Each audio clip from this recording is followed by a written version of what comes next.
truck. Oh, it's the funnest. Oh man, all the honeys or bikinis, absolutely. Well, like I said, I'm moving to Houston. So if you guys have some good spots in the back channel, let me know the shows I should be visiting.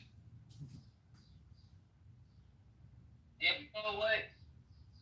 Even though it's like the second year of celebrating Juneteenth and stuff like that, I do think that the same way that people celebrate Cinco de Mayo and Oktoberfest, go drink beer, or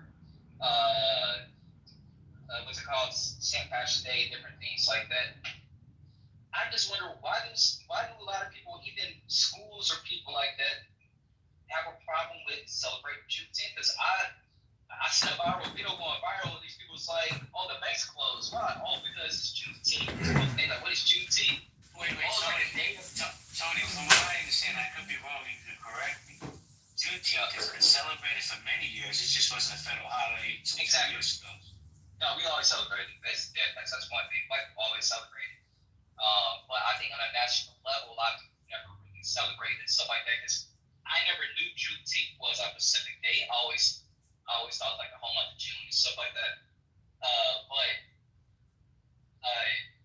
I know like some people just, they don't know what actually Juneteenth was, the reason why those celebrations, different things like that. I think in the South we didn't know it, but I think a lot of Midwest or even on the West Coast, different things like that in certain areas, I feel like they got that caught up on Juneteenth. I know in the South we always celebrate it. I hear you, Tony. I'll be honest, they think Cinco de Mayo is Mexican Independence Day. So, consider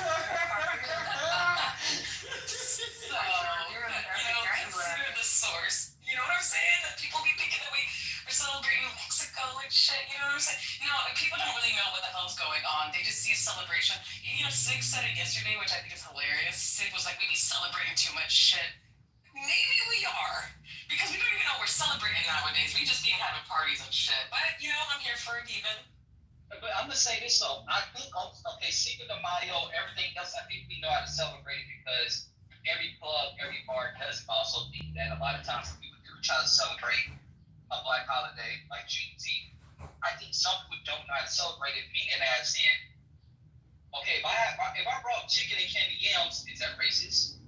If I decide to play hip hop or play blues all day, am I racist? And different things like that. I think that happen a lot of times with schools. Like I'm thinking about schools trying to celebrate Juneteenth, and they had fried chicken, yams, and something else. And somebody was like, "Why you decide to serve that on Juneteenth? Like we don't all just want chicken." It's like I think that it's gonna take at least 3 to 4 years for people to like that to it because a lot of people just don't from different. Well, Tony, let me ask the question to the room, right? Right. How many parents in this room on stage are teaching their children what Juneteenth means, the meaning behind it, and teaching the history behind it? How many parents in this room? Anybody? I do, yeah. Albert? Could you repeat that question? My question to the room was, how many people on stage or in the room are teaching their children, the next generation, the meaning behind Juneteenth and the history behind it? Oh yeah, absolutely. I know I am. With my children now, they're teaching my grandchildren, so absolutely. Anybody else? Roswell? Absolutely. My kids are grown though. They have a master's degree, so they already hit. And I push blackness in my household when they were growing up. But let me ask you a question, respectfully. Did they learn the lessons you try to teach them? Because listen, I have 2 grown kids also, and they're always going to be my kids, right? I don't care how old they get, and I try to teach them to this day. But do you think they embrace your teachings? Yeah, I do, and I'm going to say because my daughter, she went to Xavier in Cincinnati, and when the whole Black Lives Matter movement started with with the Trayvon Martins and the young teenagers being killed and police officers and, you know, patriots, as I like to say. She held a rally at the school, which caused a lot of stir. I went because I'm always supportive, and the funny thing was that day there was a basketball game going on, so they held it, you know, near their little stadium on campus, and the hate that was being spewed because of what the message that these kids were purveying and trying to promote solidarity because of what was going on. It was crazy. And she spoke to me about it afterward. And I said, well, you got your first taste of it, of the vitriol that you know, is going to be spewed to you because of how you look and what you do. Because most of her friends, you know, she had black friends, but, you know, in where she grew up, you know, a lot of friends were white. And so she never experienced, like, racism in your face. And she got it that day. And, you know, I was glad and sad. It was kind of a bittersweet moment because it's something you need to go through because everybody's not your friend. And even people that look like you are not, you know, all kinfolk ain't kinfolk. So, I live for those moments for my children to have those experiences because, you know, sometimes they need to see that the fire is hot for themselves. You know, as much as we want to as parents to block everything and be there, you know, you got to go through it to know what it's about. So, yeah. Well, I couldn't agree with you more. I think the biggest mistake parents are making nowadays is they overprotect their children. Right. They don't listen. They got to go out there and see it for themselves. We can tell them whatever it is, racism, anti-Semitism, whatever it may be. You know. You sound like a Gen Xer. You Gen Xer? I am a Gen Xer. Oh, so you already know, man. We basically raised ourselves. You know what I'm saying? 100%, a million percent, bro. You feel me? You know, we riding bikes with no helmets, and just jumping off the roof, just crazy. Yeah, but we also got the belt to our asses, kids. Yes.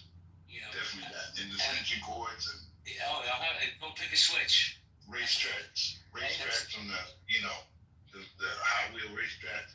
Yeah, I got it all. Hey, but JB, you know what? One thing I did find out though, and I'm not speaking for everybody, if whoever this wasn't, or anything, if you're white, anything like that, or any other race, like, please correct me. But I heard a lot of times Black history wasn't really taught in their homes. It was just taught how to treat others, but really did not teach the history of what they went through. And I heard the reason why from older people was that they didn't want to teach like the history about what happened because they want to make their kids feel guilty. So that's the reason why they don't really teach. That's why they teach about mainly about Martin Luther King or stuff like that, but they don't really teach about like Malcolm X, or they don't teach about like the civil rights movements, like on things like what happened. Why do you think, Tony? Why do you think that is? Because I have my own opinion. But I want to hear you. Why do you think we don't teach real black history in school? Not the surface level shit they teach these kids. They don't want. Well, I heard one of the excuses I heard was they don't want to make their kids feel guilty. That was one of them. Anything else, I can't speak on because I haven't heard anything else. And plus, I don't like. I ain't grew up in a house, so I grew up in a white mixed neighborhood, but not really people, you know, really talking about that as much. Just teaching more about respect more than anything. Tony, to your point with MLK, they pick and choose what they talk about with MLK. Like they only want to use the judge me on the character, on my character, not the color of my skin line. But they don't understand that MLK was a huge proponent for things like reparations, and in fact, he was considered the public enemy in certain parts of government, particularly with J. Edgar Hoover at that time. Right, so they don't teach that part. They teach that he was marching for liberty and all this stuff. They sugarcoat it. But at the end of the day, a lot of our black leaders were enemies to the state because they were in opposition of white society and white supremacy. Right? A lot of the things that black people have in this country didn't come by way of being benevolent. I can't say the word. Benevolent. Thank you. I can speak to that. It came by always black people fighting for it first, right? They had to fight for these things to get these things. If it was that white society just felt as if we're doing something wrong, they would have changed it without us saying a word. And that's never been the case. So they're not going to teach this history because it does come with some kind of shame, as it should. Oh, let me ask you a question. I'm sorry. Sure.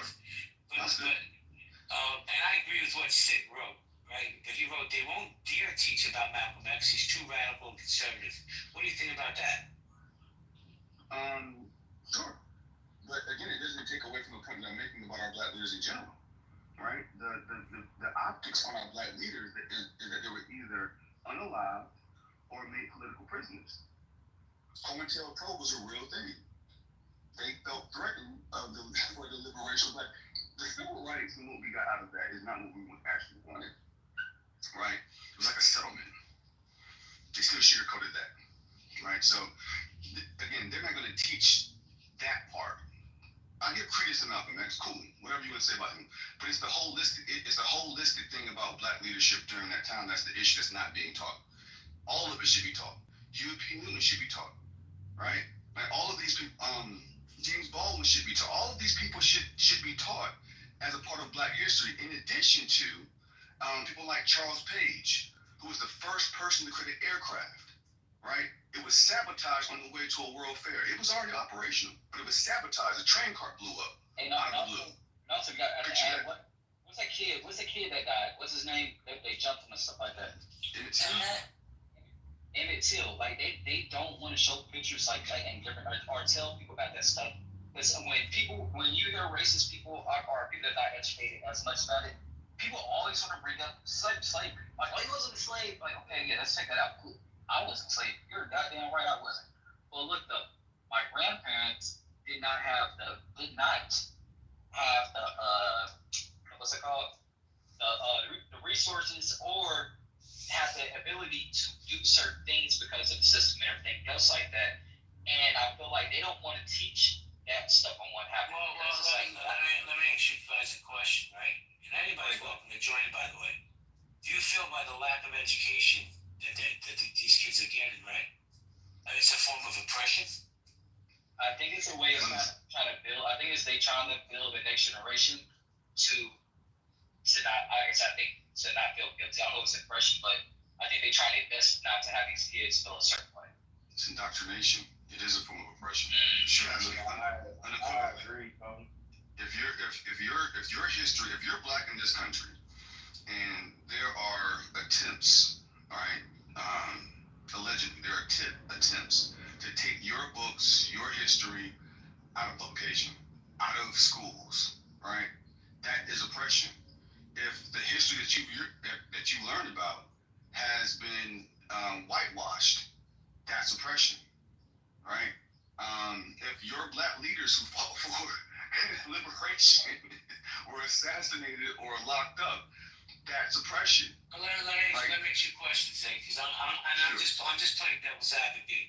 So, because I hear from the other side, their answer would be, well, isn't it your responsibility as a father to teach your children, not these teachers to teach you your history? Aren't we Americans? Are we not Americans?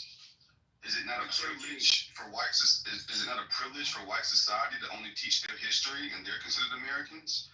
Why wouldn't our history be taught for Americans? If it's American history, why omit that? Hold on, Zay. Everybody, hold on. Anthony, I'm going to hand the mic to Anthony, because I believe he wants to have dialogue with you gentlemen. Go ahead. Yeah, so, on one hand, right, we talk about racism in America. We say America is systemically racist. We have a lot of smoke, and you're going to depend on the systemically racist country to properly teach your kids. When the pushback is, well, maybe if you want them to learn a particular subject matter, you should teach them science. Well, we pay taxes. This is America, right? It's very, very odd.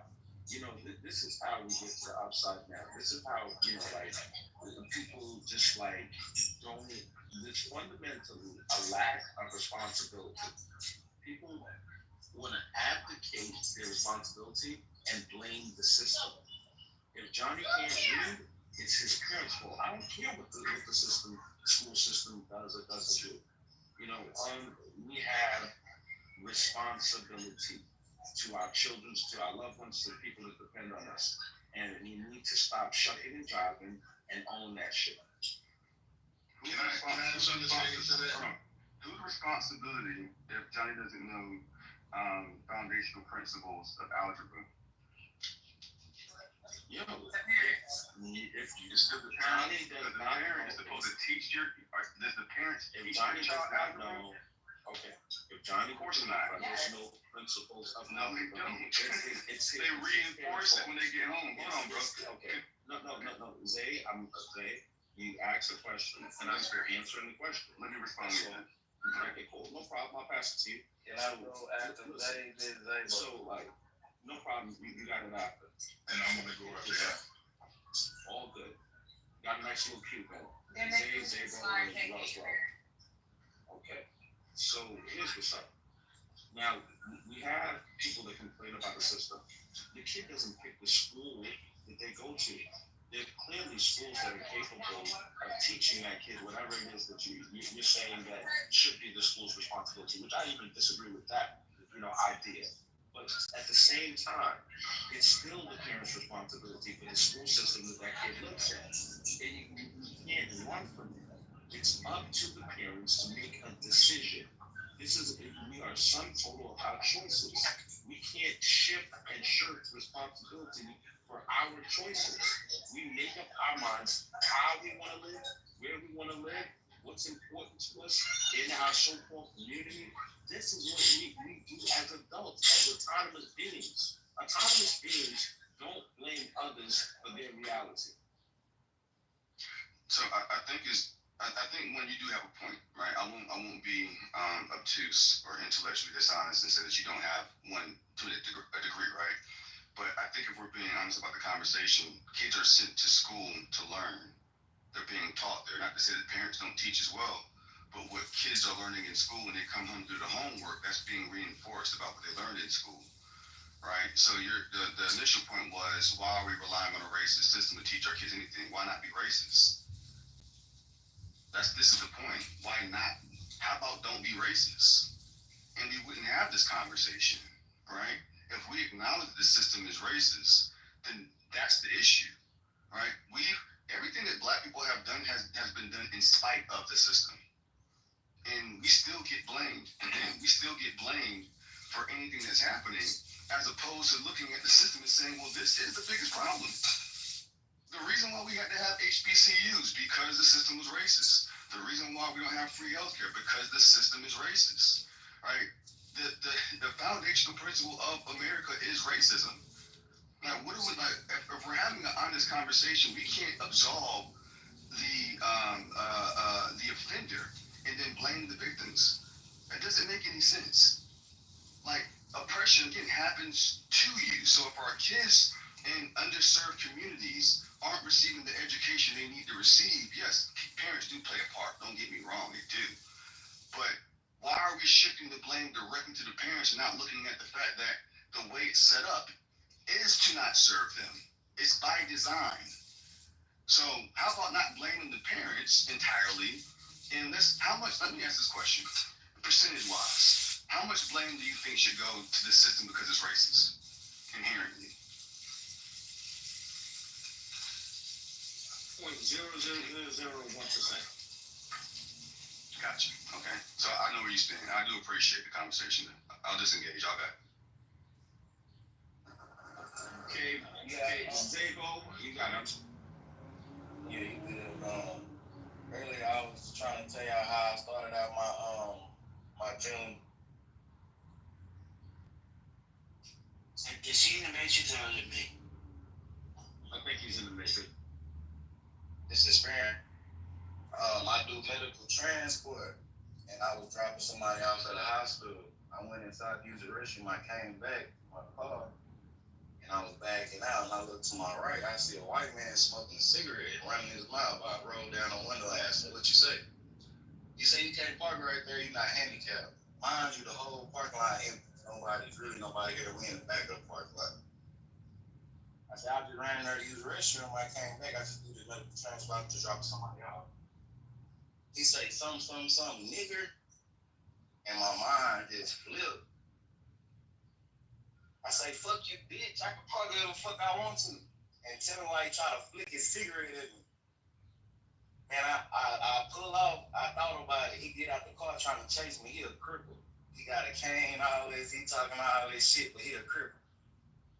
I ain't feel sorry for him, but I wasn't going to do him as bad I was going to do him if he was like fully capable. So I spin around to where he at, right? He come up to my car, started hitting my car. And I had a fucking water bottle in my car. That bitch was full. I undid it. I must have splattered the fuck out of his bitch ass. He tried to get back in his car. I got a motherfucking hand sanitizer bottle with me. I tried to crack his goddamn windshield. I felt so motherfucking happy. And good after that, I felt so motherfucking liberated. I told my people that's for every nigga that had to look down while they was walking by a white man, bitch. Yeah, that's how I started my change. Quit parking in handicap spaces. I'm just laughing because somebody gave you the thumbs down. These emojis are wild. They didn't like that story, sir. Yeah, if you park in a handicap space, you're not legally allowed to. Like, people are gonna call you out, man. Like, that's why I don't park in handicap spaces because I don't want to smoke. I know people are gonna say something to me. I'm handicap. So at that moment, he would have threw that lit cigarette at you, what you would have did. I just want to say real quick, pull me out the queue. Y'all said what I had to say with the school thing. I don't have anything else to add. Pull me out the queue. I mean, somebody flipping cigarette at somebody is wrong too, but again, the way my mind works, I go to the root of the problem. And the man was right for saying you're not allowed to park in a handicap space. He's absolutely right.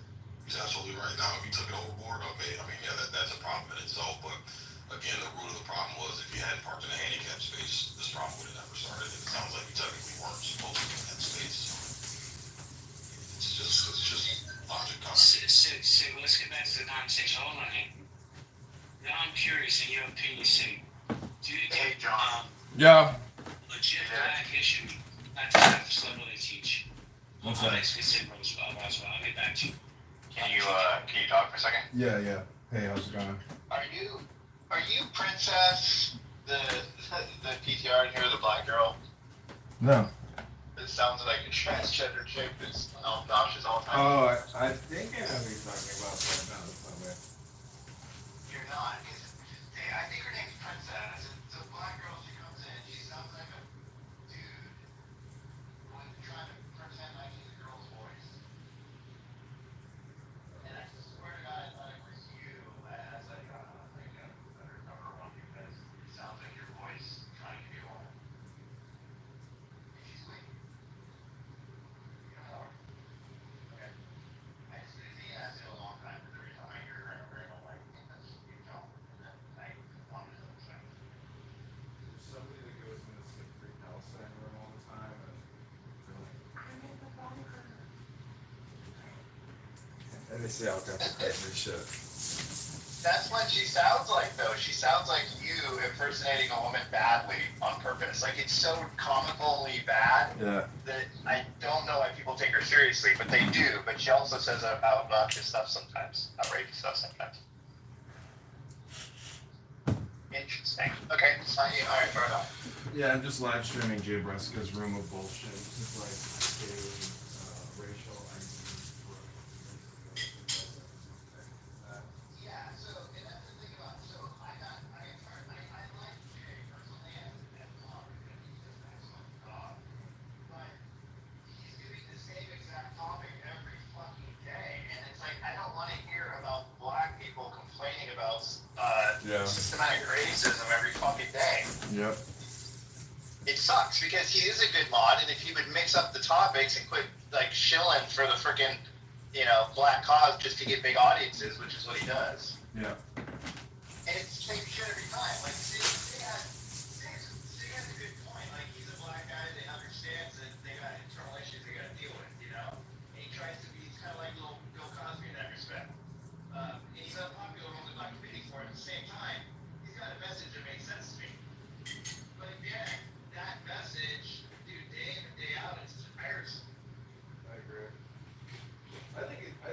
like indicative of brain rot. Well, you can also listen to Jay. You can hear, and I don't bash Jay very often because I actually really like him personally. I really do. But you can hear him turn the focus onto himself sometimes. Yeah. And then his inner narcissist comes out a little bit when when he turns around, like he'll be talking about black and white issues this whole time. He'll be like, I'm going to say this. It might not be popular opinion. I'm going to get kicked out of my neighborhood, but I think Jews are the most racist ever, and I've been attacked, and he'll just keep going back. He'll turn it down so he'll bring in the Jews in order to kind of put himself into the narrative when, frankly, black people don't know or give a shit about Jews. Well, I don't know. It's there's like this saying, like a mystic or a sage never insults anyone. So it's like I don't have anything against him personally. I just for me, he does organize long form content, and it's these rooms that can go all day long. There are people on this app that will start at 7 in the morning and they will stop at 2 in the morning. So that's like a 5-hour window of not being on here, and then they go right back to it. And I'm just like, what's going on in your personal life that you can actually be here or want to be here for, 19 hours a day, 7 days a week? I mean, and plus, see, the thing is, if you're just listening, that's actually, you're saving a lot of time. Like when I'm just listening, I am doing things, and but when you are talking, it does actually really cut into your personal productivity. Oh, 100%. And I listen probably 6, 7, 8 hours a day, but I'm literally drywalling and working the entire time. I don't even chime in, right? I just listen the whole time. And so it's background noise for me, but I'm working all day hard. The minute I want to make a comment on there or something, I totally stop working. So these people that are talking, you're right, the people that are talking in and out all day long, even if it's like not consistent, continuous, but it's consistently in and out, they're not doing anything else because your brain you can't be productive and also, pay attention to the conversation close enough if you're doing that. And you're right, they're on here for hours and hours and hours. Why don't you do an audiobook recording session with me when you have like 30 minutes free? In your home, in a quiet room, and just read Ecclesiastes, or the Tao Te Ching, or any kind of mystic wisdom book, and just like let's create a clown house room, let's record it, put it on YouTube. We don't have to use your name, but I'm telling you that like the experience of reading. I love it. I love to read out loud. I really enjoy it actually. I can do that. I can do that with you if I set aside a time, like an appointment, and I show up for it. I can do that if it's after hours. So yeah, if you want to set that time for like 8 to 9 p.m. on a weeknight or something, then I can commit to it and show up for it. Okay. How do you want me to message you're right. you? I gotta stop. I gotta leave my family, go up in go in the corner of my bedroom quietly or something, and then just focus on it. Yeah. But I will do that if I can. I spontaneously am going to keep putting it off. But if we schedule it, I'll show up for it for sure. Okay. And I do really enjoy it. It would be good practice anyway. I'd like to. To be honest with you, ultimately, if I could figure out if I could get good at it, I would really enjoy narrating content for recording purposes anyway. It's something that I enjoy doing. So if I can get my voice to be, I don't know, if I can focus on keeping it consistent so that it sounds more, because I have kind of a high nasally voice naturally, so I'd have to kind of change it on purpose and slow down while I'm reading. And then I don't think you do. Energy at the same time. I don't think you do. I think you can don't read think it matters? No, just read it how you naturally feel it. Okay. Because I'd rather do that. part of the thing is it's not just about the recording, but it's about actually doing the work of running the script through your brain. But also it's about breaking up what people are listening to and saying here on this app, because it's like injecting a software program into them as well if we can get them to come to the room. So. Well, that's the thing. How do you get them to come to the room if the topic is something of value rather than just salacious bullshit. People go to rooms not even on the titles, but just based on PTRs, which means they're like following people. So it's not even Right, the right. topic. Every topic is the same stupid topic because it's all brain rot. Yeah, that's true. So that's why I say, like, Yeah, use, like, you can manipulate reality by manipulating what you're reading, what you're saying, and what other people are listening. It's all just for fun, but the sacred wisdom text stuff, like, I've read Confucius, and when you read Confucius, you know how fucked we are as a society because we don't actually have real education. It's all fucking bullshit, I mean, when you read Confucius, you're like, oh shit, like, this is definitive. Like, it's almost undebatable. If you read the Dhamma, and it's certainly yeah, timeless. it's you know? timeless. Yeah, it's all ethics, morals, virtues, and I've taken like a morals, ethics, virtues class, but it doesn't even come close to that information where you're like, okay, we are sorely lacking in decision making. I mean, even the war in Iran, like what Israel has done, like, I mean, there's not a speck of dust out of place in the whole universe, but in the future, if there's no more enemies, like there has to be some type of global reprogramming initiative or something, to essentially de-escalate. I mean, dude, I don't know about you, but like, I don't want to live through a nuclear war. Well, right, and even like the mega party that was staunchly anti-war is now, they're turning against Trump a little bit, but Trump is now considering going into Iran again, and it could start with some bombing and end up with some limited special forces, and it could grow from there, and suddenly we're back into that shit again. Like, it's about to happen again. And it's all in defense of Israel. See, I think Israel has to handle their own shit. I get that the threat's real. I totally understand that. But if they don't have the right bombs to do it, we shouldn't come in and do it for them. We just shouldn't. They need to handle their own shit. You know what the funniest, the irony is you think that we're not already doing it. We are doing it. Like, without us, Israel wouldn't have been able to do any of this. They're using our planes. They're using our bombs. They're using 35s. They're using our money. I mean, are you serious? I agree with that. We're the 51st state of America. It's one thing to give them the tech, and it's another thing to come in and personally do it with tech that we haven't already given them because they don't have it, in order to escalate the capabilities on a one-on-one basis, but still claim that it's not our agenda. See, also, like, those are two different things. I get like selling them the equipment that they can afford, and then them using that equipment. But that's not quite the same thing as us saying, oh, well, the bombs we actually need are going to be multiple in the same spot, not just one. And they can only be dropped by B2, which you guys don't have. So, we can't really sell you the bombs because you don't have the delivery mechanism. So we're just going to take care of the whole thing for you. But it's not our fight. Well, the other irony is, it's like when we say they're using all of our stuff, I swear to God, it's like Lockheed Martin, Northrop Grumman, and all these other corps. They would exist whether the U.S. existed or not. So it's exactly. It's like, I don't know. Maybe there's just not a speck of dust out of place in the whole universe. But right, but they would, and they would sell to if the U.S. didn't exist to buy their shit, they would sell that powerful shit to other countries that would just be more powerful than the U.S. Someone's got to buy it. The company's not going to go out of business. Look at Skunk Works. I went to this Air Force munitions museum in Florida recently, and they had all the Skunk Works stuff there. And I was looking at it, and it's so incredibly more advanced than the non-Skunk Works stuff. Like what they're delivering, what they're creating. I don't know if you know this, but they made an SR-73 now.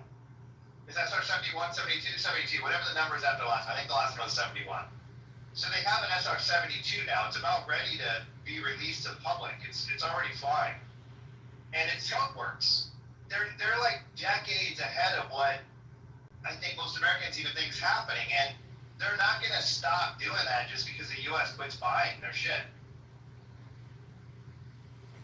Well, I don't know. I mean, it's so. You know what the craziest thing is? When you hear women on this app screaming for the death of the regime, and I don't think they understand what that, like, it's just so crazy when you hear like a woman screaming for killing and war and death and regime change and chaos and mayhem. You're like, well, there's a reason why you're single. I actually feel that we have a lot of people on this app who do most of the talking Yeah. because of the fact that, I mean, it's increasingly obvious to me the more I spend time on here nowadays, and this wasn't so obvious early on when I was on here, to me, it's increasingly obvious that the issues that are discussed on here are not even really issues in the real world. Like when I step outside in the real world, like the only way I can explain it is like I'll feel attacked. I'll feel like, oh my God, like I'm just a white piece of shit and nobody likes me. And then I'll go out in the real world and I'll realize that no, I'm actually really important to a lot of people for a lot of reasons, and we don't talk about the things that are on Clubhouse at all. Mm-hmm. Like Clubhouse does not represent the real world at all. Clubhouse is a really, really small microcosm of really angry people with a lot of obnoxious opinions. And even if normal humans have those obnoxious opinions deep inside them, most of them never let them come out because they don't have a resource to do it. They don't have Clubhouse, so there's nowhere else. There's nowhere that's appropriate to be like you are in Clubhouse in the real world. It just doesn't exist.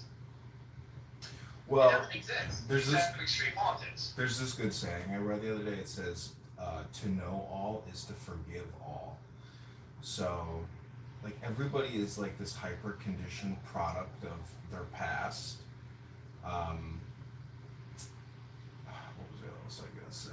Is that so I was at the gym yesterday, and I'm wearing shorts that are American. It's like an American flag. It's like a giant American flag cut up. Anyways, it's a print. It's a print. You know, it's a print of the American flag, and I got so many. I felt like I was getting so many nasty looks, you know, and judgments or something about not even being like, oh, you're disgracing the flag by wearing it, but like, I hate you, American gringo. You know, like you're a piece of shit. So. I felt very self-conscious. Then I go and I work out for 30 minutes on the treadmill, and then afterwards, my attitude totally changed, and I'm thinking like, can people even see me? Meaning that like, they're so conditioned by the image, or by the the logo, that like I'm not even a person in their eyes. But what I'm saying is it's about my neurochemistry, because after I did the workout, I wasn't even thinking about what people are. I'm thinking about how people are thinking about me. But after the workout, I'm just in a flow state, not thinking about what people are thinking about, which is crazy to even do to begin with.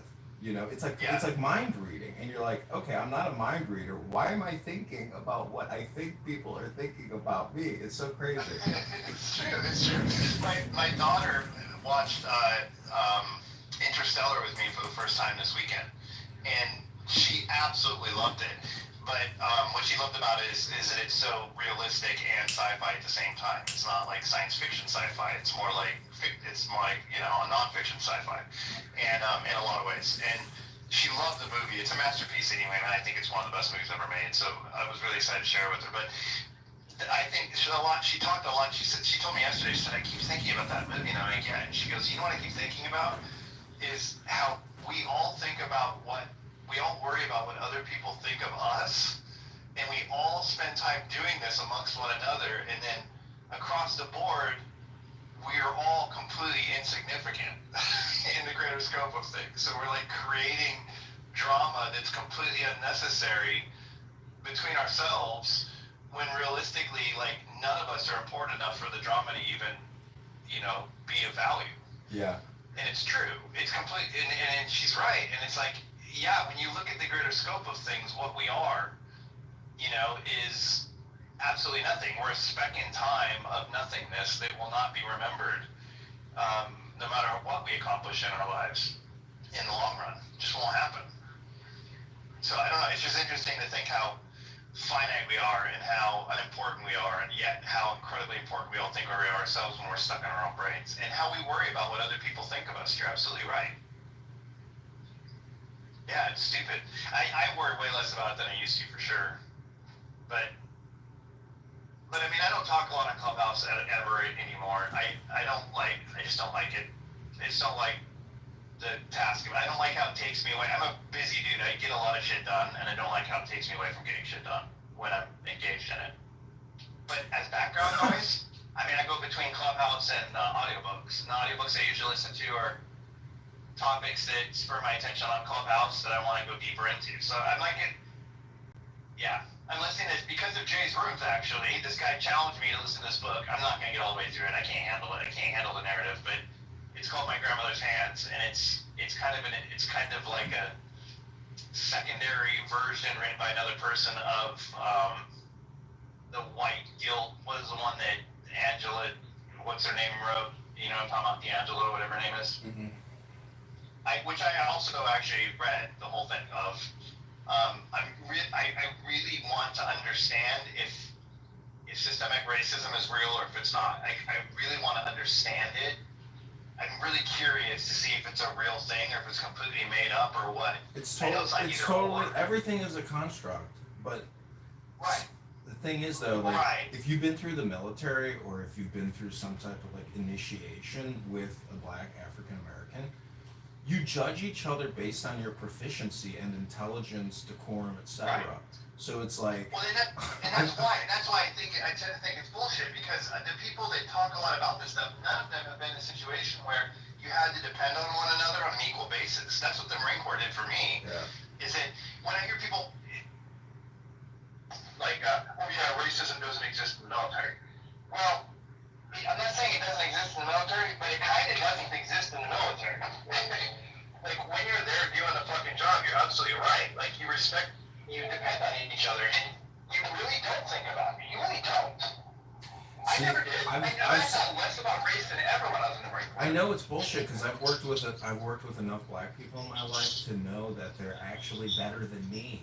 So, like, they are succeeding and are of such high quality and character that it's like, how could I as an individual believe this narrative when I've witnessed African Americans far exceed my capabilities, in all experiences. So it's like, this is stupid. This is just this is politics. That's what it is. It's racial ID politics. Yeah, it is. And Jay doubling down on it lately, like I said, I like when he brings the Clubhouse as somebody who's so good at moderating. He makes everybody feel important and heard, which is really amazing to do. It's really hard to do. And he's able to talk about difficult topics. But they're just politics.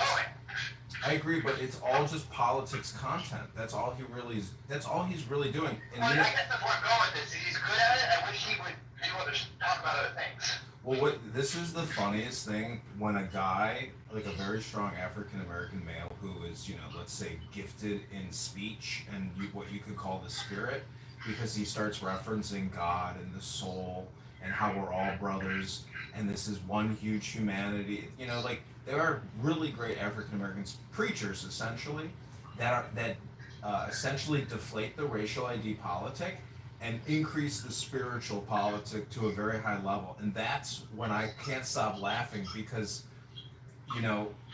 that type of intelligence unifies, but the other one completely fractures. So it's just amazing to hear the opposite in a spiritual fashion, which totally deflates the political rhetoric. So what you're basically saying is the spiritual aspect of the narrative is really, really important. It only comes out occasionally. You only hear it like one day a week, to tell you the truth. It's so rare that you hear that type of a speaker. But when you do, it makes everybody shut up because you're like, okay, he's right. You can't debate that. Like, if you want to debate that, now we're talking about prove to me God doesn't exist games. So these are all political linguistic games. Oh, so this is how it works. So in Japan they call it Zen, which is really just a game of one-upmanship. But people get really nasty in the game, So it's rare. So there's basically it's called the sociopath. I would categorize Jay Breska as being a highly narcissistic sociopath. I mean, you've seen his criminal record, right? No, he's 100% that. That's why he's so damn charismatic. You can really follow. You can track the way that he manipulates other people with compliments. It's so Like you can really track it when you're paying attention to it. How he goes back and forth, and he's good at it. And he hits every person with it. Every person. But if you piss him off, he'll show you what he really thinks about you. I pissed him off one time just by calling him out on the fact that he was being like unfair to this dude. He was being incorrect in some of the assumptions about this guy. And I kind of called him on it one time, but in a funny way, I was laughing. He got so mad at me. I don't know if you know this. He cut me out of his rooms for a year. And every time I'd show up at the bottom, I would immediately get kicked out of the room completely. Wow. And then one day, he reaches out to me on the back channel, and he's like, hey man, can you unblock me? And I was like, because I blocked him on my regular text, like my personal text. And so I said, yeah, so I unblocked him, and then he texted me, and started talking to me again. It's out of the blue, like it never happened. Like it never happened. He's like, I don't hold grudges. He said, I don't hold grudges. And I said, you held a grudge for a fucking year. A hard grudge. Like you saw me appear in the room and kicked me out of the room for a year. For laughing about something that you deserve to be called on. And now we're on good terms again. But that taught me who he is. Well, I don't, over here in Chicago, there's a park close to my house, and for King's Day, the kids use chalk to write all kinds of nasty propaganda messages. Like, I wish I would have photographed it. But sure, the kids use chalk to write all these like propaganda messages on the sidewalk. And some of them were so extremist that it's like, I wish I would have photographed it. But the local alderman must have become aware because he quickly removed it all with a power blaster. Well, these people don't understand how good they have it. I'm not saying America's perfect. It's not. But there's not a lot of better alternatives. That's the problem. The problem is they just don't know what they don't know. If you talk to any veteran of a foreign war, and you ask them about what it's like in the third world, they will straight up tell you Americans have no idea what it's like in the third world and how many third world operations, that the U.S. does. It's a different planet in villages. They don't have running water. Right. Yeah, I mean, things they worry about aren't even remotely close to the things we worry about. And we're so lucky to be born here. I mean, I did the math one time. We have a 1% chance. So I think I looked it up. What was it? I think it was 7%. It was between 6 and 11% chance of being born in America. And it might even be less than 6. I just looked at recently, I can't remember the number, but I remember thinking, wow, that's really remote. And so you start thinking how lucky you are just being born in America. Well, I don't. Being born here, it doesn't matter how you are. How lucky are you? You know how I know this game will never stop?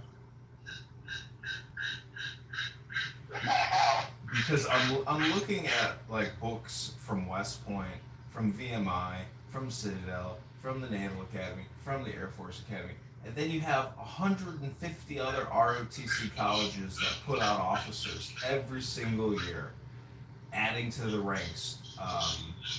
There's just a whole lot of people that are highly trained, and they spend their whole lives preparing for conflict, for acts of violence and defense.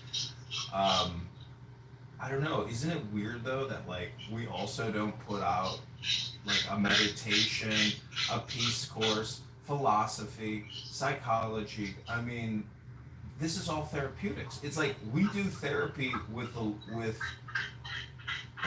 I don't know. This country is just crazy, man. It's just a crazy country. Like we don't prepare for peace. We prepare for war, like day in day Yeah, out. look at our budget. Look at our budgets. That like the one thing that never gets cut is defense, ever, under any circumstance. We let people be retarded in school. We let public schools go to shit, and we won't even take a snippet of our defense in order to fix it. That's crazy.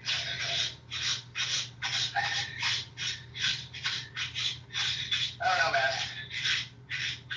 I don't know. The world is not good, John. Not a good place. See, I can easily get melancholy, or depression, but you know how I know that it's all just a state of mind is because when I read books and I record myself doing it, that programming it immediately helps you, and then there's like a longer term help because I have retained memory about really, I would say God, but also peace, balance, equilibrium, strength, joy. Like, I have all the positive words to counteract really what I would call clown world. I think most people are living in a depressed state because the situation is so finely ground down and sanded and polished. You were born when you're born with your social security number, you're put into an immediate index of our civilization or our population. It's only 330 million supposed social security numbers, like Palantir, Social Security Administration. They know our exact population. They know everyone's income. They know everybody's location. Like everything everything you've ever sent to the government, it's not digitized though. So I don't know. That's what Palantir is working on. Is they're looking to completely digitize the government and take all pre-existing records and digitize them. You know how impossible that is? You know how stupid that is? But they're like that book scanning program. Remember when Google was scanning books? Yeah. I don't know if they're doing that anymore, but that really, I guess it would be possible because if you think about how many more books there are than there are citizens of America. I mean, people who say like we're gonna go to World War III, it's like, bitch, we've been in World War III since 2001. What do you think the fuck? That is a world war. It's all about our labeling.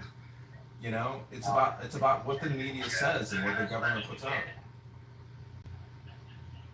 This is a 24-year World War III. Like it's been a never-ending conflict since 9/11, nonstop. And even prior to that, fucking Clinton was bombing. But that's why I do believe that we need that for profit's sake. I do believe that we do that because of profit. I think we make money off war. That's it. It's a war. It's a money-making endeavor. That's it. I mean, we don't even do it. We don't do it for morality reasons anymore. I think we figured out that we can make a lot of money doing it, and it was and the main point when we figured that out was in the Gulf War when we started. Right after the Gulf War, when we started privatizing the military. That's when BlackRock or whatever. That's when it became there became a good reason to do it full time, to continue it, to find somewhere to be doing it all the time. Before, I think we did it for altruistic reasons. I think we really believed in spreading democracy in the Middle East at one point. I think we really believed it was better for them, better for us, and that it was a moral decision. And then it changed. So what type of a settlement do you think Iran or Ukraine will be able to seek or get? I mean, I think Iran would have to it's just basically what Saddam Hussein agreed to before he started fucking with it, which was the inspections of their nuclear facilities and then ceasing to do it. I think they're going to have to literally walk away from that and then open themselves up to inspections. I don't think there's anything else they can agree to. there's absolutely, I mean, dismantling what we know they already have, and then opening themselves to infect. But don't you think that the regime is an organism, and that would essentially be like the organism saying we're no longer an organism, and therefore the only way for the organism to change is for it to die and for it to be reborn. Yeah, you can do that, but because my other thing I'll say about it is if we do the other thing I thought about, opening it up, it won't last forever. They'll start cheating again. Anyway, they'll start playing games with infections. Kind of what Saddam Hussein was doing. Remember, Saddam Hussein, I don't know if people remember this. He was moving sites before the inspectors showed up with trucks that were fully capable of having nuclear-sized weapons on them. So there was actually a lot of reason for us to believe that he was moving around shit and playing games with us. And I don't know if it's because he thought he had them and his people were afraid to tell him they didn't, or whether he knew they didn't and was fucking and he wanted to look tough. But he was tricking us to believe he had them anyway. And for the mass destruction. Then we fell into it. Rather than to support what we wanted in the first place. Playing games. I don't know if people remember that part. I think what's so annoying. Can I say something? I'm not. Yeah. Bro, I stopped taking Adderall in 2011. Like, you remind me of me when I was in the military in Iraq, and like I was on Adderall, and how much I wanted to talk, and like I would make myself exasperated into my breast. Where It's because I'm literally sweeping. Hey, dude, I'm literally sweeping a asphalt to put down some asphalt patch and working hard while I'm talking. And I will talk fast and continuously while I'm working hard. Yeah. But then when I'm not, when you do it though. that's fine. I'm not. So whether or not I sound like it, I couldn't give a fuck less. But the reality is this, you motherfuckers. I actually talk on this app about 100th the amount I do. So if you think I'm an Adderall when I'm talking now, then just wait until I spend hours and hours never talking, never coming to stage, never participating. You never do that. You have to be the center of fucking attention all the time. You cannot sit on here and listen to anybody without making yourself the fucking focus of it. So you're not the person who's telling me what I sound like. If I sound like I'm Adderall, great. It's because I'm busting my ass holding a 50-pound bag of asphalt floor right now. What are you doing, you lazy fuck? I ran 3 miles this morning. So I don't give a fuck what you think I sound like. I just don't. Calm. And then when I'm sitting on fucking drinking a beer. Okay, so I wanted to say. I'm working. I wanted to say that, with regards to the Iran conflict, what I find very annoying is that there's never our minds constantly want an answer and want a problem solved, rather quickly. And unfortunately, these wars it's basically it just doesn't end.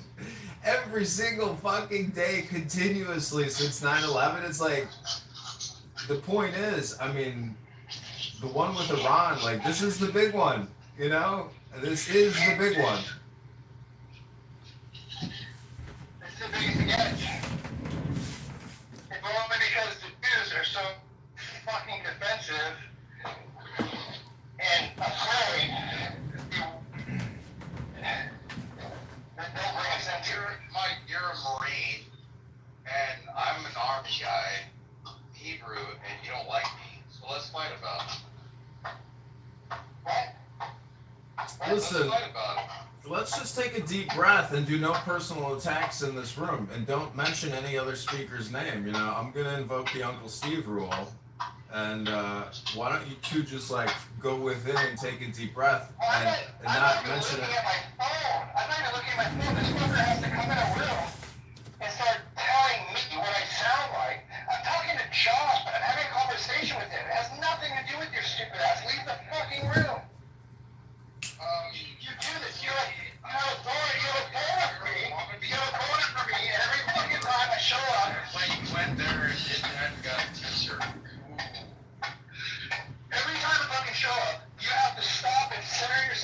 center me in your narrative. It's a fucking joke. You have a fucking hold on for me, and I don't know what it is about you, you lame-ass motherfucker. Okay, I'm just gonna end the room, and I pray that you all go in peace and joy. I'm gonna recreate a new room, because I don't want to listen to this. So this has been Jay Bresco, Racial ID, Democrat grifter, stirring the shit pot. I hope you all have a great day, and I will talk with you all soon. Bye. C3, please.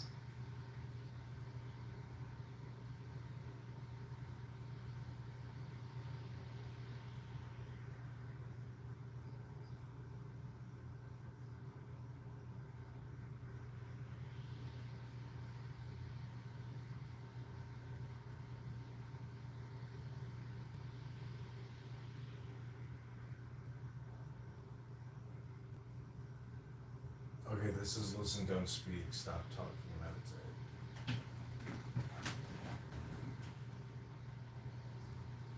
Articulates the Confederacy and their needs and states' right and it being about culture, those are lies. Simple things like George Washington had slaves' teeth in his mouth, but they said they were wooden teeth. Every aspect of the stuff that we actually learn in school is just literal made up bullshit. A lot of it. So what people do is because they don't know, most people don't know any better. They say, well, we need more black history. No, we don't. We just need to understand American history. When it comes to this country, there's too many points to make, so I'll just land here. When it comes to this country, Vera made a good point, right? We're not all slaves. The Olmec civilization, right, was here not just before Christopher Columbus, which is a bunch of bullshit, right?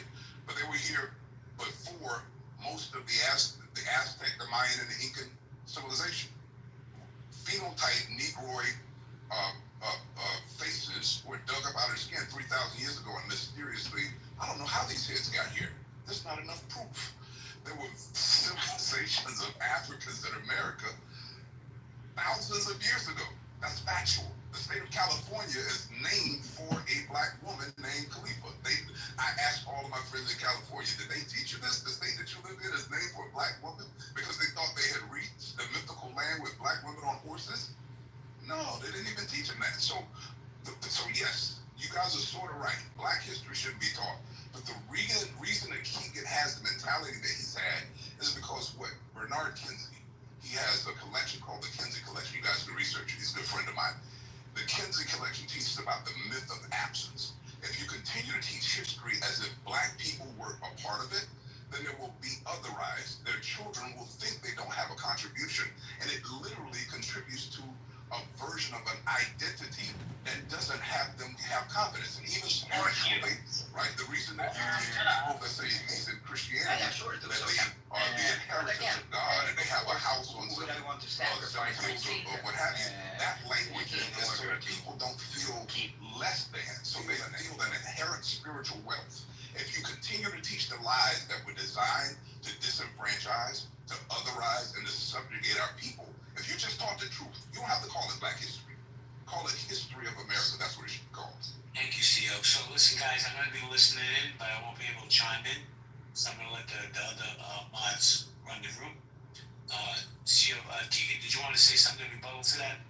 Yeah, again,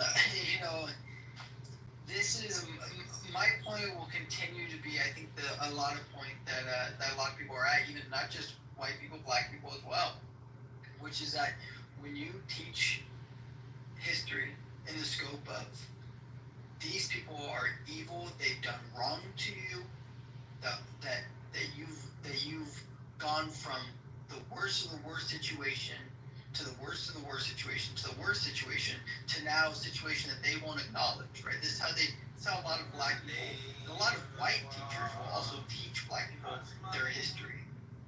And I think that that's doing a disservice not to just our country, but to our communities. And I think that if we continue to do this, just like on Juneteenth and on Black History Month, when everyone goes, we're not focusing on Black history enough. Well, during Black History Month, all I see when you turn on Netflix, when you turn on Hulu, when you turn on CNN, when you turn on even Fox News, you'll be talking about something in the form of Black history. Hey, can I And that's what's really interesting. Let me agree with you on a point, Keegan. Here's where you're right? I don't hate white people. I hate when people say white people. I hate when people blame stuff on white people, right? That's the problem. If we really want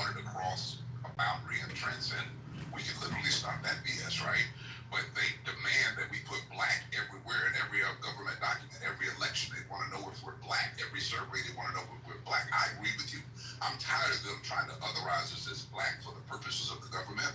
What I think, Keegan, and I say it all the time, I don't have a problem with white people. Because white people I rock with more than brown skinned people because I focus on the state of mind, right? Your state of mind is the type of people that I typically like to hate. So JB has white skin, but I rock with JB.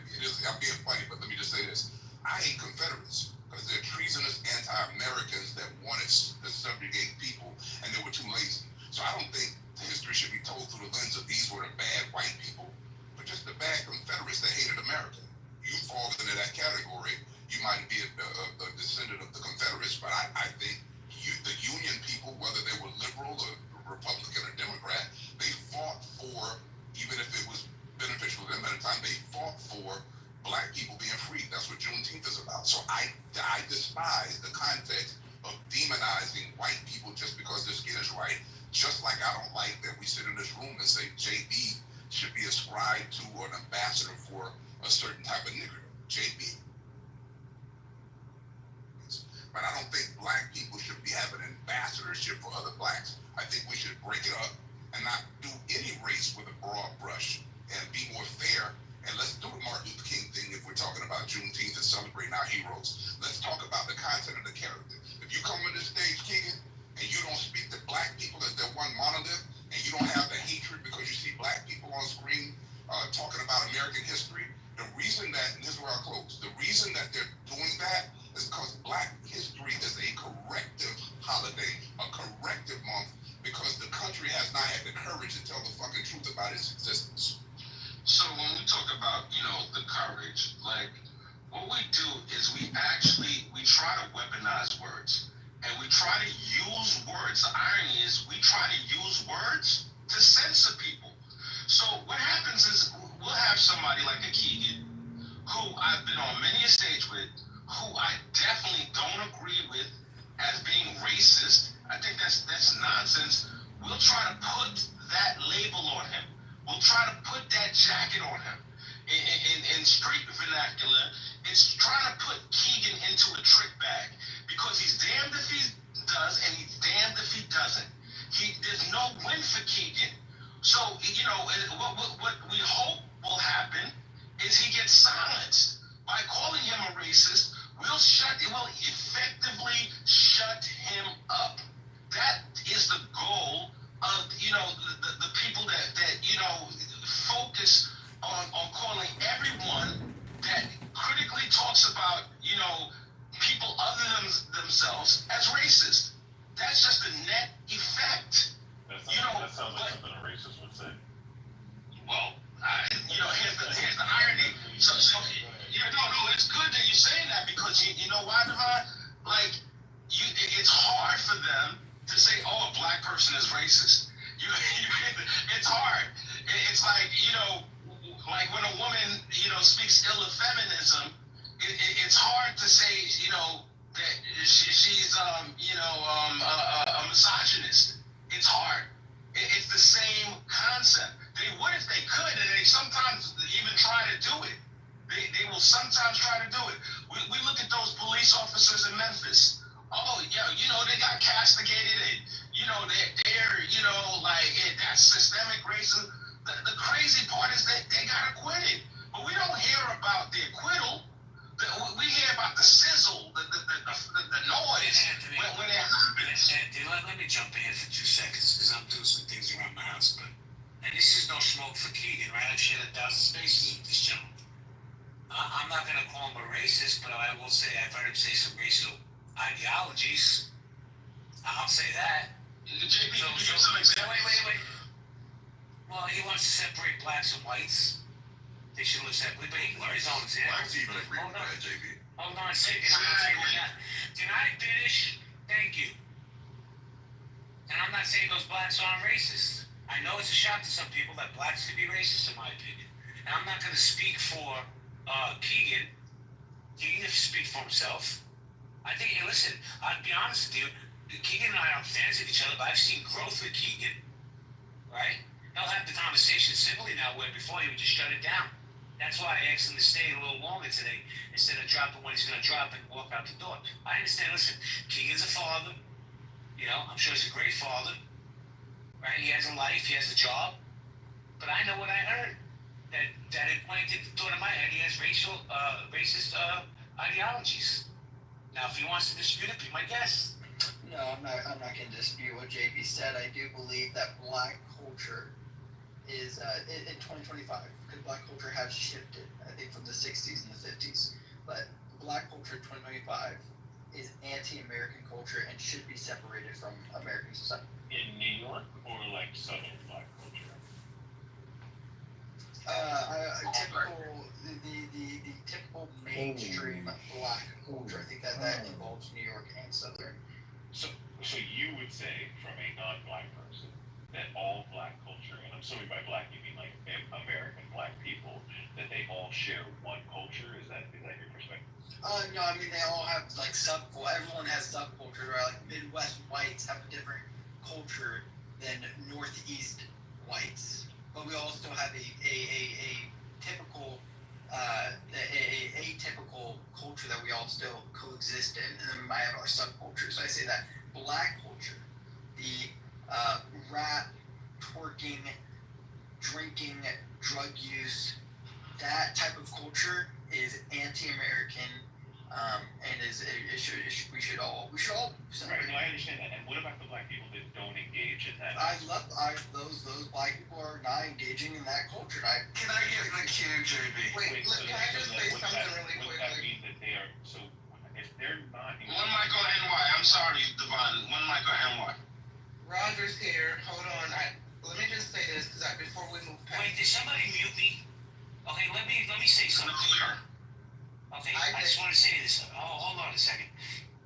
Keegan, do you have the same smoke for the white people that do the same exact thing that you described? Yeah, I mean, white people who engage in that black subculture, I completely disagree with, and they shouldn't. Well, why is it just black subculture? Why can't it be white subculture that blacks assigned? The white subculture that's wrong is the white trash, and I think we all know about this, the white trash hillbilly culture that allows domestic violence and allows alcoholism to affect the family's home, allows meth use, right? That culture I called out the same way. But there was again, I mean, I'm shocked by this. So do we not believe there's ratchet ghetto culture? I'm very confused. I mean, so is rock and roll and country music also anti-American because they talk a lot about drugs? Might I jump in? Wait, can I just say this really quick, Roger, and I swear you have it. To the point before we move past it, Keegan suggested we live separate, and someone said a lot of black people would agree with that. Let me introduce myself, Nine-McGee here. I don't want to live in Niggerville. Have y'all been to white neighborhoods? Okay, listen, they have better fast food options, better grocery stores, and Starbucks. All right, I don't want to live separate from the white folks. Thank you very much. I'm done. Yeah, but those are black cities under white control. That's not what we're talking Yeah, let me jump in here. So first of all, I'm gonna say this as respectfully as I can, Keegan. But you're a fucking retard, and I'll explain why. You have identified black culture as you've looked at a minority of blacks and you've said that defines black culture. I would guess that you've never stepped foot into a black church. I would imagine that you don't understand the politics of black America, which is very diverse, by the way. But I would make this statement to you. When I hear a lot of white people running around talking about like conservative family values, there's no way that white America embodies those values as much as the Catholics that have come from Latin America, folks that have come from Asian cultures that are absolutely dedicated to a two-family home, that sort of thing. But I will tell you, in black circles that I run in, because it tells me that, Keegan, you don't have many black friends. I would say that they're among the most conservative that I've ever met. When you think of things like their defense of traditional relationships between a man and a woman, when you think of their dedication to their religion, when the values that they have around teaching their family about hard work, I just think that you don't have black people in your circle, and what you've done is you've adopted your views based on watching things that you've seen like on YouTube and TikTok. I don't think that you kick it in the hood. And I would tell you that yes, there are absolutely people from every culture that are out there fucking wilding out, including white people. And the fact that you've isolated your attention and you've decided that you want to separate yourself because of things that you've seen on fucking social media, I would encourage you, yes, go fucking isolate yourself. Because I'll tell you this, I wouldn't want you in my neighborhood, and there's not a lot of black people in my neighborhood, it's usually just Indians, whites, and Asians, but I wouldn't want you in my neighborhood. And I wouldn't want you in my neighborhood because A, you're ignorant, and B, I don't think that you walk when you talk, because there's ways to isolate yourself. You don't have to sit here and talk about you think there should be a separation between whites and blacks. You have it within yourself to go do that, but you're not about that shit. You just like to talk shit on the internet. And the reason you do is because you would never say this shit face to face with anybody because you're a fucking pussy. I'll yield. Yeah, if I can bring up something on this real quick. Okay, let's give Keegan a chance to respond. Give Keegan a chance to respond. Roger, you make a lot of assumptions about me. I'm not going to make any assumptions about you.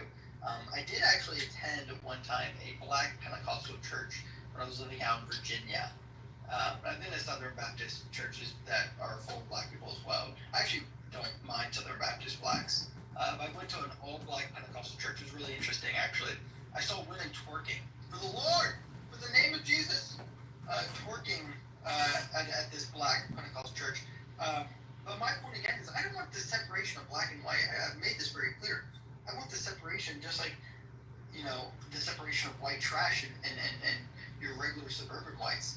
I want the separation of black culture that has affected the inner cities, but is now affecting suburban America. I've shared this story multiple times now. I have more than just that story, but we're now in my own day-to-day life, or my community, just like yours, with Rogers, mostly white.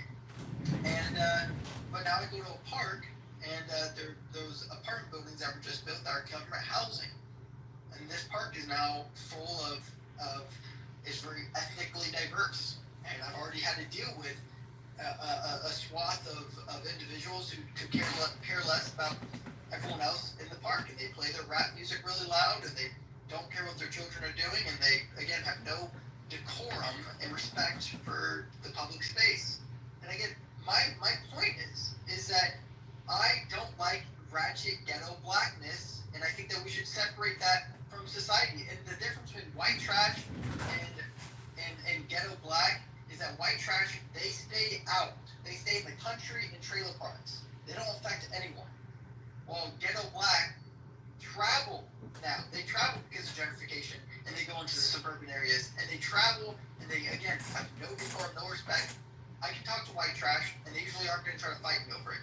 You really can't talk to black people, and that's, or ghetto black, and that's mine. Keegan, I'm kind of curious what you believe is American culture. And the drug comment, I've lived in a lot of different areas, and I'm very familiar with drug culture in a lot of different cultures. But drugs are rampant in the middle class, lower class, upper class, different types of drugs. And, I'm really confused on what is, in your view, American culture. Because American culture, in my opinion, can vary a lot. When I lived out west, going out in the desert shooting guns, that was the culture out there. Off-roading. Now, I've lived in Chicago. That has its own culture, mix of cultures, a lot of different cultures. Right now I'm in Green Bay. Green Bay itself has, its self-culture. So, this whole thing of American culture, and I'll also say this, I used to have a lot, not as much as you, but I did have some hate. I used to have some hate, and I used to be kind of closed-minded about some things. And whether it was racism or not, I was definitely closed-minded. And I would honestly say, I'm speaking on my personal experience, I would try to do some inner work. I do feel that you probably have some hate, just like I used to. I do feel you have way more than I do. But I would try to do some self-work on yourself. Try to do the God's work. And, I'm a work in progress. I'm not perfect by all means. I'm not a saint. I'd probably never be. And the day I just say I'm a saint, you know what? That's the day I need to look back in that mirror. But I'm always trying to look in that mirror. So I would try to examine this more, where this is coming from internally. Yeah, thank you. I want to thank personally David and Mojo. I don't want to be racist, but you seem as if you might have white voices, whatever that means, and contributing How to such. dare you? Go figure, right? It's, I appreciate your authenticity. And Keegan, me and you, I think, have had some good conversations. And one person said it right. I got to be careful when I say you're a racist. It speaks to the terminology that has a literal definition of being able to subjugate or control or having power with the prejudice, right? Race.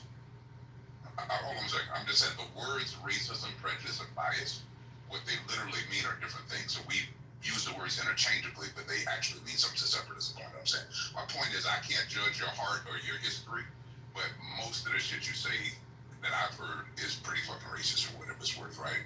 And I will stand on that. But the point is, I think the current administration, for what it was worth, has emboldened a lot of people to not have to be politically correct and speak their minds. So I think these are spaces and places where we're at a different stage of being able to discuss this stuff, and maybe there's something productive to it. But Keegan, what I would say to you, man, is what I said before. Like, this, for you to say that movies about my culture just because it makes you feel bad that people were terrible back in those days. I hate to say it, you don't have to own all of that. That's not who you were, but they were pretty terrible. They were rapists. They tortured people. Genocide was normal. They stole the country. They demonized savages as if they were the savages while they're taking their land and fucking their women. So what I'm saying is, I know we like to think of America in a particular way, and that's okay. The ideals of America, the thing that America said it wants to be, is beautiful. It's the most beautiful country in the world. But we have to do the same thing with America that people on the stage are demanding that black people do. That self-deprecation where black people need to own itself and hold itself responsible. Let's make a parallel and have America do the same thing and just tell the truth about its history. So Keegan, you don't look at these black things as black things, but rather American things, for what it was worth. I'll land. Thank you, CEO. So, hold on a second, bro. I'm going to come to you. But I got to say hello to my friend King 334 Mob. He's been down in the VIP section for a while, and I just want to say good morning. Good morning, King. Good morning, brother. I thought we agreed we're going to call him Queen from now on. No, we're going to call you Queen. All right, let's keep the good conversation, good spirits going, guys, please. Let's not get derailed. King, did you want to chime in before I go to Shepard? Yeah, I like, me personally, I like Keegan. I think that sometimes on these clubhouse stages, we like to have an echo chamber. I like white people who are unapologetically white. You don't have to pretend to like me. I'm cool. You get what I'm saying? Some black people don't like, black people. Some white people don't like ratchet, low-class, white trash, hillbilly shit. I like Keegan. I think he should stay. I'm being real with you, JB. So for the people that's getting mad at Keegan, I believe you like the Klan. You like your whiteness under a sheet.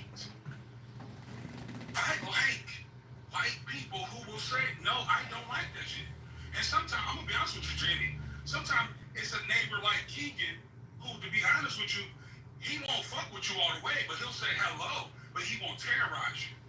And then it'll be a ghetto family that move into the neighborhood that's jumping people outside. And you're like, oh, what the fuck is going on?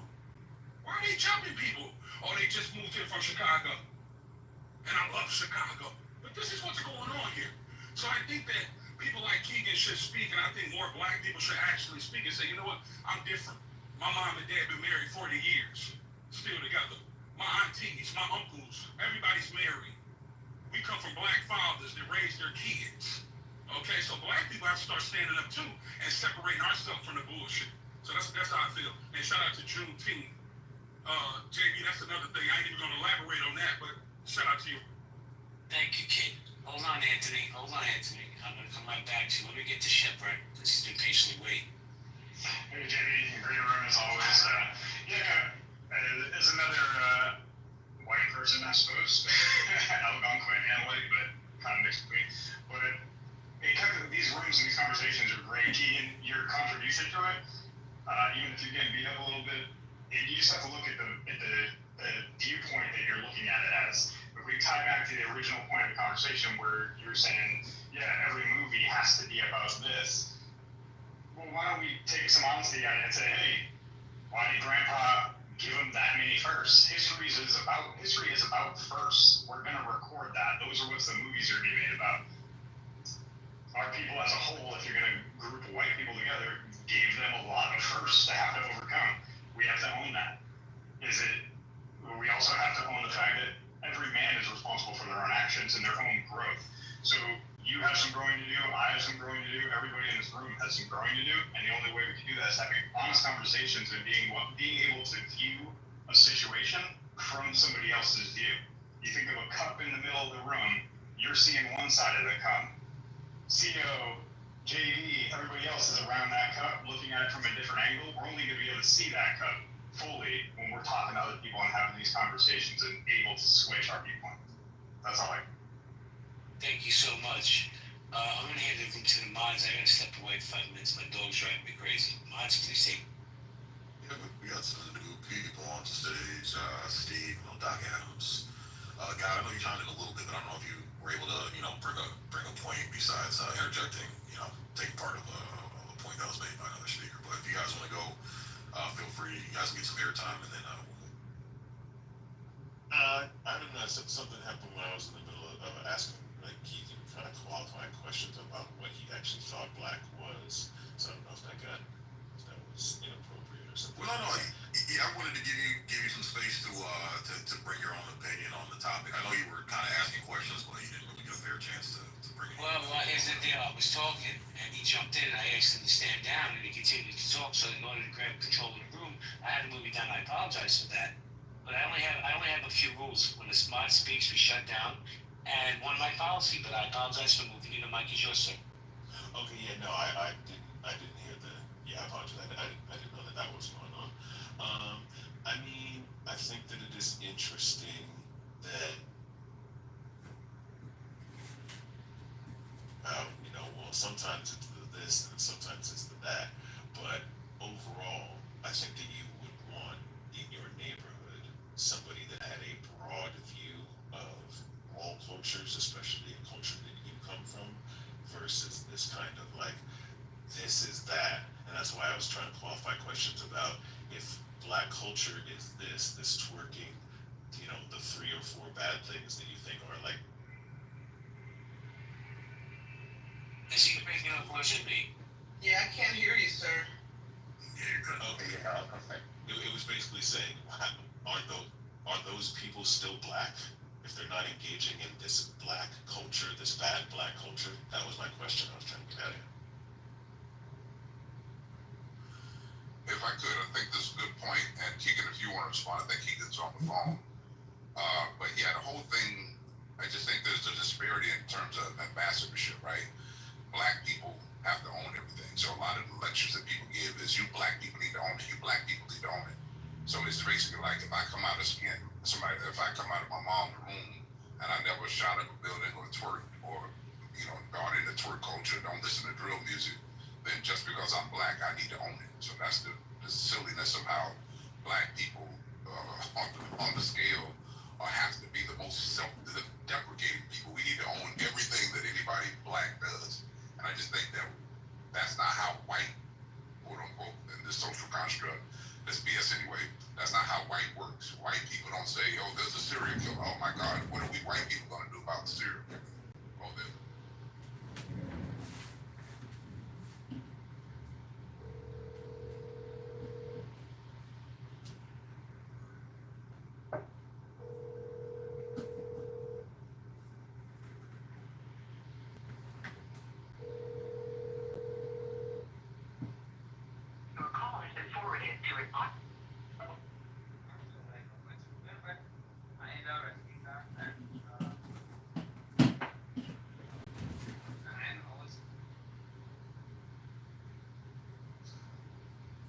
I would say from age 16 to age, 31 or something.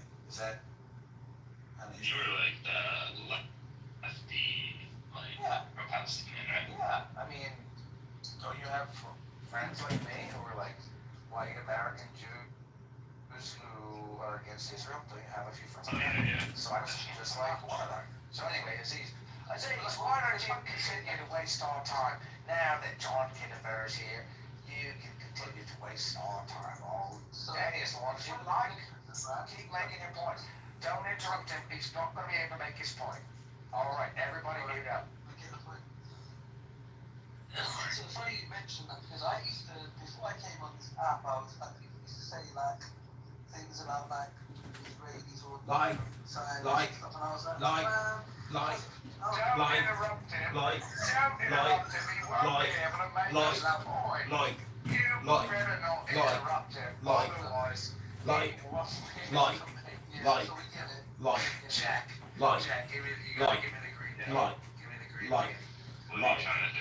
like, I'm trying to like, give you John. like, Uh, like, like, like, But like, John, like, have you like, been? Yeah. like, Wait, John, I love you. No, please don't leave. Everyone can raise their hand. I'm just annoyed whose intentions are good, right?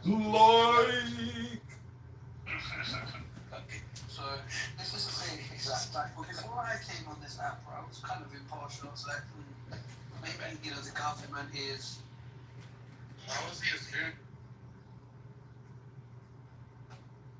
What is missing in the chapter?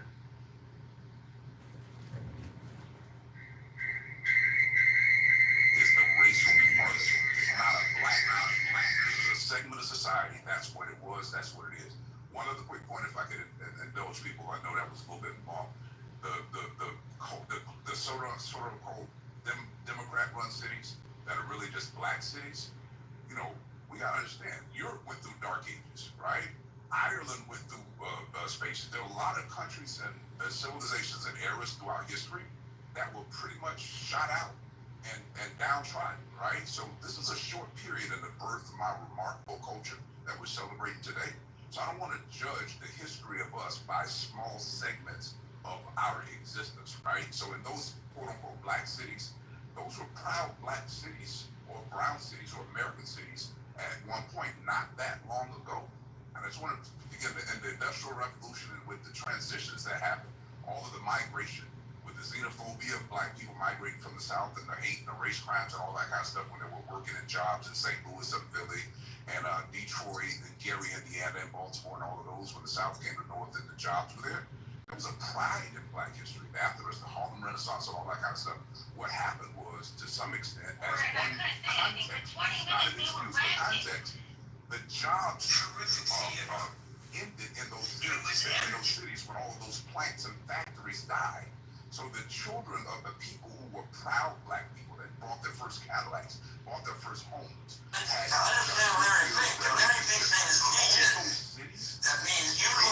belly up because thousands of jobs mysteriously just disappeared. So the sons and daughters of those proud fathers and mothers weren't able to move into the same jobs that they saw their parents occupy. And that's not but it needs to be, go ahead. Because we got too many speakers. I'll let you talk all day. But actually, I just wanted to go to King because you were talking on the music industry. That's not my lane. That's his lane. But before I go to you, King, I just want to say hello to Rolo. Good morning, Rolo. I know you're not here, but I'm going to give you, today's Juneteenth in America, which is Black Independence Day from slavery. So I wanted to give you a little context. So good morning. How you doing? Wait, hold on. Look, Juneteenth is a consolation prize. When you throw a community a holiday, you're basically saying that you don't want to deal with the real issues, but hey, we'll do this appeasement thing by creating a holiday. And I would say that if my community was oppressed in some way, I would reject the idea that the government's going to say, hey, here, we've got something for you, a holiday. Here, everyone get a day off, everyone go celebrate. Look, This goes for every fucking holiday. And JB, you know.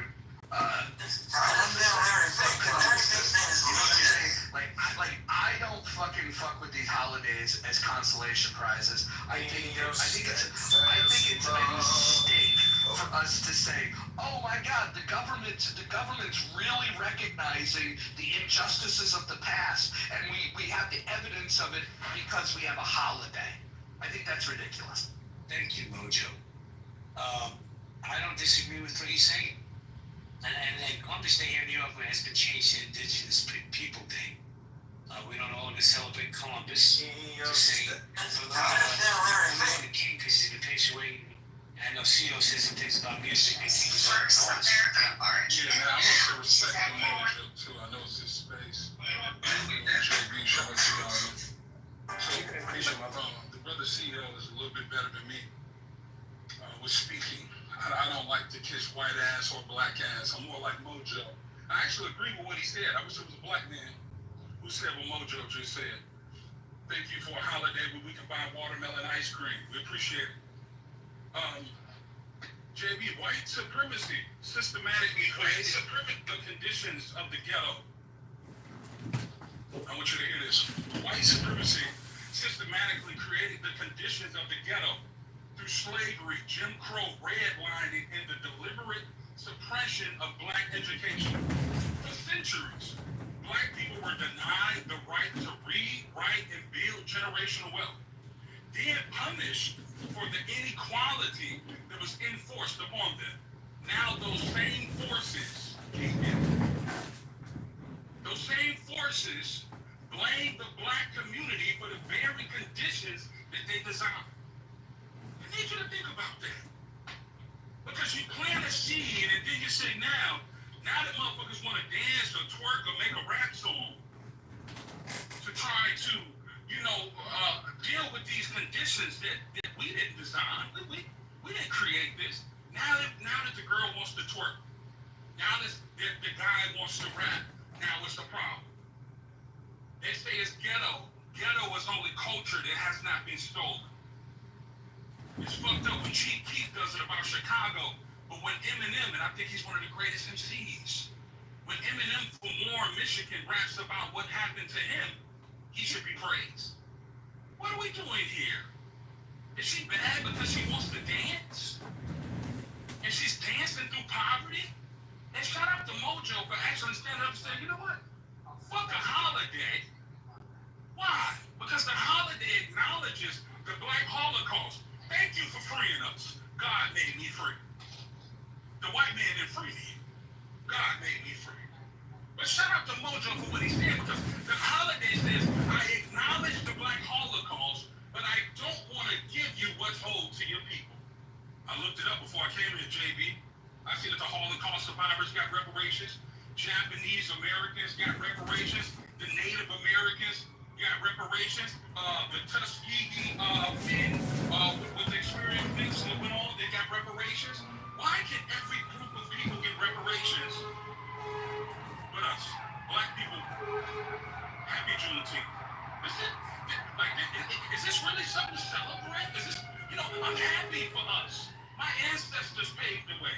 I agree with Tyler Perry. There's no prints on the water of the slaves that were brought over here. But it's funny how we want Diddy to go to jail for human trafficking.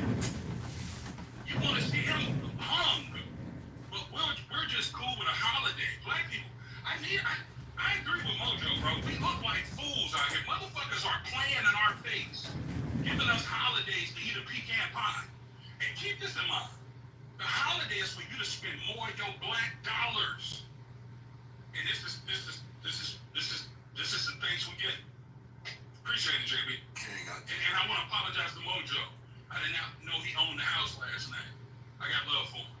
Hey, we all good. We all good. I heard what you said. I appreciate your perspective, and I think we're in about 85% agreement with the things that you just said. So, respect. I gotta say, I gotta leave for about 10-15 minutes, guys. Running, be civil.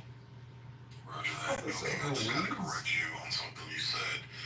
Yo, the slavery, the redlining, the Jim Crow, that's not what created the black ghetto and the conditions that black people were under when black excellence in America started going down. You're talking about the Great Society Act under LBJ. I've got 6 photo albums from my grandmother that has pictures from my great-grandfather's generation in Detroit, right? My family's from Detroit. They migrated up to Detroit from the South to work at the Michael Jordan, you are not. factories. Michael Jordan, you are From not. the 30s, from the 40s, from the 50s. Oh my gosh. Black neighborhoods in Detroit, beautiful homes, manicured lawns, nice cars, blacks well groomed and manicured and dressed in that area. You know, if you've ever been to Detroit, go down Grand Boulevard, go down Woodward, go down Grand River. You'll see the homes that blacks in mass occupied and how beautiful. And you can imagine how beautiful, even though a lot of them are dilapidated, but you can imagine how beautiful and see the structures of these solid brick homes and how huge they are. So even during Jim Crow and redlining and all that bullshit, we have tons of evidence that blacks weren't living in these dilapidated ghetto conditions, man. Black excellence was actually a thing during some of those most racist periods because black people were lifting themselves up and working and building their neighborhoods. It was under LBJ and the Great Society Act. That's when the shit started falling. Yeah, but see, are you saying that because you have evidences of black people succeeding, that his point is inaccurate? So, yeah, black people are resilient. Black people have pushed through. There's wonderful families that have had opportunity, and that's always the case, right? But are you refuting his information on the premise that you have anecdotal data of the success of black people? Well, it's not anecdotal. Like I said, you can drive down Grand Boulevard, you can drive down Grand River, you can drive down Woodward Avenue in Detroit, and you can see. And you go to the Detroit Historical Museum on Woodward there over in Wayne State University District. Dude, that's not anecdotal. The evidence is there. I've seen it with my own eyes, and tons of Detroiters and Michiganders have seen it with their own eyes. No, but anecdotal means you saw it with your own eyes. But I'm saying it's not a comprehensive and critical analysis of the reality. King doesn't need no defense. He's more articulate than me in some regard, but he's speaking to a more critical analysis of how we got here systemically or systematically. So you're just saying that there's black success. Both of those things can be true at the same time. That there's always going to be a remarkably successful story of our culture surviving. I think this culture's one of the most resilient cultures in history. But I'm saying I don't think you're speaking against this point necessarily. Do you disagree that those issues that he described didn't contribute to the demise of communities? These things are comprehensive and multi-layered. What I said was, to me, just as relevant in terms of how the jobs that you're speaking on, Sig, those jobs dried up. Those factory jobs and those factories left the country, and people were left literally unemployed with no jobs and trying to figure it out for whatever it's worth. Do you not agree, Sig? I don't agree entirely, CO, because what I saw is once those jobs dried up, that's when the Great Society Act came in and said, hey, we'll give you projects, we'll give you free food. Uncle Sam will pretty much be the father and the man and the husband of the home. And that's when we fell for the okey doke, and that's when you started seeing the huge downfall. But during these most racist periods, Jim Crow, redlining, I see nothing but evidence, CO, that blacks still fucking survived through it and actually built some really great fucking communities. It's just that welfare came in right as those jobs started leaving, and that's what took the place, of us saying, hey, let's find something else constructive to do, even though it sucks what's happening, but we can still rebuild after this. Let's spread it beyond the mods. I think Conscious may be up next, but I did want to ask King one question. And King, I don't disagree with your point. I for whatever was very good, bad, and different. But are you familiar with? I didn't want to go into the specifics of meetings and alleged letters that happened that literally shifted the context of what black music was doing for the exploitation of other things, including street products. I was speaking to how we got here. This is not where our culture just landed. What's your opinion on the history of that shift that happened in the late 80s, early 90s? So it's a lot of lying going on out here too, bro. And shout out to the brother, my pops from Detroit. You can't tell me about Detroit. You can't tell me about Joy Road and Linwood. You can't tell me Detroit ain't burnt down and fucked up, and there's a lot of abandoned homes and it's been that way a long time. Okay, Okay, certain brothers want to deny the history, but yet they talk about redlining. What is redlining? Just the fact that redlining exists proves why the ghetto is here. What is redlining? You have to look that up. Anyway, let me get back to CEO now. CEO, it's a lot of propaganda going on, brother. Me and my brother signed a Def Jam for $500,000. We was rapping about the ghetto because we was in it. No white man made me rap that shit. A lot of the white boys, matter of fact, a lot of the Jewish guys, when we went to New York City, they really loved me being more lyrical than being dumbed down. The same white guy signed an artist called Big Crit. Right? Signed Big Crit, signed Joey Badass, a guy called Nipsey Hussle. They actually like the MC. And so I think that a lot of the MCs are just rapping their environment. This is what's going on, bro. You know what I'm saying? So, you know, to make it seem as if white people sent some secret message out. You know what I'm saying? Like, and I would love to talk to Bone Thugs about this too. I gotta bring them on the show. Like, even with Bone Thugs and Harmony, it's like, you mean to tell me a white man wrote a letter and made you start rapping about St. Clair like it was fucked up, or was Cleveland really fucked up? You get what I'm saying, big dog? I think that the New York artists were costing the label so much money, they start going other places, and people started rapping their reality. Master P's reality is not Rakim's reality. Eminem was rapping his reality. Nobody sent Eminem a letter and said, no, you gotta rap about being white trash. You get what I'm saying, CEO? So for me, I feel like a lot of things are a cop-out, and I feel like we try to blame people. A lot of times we try to, sometimes, I gotta say this, and it's gonna hurt my heart to say this, sometimes we unfairly blame white people for shit that we just wanna do. She just wanna twerk her ass. She didn't get a letter to twerk. Wait, did you see that Leo Cohen interview on Breakfast? Yeah, I see it, absolutely.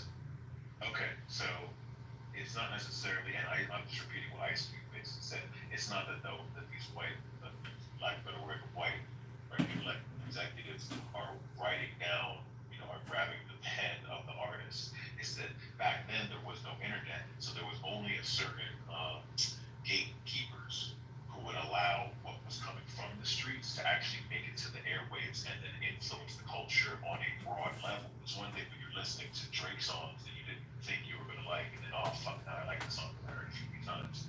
That's what the gatekeepers were able to do. So like Ice Cube said, it wasn't that they had to say, hey, I want you to write about shooting. It's that they would only promote to the airwaves. And then I guess the other guy who was the preacher who went to Walmart and talked about Rick Ross. He said, oh, Rick Ross can say all this stuff about, you know, maybe blacks and murders and all blah, but as soon as Rick Ross said that thing about, you know, something that she didn't even know, he lost his Reebok contract. And when he was talking with the execs from Walmart, they said, oh, yeah, no, that's unacceptable. He's like, oh, what about, you know, all these albums you have about killing black people, black people. So he said, well, there's a market for that. So you have to understand that, in my opinion, black people's exploitation and suffering has never stopped being the main cash problem of this country, and they've just manifested it in a way where what pimping does. So like Lil' Kim was like a version of pimping where it's like, oh, let's have her rap in a lower voice and say all the shit about girls that we don't want to say because we'll be called misogynist. But wait, if we have the girlfriend saying, I like girls too, girls are players too, girls are pimps too, then we can pimp out the girls more easily. Or little Nicki Minaj, where she's got the song Usher, where they disrespected that scene understandable, and her whole role in that song is to go and get a girl from Usher. I'll let you do this, I'll let you do that. And it's pornography, it's audio pornography. I can check on that and split it. If I can put the image in your mind, why don't we show you the image? So it's not just like, I mean, I'm sure there were a lot of Jewish people out there. I'm sure there were a lot of Jewish people, white people, and all different types of people that wanted the best lyricism to come out of that. But when you are honest about the gatekeepers and then what it turned into as far as NWA and that kind of stuff, I think it's kind of undeniable to say that there was a larger white supremacist culture. So for me, I own a promo company. Brothers come to us with the paper. He go 50,000, put me on radio. Brothers is taking dope money and going to the radio. They invest in their bread. Now my thing is, I grew up with white people before I moved around all black people. My life journey is different. When we grew up around white people, Ozzy Osbourne was biting the heads off fucking pigeons. We grew up to Insane Clown Posse, two white boys from Detroit that was talking about murdering everybody. Nirvana, Teen Spirit, Alanis Morissette, who's talking about, isn't it ironic? I didn't even realize what she was talking about at first. It's a very sad song. I liked it. But I started listening to it one day. Damn, what is she really talking about? Isn't it ironic? All of this shit happened. You know what I'm saying? Rock and roll. Marilyn Manson. What are we talking about? Man, I was with white folks sleeping in the fucking cemetery. We was doing some dark shit. so, so, so sometimes I think that we make, sometimes we sensationalize and magnify, black things way higher than we do white people. I think metal and all of this shit was adding to demonic shit, right? Metal music, and I like some metal music. I look at Kurt Cobain, one of the greatest artists from Nirvana. If you look up the lyrics to Teen Spirit, look up, what they're saying. So, to be honest with you, CO, we were just rapping where we was from, dog. Oh no, We ain't know no better, dog. I'm gonna keep it real. My father a minister, bro. You know what I'm saying? He from Detroit. My mom a teacher from Ohio, my dog. But my dad a street cat who turned his life around. Here I come from Ohio around all these white people, a few black families. I moved to Montgomery, and I was embraced by black people. And what part of Ohio, man? When I see my dog, you know what I'm saying? So at the end of the day, what part of Ohio? Yeah. I'm from Ohio originally. Then I moved to Montgomery. What part? Yeah. What part? Wyndham, Ohio. I was born in Warren, Ohio. Oh yeah. I'm a Cleveland Browns fan. I will rock with Cleveland. Okay. Oh, yeah. So see, we were just rapping where we was from, bro. It wasn't trying to glorify it, but it's like we didn't know no better. We in the trap house, niggas selling dope to white women. You know what I'm saying? We in the trap, dog. Like, I don't know what we want these kids to rap about. And I'll be honest with you, CO. I think if you look at the news, are the stories positive? I think America has an infatuation with crime. I really think. Listen, the news is all bad. You mean to tell me there's nobody doing anything positive in America? Nobody wants to hear that shit, bro. Some of us do. Because I still bump De La Soul and Nas, and I got a song with AZ and Scarface. You know what I'm saying, CO? But I just don't. For some reason, bro, we're infatuated with crime, bro. Even me at night, sometimes I be watching cop shows and I'm watching police arrest people that's doing bank fraud. You feel me, CO? And I'm like, why am I not watching comedy right now? Sometimes we just like the. But it's programming, and there are executives that get paid millions of dollars to design what you like. That's why there are 15 different, what you say, Law and Order versions. So if you're able to acknowledge that, you kind of didn't acknowledge the point that I made, which is the exact same thing in the music industry. Yeah, really, bro. You know why it's different? Because this is you want the truth or you want to lie. The truth is this. I can take you as an artist and you can be positive.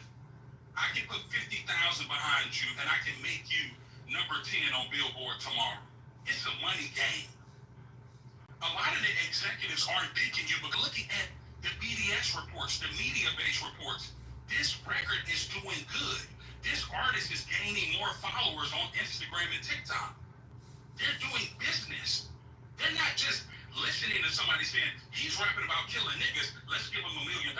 That's not how business works. You've never heard if it bleeds in the news industry? No. Okay, so if it Brother, I'm telling you, this is my game. Wait. You can't tell me my game. I can tell you, like, where you work at, bro, I would never disrespect you like that. I'm telling you, brother, I own a promotional company. I get paid to promote artists. I knew Drake when his investors was getting ready to pull out on him when he did Replacement Girl with Trey Songz. Pull it up, right? We didn't deny Drake.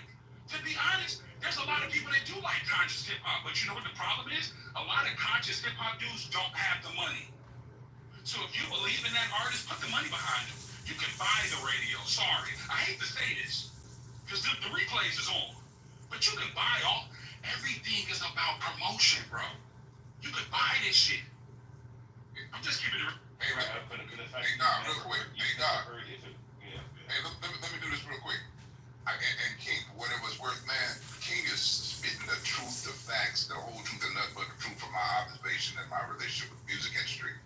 But these things are not mutually exclusive. Both things can be true at the same time. And what you're saying, God, I think we're taking a comprehensive view in the context of culture on this Juneteenth day, for what it was worth, discussing a really important issue, which is the influence of our music on the culture.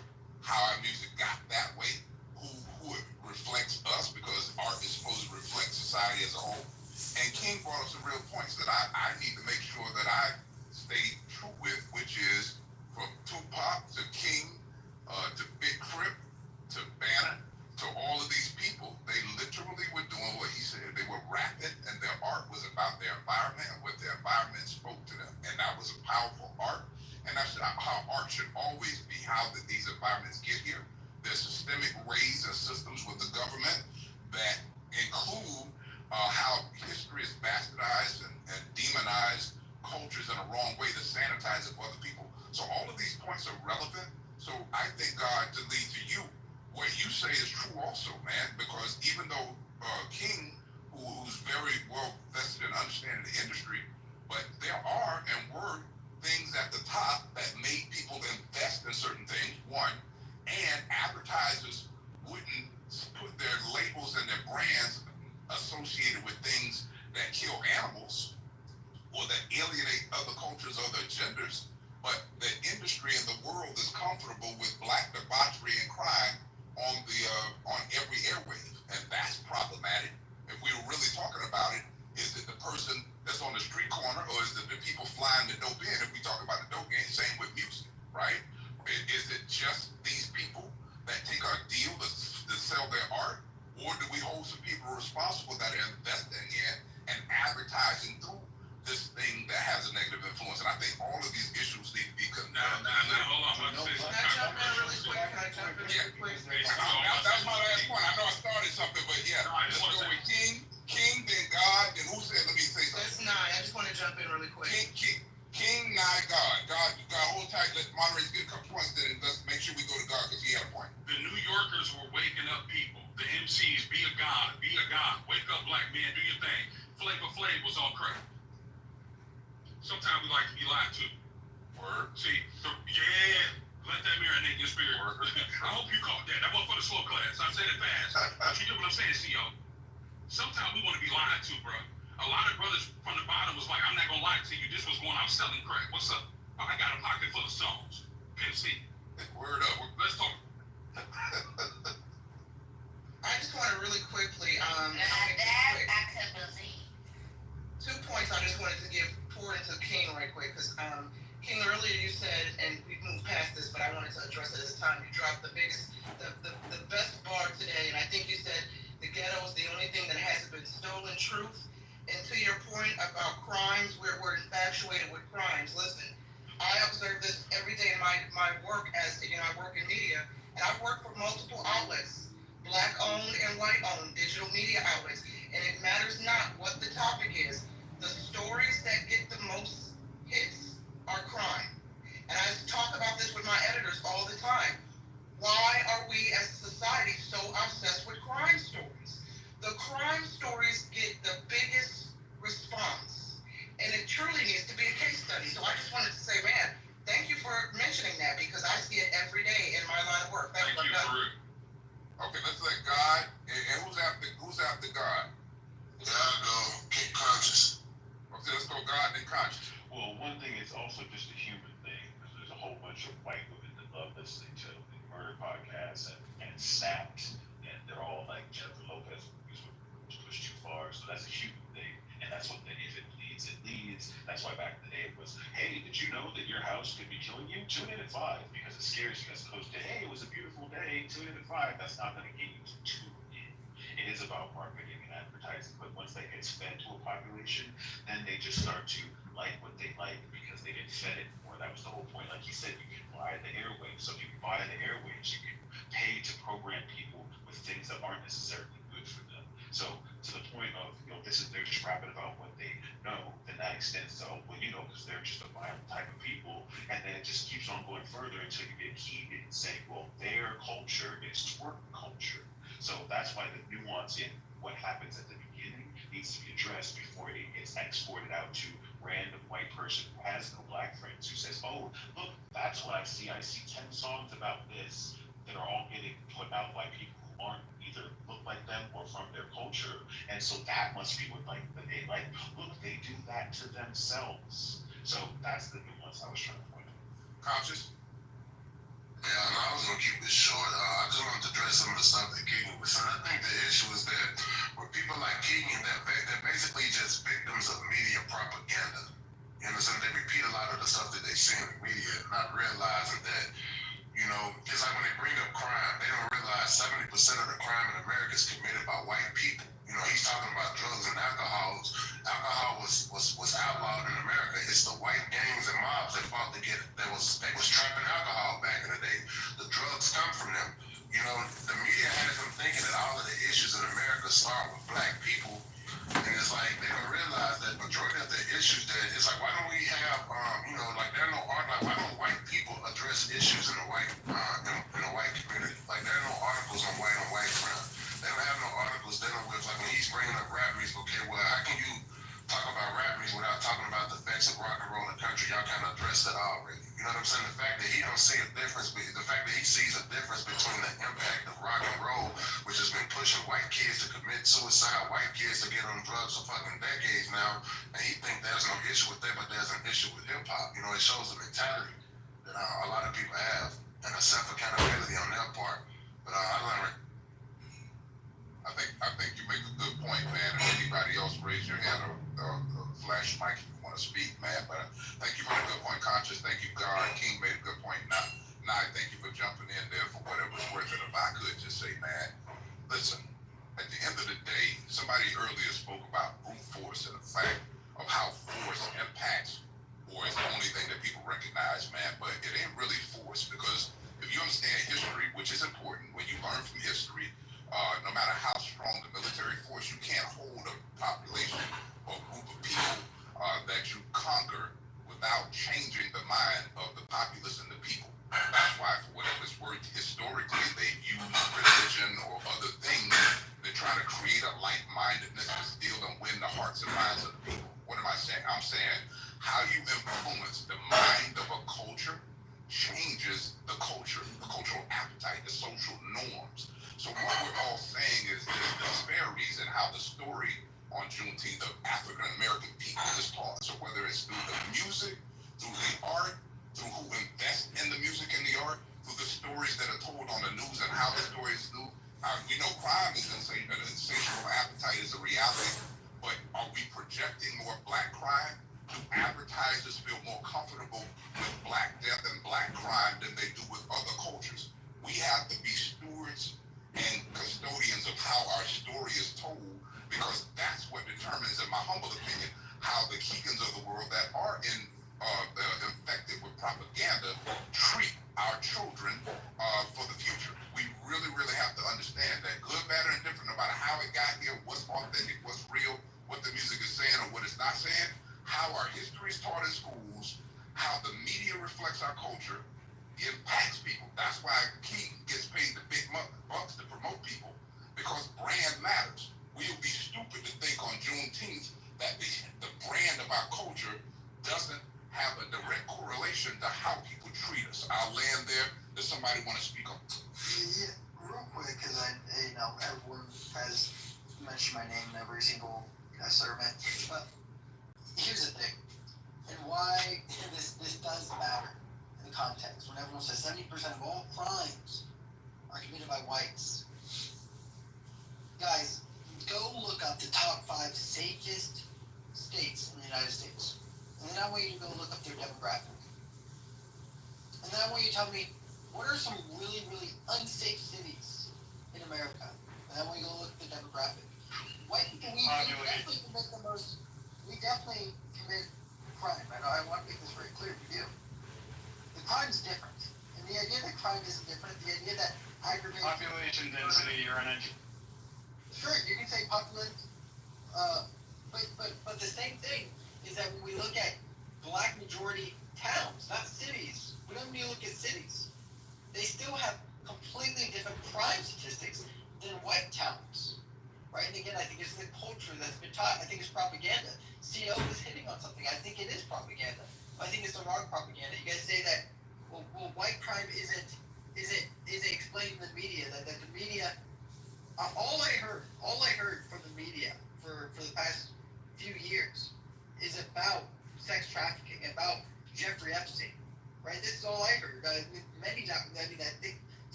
right?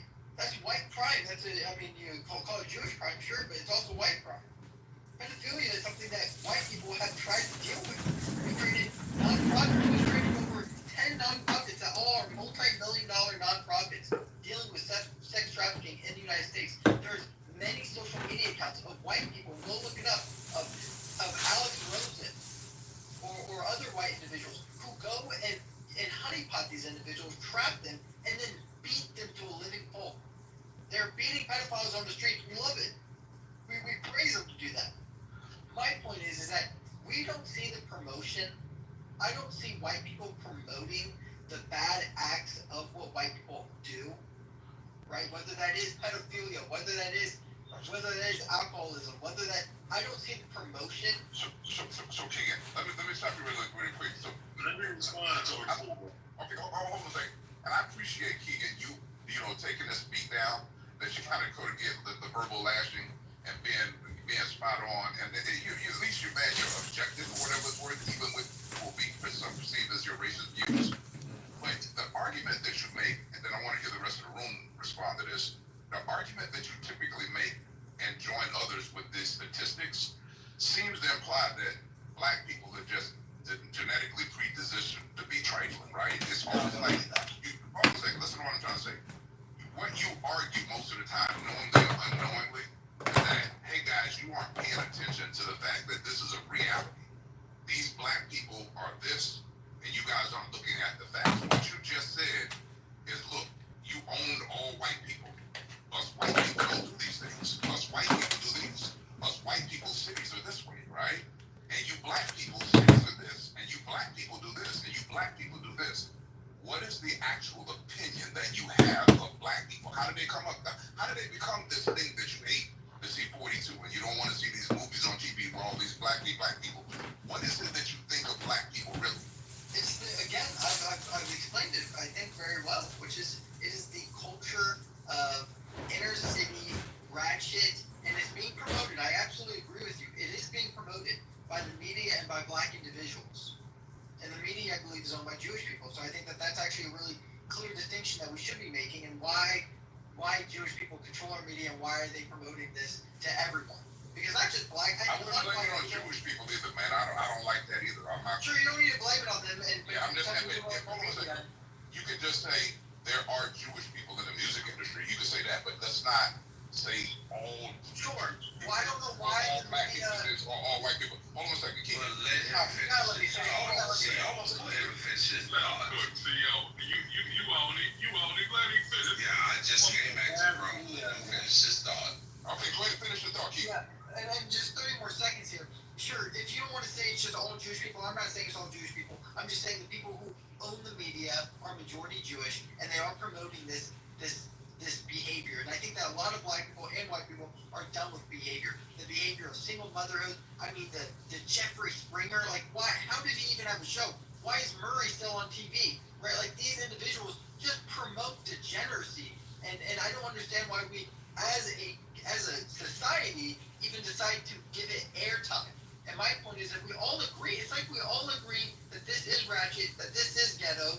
But for some reason, when I say it, this is racist for you to say this. When again, I'm just pointing out that white people, we do not promote the bad things of our communities. We just don't. We don't allow it. We say, okay, if this is happening, we're going to create nonprofits. We're going to create social media accounts where individuals go and beat up pedophiles by the hundreds. Right? Like Alex Rosen has, by the hundreds, caught pedophiles and then beat them up on live camera.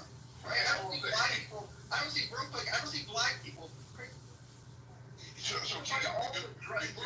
We're gonna fight the gangbangers, and we're gonna go and we're gonna freaking beat them to a pulp to show people that this. Hold on, I'm gonna jump in here real quick.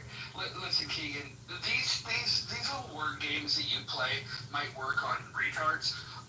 In a room full of adults, people can call you out for your dumb shit. And here's the reality. Everything that you spit is some sort of racial trope that you've decided that you believe in, and then what you do is you take, hey, maybe I can get them to all agree, because decent people will agree that pedophiles are abhorrent and gang violence is something that we should stand against. And then you say, oh, well, that's my position. I'm standing against pedophile. Well, how fucking brave of you to stand against the thing that we all fucking stand against. These arguments you make are fucking, this is what you expect to get out of a 5th grader, a 6th grader. I would challenge, shut the fuck up while a grown man's talking. I would challenge. Hold on, Mojo. Well, hold on. We gonna have a. We are gonna have a one mic policy, and you're not gonna tell me what the fuck to do. I don't know if you guys fucking know this, but this is my fucking house. So you guys can chill the fuck out. I know that there's some people that think it's edgy to simp for that kind of rhetoric. And fucking, if that's your get up, if you think it's cool to fucking to back up all of the racist tropes that he says, and by the way, I don't care if he says it. I'll protect his right to say it all day fucking long. I'm just challenging this guy to grow up and be an adult and have some talking points that are rational. The fact is that he's buying into the dumbest tropes, the most disprovable fucking points that anybody can argue, and he thinks that by winning people over by saying, hey, we should all stand against pedophiles. Yeah, hey, Keegan, we all stand against pedophiles. Now let's get to the fact that everything else that you say is a racist trope, and you should grow the... Thanks for disproving none of that. So I want to talk to Keegan too, CO. I told you, you heard of Diddy, he's on trial. CO, I need you to hear me. The white man is the remix king. I want you to hear this, CO. Listen to me, the remix. Keegan will sit there and act like black people so ratchet. It wasn't ratchet for white people to take over a fucking country. You scared of me. Motherfuckers grabbing a purse. I don't want to. Hey, yo, Theo. Alright? Motherfucker grabbed a purse because they think you gonna grab the purse. Motherfucker stole the whole country.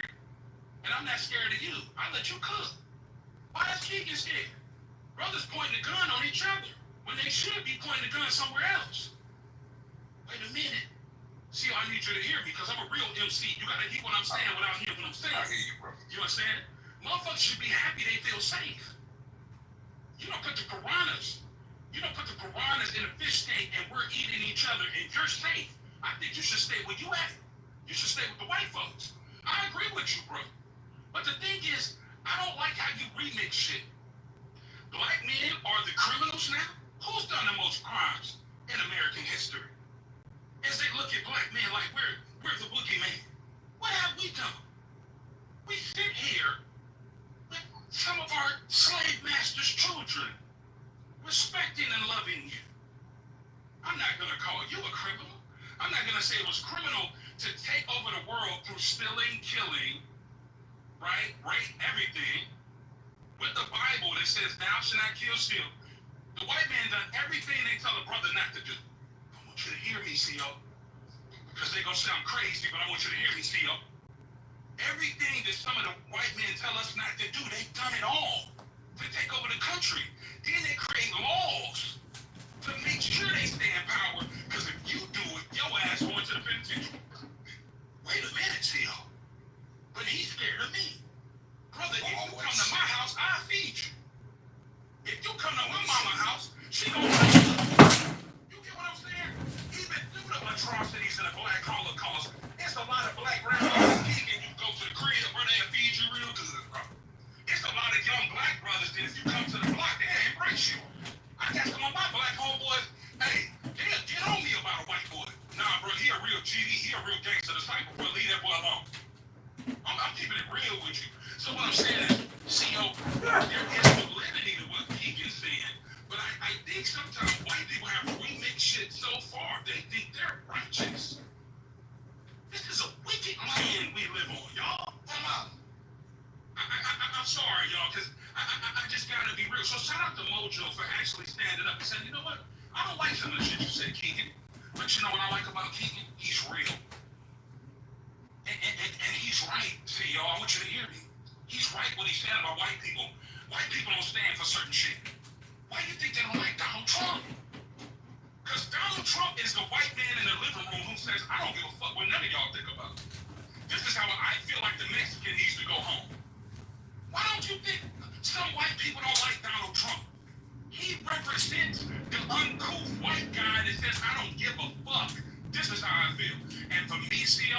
like Donald Trump because he real. So let Keegan stay, man. Let him cook, man. Oh, I'm not mad at you. If I can jump in, Mojo, I didn't know who you were. I apologize. So we're all good. When I moved you, I didn't realize who you were. I didn't see the whole name. So we're good. Okay, cool. Who was that? Kate? That was Conscious. Oh, Conscious. Okay, who was up next? I don't. Hey, first of all, yeah, this is good conversation, man. It is. Hey, Keegan, with all due respect, man, here's one thing I embrace that King said, man. Who you are, Keegan, it's like this, man. Let me just say this really quick, and then let me know who's next. I'm only gonna take 30 seconds. When I'm Hey, talking I'll do a reset of your. Okay, when I'm talking to I say even my sisters, man, black women, and I disagree with her on some part of her mentality around independence. I'll tell a sister in a minute, man. My argument is not with you. I'm arguing through you with the subjugation of the people that came before you. I'm arguing with the subjugation of your grandmama's grandmama's grandmama because it's infected you, right? So what I'm saying is, we don't understand that all of us, to some extent, all of us are victims of some BS propaganda. Because from history to media to art to how these stories are told in the news, man, most of us don't realize how influenced we are by things that we don't even have any control over. So when I talk to Keegan, not trying to be funny, Keegan, I'm hearing your granddaddy's KKK roll through your voice.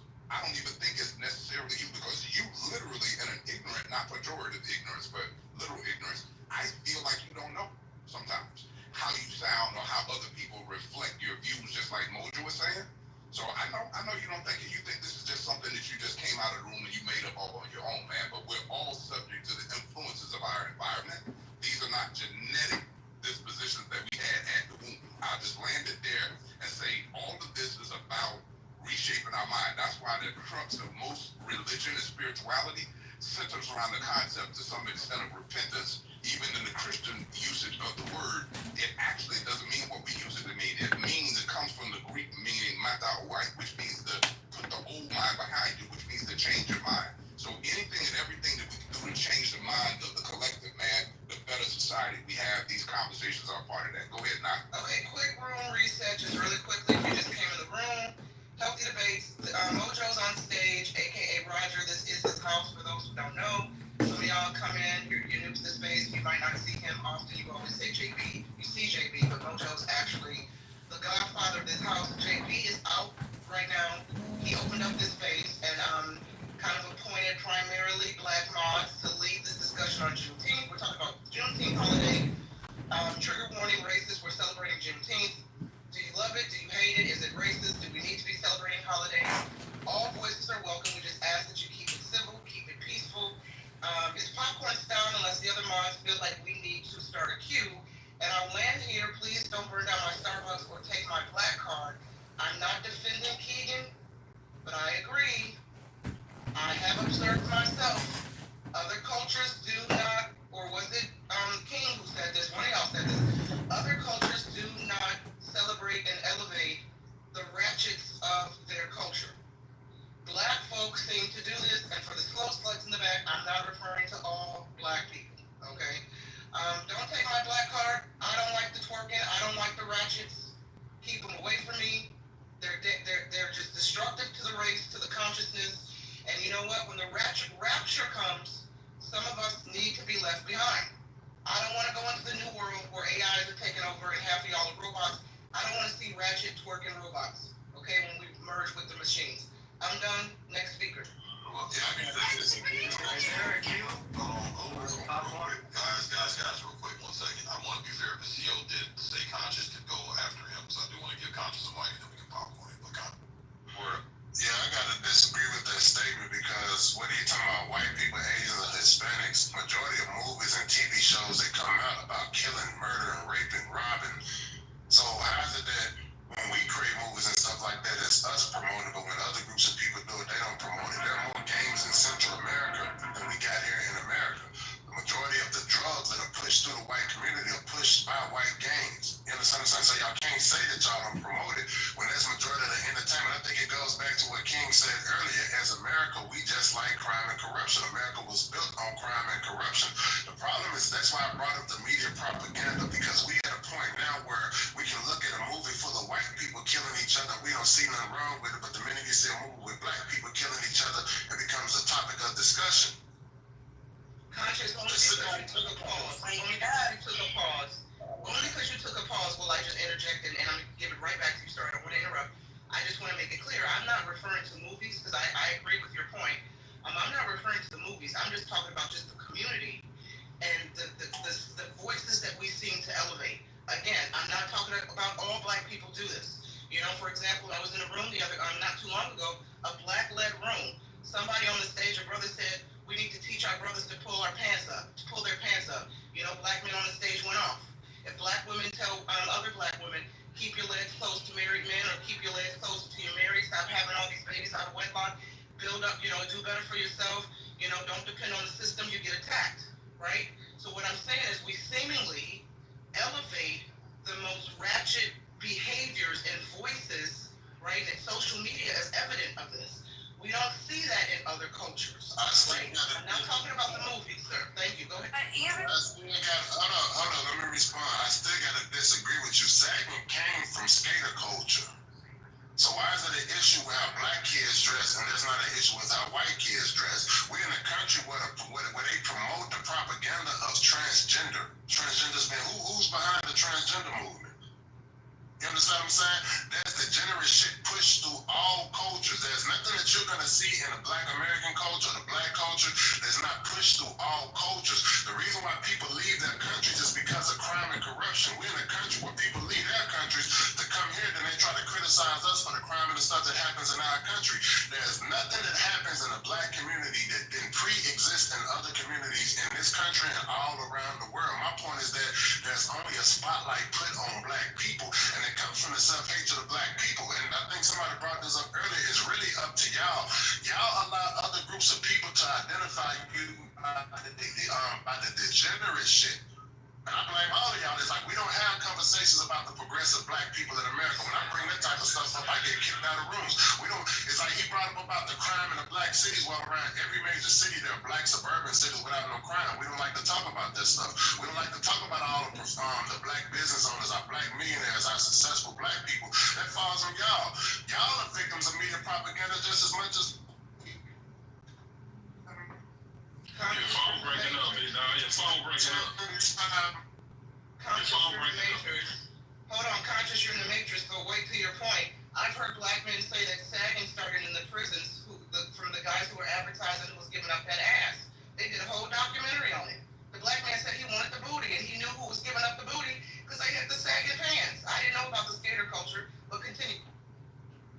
Sagging didn't come from skater culture. That was more of a myth. Also, white people didn't continue sagging. Hold on a second. So, Conscious, who's next? Let's get the queue rolling. Yeah, just real quick. It came from prison because a lot of times they had jumpsuits and no belts, so the pants naturally sagged, and then it became a symbolization of who's willing to give up the ass. That was that. Just like putting the tongues down and shit on boots and shoes. Like, because a lot of those prisoners had like Chuck Taylor style shoes. Flipping the tags, the tongues down and shit. So it didn't come from skater culture. That came from prison act. All right, give me 30 seconds. Sagging didn't really hit our community until really like the early 90s. So it couldn't have come from prison culture because how long have we been in the prison system? It came from skater culture, from the baggy pants. We didn't even have baggy pants in the 80s. The baggy pants that started coming into the 90s with the wide legs. It came from skater culture. So that's not true because if you look at skateboard culture, look at the 80s, 90s, like Rodney Mullen. Rodney Mullen was a prominent skater. Let's look up the name Rodney Mullen. You'll see the styles that came from skaters. They typically wore really tight shorts and tight pants back in the 80s. So before and I know what you're talking about, conscious like the Jankos and shit like that came after. But skaters typically wear baggy pants until like the mid to late 90s. Yeah, that's right. So hold on, real quick. Hold on, real quick. So as somebody that came from the skater culture, I can tell you that what Sig is saying is correct. Initially, people were wearing clothing that you wanted the proper shoes. You wanted clothing that would fit well. The sagging of the pants came around almost like the early to mid 90s, and there was a mix of music that skaters started listening to that they didn't listen to previously. It was a mix of punk rock, thrash music as well as gangster rap. And so there was a lot of different influences that started coming in. And so that was when the attire started changing. And that's also when a lot of the really popular skaters started getting into corporate sponsorships, and you started seeing a lot less of the street skates. And this is what to bring skateboarding back into popularity. That's when cities started passing ordinances to like build skate parks and things of that nature. When I was skating, you couldn't skate anywhere. Like you were the outlaw, you were the rebel. If you had to skateboard anywhere, they wanted to confiscate it from you. So there's a long history of that. But I think just like anything, there's multiple origin stories. We talked about how prison culture. There's a connotation there. Skaters absolutely in the early and mid '90s wore saggy pants, and then there's many people since then that have done that. In my neighborhood, the initial sagging pants came from the fact that I had a brother that was 14 months older than me. He was bigger than me. He would wear his pants, and then when he would wear them out, I would get his pants. I was raised by my grandparents. They didn't have a ton of money, and so they weren't buying new clothes if they didn't have to. The clothes that they bought for him would become my clothes. That's how sagging happened in my. Hey Mojo, thank you for that contribution. 30 seconds, please. Just 30 seconds. Go ahead, Con. Yeah, and so what y'all just said, it still proves my point, because the point that I made is that sagging didn't hit the black community until the 90s, and it drifted over from the skater culture. We didn't have baggy pants. That's not what the baggy pants. That's not what he said. That's exactly what I said. I said it didn't hit the black community until the 90s. It came from the skater culture. We didn't have the baggy pants. The baggy pants came from the skater culture. Thank you for proving. Hey, look, Mojo acknowledged that there are multiple origin stories, so I don't think it's worth the bog the conversation in the room down to the specifics of that. I mean, it was also the Latino culture, but Go ahead. Go ahead. Let me ask you a question. Yeah. Because black people ratchet and ghetto, right? This is what they say. Let me know if you can hear me. See, I'm good, right? Good, family. What was the problem when niggas was sitting on the bus? Hold on a second. What was the problem when black people were well behaved and it was a minister called Martin Luther King where black people would march on Selma? What was the problem when black people were minding their business and the churches would still get bombed? What was the problem then? Now you got a bunch of kids who saying, fuck that. I ain't my ancestors, nigga. You got me fucked up. I ain't sitting on the back of the bus. I'm not being well behaved. You know why I'm saying this here? Because even when black people were well behaved, man, I want to eat with you, bro. Nah, that's for whites only. Man, I want to drink with you. This water fountain for white folks only. Even when black folks were minding their business, we still wasn't loved. We still wasn't appreciated. Little girls were still getting bombed in churches in Birmingham when black people were doing nothing. So at some point, you just don't like black folks. Because what I'm saying, Theo, I'm not saying that Keegan is lying. I'm saying I can show you the flip side of the coin, where black people were on their best behavior. Theo, and we still got lynched. We still got hung. Theo, the churches were still bombed. So what's the problem now, Theo? It's gonna always be a problem as long as you black. Wake up, bro. Listen. Keegan can get up here and talk the way he talks. He can talk at the job. Listen to me, Theo. The way he talks, he can talk at the job. Now listen, shut up this head, because I know he want to coon all day. Check me out, Theo.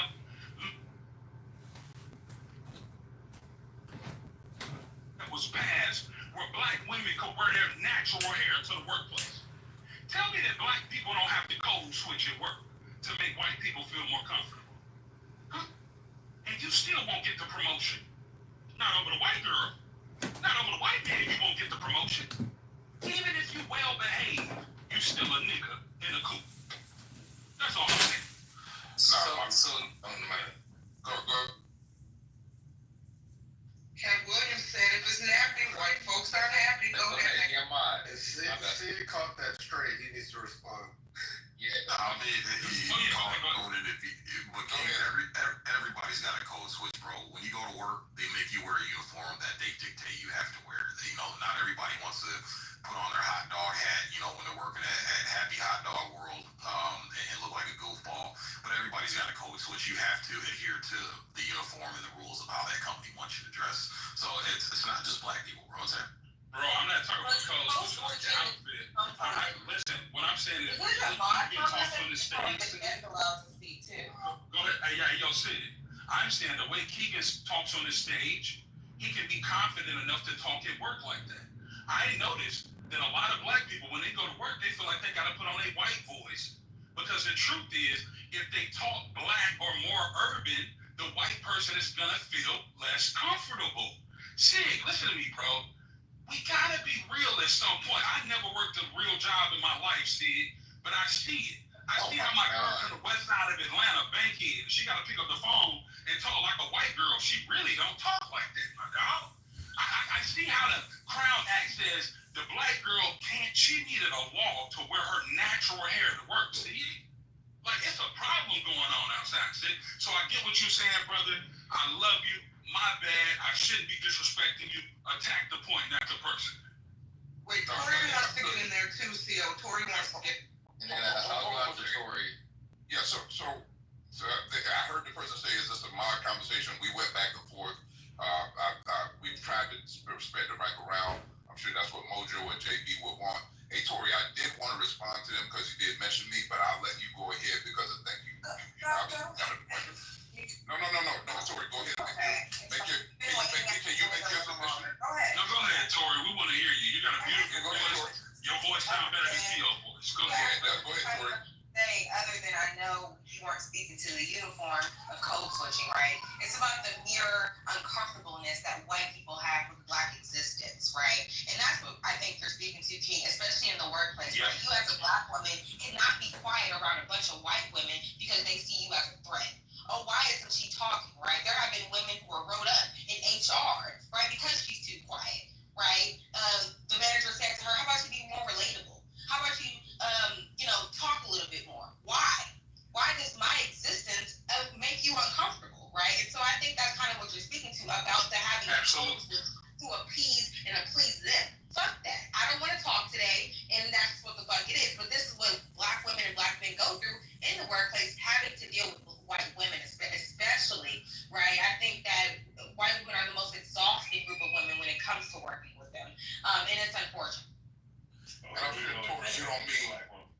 Hey, and Tori, I'm sure you don't mean every white woman, but in the context of who you're describing. Majority. I'll say majority. See, here he goes trying to clean it up. See, you the problem. See, y'all let her cook. See, you trying to clean it up. No, hold on a second, King. I'm man, I'm playing with you, man. I know you are, but let me underscore this point. I'm a serious man. I'm not trying to be funny or nothing. And I told one of the people that me and you just talked about this at one point, King, and we'll get into some offline about this, man.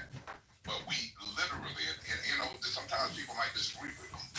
We have to make sure that we understand, especially when we're talking about political politics and policy and government and regulations and laws. We have to understand, man, it's a real numbers game. We live in a representative democracy such that when you say you're a representative of Congress, they have a vote. And these things matter. Who they choose as judges, who they choose to run different departments, right? Who they choose to be the head of law enforcement, so forth and so on. So I think we have a responsibility not to continue alienating people who are allies to us.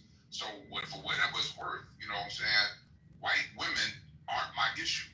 There's a certain mindset within that culture that might be socialized a specific way. So I just don't like saying stuff as white people this or black people this. So I'm going to push back on Keegan anytime he says black people. And I have to push back on us when we describe stuff as white people. White people, you said it yourself. That's not my problem. I rock with white people. It's just people with the mindset that's Keegan that are unrepentant and unredeemable sometimes that don't want to evolve when they get new information. Those are the people who I have a problem with. I have a problem with ignorant ass people. So if you think that a black woman coming into the workplace speaking a language and wearing her hair is inconvenient and uncomfortable for the workplace, then I got a problem with your ignorant ass, whatever color you in. That's my point. Who's next? Wait, hold on, Theo. I think Cray wants to. Wait, who's that? Mrs. Clark. Okay, hold on. I know Cray wanted to go, but let me just say this before we give it to Cray and then Mrs. Clark. Let me just say this really quickly to Tori's point, because I saw some people in the chat kind of mocking, making fun of what she said. She's spot on. As silly and as ridiculous as that may have sounded to some people, every black woman who's worked in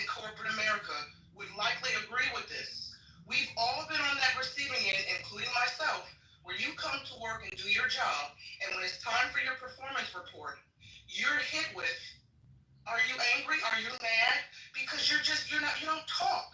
And they don't mean we don't talk in the sense that we're not a team player, right? We're team players. We know how to coexist with our colleagues and contribute to the assignments and the tasks.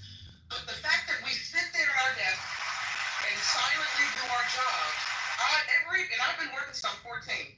When I moved to LA and started working in the corporate world at various studios and production companies, every time I had a performance report, high praises for my job and what I was doing, but I was always hit with, what's wrong? You're so quiet. And of course I can't say bitch because I'm doing my work. What the fuck you want me to do? There's this idea that for some odd reason it's threatening for a black woman to just sit in her peace, don't be a problem at work, just do the job they hired you to do, and go home. If we're not talking and cackling and at the water cooler gossiping, then there's a problem. Then they have to make a note of that in the performance review. And CO, to your point, I know he's on the phone. I can't say that this is a white issue, but all my bosses have been whites, and they're the ones who bring it up.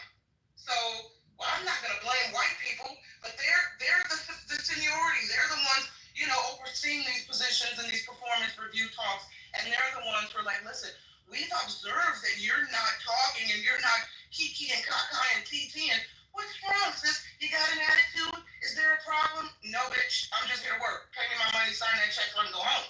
Thank you very much. Point, thank you.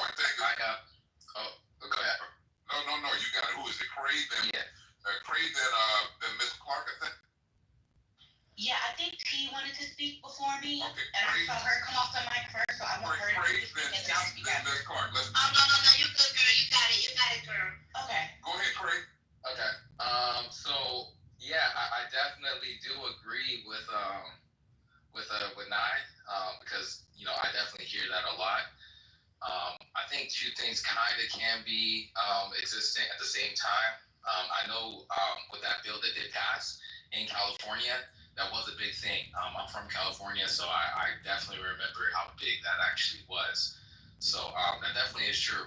I just think that for some people to kind of talk about corporate America, and they said admittedly that they've never had a real job, I don't think that some of these people should be talking about what goes on in corporate America when you've never even worked a real job before, because you're not even affected by that. Like you're not affected by that. If you've even had a real job, you would even have to understand that when you go to a real job, you can't conduct yourself a certain way. You have to fit within the norms of that job, and you can't act the way how you would typically want to act. Craig, who are you? Yes. Now, who are you referring to with the real job part? King. He said in his rant that he had never worked a real job. Yeah, I don't think you understand the context of what King was saying. He's speaking something different. But go ahead with your point. Yeah, and I would like to respond, but I want you to respond for me. So, go ahead, Craig. Yeah, because I don't know, when someone said they never worked a real job and they talk about what's going on in a job world, it's just kind of fascinating. Hey, Craig, you're missing the point. Craig King is a boss. He's hired people. So he's just saying he has to work in a traditional job in a traditional way, but he's hired people. He's probably full-time working twice as much as you. But go ahead with your... No, not twice as working as me. I travel for a living. I travel for my job. Oh, dude, no disrespect, man. So I would like to Yeah, because I definitely do very great. I travel. On top of that, I'm a military veteran. There's a lot of different things about me that I actually do. Thank you for the Yeah. So I mean, I would never be able to be in the same position as a king. Hey, Craig, let's give you 30 seconds. No, but I'm done. But go ahead. Okay, so if he was a steward until they said he was in the military. Yeah, and thank you for your service. So I don't have to smoke crack to know the effects. I find it funny that the black men in here that have worked traditional jobs will sit here and coon and act as if the black women are wrong. They speak about their experience in corporate America.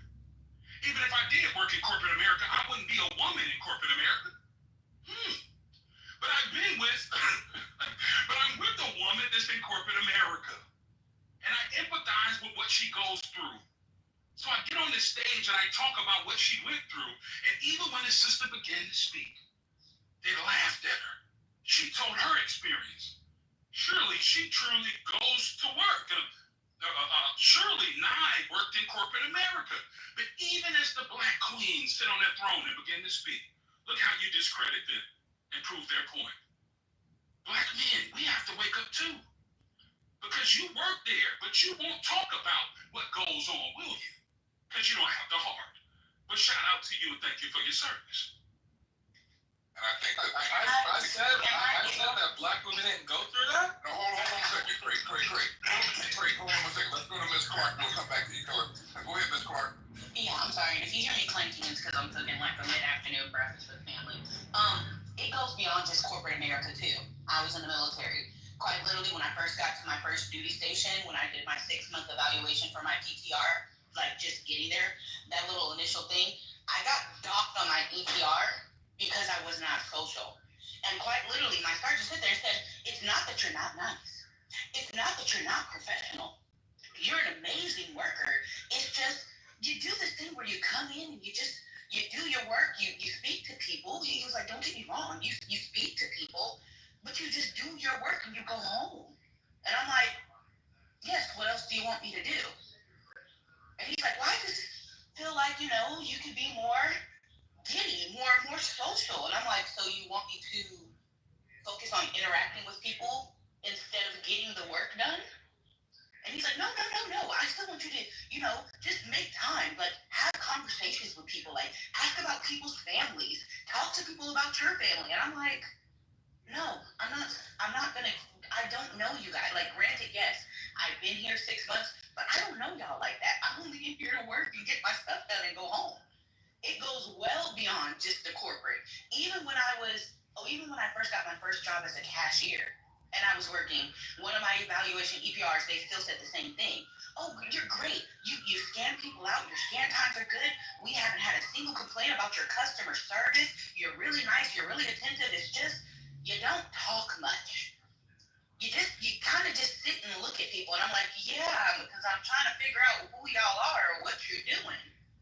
Like, this is a common thing that black women go through. Like, it is something that black women go through where even if, like I said, you can be doing your job to the utmost of your capabilities, they'll still want you to be social.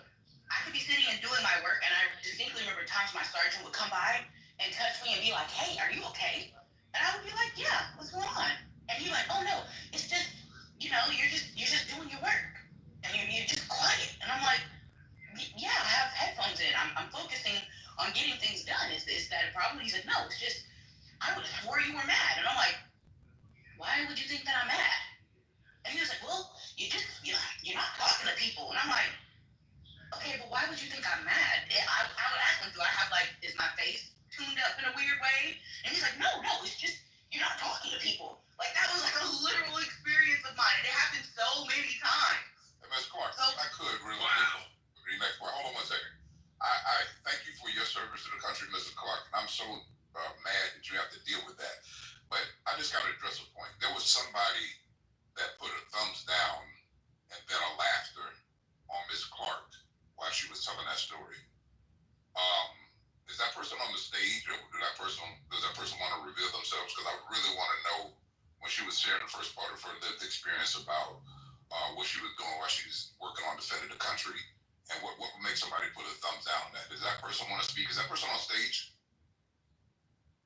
Look at the remarks in the comments too. It's quite jarring. It's black women are damned if they do, they're damned if they don't. If we're quiet at work and just do our job, then it's a problem. And if we speak, then you're too loud and you have an attitude. It's so strange. Someone in the chat said headphones at work is ghetto. Listen, sometimes you have a job where you have to put on headphones so you can concentrate, especially if you're editing, if you're writing, if you have to transcribe something. Sometimes you're trying to drown out the noise in the background. So now, if your job requires you to put on headphones and you're black, then it's ghetto. Yeah, and I did transcription. Like, I don't know about y'all, but I work histology. One of the parts of that is transcribing. And that's what the doctors, when they go and they sit at the growth station and they say, hey, today I got a GI specimen that measures 4.3 by 3.2 centimeters. It's easier to have headphones in where you can concentrate on what they're saying than the grainy ass fucking speakers and, the goddamn processor beeping every 20 minutes. Quite literally, they allow us to wear headphones to transcribe. So it's like one of those things where it's like, you're doing your job,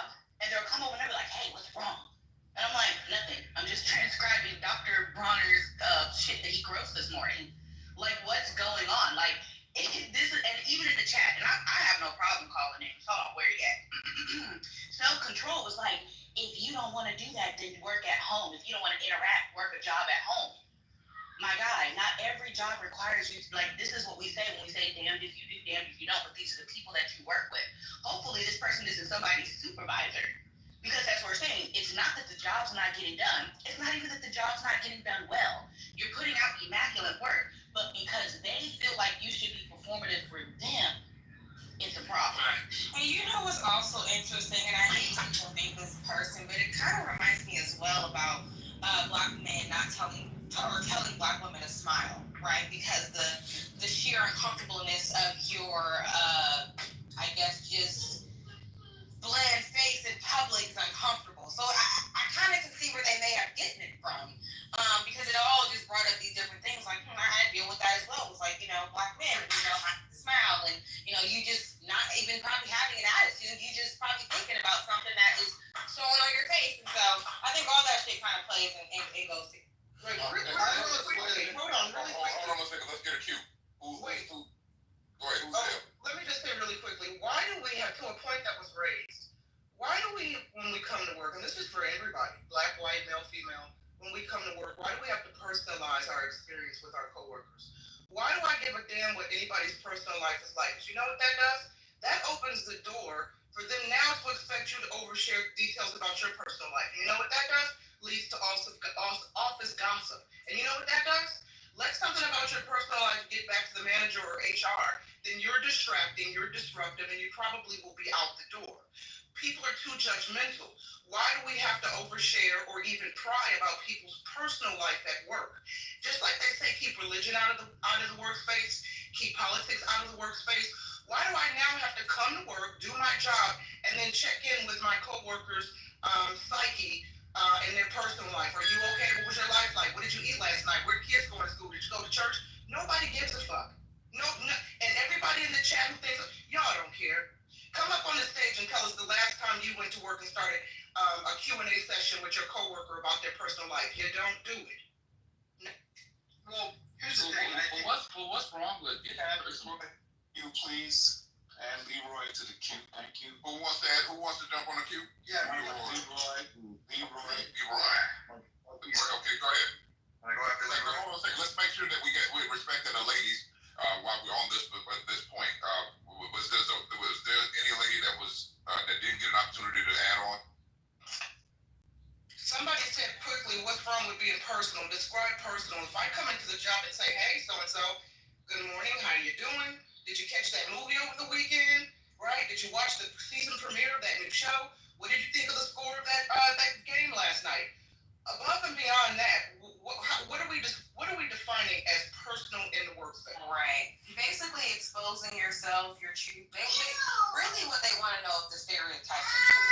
They want to know what's going on in your home. Are you a single baby mama? Are you struggling? Because then when they know all that information, they become passive aggressive. Oh, do you need anything? I know you have the kids. And it's just like, no, we're actually well taken care of. They start with this passive aggressive, overanalyzing shit. They bring you shit to work, donating cannabis.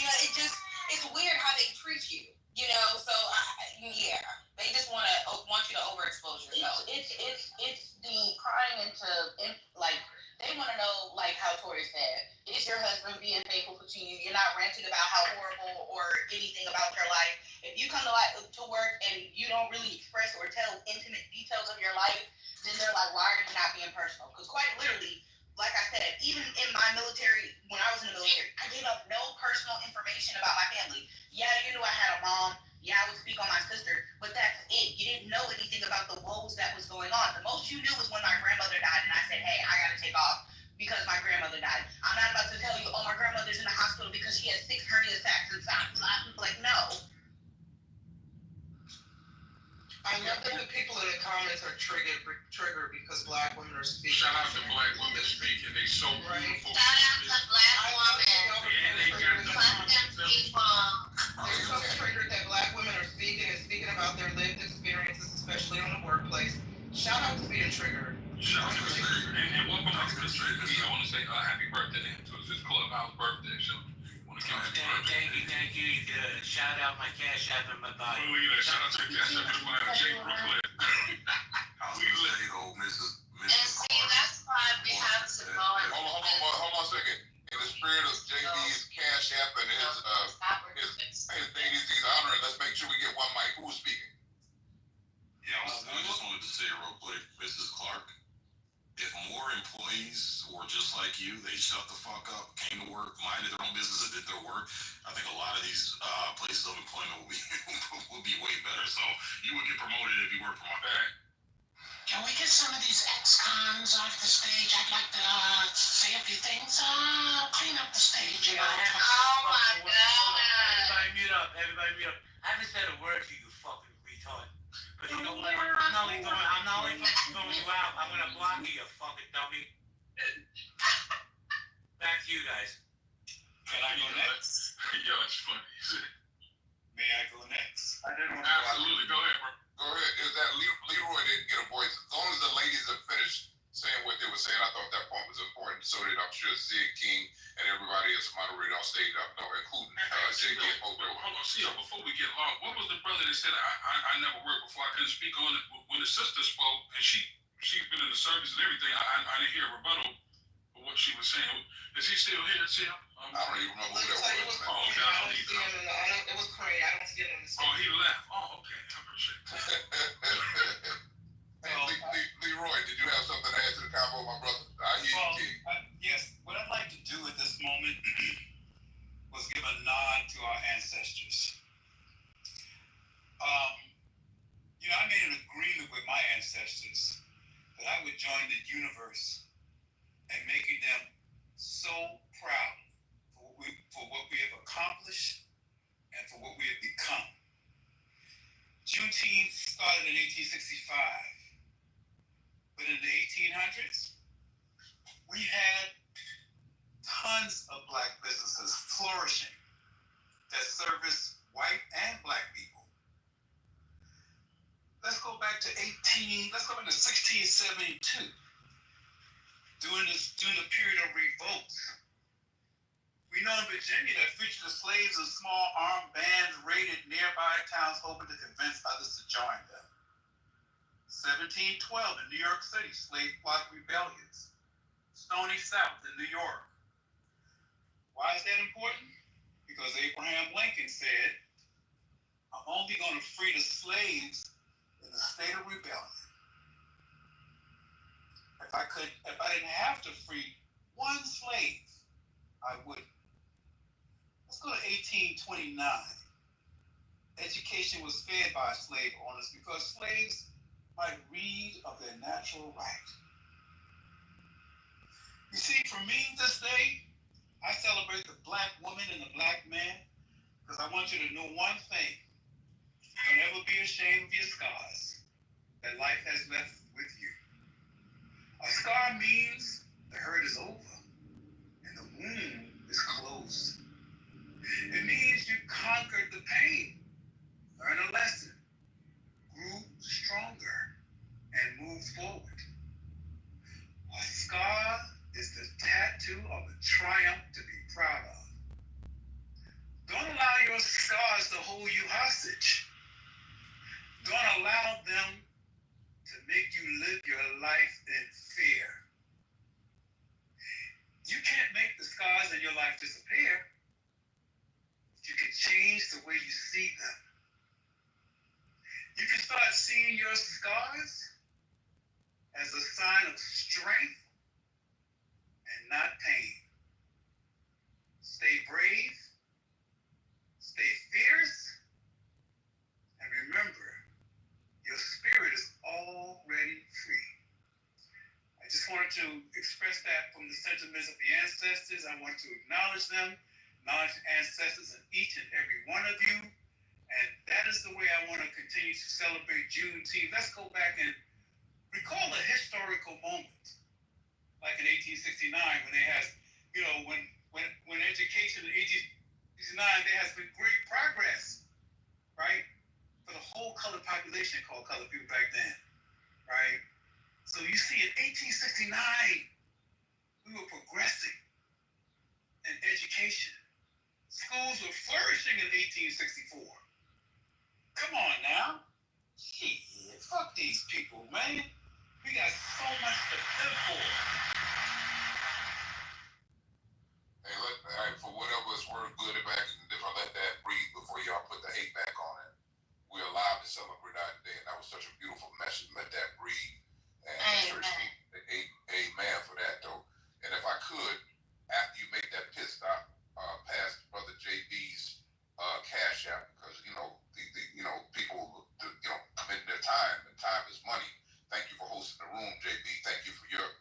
addition to me learning who you are, Mojo, but also after you guys make that pit stop by his Cash App, man, you know, stop by and Google Leroy Campbell, man, because hey, and don't put me out there, Leroy, but Leroy, I have his art on my wall. He's one of the most prolific artists of the culture of the world, and his art speaks to this existence and this reality.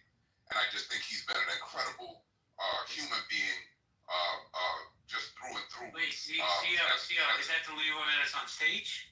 The Leroy that's on stage is a world-renowned. I had no idea. I've spoken to this man 50 times. Good dude. Leroy is nothing but the truth, JD. I literally have his art on a wall in one of my rooms and have met him several times on a cruise that we frequented for whatever that's worth, man. So, man, respect for you, Leroy.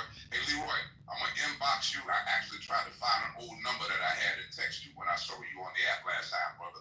But thank you for being who you already are, always been, man, my brother. You know what I'm saying? Take your love and blessings, man. That's what we do. All right, say less.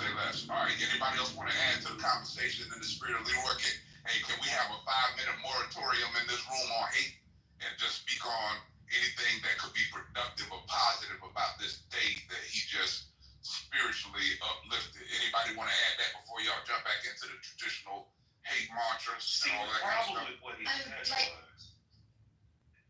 Before we go there.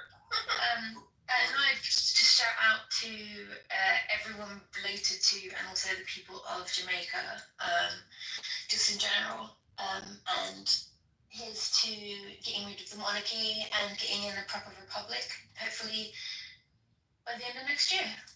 And thank you so much, everyone. Everyone's so lovely in this room. It's really, really nice. I'm the loveliest. And yeah, otherwise, power to the people, I guess, yeah. I would like to respond to Miss Clark because I was one of the people that reacted with the laugh emoji. And it wasn't because I was laughing at your story, Miss Clark. It was because it deeply connects with me. Because they're telling you at your work, like, oh, you need to have conversations with people, interact with people more, delve into their life, so to speak. I found that hysterical because at work, with where I work at, I work security, and they're telling us, like, they'll threaten our jobs if we walk and talk too much. If we walk and talk to each other too much, they'll threaten our jobs. And I'm just thinking, wow, look at the contrast between these two. Like, they're kind of getting on her case just because she's not talking. Hey, you broke up, Marquise. You're in the Matrix, Marquise. Hold tight for a second to see if he jumps back in. Marquise, the place we lost you is that they do something to you when when they're not talking. I think you were going to say somebody else. When you got, go ahead. Hey, Marquise. Yeah, we lost you at when you were talking at work and what they do. Oh, did I cut out? Yeah, cut out. Start again. Oh, sorry. But yeah, what I was saying is, like, it's the respect of what you're putting into the company as compared to the respect that they're giving you and the respect and that same work ethic that they're doing that they're expecting you to do. If they're telling you to interact, and yet if you don't, what's going to happen, right? Well, why? Why would I want to interact if I don't even know who this person is? So to go, you're living by the right ethic. Go to work, do what you need to do. Even if you have the time, do a little extra work, but you don't need to be placing your life, you need to be placing your life on the platter for everybody else like that. And I'll land my plane then. Yeah, Marquise, and I get what you're saying, because I think people are taking the fact that I'm saying that I'm not talking much as being antisocial, and that's the thing that I don't like. Is because it's like this label's getting stuck on people because they don't want to talk. That doesn't mean you're not antisocial. Like, we gotta stop that, and that happens to Black women a lot, especially when we speak. Oh, you're not fun to get along with. Oh, you're antisocial. No, I'm very social. I'm just not giving you everything. It's like there's no balance. Like, I don't think that the people understand that there are people who can operate in balance. I can be social. I can be nice to you at work. We can have our conversations. But guess what? When these specimens gotta get cut, when they bring that damn leg down from the OR, I can't talk to you anymore. I gotta focus on getting this stuff grossed in. I gotta make sure that everything was severed correctly. there's a time and place to ha-ha and kiki, and then there's a time and place when not to. And I think that people have forgotten that, especially in workspaces. Because don't get me wrong, it wasn't just, like, that's why I said it's not just corporate. It wasn't just the military that I experienced that. Even when I got into the outside world, people would be like, oh, when you do your work, you just lock in. It's work. Why would I want to get distracted, especially dealing with patient care? Like, that's the one place where I would think that I need to focus the most, at least. Hey, I'm not going to talk to you while I'm doing this goddamn SNA, and I got these needles in my hand. I'm going to focus on doing what I got to do. Now, once it's done, and we sit in the break room, yeah, I'm a kiki with you. We can talk about, you can tell me about your kid's soccer game and everything. You can show me the pictures. But right now, while I'm at work, when I got these special things, when I'm sitting up here cutting on this microphone and I'm at this embedding station, I ain't got time to talk to you. I can't remember the exact word, but there is this kind of it's always been there, especially with Black women. But it's just this kind of this weird, disgusting kind of thing where I think you're expected to be, and I can't think of an easier word, but I guess digestible and easy for the person. The other people, I'm not saying. Hey, Alaska, can you explain that, please? I'm trying to think. Like, it feels like it's always one thing. If it's not one thing, it's another thing. Like, your hair, or your makeup, or your, it's just, how can I, and there's a specific word for it. I'll think and come back, sorry. And like the funny thing about it is, I'm not even getting into the situations with my hair and stuff that I've experienced in the military. Like y'all exactly. That's like, you guys can look at me. Imagine being told that the brown makeup that I'm wearing is too brown for my skin. Like this is the shit that I've heard. Oh, I see your makeup in your on the liner of your hat, and I'm like, yeah. Why is it brown? What do you mean? Why is it brown? Well, why is it brown? I don't know, Susan. Who's asking you that? Stevie? Like this is literal conversations I've had. Oh, you can't wear you can't wear brown lipstick. Your lipstick has to match. You can't wear brown lipstick, but it has to match your lips. I've been told you can't. I've been told I can't wear. I've been told to wear makeup, and then I wear lip gloss or whatever, and then I get told it's too much makeup, even though I'm wearing other people. Girl, I remember I was working at a nursing home, and I mocked my manager like she was white, right? I mocked her like I sounded just like her. She fired me. She was so pissed off. Yeah, I don't take shit, okay? I'm from up north, so I don't know. I don't do no fucking yes. Sorry, yeah, I'm gonna mock your ass. Like, yeah, now what?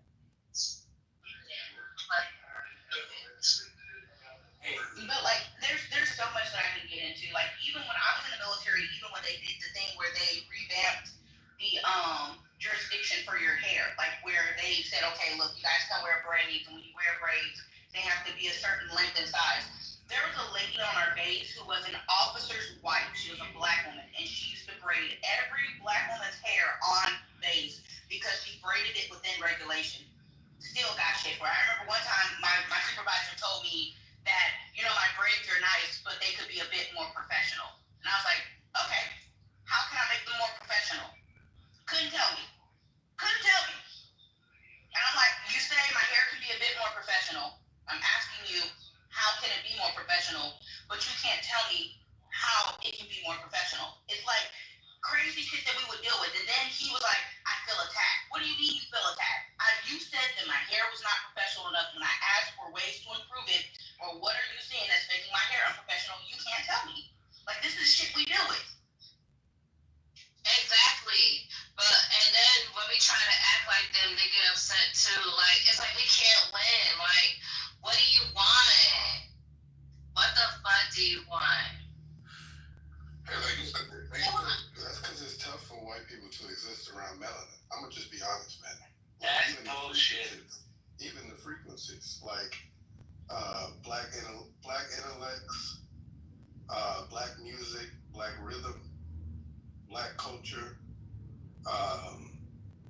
all of it. You know what I mean? It triggers them in every way. It triggers them when a black man is smarter than them. It triggers them when we dance around them. It triggers them just existing to where subconsciously they're thinking in their head, I'm not racist, I'm not racist. Let me say something that's not racist. And you're just chilling at work. And they end up saying something racist anyway. It's something that we do just something that we do just by existing. But fellow, you don't mean that. A constant stream and loop. Hey, fellow. Like, let's take, JB, if you look at his PTR, he has white skin and he celebrated this room and then advocated for us. Mojo came off the mic and he went hard and shut old boy Keegan's racist attitude down. Damn, they're better than most of the people on stage for it at Westworth. And not trying to be funny, Anthony has a different perspective than most of some of the black people on stage. So I'm saying sometimes we talk about these issues and we use the tropes. I understand what you're saying, there's some that have been conditioned to be resistant to the beauty of our culture. But at the same time, the world literally celebrates the invention of jazz, hip hop, and all these original music and art forms that we created. So whatever it's worth. So we just got to be careful how we speak. Let me just jump in real quick. And it's going to be a polarizing statement. If it don't apply, we're going to fly. But I've held enough of these rooms where I heard black people, not all black people say, we're not a monolith. Don't put us all in the same hole, right? Well, guess what, Othello? Not all white people are monoliths. We don't all think the same. What Mojo eats doesn't mean I shit it. So I just wanted to say that. Well, JB, I thought you were Jewish. I'm Jewish Italian, but what my religion has nothing to do with my that's me in the picture, bro. If I go to DMV, there's no Jewish box and it is white, black, other. What I'm saying is being a Jewish person, right? You're not in the majority. Naturally, you're in the minority, so you understand struggle and you understand having gone through a Holocaust. Wait, hold on, Othello. My Judaism has nothing to do with my struggle. My struggle is my lived experience. There's a difference. Right, but I'm just saying, because of your culture, because of your lived experiences, right, and being a minority, naturally, I think you can connect with other minorities. See, that's where we disagree. I don't see myself as a minority. Is that, first of all, I'm going to say it's a polarizing statement. I'm a different type of Jew, man. I got tattoos and I eat bacon. But you fuck with my community, that's when I stand up. I'm the Jew that they call when shit hits the fan.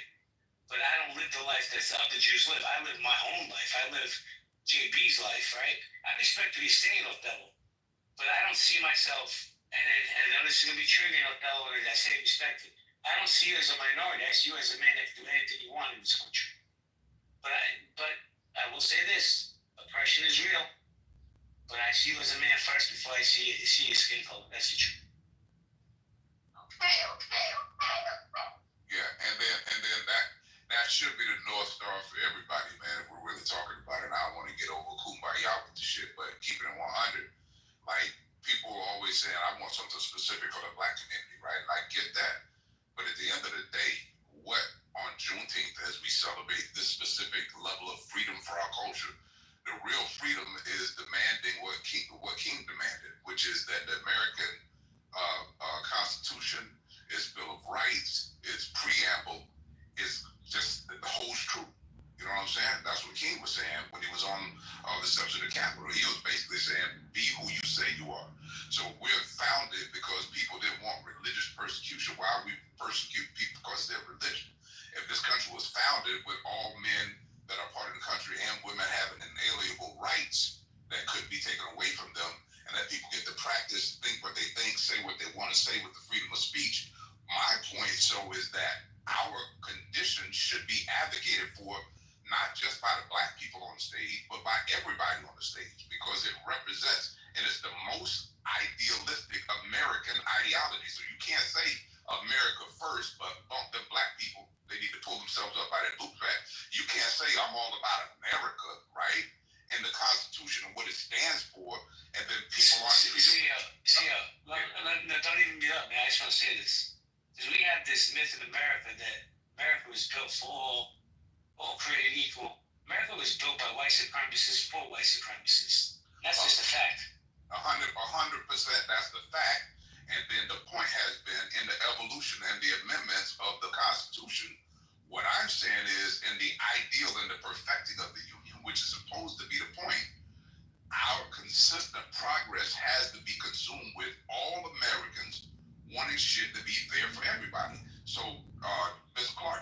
she wants some special whites at work. She just wants her culture considered and that her hair is different and her attitude and temperament might be different. She might not normally relate to the norm in that workplace. It doesn't mean she's anti that workplace and she's defending the country. My point is, and I'll close here, the ideals that people of color, and not trying to be funny, just Latinos, Jewish people, Indians, whoever, we're all saying, America, be who you say you are. Appreciate the diversity of thought. Yes, we understand that this country was created in a specific way, but every amendment thereafter said something different. Let's not revert back. Let's move forward in the perfection of the union. So I'm just saying, why the hell isn't everybody, no matter what goddamn color you are, advocating that the people who you have to hear complain are actually asking for American ideals? Or when Keegan was on stage, he was talking about 42 and all these movies and how sick he is of watching these black movies. Why can't those be American stories? That's all I'm just saying. The myth of absence is a problem. When you teach people that we weren't a part of defending this country, of building this country, of already being this light, when you teach people false history, then you falsely demonize a culture that doesn't deserve it. And the way to change this shit is stop the way that we're talking about it and stop the way that we're teaching the BS side of history. Don't do nothing special for black people. Just do something special for America as being who you say you're supposed to be. I'll land there. But I just want to say this though. I mean, again, we got to remember, America's was founded by Anglo-Saxon whites. It's a predominantly white country. It's like going to Yankee Stadium as a Red Sox fan and saying, "Oh, how come we're not, talking more about Red Sox here at Yankee Stadium?" Because it's fucking Yankee Stadium.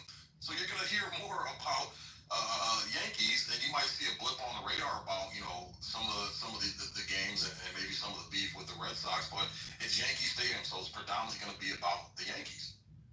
Well, but the difference between Yankee Stadium and America is that America. Ty, please. I didn't hear you. You a little low. No problem. I'm not giving you a hard. It's all good. I'm not giving you a hard time. So what I was gonna say is this, man. Yeah, America was founded by whoever it was founded by, right? But when we talk about the ideals of this country, what this country stands for, what it aspires to, like the ideals of what this country's about. It's not, people are infallible, but judge the country by its ideals, all right? Judge the country by what it's striving for.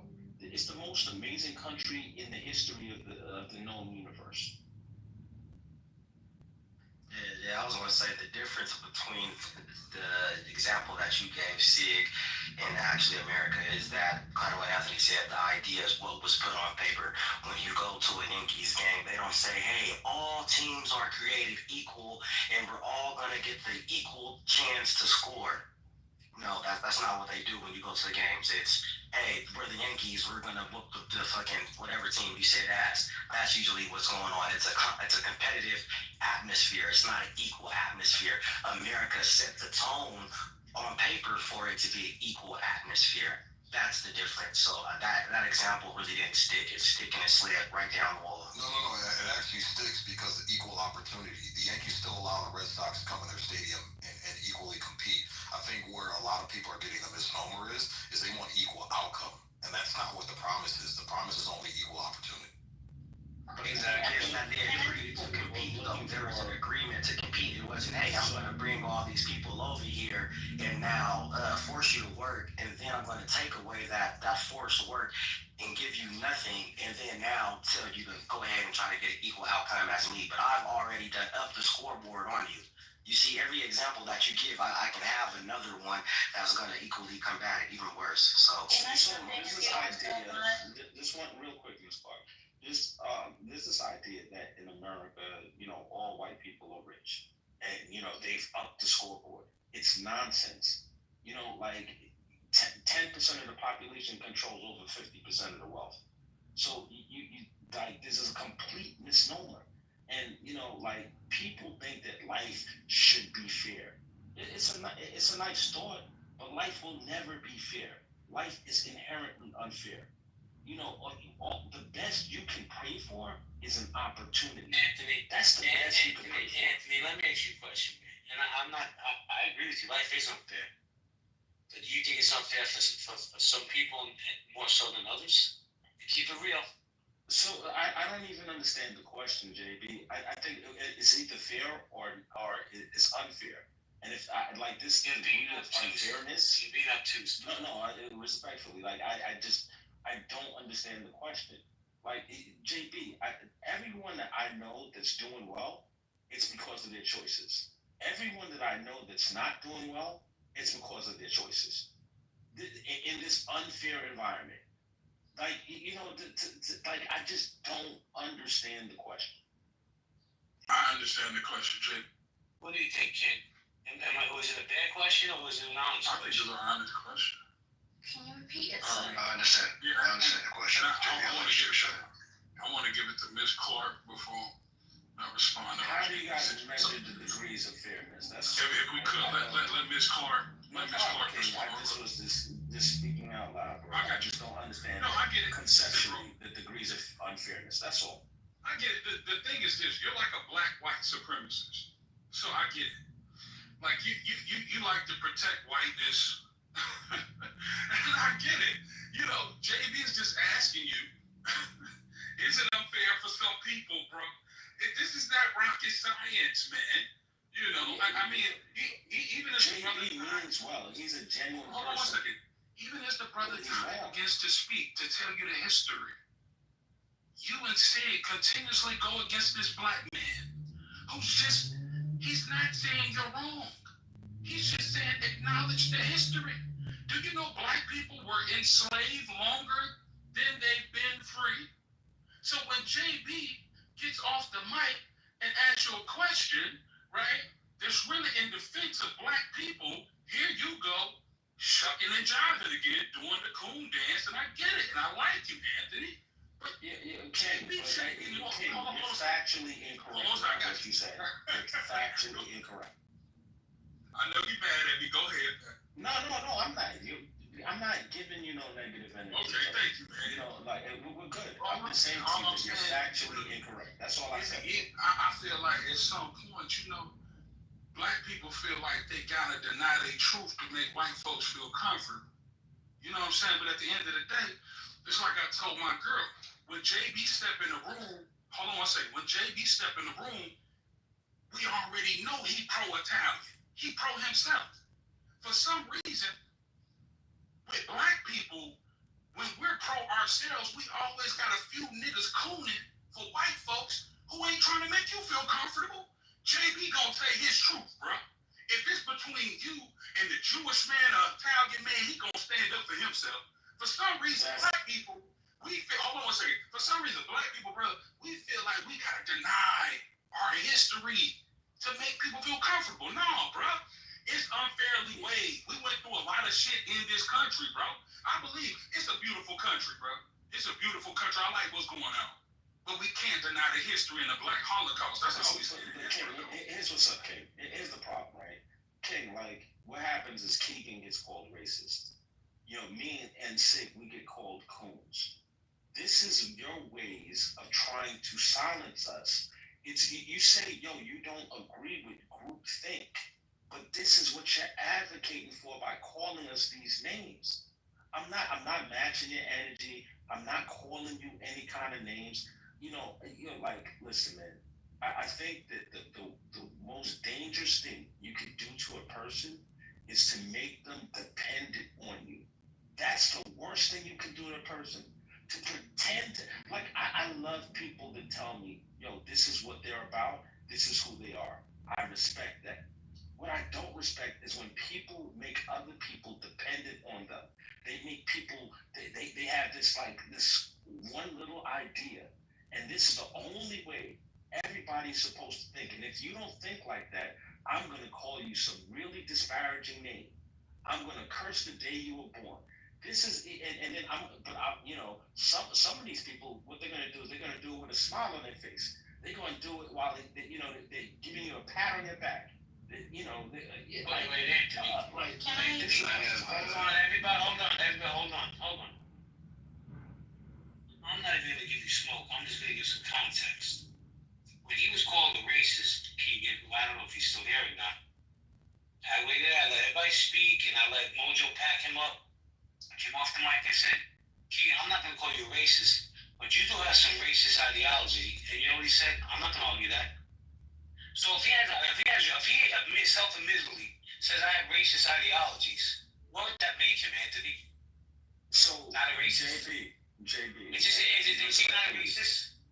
No, it's not. No, respectfully, I know what I hear. I'm not a dummy. Okay. And I just Can I answer your question and just be honest, bro? Yeah, because I want to move on. Cool. Well, let's move on. I'm not gonna argue with you because you're okay because you're being obtuse and you're being intellectually dishonest. Okay, so JB, like, listen, man. I have never called you obtuse, and I've never called you intellectually dishonest. I've never done either. Because I'm never obtuse or intellectually dishonest. You're being both right now. JB, this is your perception. I don't, because of my respect for you, I don't put my perception onto you. I think you're a genuine person, and I take you at face value, and I just leave it at that. There's no prize for me winning an argument here. I think that if you said, like, even what Mojo said about Keegan, it was so off base and so fun. It was wrong. It was fundamentally wrong. It wasn't intellectually dishonest. It was intellectually lazy. And it was like, yeah, I'm talking about Roger. He was 1,000% wrong. So, and it's kind of freaking hilarious coming from Roger. But I'm gonna leave it. Let me get this real quick. Hold on, if you don't mind. This is what's killing me. I want to respond after you. Go ahead. You're defending someone who has come out. Keegan has also come out in other rooms and adamantly said that he sees himself as a racist. You can't get mad at people without context. I can't say that. How many different people do I hear from? Come on, y'all. Like, this is the part that tricks me out. Like, Keegan has sat here and expounded things. You can sit here and say respectfully you don't want to be labeled as a coon. I'm not gonna call you a coon, right? But Keegan has sat here and said, I don't mind being called this. You can call me this. He's been in other rooms where he said, yeah, I can see myself being this, or I am this thing. If you come out and you tell me that you're something and I refer to you by it, what I don't need is somebody coming in and saying, well, why are you calling this person this? When this person is perfectly fine sitting up here saying, I'm fine with being called that. If I get up here on the stage and somebody decides to call me, like a fucking wife. I'm a wife. And for somebody to come up and be like, you can't call that woman a wife because you think that. No, call me that. If I'm telling you you can call me that or you can refer to me by that, why are you defending that? I can understand when it comes to you yourself and you not wanting to be labeled things or you don't want to be being seen like that. But I literally sat in this room the other day when Keegan was sitting up here talking about how he saw the black family at the park and they were setting up for their child's birthday party. And he sat there and said that how he called them all types of names and talked and thought in his head all types of violence towards them. And somebody said that's kind of racist as fuck. And he said, yeah, I am racist as fuck.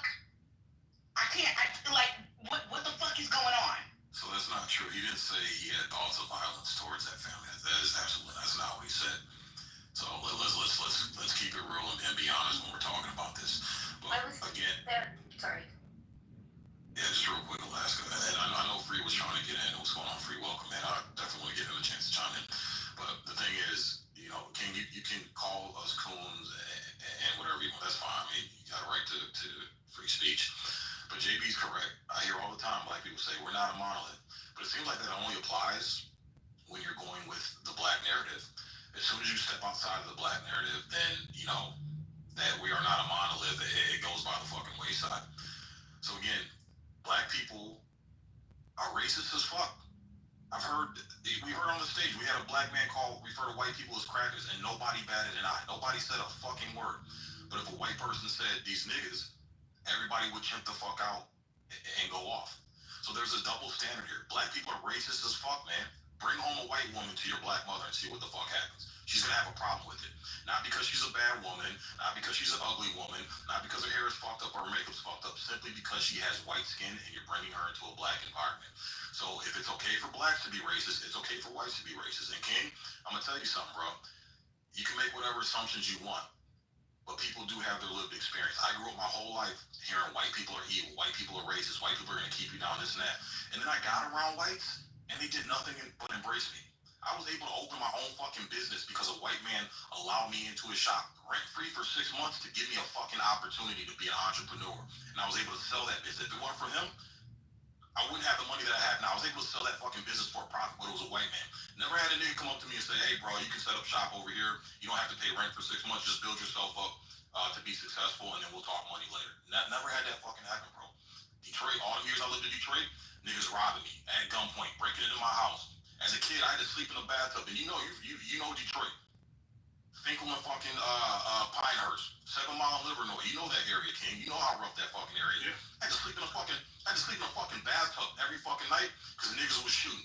Wake up to go downstairs to go to school, to go to the bus stop. Fucking dead niggas, police tape all around because niggas shot other niggas. The dead bodies laying on the fucking ground. This is what I had to witness as a child fucking growing up. So it wasn't white people that were shooting and killing niggas. It wasn't white people that made me have to sleep in a fucking bathtub at night because straight bullets were flying every fucking night.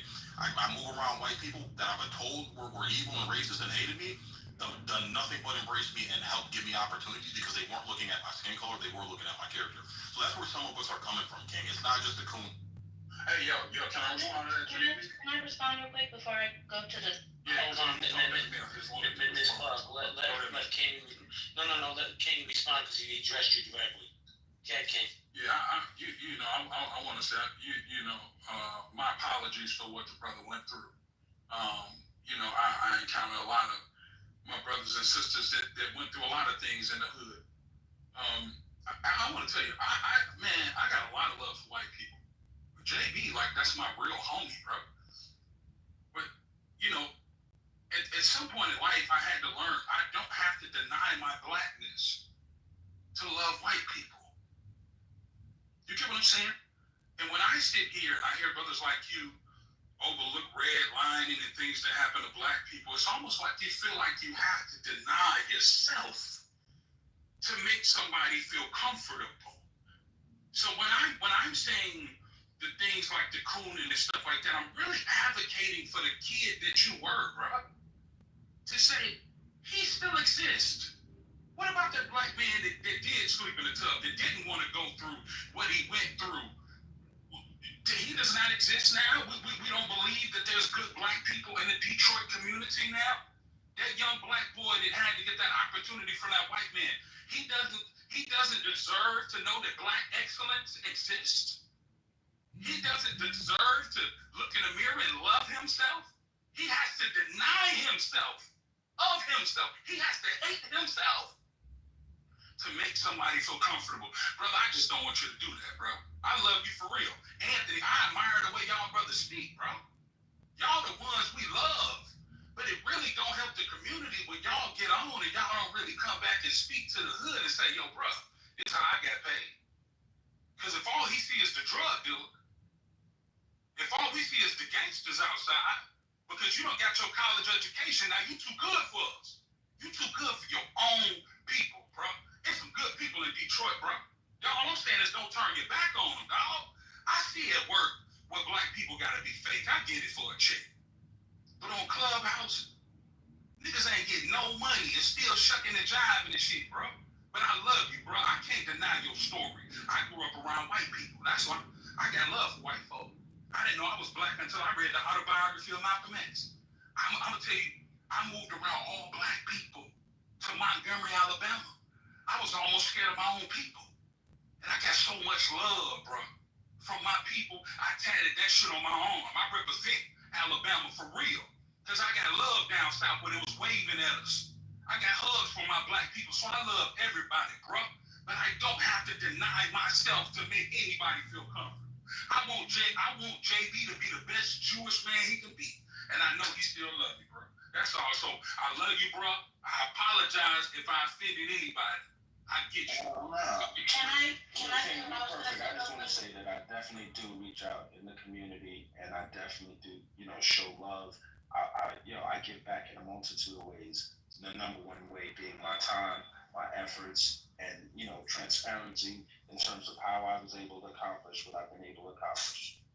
Well, yeah, you haven't hit my cash app, you cheap fuck. Yo, and shout out to Aunt. Hey, yo, Aunt, let me say this, JB, and I give it to you. Hey, yo, Aunt, at some point, Steve and Aunt, we all got to come together, brother. CEOs. We're the black excellence. We're the heroes we're looking for. But if we can't get on one accord, nothing changes. Well, we can never get on one accord. And real quick, we can never get on real quick. Just real quick, it's gonna be quick. But King, I hear what you're saying. I love you too, brother. You know, nothing but love in my heart. But we can't notice. Anthony and I have never called you guys names. Never disparaged your point. We may disagree, but we've never disparaged your point of view. But we haven't got that same respect in return. So we can't get on one accord if the respect isn't falling. That's true. Now, Anthony apologized. Anthony called me a bunch of names when he first met me. But we were all Wait, everybody, hold on, please. Hold on, please. Respect to Miss Clark has been waiting, and she's threatened me to back challenge. She gonna I didn't lie. Don't say that. I did not say that. Okay, so for me, sitting up here listening, I think that like this is what gets to me.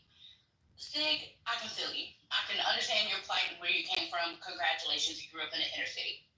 I think that people tend to think that people are bad when it's just you're in a bad area.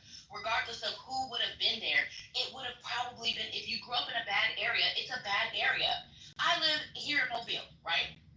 If I take my ass to Pritchard, I'm gonna face a lot of fucking gun violence and threats from guess what? Black people. But if I take my ass over across the way to Mancha, Alabama, guess what? They have high fucking gun violence out there, and it's a bunch of fucking white people. If I move my ass out there, it's all about proximity. If I move my ass out there around a bunch of white people who are committing crime and it's a bad area, guess who are gonna be the people who are perpetrating crime against me? A bunch of fucking white people. Just like if I move my happy black ass over to Pritchard, where there's a fucking high crime rate and it's a bad area, the people who are going to be perpetuating violence against me is going to be black people. It's not like we gotta stop trying to say, oh, well, I live in a bad area, and because I live in a bad area, the people here are this, so therefore they're the ones perpetrating or being this. No, like if you would have moved anywhere else to a decent, like there are decent black neighborhoods out here that have no violence, just like there are decent neighborhoods out here with white people, right? And granted, I can understand, yes, not your parents probably shouldn't have drilled into you realistically that, oh, white people are racist, all this other shit, da da da da da. They can teach you to be cautious, which is I think what it's like the pendulum. We swing too far to the right, we swing too far to the left, a bunch of overcorrection, right? But at the same time, I'm just sitting here and I'm like, we gotta stop doing this shit where we're like, oh, the only people who did me bad were black people. Sir, you grew up in a bad fucking area. And it just so happened that the people there happen to be black. If you moved your ass into an Asian town area full of fucking crime, guess what? The Asian people are gonna be just as fucking bad. Well, okay, 2 seconds. I gotta go. Happy Juneteenth to everybody. I'm gonna hand them over to my mods. Sig, when you leave, just shut it down, okay? Thank you. Everybody have a great day, man.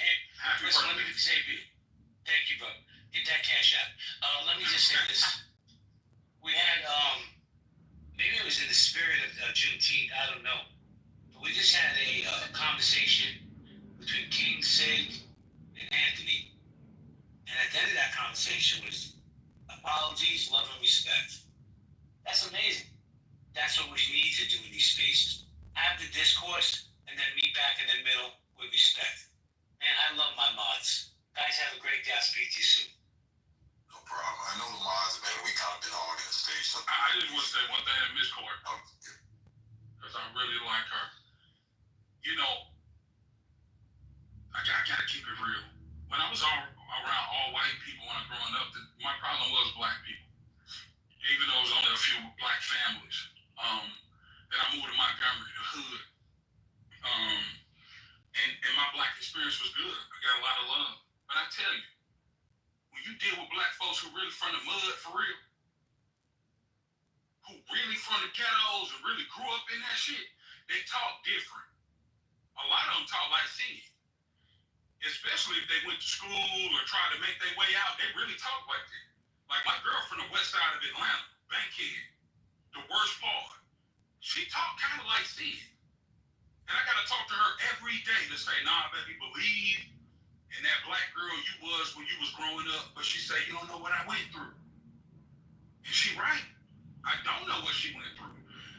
sometimes I gotta be real. Sometimes we have audacity because I didn't start out that way. I was in Ohio around white people. Then I moved around all black people. They started out around all black folks. You know what I'm saying? So I can't take nothing away from his experience. I grew up with a father from Detroit. I didn't understand why he was mean mugging. Nigga, we in the suburb. What's wrong with you? But he from Detroit. It was a different experience. You know what I'm saying? I'm keeping it real. He from Detroit. You get what I'm saying? So what I'm saying is sometimes we have audacity. Some black people have audacity because they did have a better upbringing to tell people who was really in the ghettos, in the mud, getting shot at, fucked up, and they just wanted to be better people. That, you know what, bro? You gotta love us more than the love you got when you grew up. Why don't you just move around more black people? She had probably lived a more blacker life than all of us. But sometimes the result of black people terrorizing each other is sin. I don't agree with it, but I gotta understand my brother. Just same way I gotta understand my girl. I'm keeping it real with you, see? And I love you for real. But bro, my girl from Bankhead, come to Atlanta. Go to the west side. Go to where they go to the bluff. She really from the slums. And she ain't really trying to hear all that black shit I be talking. I really gotta massage her mind and understand her to find some type of balance here to make her love herself again, bro. That's real talk. So shout out. That movie was good, Snow on the Bluff. That was a pretty. Yeah, Snow on the Bluff. Hey, you know what's going on. You know what the fuck going on. Hell yeah. All right, well, let's open up the stage, man. No, Free, what's going on, Free? I know you wanted to chime in. I think Alaska, you wanted to chime in too. Joe B's new on stage. Jody, welcome. Cool C. I want to give some of you guys an opportunity to speak. So we'll start with Free, and then you guys, the new people on the stage. Well, yo, Free, you there? Okay, anybody else wants to go? Joe B, Jody, Cool C. Oh, I don't like Free's back. I just had a short. Oh, do you want me to go? I just had a short point.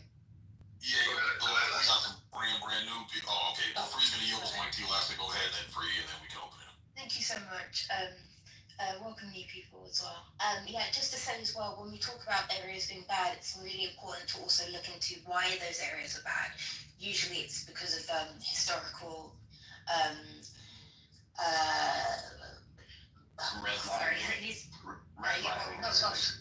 just redlining, just completely going in and destroying whole communities. If we're talking economically, we know about Black Wall Street already, and also those areas are usually historically defunded as well. So there's a lot more to it. Hey, you know what I'm mad at? A white woman can get up here and say that shit, and black people, y'all won't even say what she said. Shout out to Alaska. Miss Clark was saying some amazing you things. denied the redlining, and Alaska came up here. Shout out to you. Yo, shout out to Alaska. I love what you just said. I never And by the short. Kidding. I've never denied redlining. What I said is my grandfather who built the house during the redlining period because he was an automotive worker in Detroit and saved up his money and built the house.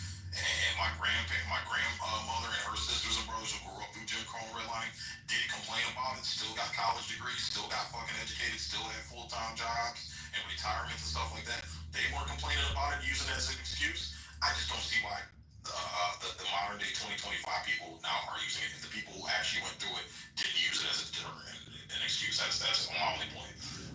And I got you, Sig, and I hear you because it's like it was a long time ago, and I was trying to get in when Anthony was here when JB asked him like if everything is fair no matter what these days, equal rights and everything. Because I know Anthony has said before, him and I agree to disagree on some things, but he has acknowledged that systemic racism does still exist, and there was that glaring modern day example saying. During the pandemic, I think it was 2022 or 2023, Wells Fargo got caught. They got caught denying multiple black families who had solid credit, no criminal history, loans. And they paid out, whatever lawsuit. And I brought that up before, and folks have been like, oh, well, that's just one example. But it's not 1950, not 1960, not 1970. It's the 21st century. They would have kept doing it if they didn't get caught. So I'm not going to say that families are getting. I'm sorry, Mrs. Clark, I didn't catch that.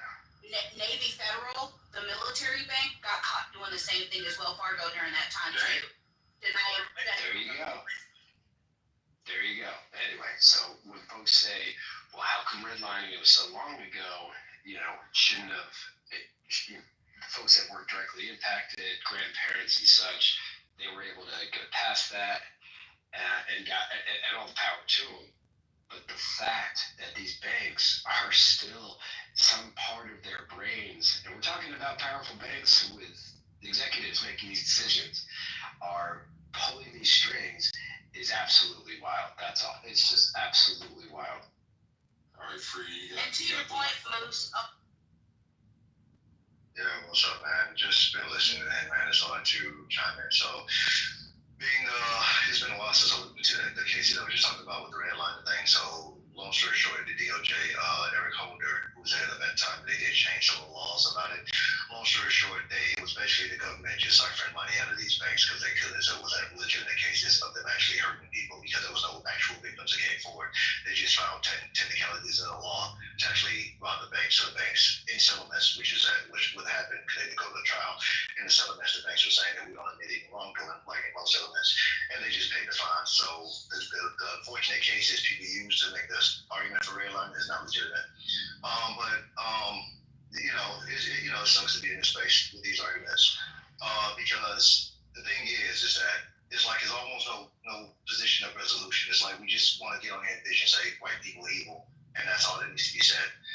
So to your point, Sage, you were saying we don't deal with a lot of shit our ancestors dealt with. White people have done a lot of fucked up shit, undeniable. We know the history, right? The point is we come a long ways to actually move forward, to actually do a lot of shit. It ain't perfect and it never will be. But any little issue that comes about, we like to amplify because it's dogmatic at this point that we need to feel this cultural outrage about whites and blacks in this country and all that shit. White people so stupid they just sit back and tolerate shit. But the point is, most of the problems that used to exist doesn't exist. We changed laws, we got politicians in place, we got a lot of shit to be different than what we were. The culture that we live in today is nowhere near like it was before, but we're gonna keep pretending it is so we can keep having this conversation. So a lot of times we sit here and be quiet because anyone should say because the goal is not to actually have a solution to what we don't talk about. Because the goal is to keep the conversation going.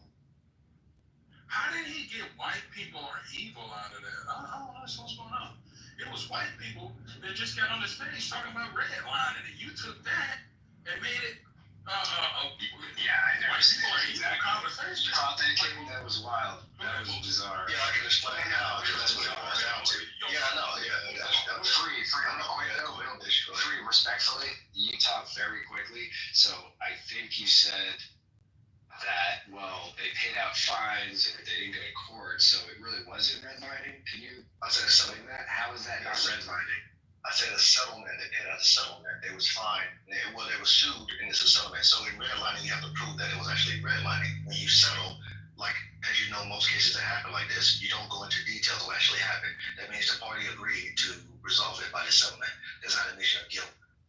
Correct, which means they can't sue again, and they don't go to court, and they can't press criminal charges. Correct. However, the fact that they settled it all and didn't just say, man, you're crazy, get out of here, we're Wells Fargo, you got nothing on us. They got caught, man, respectfully. They got caught. They made a lesser deal. And they got caught. Wait, are you saying that are you saying that redlining didn't happen? We don't know because we wasn't able to see it. That's what I'm saying. So we can't make a positive claim or a negative claim based on that. There was a study by the Federal Reserve. There was a study by the Federal Reserve Bank of Chicago economists that they conducted in 2017, and found that redlining had persistent adverse impact on neighborhoods. I think he's talking about the Wells Fargo case specifically. I don't think he's denying redlining. Okay. The historical redlining. I think he's. Okay, thank you. That's why I was confused. Yeah.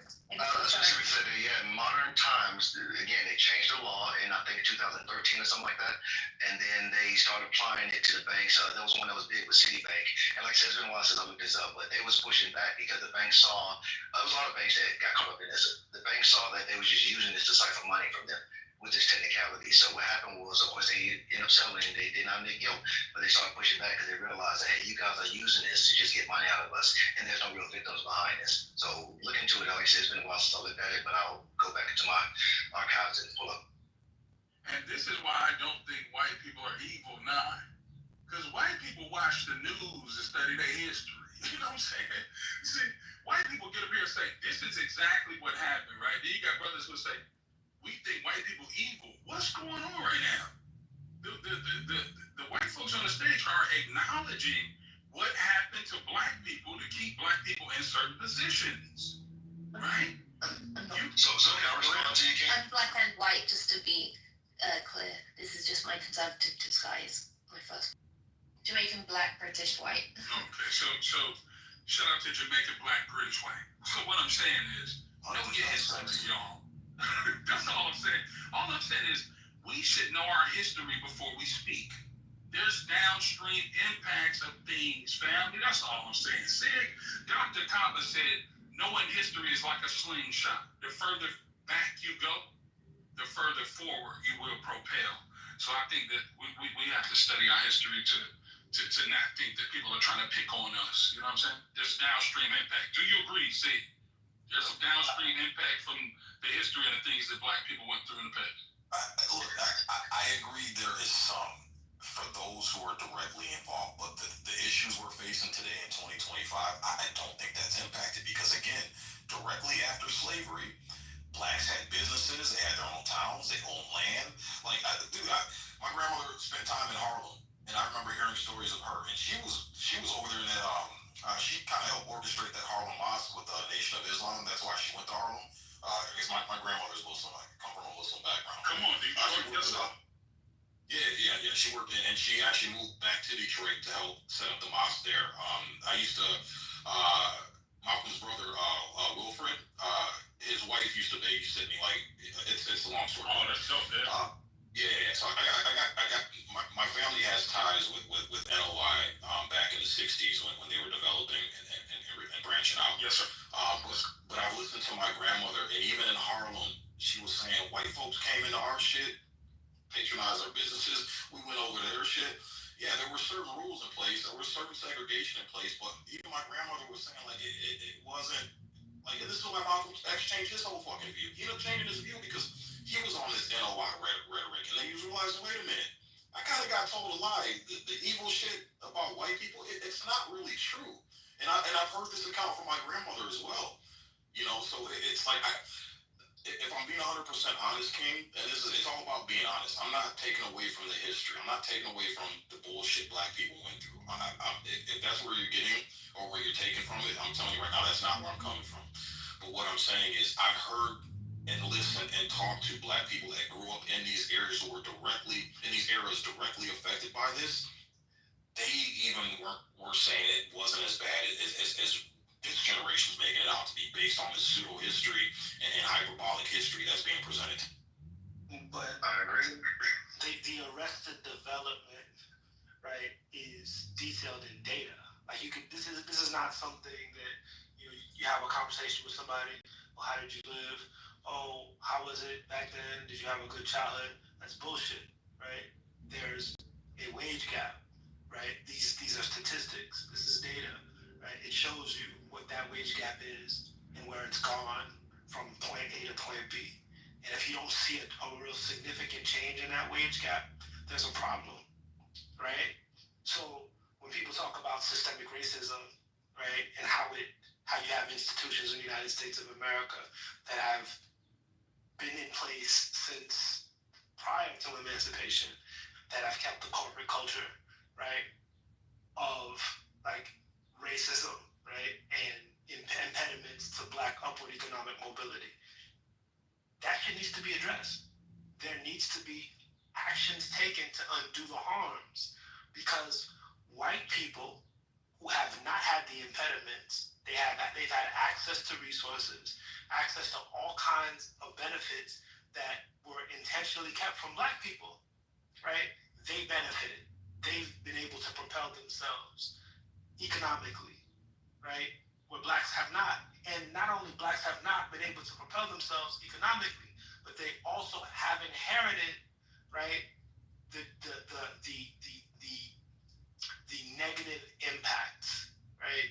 The negative impact of having people impoverished for multiple generations. So when you look around you and you see you have a higher probability or chance of having uncles, your father, your mother that have spent time in prison, right? These things, right, have a lot to do with that inherited poverty, right? Because you have a higher probability of ending up in these situations if you're impoverished. So you can't sit up here and say that what's happening now is totally in a vacuum away from what's happened historically in this country. That's not how history functions, that's not how money functions, and that's not how social mobility. Word, and shout out to the brother, and I want to give it to my friend after that. But Sig said it wasn't as bad. And sometimes we make it seem worse than what it was. As I look at where I'm from in Montgomery, Alabama, there's a lynching memorial that's open. Says the magnitude of the killing is harrowing, all the more so when paired with circumstances of individual lynchings. Some described in brief summaries along with the Walk Parks Banks lynch in Mississippi in 1922 for carrying a photograph of a white woman. Caleb Gadley hanged in Kentucky in 1894 for walking behind the wife of his white employer. Mary Turner, who after denouncing her husband's lynching by a rampaging white mob was hung upside down, burned, and then sliced open so that her unborn child fell to the ground.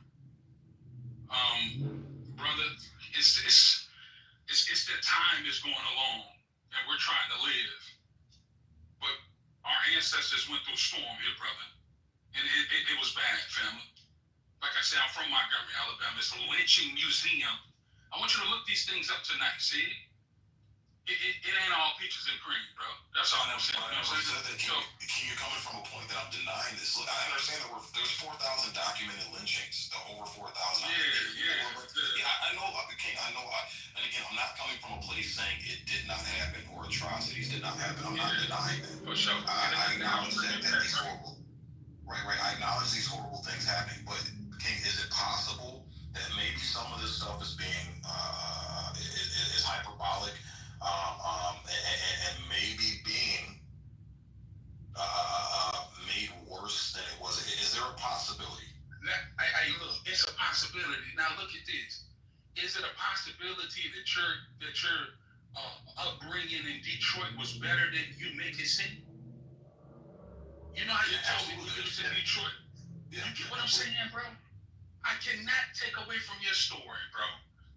And sometimes we're trying to water down the Black Holocaust to make other people feel comfortable. Let me ask you something. You got kids, right? I know you got a child, right? Yeah, I got two. You got a wife? Yeah, I got two. So if you work hard too, you're successful. If somebody robbed you tonight, took everything you own, you don't think that would affect your kids and your wife? It would affect my kids and my wife, but here's the thing. We wouldn't dwell on it. We deal with it in the moment, and then we wouldn't let us hold it back, and we wouldn't use it as an excuse to rebuild, King. Okay, so I love that. So this is the thing, right?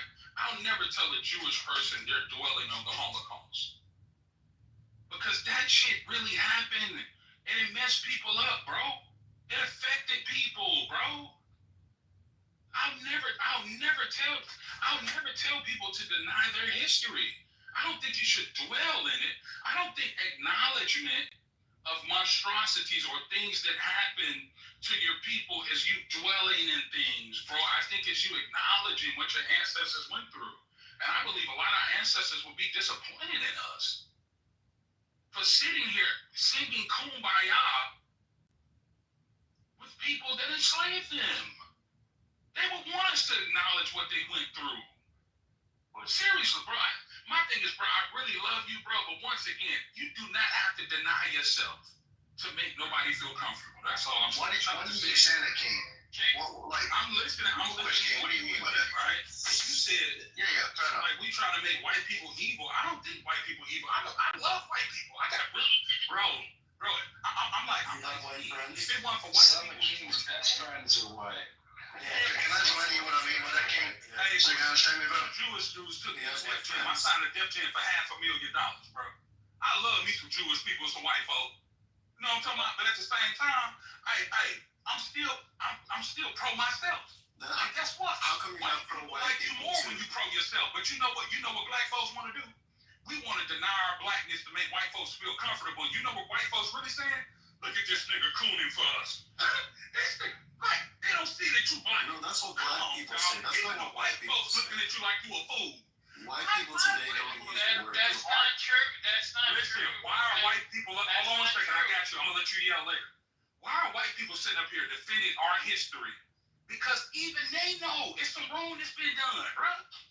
Why are we the only ones that I'm tired of black people crying. Let me stop there real quick. I'm on the train. So real culture is just trauma. That's all it is now. Black culture is just trauma. Let's whine and bitch and cry and moan about our trauma. I agree with that. But real quick, King. I'm sorry, King. The thing is, you keep saying we're denying the history. Nobody's denying the history. Nobody said we needed it. We're saying we're moving the fuck forward from it. We can't change the history. It is what it is. If you, me, Shig, and a lot of other black people come on this app talking about how successful we are, then why the fuck we keep talking about history when we tell the people who are actually struggling? Matter of fact, we do so good now that I don't need black people struggling. I need black people to talk about other black people struggling, which is so fucking crazy. But if we're doing, let me finish real quick, because I'm about to get on the train.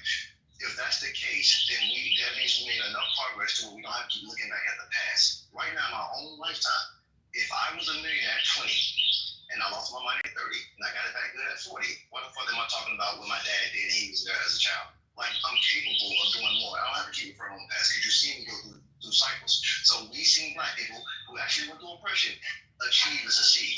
None of us are doing what our ancestors fell with. And that's what we're saying. Let's move forward. None of us are going through Jim Crow. None of us are affected by Jim Crow laws or anything like that. The black culture is not even black anymore. It's all about crying, whining, bitching, moaning about slavery, about Jim Crow, and about all this shit that never even happens to us. Black people are living a good life, okay? And all these people that say, oh yeah, I have a white friend too, okay? You don't uplift and talk about all the white people that are doing great things for black people. You don't talk about the Jews that stood side by side with Martin Luther King on the bridge. You don't talk about all of that. The narrative you just want to put out is that white people are the devil and black people are these victims that nobody came to rescue. You know what the real atrocity of your community right now? It's child support. Okay, you talk about raping and pillaging your families and taking everything you have and everything you've worked for. You talk about Tulsa, Oklahoma. Okay, you talk about that stuff, but you don't want to talk about child support. Okay, because it's okay for a woman that you impregnate to reject your leadership, to reject your position in your home, kick you out of your own house, and actually take $1,000 instead a month. Okay, that is actually crazy. That is insane. Also, King. Go ahead, man.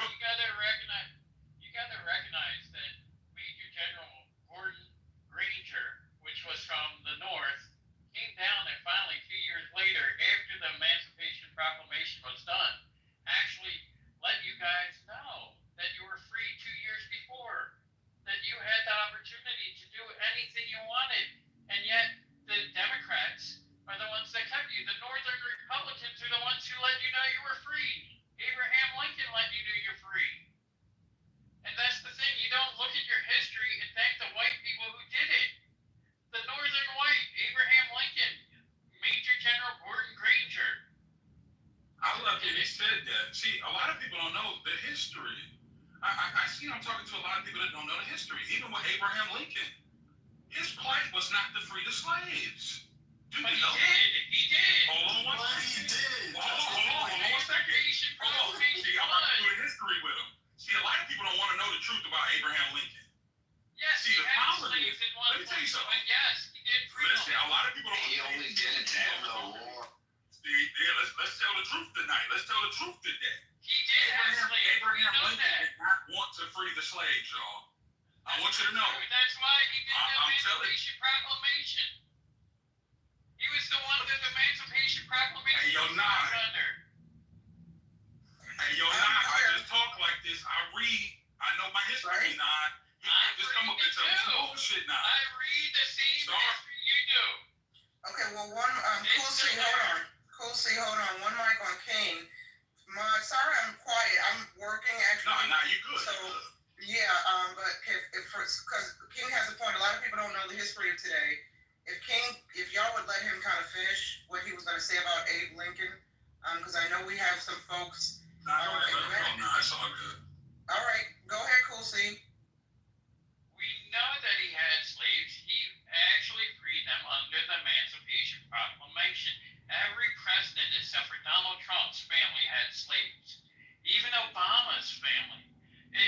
It's all history. And it's crazy that we talk about this, but you got to realize the Republicans are the ones who did it. You got to look at the Democrats here who then put Margaret Sanger in place. Like you talked about that lady being hung upside down and the baby being forced on the ground. Margaret Sanger came into your own communities, especially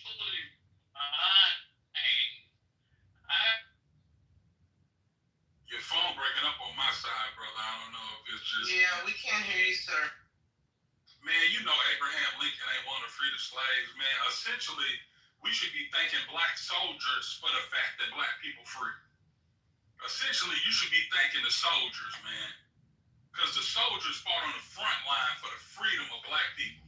This is just real talk, which soldiers do they hold on one second. See, they're not ready. Northern surgeons. They're not ready for the history. The northern black soldiers. The northern black soldiers fought. They're not ready. The ones that agreed on the freedom. Okay, can we have one mic on King, please? Let them be upset, because I'm telling the truth up here. I'm not upset. Yeah, no, I'm proud of the drug dealers in the 80s that sold crack to black people. The Civil War was never about freeing the slaves, baby. Right? Never. I'm saying we should support people. We should I put your point in the chat. It was a decision to weaken the Union. It was not a moral decision to King's. And listen. When it come to seeing and free. Sorry, we take the Confederacy. I misspoke. Sorry, go ahead. No, it's all love. Hey, go ahead, bro. Just because they got a little slice of pizza or something, a piece of American pie, they gonna act like they still ain't got family in the ghetto. Just the problem with black folk, we win a little bit, we forget about our people, bro. You know what I'm saying? And then my boy gonna talk about, hey, yo, I know about the Abraham Lincoln. He did not want to free black people. Let's talk about, not only didn't he want to free black people, you had to fight to free yourself. Because they were losing the Civil War. They were losing. Freedom niggas let them fight so they can fight for their own freedom. And guess what Abraham Lincoln wanted to do? He wanted to send all black people to Central America. Did you know that? I need you to look that up too. When he freed black people, he wanted to move us. You better look up your history, y'all. I'm telling you right now. Yeah. Hey, yo, I just talk like this. I know the history. Okay?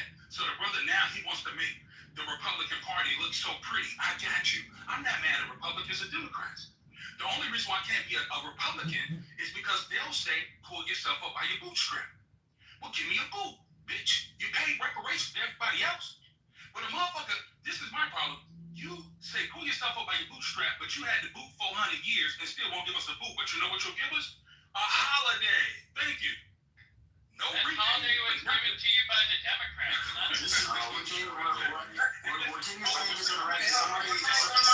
One mic. Yeah, one mic on King. He's preaching to us. I can just say something. I just want to respond. Go ahead, Moose. Yeah, I'll say real quick, it's kind of a half joke for a little levity here. Things getting a little tense, but yeah, King, you gotta remember they gave the black community a holiday so you can get those said boots, pull yourself up on the bootstraps, half off. You get that half off discount sale. Yo, but I just wanted to say real quick, on top of what King is saying is correct, but also somebody was spreading like a misconception that we have to credit only northern black soldiers for the emancipation. That's completely false. 1835, 1836 is the Black Seminole Rebellion, where they joined forces with natives that had a great impact and influence over the decision of the Emancipation Proclamation that happened about 30 years later. So don't credit only northern black soldiers. Many around the country were fighting for. That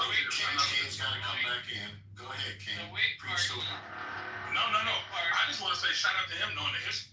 Oh, okay. I thought you were trying to hog the mic. Go ahead. Hell no, bro. But listen, if you can prove me wrong about Abraham Lincoln, I'll take it. I'll pay you if you can prove me wrong.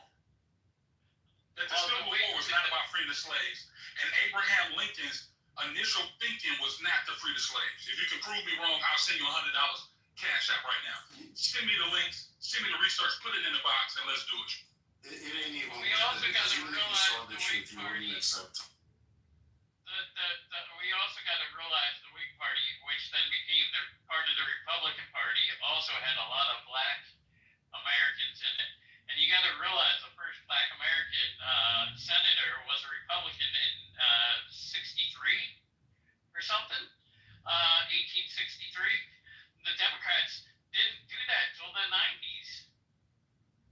You got to realize this. You got to look at who's affecting you. And you're not even seeing it with your own eyes. The Democrats are the ones who put Margaret Sanger in place to the portions in low-income, poor, white and black areas. Guess what? You talked about that lady hanging upside down. Guess what? They're doing it in front of your face by putting up the Planned Parenthood in your community. Imagine 20 more million black babies around today. Guess what? Your population would be more than 13% of the American population, or 15. Cool thing, God bless you. But one thing I'm not sure if you're aware of, modern day black Democrats, longtime black leaning liberals, they don't care about that. Republicans will always be the faces of racism. Conservatives will always be the enemy. And But that's the wrong way to look at it, because the Republicans are always I understand that, sir, but your average black voter in America does not agree with that. Democrats will always be the heroes in their eyes. That's why they have a motto: vote blue no matter who. They don't care about policies. They don't care what the face of the Democrat is, just as long as it's a Democrat and as long as it's not a Republican. Because conservatism and Republicans represent racism. They like their racism masked, right? They like the hood. Somebody said on the stage earlier, some folks like their racists wearing a hood. They don't want that overt racism. So despite the history of the Democratic and the Republican Party in America, your modern day black, left-leaning, liberal voter does not care. I mean, while there are many valid critiques on the Democrat Party and how they operate, I think that ruling out the entire party essentially just creates your own vote blue no matter who. It's just the red color now, because if you eliminate the viability of one of the only two parties, essentially you're saying there's only one correct choice every time around. So it wouldn't be much different than saying something like vote blue no matter who if you're going to say something like all Democrats don't have your best interest. But real quick, if anybody's familiar with what's called the GEO Group, this is something in 2025. It's a prison company, right? They donated, they run ICE detainment facilities, and they donated over $600,000 to a MAGA super PAC in 2024. That's modern day what Republicans are currently doing, and I want everybody to keep in mind that these are the prison companies that operate these detainment facilities. They get paid no matter how accurate the processing is for the inmates. So if they detain an American citizen and harass an American citizen, it doesn't matter. The money still counts green. Okay, I don't know what the purpose was. She never even said never vote Democrat. She said use your head. And see, that this is the problem. Okay, black people are just so attached to their ideologies. They really need to fit in. They really need to prove that they're black enough. Okay, because of this identity crisis that they have. That they're so attached to being black and what other black people say. Because that's not true. Well, let me There's no finish. identity crisis here. They're so attached to being black that they can't even question their belief system and analyze and assess what actually works for them as individuals. That's true. The problem. Okay. No, he's one Yeah, that's not true. No, I kind of agree with that, but I won't debate the man. I'm gonna tell you why I disagree now. I have to. Go ahead. Well, that's why you have black people who call other black people coons and sellouts and maggots. If I'm understanding this brother's point, right? But correct me if I'm wrong. That's why you have blacks who call other blacks coons and maggots and sellouts and and bed wenches if they don't subscribe to the same left leaning or liberal leaning ideology. So I mean I don't know. I kind of agree with his point, but I gotta take this call. Be right back. Hold on. These people are not just rolling back liberal policy. These people are rolling back policy that actually benefits black people, like objectively. When we talk about literature that showcases black history being pulled out of schools, that's harmful. That's harmful to every single black person alive in America, right? Because it takes away, right, the actual history of what actually happened to a group of people, right, in a way that it makes it such that children may, in fact, endorse policy that could actually repeat the negative things that have happened historically to black people. Okay? This is not like, so when somebody says you're a MAGA, right, and you're supporting MAGA policy that's harmful to black people, and that makes you a caricature of blackness, right, that is ascribed to as cool or ascribed to as an Uncle Tom or what have you, you know, there's context behind that. There's policy that impacts black life behind that. It's not just, oh, you believe in small government, right? Black people have believed in small government for a long period of time, and they were never addressed as such. It's the party, the Republican Party, MAGA in particular, has gone beyond simply small government, simply no foreign intervention, simply classical Republican ideology, and people that don't recognize that are incredibly obtuse, if you ask.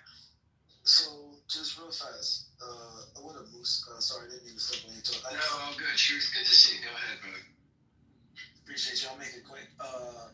I just want to correct the record because it was stated earlier that Republicans have a better history on civil rights issues when it comes to when it comes to civil rights issues. While that is true, that's literally the case. Like, they have good history.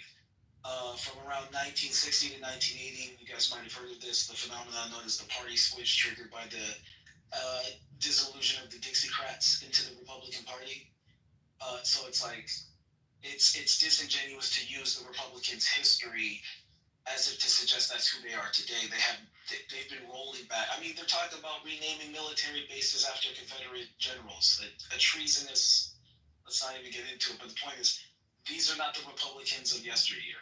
These are modern Republicans who are very racialized and use coded language, dog whistles, the Southern strategy. You know about it. But yeah, so no. And that being said, last thing I'll say, I hate when I hear people say things like, "Oh, blacks are on the Democrat plantation." No, we're not. Okay, I'm 33. I've been black my whole life. I've yet to meet the black man or black woman who's like, "Oh no, rah Democrat, rah." No, it's more like lesser evil.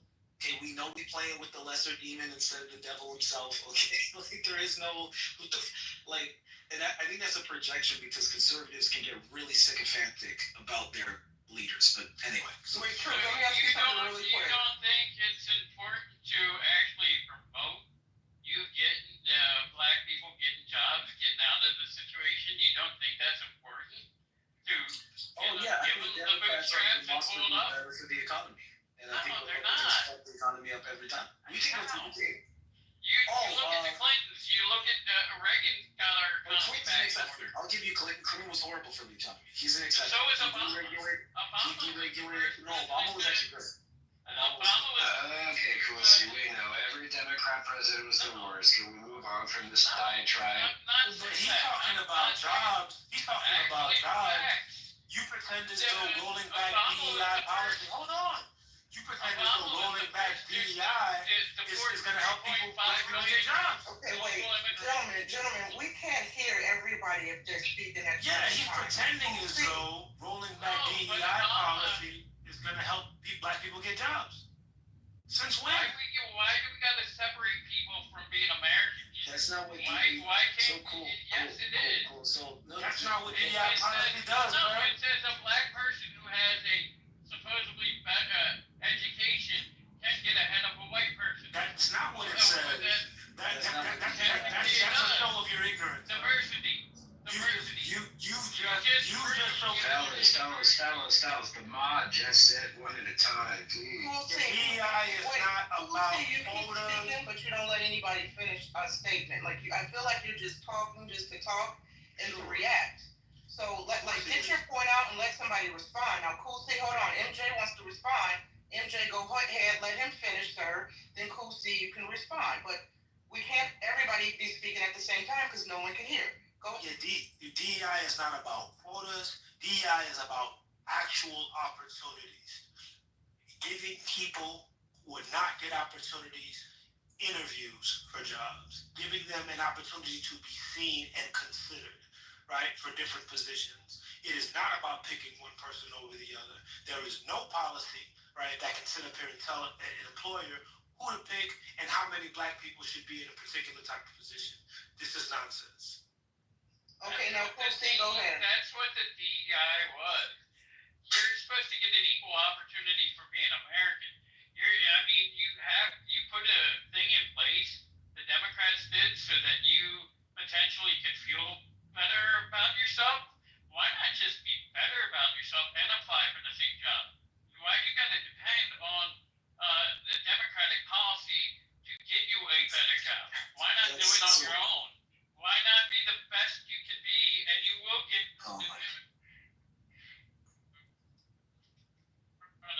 the right person. That's what a lot of these people. Okay, Truth, go ahead, Truth. I see you off mic. Go ahead. Thank you. Yeah, so cool. So you're unfortunately you're victim of a lot of propagandist talking points. If you do this right now as I speak, you can go to ChatGPT, you can go to Google or your favorite search engine, whatever, and just look into DEI. Really search these terms: DEI propaganda versus truth. Right? What are the narratives around it, which you're repeating, showing that you haven't actually done research on it yourself, versus how it actually functions. So first thing, what are the worst lies? There's no quotas. There's no quotas. Now here's where the myth of quota comes from. There is auditing. So what happens is DEI is essentially an executive order that constitutes a set of procedures in which we can ensure that there are fair hiring practices. Now, realistically, the executive office is not about to finance the needle in the haystack for every single corporation trying to find the fucking racist. That doesn't even make any sense. So rather what they do instead is when we see like you're employing 10,000 people and everybody's one gender, one race, one age range, okay, that kind of flags. We'll do an audit. We'll evaluate your hiring process. And if discriminatory practices are discovered, then it comes down on you, right? That's where the idea of quotas comes from, because people found out the ratio that saves you from being audited. That's literally it. Your idea of it being forced on them is ironically them trying to skirt the system so that they don't have to get flagged because they probably are discriminatory, right? Also, just man-to-man, common sense to common sense, right? If I start a company, I'm probably hiring my brother and my cousins, right? If we're all the same race, and there's a history of another race being treated as a second class, when do they get a chance to even get a leg in? I always got a friend, I always got a brother, I always got a cousin, I always know a guy who knows a guy who knows a guy. What are the odds he's ever black? So even if you take racism out of it, if you want the system to give black people a fair chance, in other words, we're not saying give us a handout and hire some guy who's not qualified. We're saying there is a guy who's qualified, we can prove it, and that is demonstrable, and that will be a discriminatory hiring practice. Because if we can show, oh, here's a perfect black candidate and you didn't hire him, why? Why didn't you hire him? We looked at his resume, we looked at his credentials, we looked at his qualifications. Why didn't you hire him? Oh, well, because he didn't fit the culture. Okay, you're racist. So, and that's how it's proven in court. This is not, what do you even think America becomes? A game of feelings? No, it's law, it's order, it's fucking legal document. You have to prove shit. Someone has to sign off on it. People are liable for these decisions. You know that's true, and that's how you should know that's a red flag when you start thinking like, oh man, they're forcing us to what? What did you even imagine was happening? That like unqualified black people are like flooding into positions? Like what the fuck? Anyway. Hey, thank you, Truth. Sheprek? Is it Sheprek? Go ahead, sir. I didn't click on your PTR to see your full name. I just see Shep and WREC. So yeah, no worries.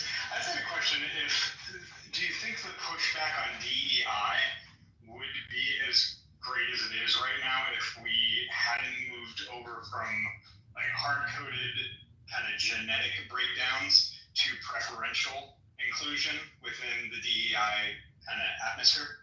This is a question for you. Hard-coded genetic breakdowns? Yeah, race, culture, female, male, as opposed to preferential. I'm still not sure I understand the question. Preferential would be nepotism. No, preferential would be like sexual attraction, like from the DEI aspect, sexual preference, gender bias, things along those lines, outside of male-female. The inclusion of preferential as of the person. I feel I am this, or I prefer this person to be attracted to. I prefer to wear these items of clothing, as opposed to hard-coded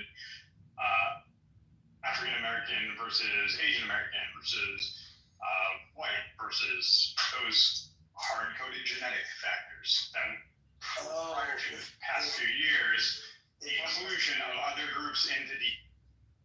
If I'm understanding what you're saying, you're basically asking if the gender abolition movement played a role in the downfall of the marketing of DEI or the public perception of it.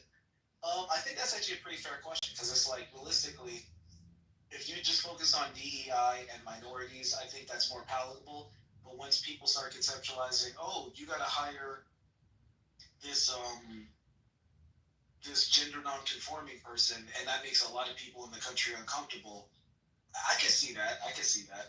Realistically, though, I don't think that's how it was used, though. Because in my experience, how I've seen white Americans who are like super anti-DEI use it, they're always pointing out a black person and saying, "Look at that DEI." Anytime they see a black person who's incompetent, DEI, and it's like it has nothing to do with queerness or any type of gender. I do see what you're getting at, but in practice, that's not how it's. No, they're not complaining about that. They're complaining about brown skin, and they're pissed. That's why they're brother. They're renaming the military bases after the Confederate generals. Can we stop with the charade? I'm sorry. Go ahead. Nope. I'm sorry. I thought you were done. Yeah, and now I want to respond to you too. Right on. No, Truth, go ahead, sir. I'm sorry. Go ahead, and I'll make a quick point, and then I'll. I was just going to say, it's like, this has never really been about the stated issue. It's always been about a deep desire to take back a cultural identity that they've lost, that's becoming outdated. And they've been mad since they lost the Civil War. They said that. So, this is a long game. Really quickly, I'm going to just chill right now on the DEI conversation simply because the narrative has long been that white women specifically are the main benefactors of DEI and affirmative action.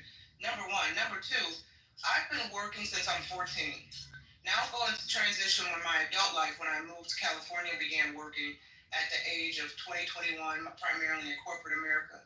To the age I am now, my big right age at Generation X age, right? Without getting specific. Every job that I've ever held, white folks are the dominant presence in the office. They hold the CEO positions. They hold the executive positions. They do the hiring and firing. And my lifetime has proven the age-old theory, black folks last hired, first fired. So when y'all start arguing about DEI and white people being replaced and all this, I don't know nothing about it because that's not my lived experience. When I go out into the workforce, I see nothing but white folks. And then I come on social media and they're complaining that they're being replaced by DEI. So I'm going to chill and just listen and learn from the people who are allegedly impacted by DEI because that's not my experience. The white man is still rocking and rolling in the areas I navigate professionally. But go ahead, King. Listen, I love Naya. Shout out to her for that because I heard that too. That DEI was really benefiting white women. And I think a white woman in the box said they're really mad because white women are getting the jobs and not marrying or having babies. Now, Naya talks about black people calling them maggots. Listen, we talk about all this shit, calling you coon if you're a Republican. Why did black people start voting Democrat? Because we were Republicans first. I need Nye to think about this because, you know, sometimes we like to make black people seem dumb, right? All these black people back in the Democratic Party, why? Because they got good fried chicken? What is it? I didn't know it was KFC. The short answer, black Americans started voting Democrat in the 1930s, 1960s because Democrats finally started what? Supporting civil rights and economic help, while white Republicans shifted towards conservative white voters. Why the switch? Democrats eventually backed equality. Republicans chase racist white voters instead. Come on now. No, I hear you, and I won't disagree. I agree. We gotta wake up, baby. Yeah, so and Republicans gotta do something for black people other than give us Trump's toupee. I like his toupee. He looks like Garfield, man. Well, hold on, but Kim, you won't get any pushback on that from me, sir. Let me just say this really quick. My only issue is now, you know, when you have black people who want to, when you have black folks who, like me, who were longtime Democratic voters, who one day woke up and said, you know what, my political party that I have supported since I became voting age, for some odd reason, I blinked and they just moved too far left for me. They're the people that they uplift, the leadership, the topics, the policies that they support today don't align with my moral code. And so I'm like, listen, I don't want to vote for this party because this party is fringe now. They didn't always be that way. Something happened in the last decade or less where the Democrats just went too far left, and you have longtime Democratic voters and politicians who are abandoning the Democratic Party for that reason because of their policies. And because we have in our community today black people who are like, you know what? I don't support the Biden administration, or I don't support Kamala, or this, that, and the other, whoever it is. I don't want to vote for these people. Then they're called coons, sellouts, et cetera, et cetera, et cetera. So that's my point, sir, and I'm not going to disagree with anything you're saying because you're spot on, and I agree with that one.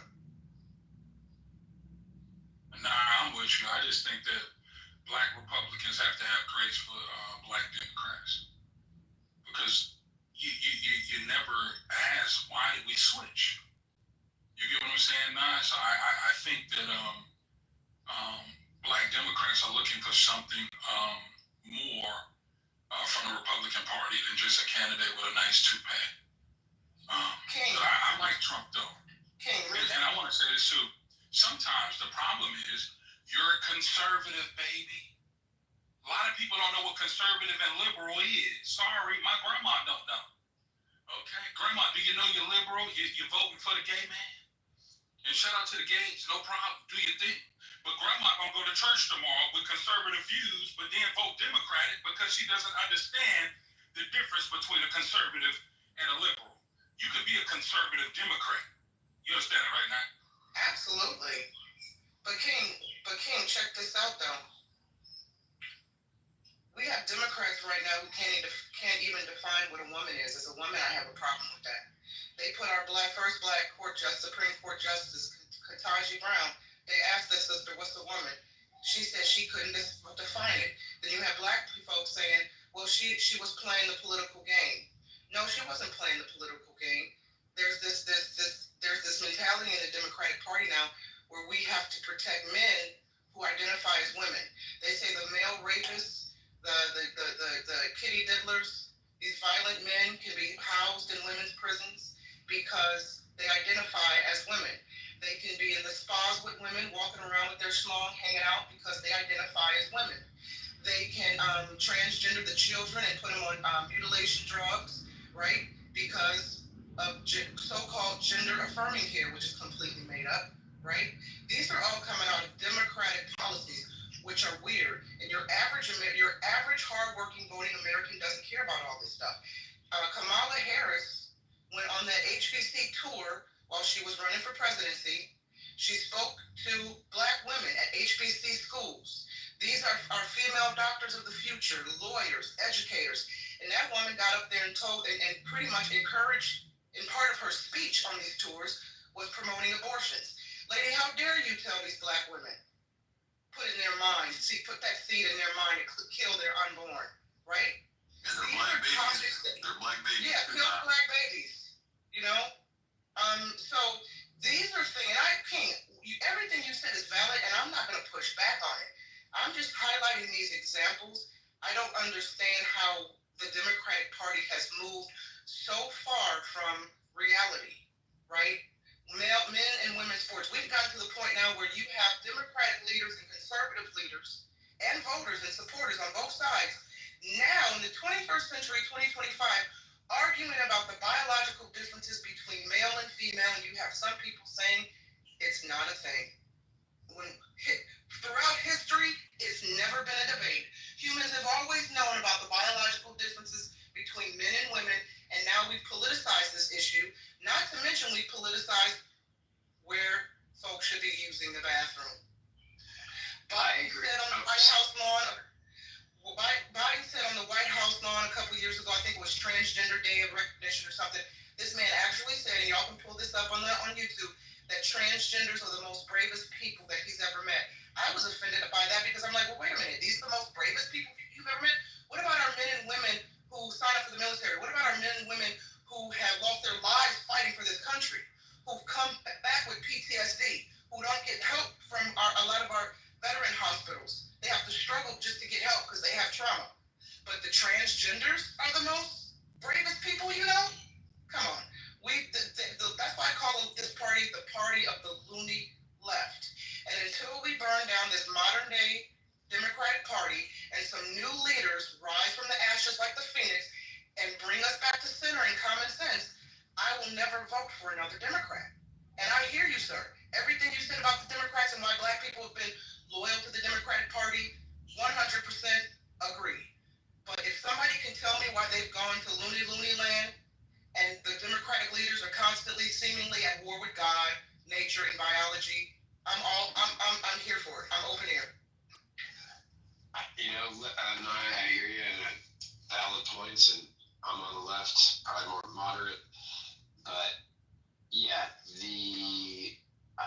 I was saying in a room the other, I think it was Black News, that essentially I think the whole trans argument it's political kryptonite for the left, and you know this is a hill they want to die on when we're talking about what is it, approximately 1.6 million adults and youth identify as transgender. This is less than 1%. It is 0.6% of the U.S. population. Now, I'm not saying, well, it's just so small. The heck with them. They have to figure it all out. But you need to put more energy, more fervor to issues that the majority of the country can rock with, can relate with, you know. So the problem now is that we're so polarized. The left, thank you for saying left movies. That's far more tolerable than what a lot of our friends in the chat like to do, is the infamous libtards. But here we are, right? Here we are with the left dying on that hill, and the right all about deportation, January 6th, all that, right? The election was stolen. Like, this country now has gone so, like, there's no middle anymore. It's like you're with us or against us. And it's hard to, you know, it's not to say, you know, it's just very hard to say, well, but look what the left is doing, or look what the right is doing. Because honestly, I think both sides have gone Looney Tunes. It's like we're at a place now where we are, like, people are getting jumped for political, and we're not even racist, like just for their political views, like at these rallies, at, you know, whether it's King's Day, or whether it's January 6th, or whether it's the election in 2020 and all that. Like it's like, how did we get here? You know, like, have we been here the whole time and America's made its bed and this is where we're at? I don't know how we're gonna mend this wound that has divided us so deeply, but I think to say that it is all the left or it is all the right, without either side taking any accountability, is even crazier. I love what he said. Shout out to Nye. Listen, I want to say this to Nye, because I love Nye. I really do. So smart. I showed you why black people switched to the Democratic Party, right? I broke that down. I want to ask you, and I want to ask the Black Republicans, what are you really benefiting from the Republican Party? What are Black people benefiting under Trump that they wouldn't benefit? Hold on, I got you. I understand. It's true. What are Black people gaining under Trump that they're not getting, that they wouldn't get with Kamala? Because not for you to be a Black woman,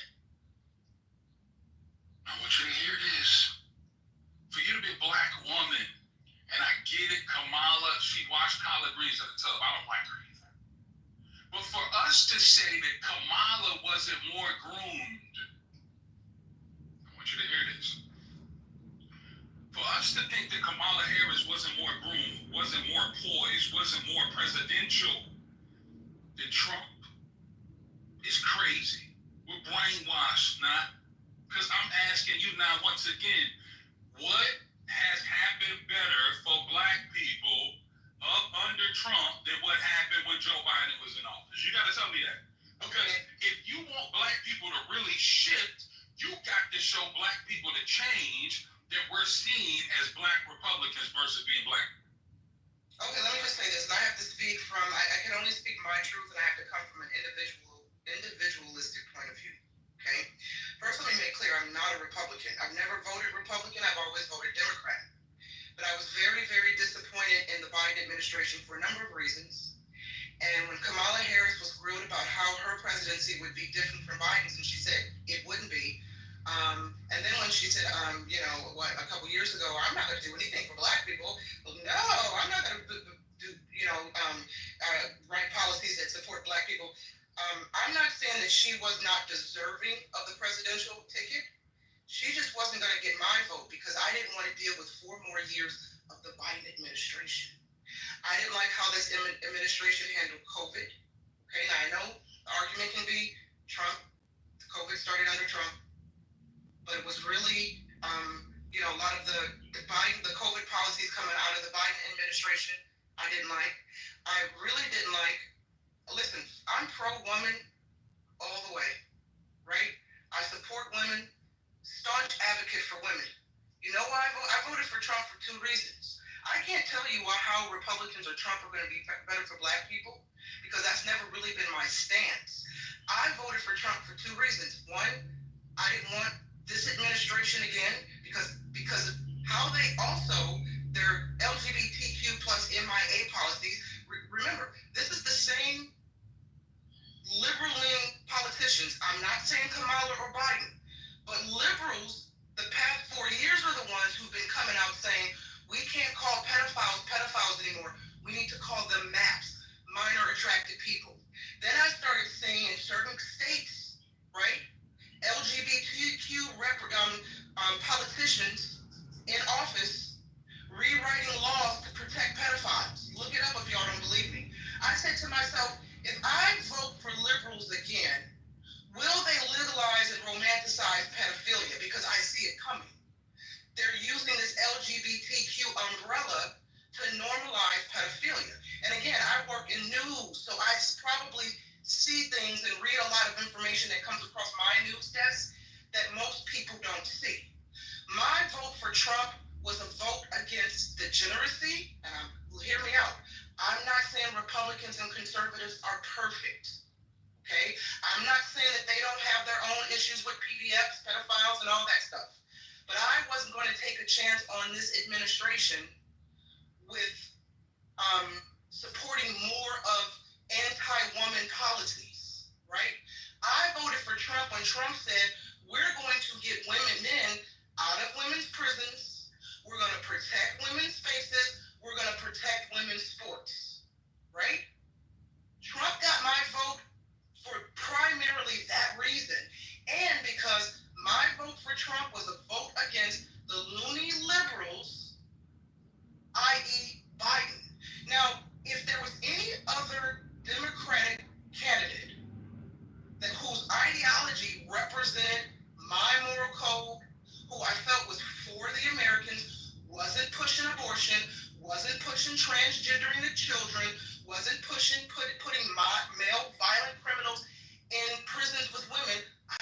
for that individual. So King, to land here, I can't say how Trump or Republicans would be better for black folks because I've been a long time Democratic voter. But the modern day, i.e. the past 4 years or so of Biden-Harris and some of the far left-leaning voices that media and politicians and Democratic voices have elevated has turned me away, has soured my taste for this party.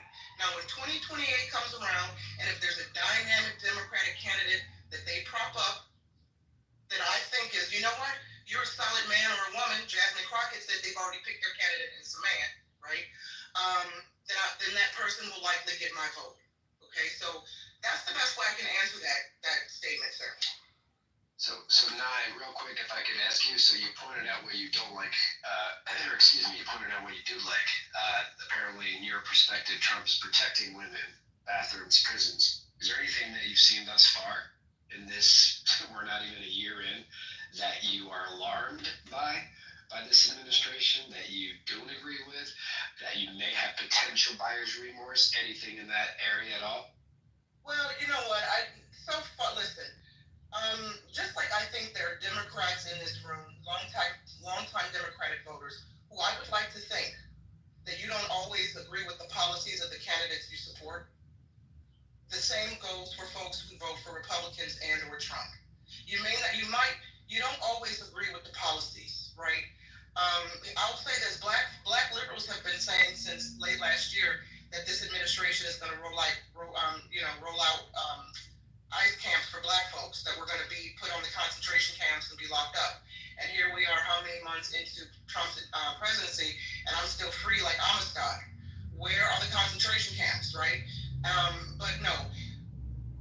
Is there anything that I would disagree with? Listen, I'll tell you this, Moose.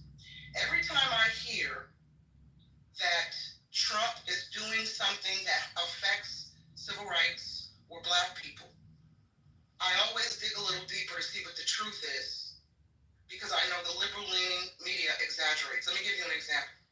My boss, I work for a black man who hates Trump, and that's cool. He always sends me these stories about Trump that just are, when I read them, I'm like, this sounds insane. So then I'll dig a little deeper, and I find out the opposite is true. Just the other day, he sends me a story about, he's livid because Trump, for an example, removed the Martin Luther King bust from the Oval Office. So I said, okay, I read the story. And what the story that he sent me failed to include was that he moved it to the Oval Office, but put it into another room in the White House where he holds meetings and lunches and et cetera, et cetera. So the story that I was sent was he removed the bust altogether. That's not the case. He just positioned it into another part of the White House. Am I supposed to be outraged every time this white man removes some sort of symbolism of black history from the White House? I can't waste my energy on that, because half the Negroes mad don't have black symbolisms in their own home. They pray to a white Jesus, right? Wake that shit up. Ooh. You know what I'm saying? So no, I'm not gonna, and then with the immigration policy, Trump said that, he's going to remove the illegal criminals. Now, I know the debate has been that some of the people that are being rounded up are actually American citizens. Do I agree with that? Absolutely not. But I do believe that folks are entitled to their due process, right?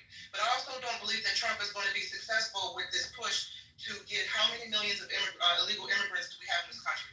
Will he be successful in getting all the criminals out? Absolutely not.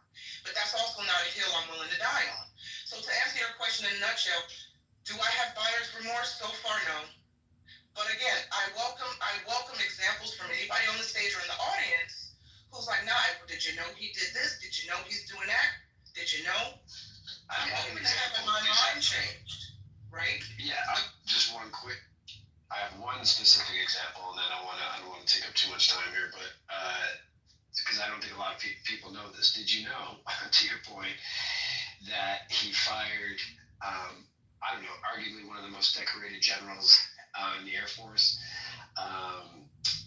Air Force General C.Q. Brown Jr., who is also the chairman of the Joint Chiefs of Staff. He was only the second black general to ever serve as chairman. The article in the AP Associated Press says it definitely sent ripples through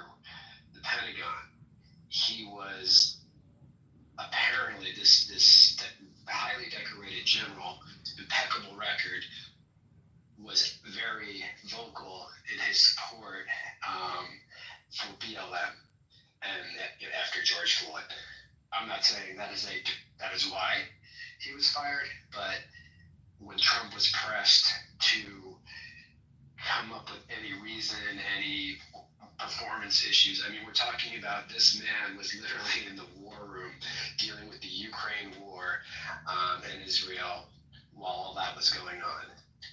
Like, like top, literally, top officials advising the president, all that stuff on war. And he was plucked out early on in the Trump administration. So just things like that. And there are others also that just made people scratch their head, where he was firing high-ranking military officials who happened to be minorities who all had impeccable records. So that's something I would put out there is, did you know? I did know that. And here's the thing. How can I say this? Because I don't want to say this as if I'm being dismissive to what you're saying, because I'm not. It is very concerning. It makes you scratch your head. But you know what really made what made me scratch my head? Really? When Biden won, was it the 2020 election? And everybody was like, oh, the election was stolen, et cetera, et cetera. And see, I see the article. I'm grabbing the link. Thank you. You know what Biden said? How many of y'all remember what Biden said during his victory speech? He thanked black women. He said, without black women, I wouldn't be here. And I promise you I'm going to take care of you. And that man went through 4 years and did absolutely nothing for black women. We got Juneteenth, and we got his policies. He told the schools, I'm going to hold back public schools. I'm going to hold back lunches and free lunches if you don't teach transgender ideology to the children. He gave us a black Supreme Court justice who couldn't even define what a woman is. We had a vice president who campaigned on aborting the babies, right? So these are it's like I have to pick and choose which narratives I'm going to exhaust my energy on. So I hear you, Moose, and it is disturbing. And I'm not going to defend Trump's move in doing that. I'm sure he had his reasons, and I'm not going to sit here on the stage and say Trump is perfect and Trump is white Jesus and he's my savior. No, I voted for Trump because he said F this TQ plus IA nonsense that is driving policies out of the liberals right now and is impacting women. And I know everybody's like, but he said grab him by the pussy. Okay, and the liberals said male rapists can be housed with women in prison. Like, where do we draw the line, ladies and gentlemen? If I have to go with the policies that are not going to push us completely to perversion, right? Trump is not perfect. Biden is not perfect. Kamala's not perfect. But black people they never have any smoke for the weirdo Democratic leaders that they uplift. Forgive me, people, I don't have Trump derangement syndrome. I just don't. I don't have the energy to have Trump derangement syndrome, okay? You have to remember, I know we all live in multiple timelines and multiverses. Nye McGee has already survived 4 years of Trump when he was president, okay? And my life was not topsy-turvy. I don't know any black person whose livelihood was topsy-turvy during Trump's last administration. And believe you me, here's the thing. When Trump was previously president, I had Trump derangement syndrome. I was one of those blacks who was like, listen, he's the enemy of the country. He's going to turn us into Gilead. I had black friends who voted for Trump. They had their Make America Great Again hats. I found myself deleting people from my contact list because I didn't want to have anything to do with a black person who voted for Trump. I didn't get it. And then one day, I woke up. It was long after he was out of office. I said, wait a minute. Why did I have TDS? I started listening to the media and realizing, this is what's happening. This is what's going on. Then I started, again, in my capacity as a media person, working in news media. And oftentimes when in the media, you get access to information that is not presented to the public. So I was presented with a lot of information from my folks who work in the legacy media about the real reasons why the media is pushing this anti-Trump, Trump is a racist narrative. But we don't have to go into that room, to that space today, because I don't want to derail. I don't think some of us are ready for that, right? So a lot of things kind of happened that opened my eyes, and I said, I'm embarrassed that I had Trump derangement syndrome because I feel like I let the media control how I was thinking. I had to remember before this man became president, everybody, including black folks, wanted a Trump check. Rappers had them in music videos. Him in music videos. Rappers were partying with him. Rappers were at his casinos. I didn't the NAACP give him an award? I think it was some black organization gave him an award. Then he ran for president, and the narrative switched to he's racist. Then you ask black folks, well, why is he racist? And they go back to, well, he and his daddy didn't want to link to the black folks. Right. Okay, what else did they do? Oh, well, because the Central Park Five. Okay, well, it was Democratic leaders and Democratic laws and Democratic policies that condemned the Central Park Five, knowing these young men were innocent. Right? Right. Again, not excusing what I didn't even hear you, Free. What? I said they were guilty as fuck, but I talked about once ago was a train. There you So go. all right, so Free, you just lost. Okay, so that's where you're at. That's fine. Wait till you know what I have on it before you make this judgment. I just want to finish one thing. No, I appreciate all that and all that feedback and your reasons. You know, it's not up here to judge. Just it really is a genuine curiosity. Yeah, and I got you. Actually, no, I brought to the attention. She said, oh my God, like what did are there any things Trump did that people, a lot of people, I don't think a lot of people know that black general that I mentioned was fired. And I saw your comment in chat. Of course, it's not against the law to fire him. It's within the presidential powers, but it's not like he's an Uber driver where he's just gonna like grab another one to fill his spot, right? Like it's just not easy to find people that qualified, that intelligent, that experienced. 40 years of experience when you're dealing with war strategy. But anyway, appreciate it. Well, let me just say this really quickly, and then Sig and King got it. I mentioned this in this space the other day for those who didn't hear it. I have a relative, black man relative, older generation guy. And the other day I had posted a clip on, showing some of the protesting, the violent riots over there in LA in response to Trump's immigration and the ICE coming to arrest folks or detain people, right? And I was very alarmed by the clip showed folks standing on top of the freeways throwing rocks and bricks on the cop cars. Now, I'm not anti-police. I know some black people are. I believe in law and order. I'm glad I live in a community where if I have to call the police, they show up right away. Okay? So I had posted this clip, and I'm like, man, this is really alarming. Folks are throwing rocks and bricks on the cop cars at the police's, officers' heads. This is insanity. My relative said, this is necessary when you're fighting the enemy. And I said, we have to be violent to the police to express ourselves if we don't agree with ICE. I said, so if that's your stance, if you feel like you're fighting the enemy, he said, yeah, black and brown people can do this. I said, okay, well, if that's your stance, why were you so triggered by January 6th, right? Because a lot of those folks feel like they were fighting the enemy too.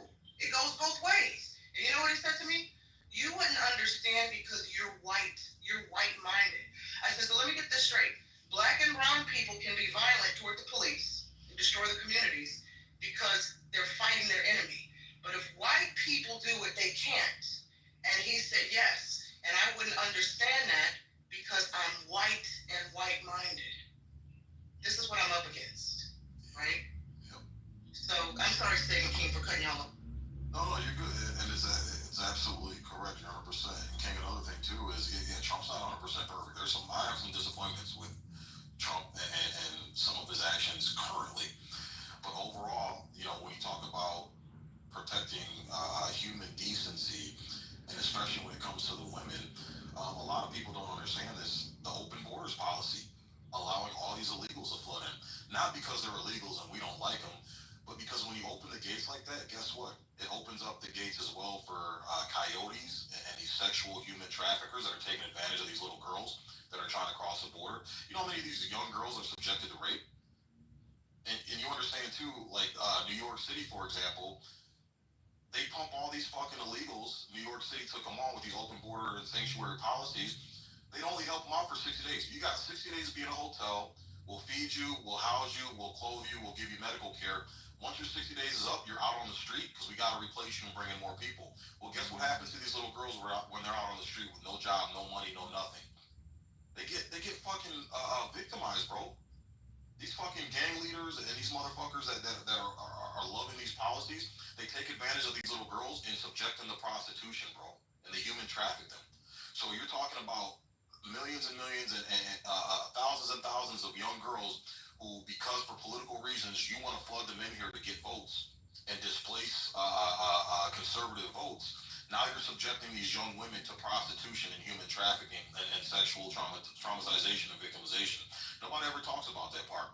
Chicago's another prime example. Not sure if you saw the clips, but if you look at the Chicago meetings, there's a lot of heat. Black people have a lot of smoke for Brandon Johnson over there. Why? Because he deemed Chicago as a sanctuary city. Not sure if you heard the story, but hundreds and hundreds of black people showed up at these fucking meetings to tell Brandon Johnson about himself because these recreational post school curricular activity areas where these black kids play football and baseball and have a positive place to hang out and have some structure outside of school, they shut that down to house illegals. They put cots in there and shit. So now these black kids were displaced from their own neighborhood and their own recreational centers where their taxpayers go to fund after school extracurricular activities. Now these black kids had nothing. Why? Because these facilities were filled to house illegals. And if you look at the illegals that they're using, they're pumping them into swing states. The swing states had the most illegal alien population increases because they're trying to displace the vote. They're trying to turn these swing states permanently blue. So when you talk about a Democratic Party that says they care for people, but then every time you turn around, their actions show they're just using these humans and don't give a fuck about what happens to them, especially black people. Like, these illegal aliens ain't moving into Beverly Hills or on Rodale Drive, brother. They're moving into black, fucking poor neighborhoods and displacing black people. So I'm sorry, but as a black American, I don't want to see that happen. I don't want to see little black kids not being able to go play basketball or go play baseball or go to a rec center where positive activity takes place with their tax dollars that their parents paid for, and now it's getting displaced. They're getting displaced by illegal aliens. So that's another. CEO, what you think about what you're hearing, bro? Shout out to Sid, for real. CEO, what you... You know what, man? I don't even know if I have enough words. I would defer to you, good sir. Other than disagreeing vehemently with NIASIC, but respecting them as moderators and humans that have experience, it's such an exhausting space to understand that this is what we believe, right? And there's just so many points. Let me just ask you this real quick, Sig. You said Detroit, right? Where did your grandparents on either side come from before they got to Detroit? Well, my grandparents were from Detroit, but their parents, my great grandparents, came from Alabama and Georgia. Okay, so my family was all the people that talk about Chicago, Detroit, St. Louis, Pittsburgh, Gary, Indiana, Baltimore. The Great Migration, last pandemic. This is a quick history lesson for all of us, right? This is around 1919, right? Coincidentally, these pandemics were 100 years apart. That's really weird. Some of the same circumstances happened, right? Because back then, what they did, they used the xenophobia to speak about your grandparents, just like you're speaking about this existing immigrants, right? They said the exact same verbiage, right? They basically said these degenerate people are displacing the good white folk of Detroit. They literally said, this is our area. They're coming to our cities. They're taking our wives. They're taking over the city. They're taking our jobs. They carry diseases. I don't know if they said they're eating cats and dogs. I got to do the research now. But pretty much everything else they said. They were criminals and so forth and so on. But that didn't stop your grandparents from migrating from the south to the north in search of a better job. But here's the reality about your grandparents that said, they weren't degenerates. They didn't carry diseases. Probably based on your history and who you are as a good person.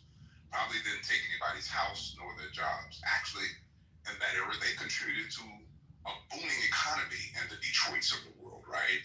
So imagine you parroting the information that they use to the xenophobia that they basically use this propaganda to make people hate you, to create some of the largest race riots in the history of our country post Jim Crow, right?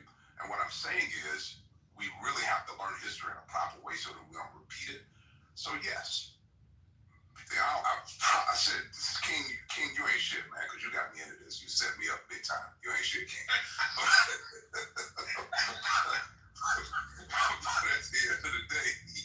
at the end of the day, I just want to be careful, man, that when we're talking about it, that's how Trump describes these people, right? We want legal immigration. Barack Obama's good for legal immigration. There's a bipartisan immigration bill. But this notion that the Democrats just want these people to come in to vote, they can't vote. They're illegal. They don't have an opportunity to vote. So that doesn't even make no sense. Well, I hear, before you push back, hold on a second. I know this is triggering sometimes, but here's this part. Beyond litigate, let's not litigate that point. So many wonderful points here. Here's a part that I would love to hear you litigate, but I want to hear King speak first, if that's okay with you, Sid. Well, I want to be able, because you're addressing me directly, I just want to be able to respond after. But go ahead. Cool. You guys went 20 minutes pro-Trump. I'm just saying 5 minutes in the spirit of Juneteenth for the black folk, for whatever it's worth. Right? For American folk, right? But all I'm saying is, I just hate the demonization of cultures, right? Are there some drugs that cross the border? Are there bad actors? Are there criminals? Is it illegal to cross the border? Yeah. Do Democrats want just an open border? No, right? Are Democrats looking for the fair, the competitive advantage? Let's let them all in so they can vote? No. Why? Because they don't have the ability to vote. So what I'm saying is, I just don't like the fact that we think that Central Americans and South Americans are a bunch of lewd, rude criminals that just come over to demonize and take advantage of little girls and all of that, because that's the same story they told your grandparents, and it made it hard for them. I'll just leave it there. Let me just stop there. Go ahead and please give King an opportunity to respond. Yeah, I'm gonna let him talk, but I just want to address a couple things. So you said Obama was pro-immigration. No, he wasn't. You understand Obama had the nickname of deporter in chief. You remember when Alex AOC went on to Fox News, not anywhere else, just on Fox News. No. This was before Trump was even. This was his first term, bro. Obama was deporting motherfuckers left and right. This was before Trump was even talking about running for office. He had the nickname deporter in chief. So again, you remember when AOC went and complained? Go ahead. I didn't say, Jesus Christ, man. You talk about me and my anecdotal shit. You keep referring everything through your own personal lens. I'm not talking about what you call him or didn't. This is what the general public called him. This is a nickname that was coined to Obama before Trump was even a thought of being president. Your general public, not mine. This is the American general public. Deporter in chief was a nickname given to him by the general public because he was deporting motherfuckers left and right. And if you let me finish, when AOC was crying and whining about, kids in cages, who built those cages that Democrats were complaining about? Obama. Those were built under his administration because he was getting these fucking illegals out of here. And for you to present the notion that we're trying to say illegals are dirty and diseased, and that your analogy is flawed. Talking about Americans who are actual American citizens migrating within the borders of America is not the same as outsiders who are not American citizens coming in across the border free. So that's number one. Secondly, the thing, you can look and see for yourself. Look at these meetings, these city meetings, Chicago city meetings. There's video clips all over the place with hundreds and hundreds of black people. Black people in Chicago are pissed off at Brandon Johnson because of this. And their number one complaint is that they are being displaced by the illegals because he made the official declaration of Chicago being a sanctuary city. So it's just not through my lens. And we've had several rooms over the years over this, where Chicagoans have actually come in and their boots on the ground actually in Chicago, and they're testifying to this shit, that yes, they're pumping Chicago full of illegals and they're displacing black folks. We had people from Chicago even testifying that yes, the recreational facilities that were built for black Chicago kids to have extracurricular activities, they were shut down and now filled with cots and beds for the illegals that were coming in because of what Brandon Johnson did. And millions of dollars. Brandon Johnson just tried to take out a $30 million loan for the city of Chicago to allocate to the illegals. And black people showed up in record numbers to these city meetings because they were pissed off because their taxes are going to get raised, and their taxes essentially are going to have to pay back that loan that is going solely to these illegals and not going to the black residents that live there in Chicago. So this is, the things that you're saying, CO, this is part of what Nye was talking about. The things that you're saying are just absolutely not true, and there's abundance of objective evidence out there that people can see with their own eyes for themselves. Let me just do this. Thank you for the civil discourse. Let me just say this really quick, right? One, right? You said that it's incorrect to compare illegals from a foreign country to illegals within the country. You actually make my point. I don't know if you do that inadvertently, because what I'm saying is the same group of power figures using propaganda discriminated against Americans the same way that they're discriminating against or demonizing illegals. That's my point. It doesn't matter if they're legal or illegal. Your grandparents were American, but they still called them by the same names because the goal was not necessarily to embrace their American citizenship, but rather to keep them out of their neighborhoods. That's the point I was making, just in case you missed that. So what I'm saying is, it's the same exact thing, right? It should be easier for Americans, but back then it was not easy. It was just as bad, if not worse, for American migrants from the South to the North. They treated them just as bad, if not worse, than they did the illegals nowadays. So you're using the same racial language that they use to discriminate against your grandparents. That's a fact, right? That's not a theory. That's not conjecture. We can do the research on that part, right? I'll just stop there and move it over to. Well, I think there was one other point that you make with Chicago, right? Let me just say that $30 million, with all due respect, is that conversation and using a facility. I have rental properties in Chicago. You just have the history wrong. I'll send some articles so we don't have to waste the stage time.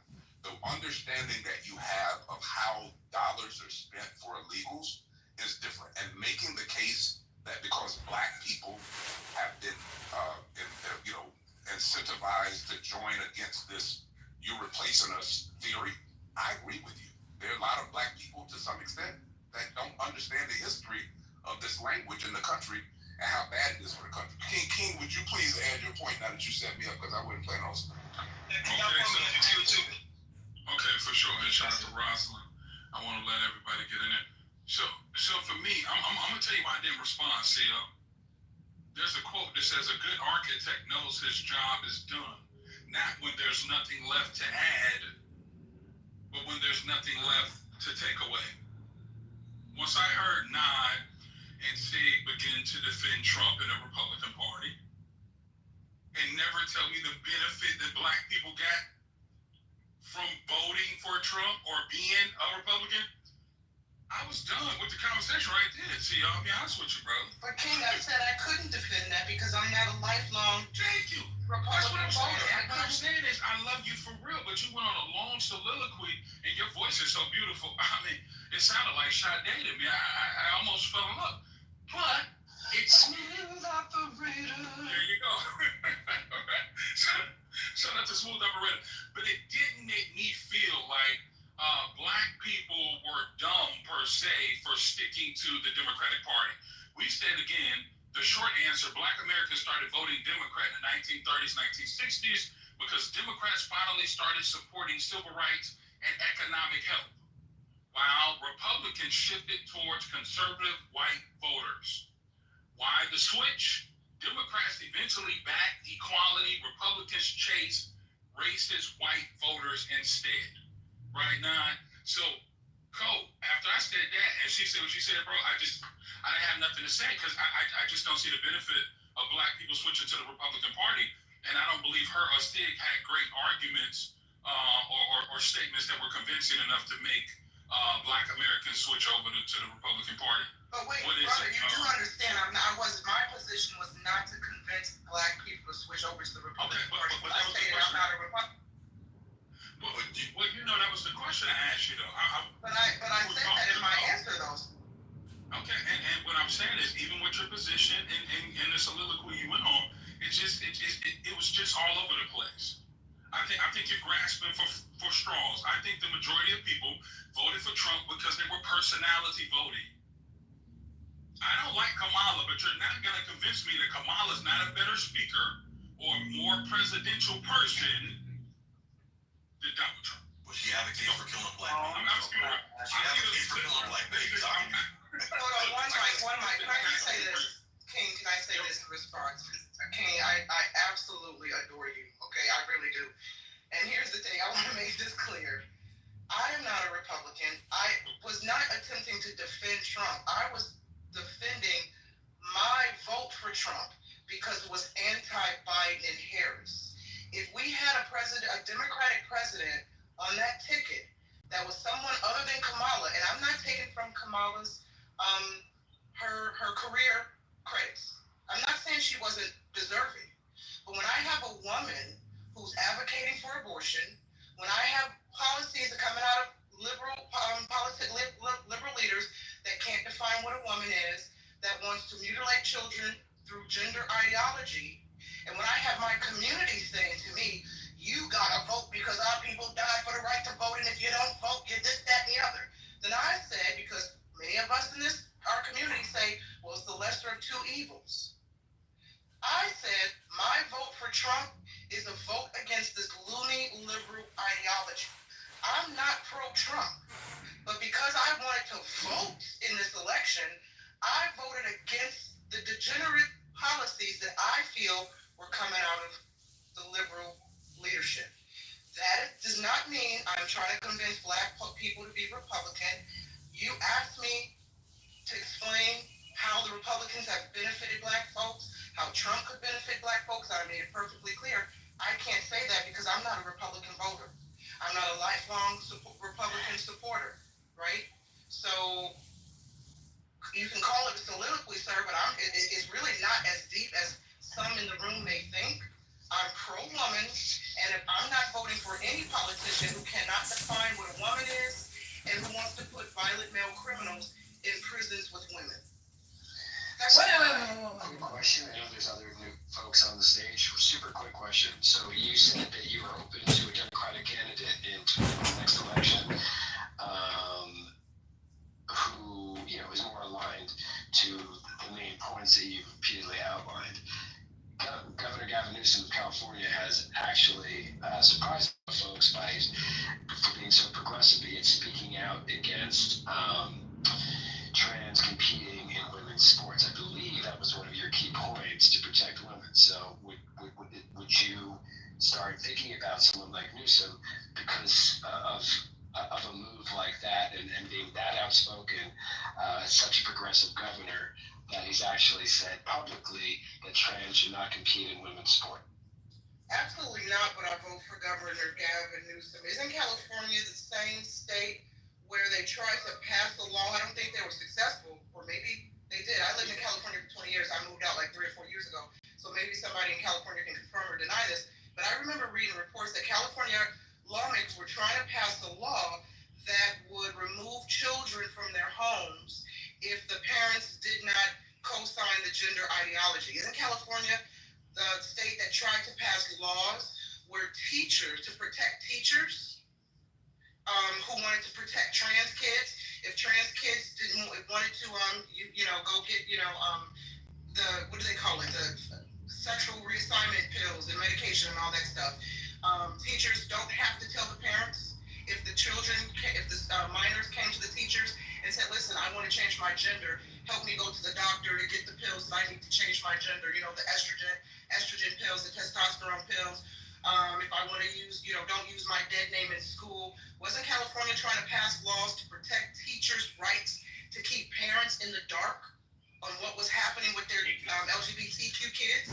So no, I think Gavin Newsom is a fraud and a freak and a pervert. Absolutely not. Hey, Matt, really quickly though, Gavin Newsom doesn't pass laws. He's a governor. He would sign laws, and he does manipulate.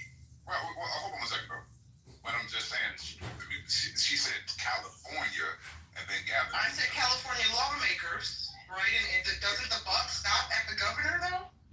Okay, so I'm asking you, did he sign a law based on what you did? Sir, respectfully, I did say someone in the room would have to confirm if the law was passed or not, because I remember reading about it. That's what I stated. So I don't know if he signed the law, but I know the lawmakers, the politicians, were trying to get that law passed. I don't know if they were successful, which I did state that. And I said somebody in the room, if they live in the state, would have to can I say something right quick? You were very articulate about your point, but just for specificity, I was just trying to understand why you were holding Gavin Newsom responsible for something that you don't know that he did. You made a case for here's why the gentleman asked, why wouldn't you support Gavin Newsom? And he said, here's what Gavin Newsom has stood for. And then your argument was he was in California when other lawmakers worked for something that you're not sure how Gavin Newsom stood on that particular issue, on whether he was someone you. Gavin Newsom has been very pro-trans. Gavin Newsom, now, the example that I think Moose just gave, that's cool. But Gavin Newsom has been very pro-trans, PQ plus IA, queer, gender-affirming care. Y'all don't have to believe me, just go Google it. Right, because of that, he's trying to trip you up. Right? So I'm gonna say this. The issue is this, man.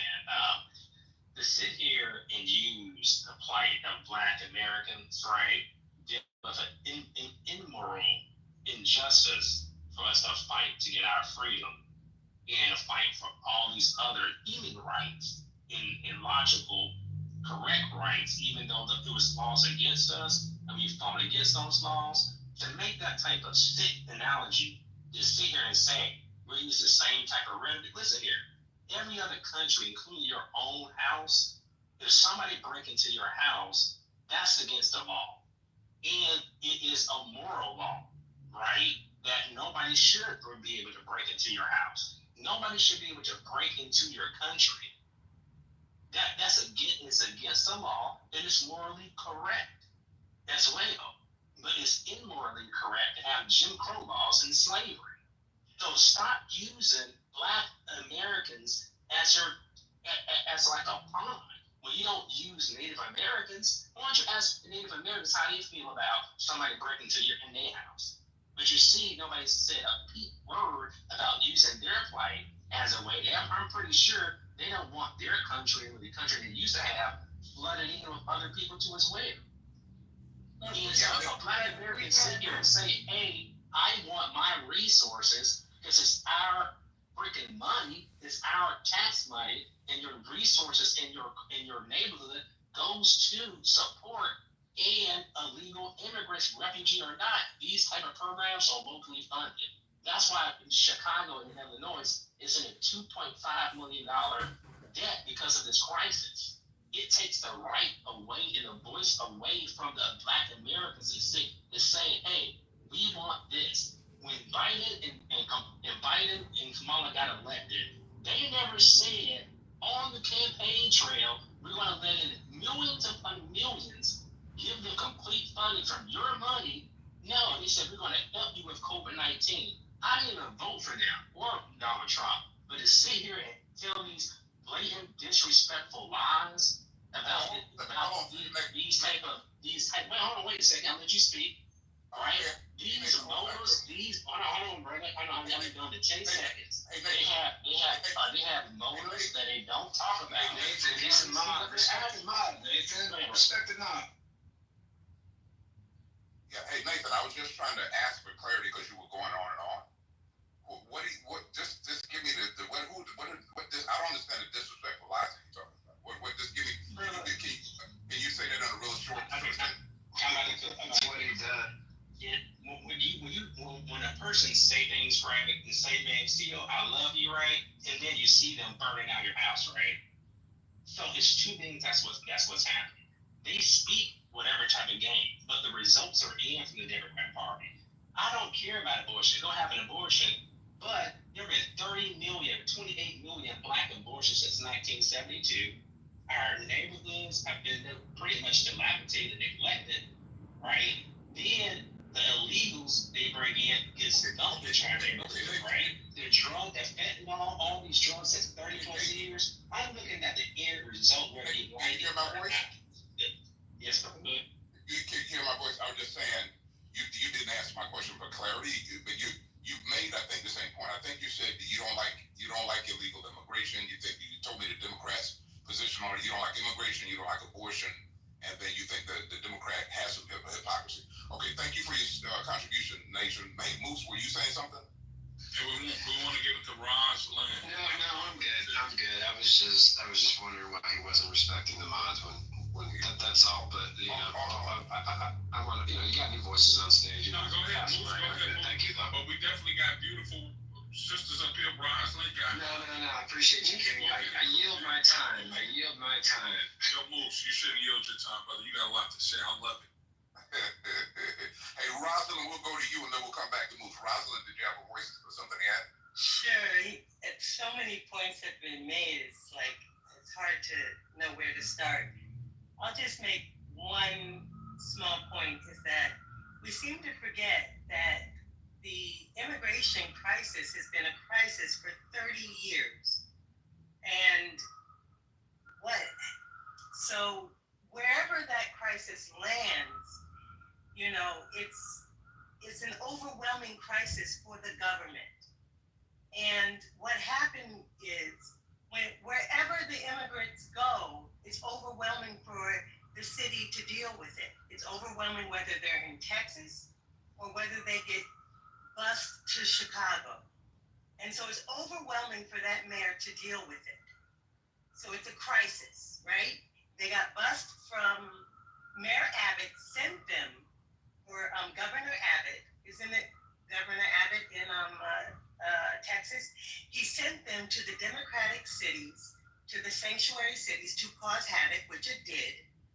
And the mayor was scrambling to do the best he could because it was cold, and he couldn't have the people just out on the street just because they're human beings. And of course, it aggravated the Black community because that was the only place he could put them, and it busted the budgets. And that was what happened. So let's be realistic here. Rosalind, I got a question for you, Rosalind. A quick question based on your logic you just presented. If my intention are to help feed homeless people, and I go around the streets and hand out cards with my address, and I say, hey, if you're hungry, here's a place you can come, have shelter and eat. And I only hand it out to 5 homeless people, but then they start telling their friends and start telling their friends and start telling their friends, because I've literally opened up my home to help homeless people. Next thing you know, I got 500 people show up to my door looking for shelter and food. Whose fault is that? Is that my fault or is that their fault? Obviously, I like that analogy. Okay, let's change that. This is a government and a country, not a home, okay? So let's look at that, right? And that's exactly what happened. It's a country and a city being overwhelmed by human beings. So what would you do? You would try to scramble to keep as many of them alive as you could, right?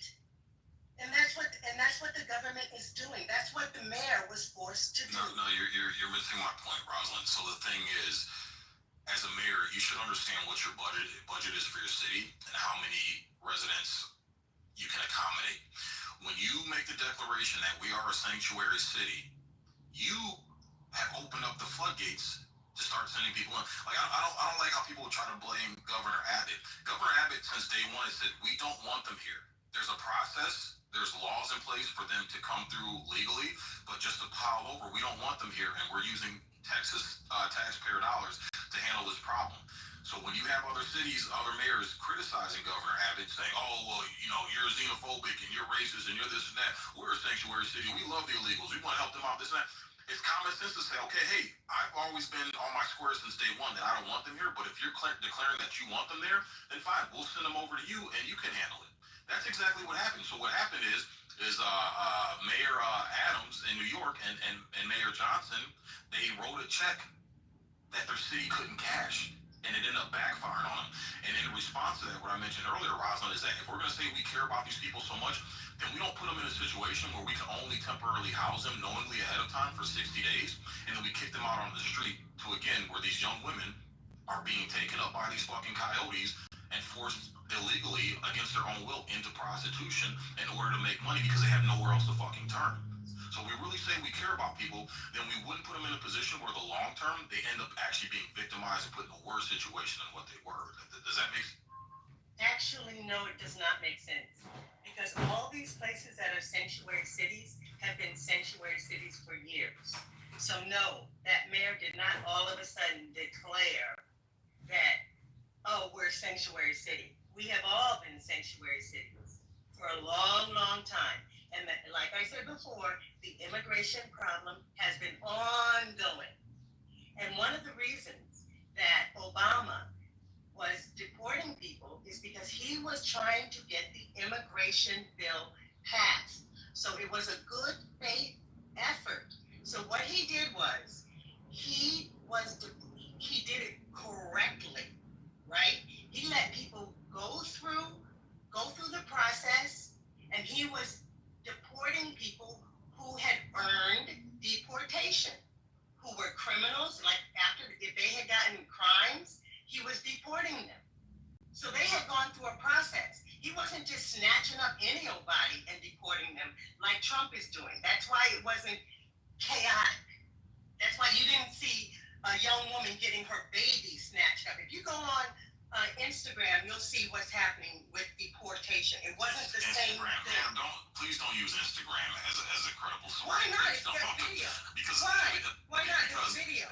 Video evidence of what's happening with deportation. That's so video again, evidence.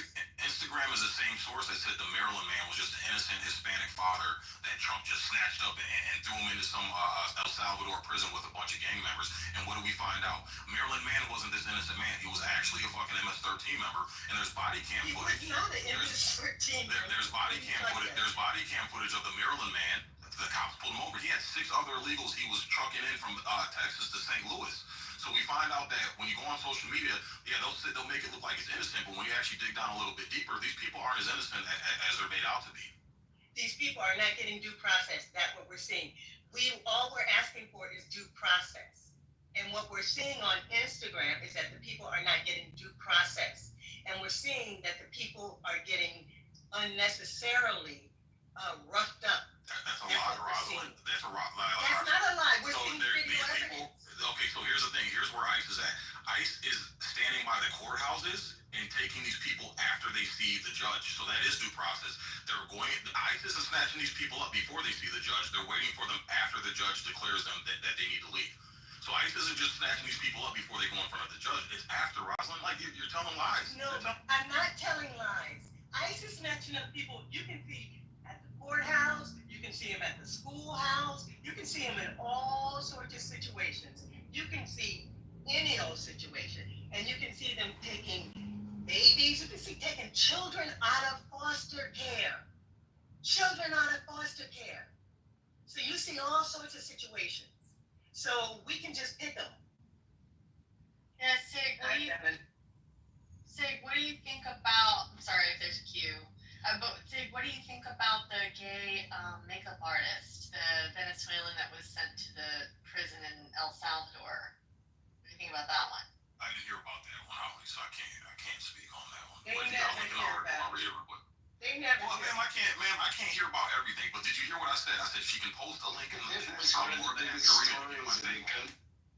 You can't possibly track every single freaking story, man. So I was being fair and saying if she's got a link to post, I'll be more than happy to read it and then give commentary. Or the guy with the autism tattoo, who's sitting in a Salvador prison. Yeah, I mean, either way, even if they are, I think that the gay one, that one really bothers me actually. But even if, like the Maryland guy you brought up, I agree. I don't think he was as innocent as they tried to paint him. Yes, I agree. But I have a big problem, and he was El Salvadorian, so that's okay. But I have a big problem with sending Venezuelans to El Salvador. Okay, I got a big problem with that. Like I don't understand how we are okay with sending Venezuelans to a Salvadorian prison. Why are we sending them to a prison at all? Why not just deport them?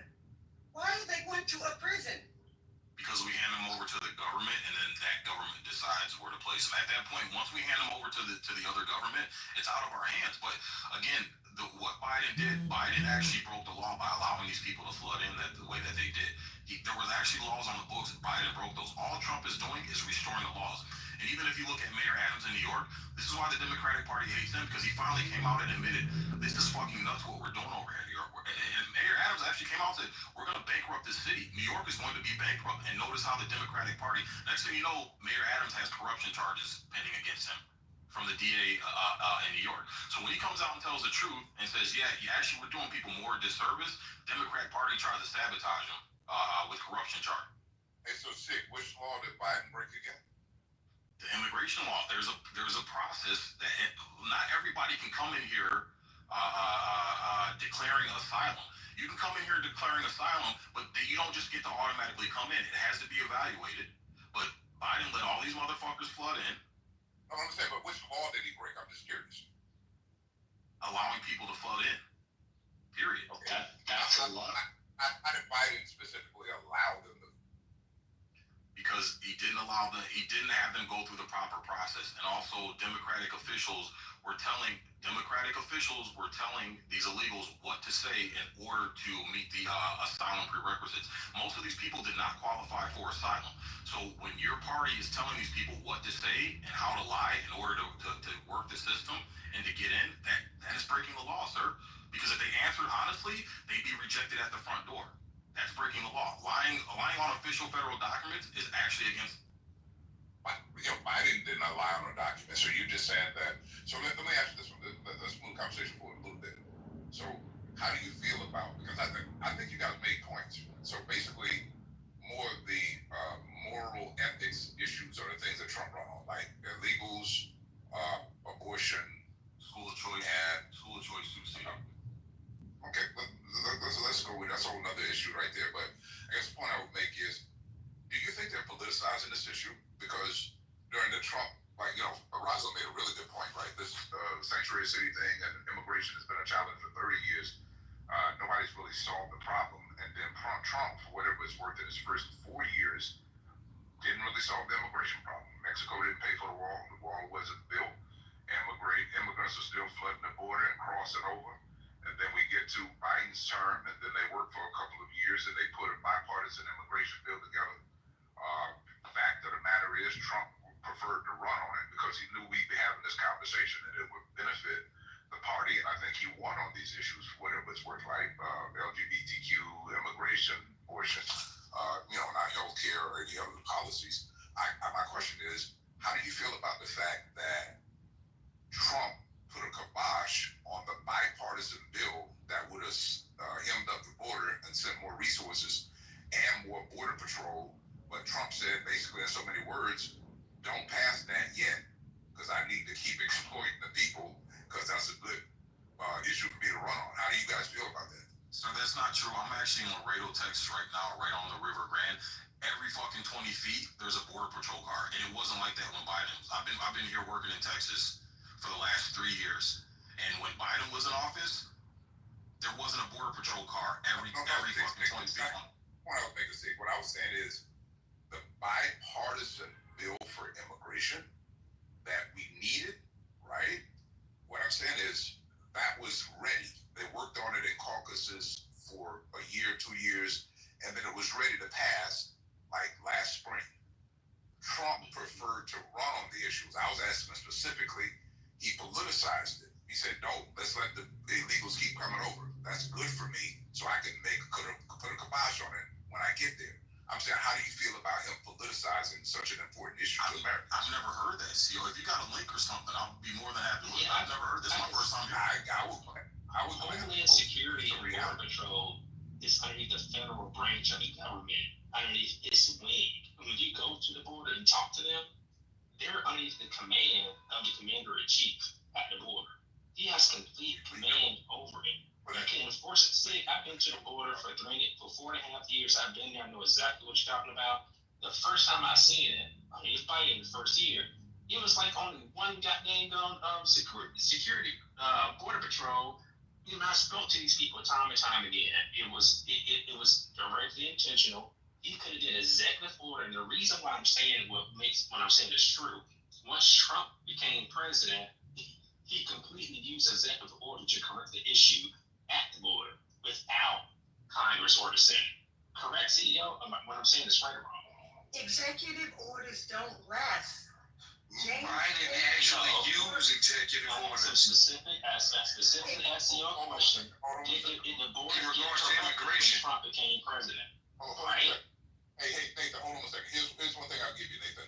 Trump has done more executive orders traditionally, what was a North Star for our government was to get a bipartisan bill passed so that these issues will last. That's just a history and protocol that's happened. So yes, Trump has done everything by executive order, but also for a comparison and contrast on this parity issue, this inequality issue, inequity, a recent judge, if you guys want to look at an article I posted, said that the NIH grants that Trump used executive order to try to refute, deny, and defund, he said it was the most appalling example of racial discrimination in his 47 years, 48 years or whatever on the bench, and I was a Reagan-appointed judge. So there's a lot of things that, yes, executive orders are passing, but there's a lot of things that haven't stood the scrutiny of our legal system that Trump has tried to do that's been kicked back to him. And literally, the judge himself, Reagan judge, said the most appalling racial discrimination set of policy that he has seen in 40 years on the bench. Hey, Rosalind, were you about to say something about Nathan's point? Let me get in there after Rosalind. Whose voice is that? I don't know what you do in your personal life, but if I commit murder, I'm gonna hire you. Yes, I was. Yes, I was. Yeah, I have 2 points. Okay, go ahead, Rosalind. Who said that, Nathan? Yeah, brother, you do that reflecting, bro. I'm gonna hire you, man. Thank you so much, my brother. Hey, but your point was well stated, Nathan. I didn't need you to reiterate it. You've been consistent on your point. Go ahead.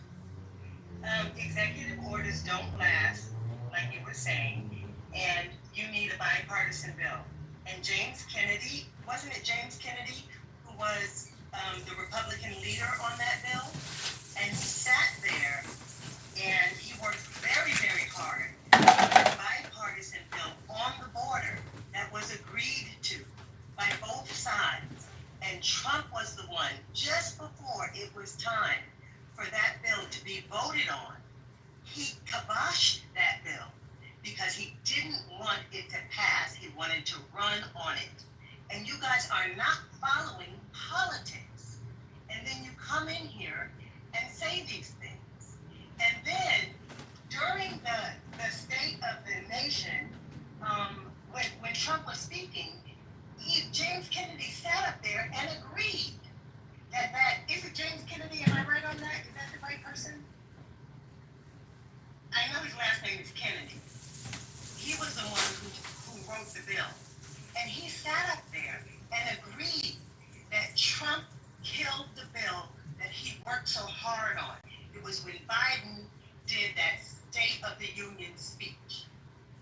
And that is what happened around the immigration bill. And that bill, what was included was more people on the border, more judges down there, so that they could have sped up the process of getting people through when they claim asylum or not. And it's legal to claim asylum, they just need to be adjudicated faster. And they had more judges, more people down there. They had gone through all this stuff to solve the problem. And Trump told the Republicans not to vote on it. And that's what happened. Hold on, let me do a quick room reset. Very quick room reset. So, Healthy Debates Play this room. JB started this room earlier. He's not in right now. You know, so you have myself, Sid, CO, and King. And obviously, as you hear, we all have very diverse opinions and personalities about certain topics. JB opened this room to talk about Juneteenth. And that is still the topic at hand, but we've kind of, like immigration and policies and et cetera, et cetera, et cetera. Trump, Biden. And so someone suggested we change the room title. I'll leave that up to the other mods, because I do want to keep Juneteenth centered. So we still want to come back and address the title. What does Juneteenth mean to you? Do we need holidays like this? Is it an anti-black holiday? Does it benefit blacks? Is it a racist holiday? Rosalind in the chat said Juneteenth forever. So we can, the topic at the pin at the top of the room is still the topic at hand, but we are dipping and dabbing into other hot topics as it relates to racial issues and politics. You know how we do here in Healthy Debates. And so that's a quick room reset. Anybody can come up and add to what they have already heard or introduce, kind of add to what they heard or respond to anything they've heard.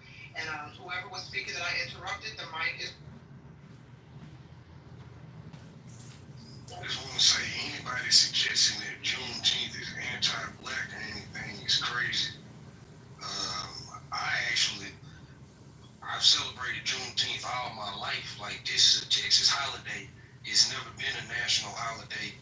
Juneteenth is about the slaves in Texas finding out that they were free 2 years after they actually were free. Other states actually have their own emancipation days. So I actually didn't like the idea of co-opting Juneteenth and making it something that everybody is for everybody, because it's just not true.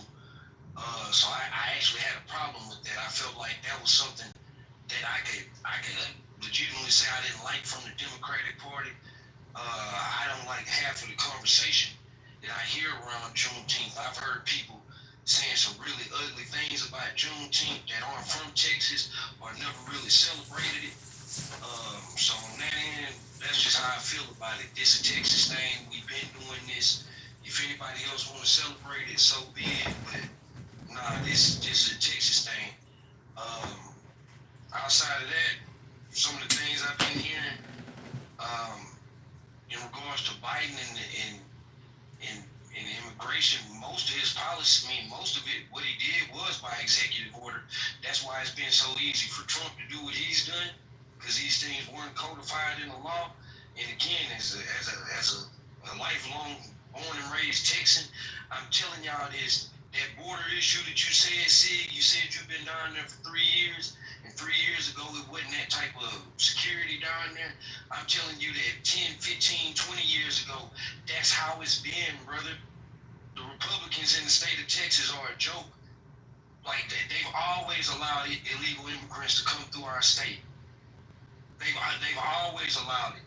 It wasn't until Trump came into office and, that rhetoric, that language that he used, and then they got behind Trump with that. But Abbott and them guys, make no mistake about it, when Abbott was lieutenant governor, like, man, this is the type of shit that was going on. Dan Patrick, our lieutenant governor now, was a fucking joke, a former sports reporter. Like, come on, these guys are jokes in the state of Texas. They need illegal immigration. Like, those farms in South Texas, where you at, they wouldn't run without those illegal immigrants.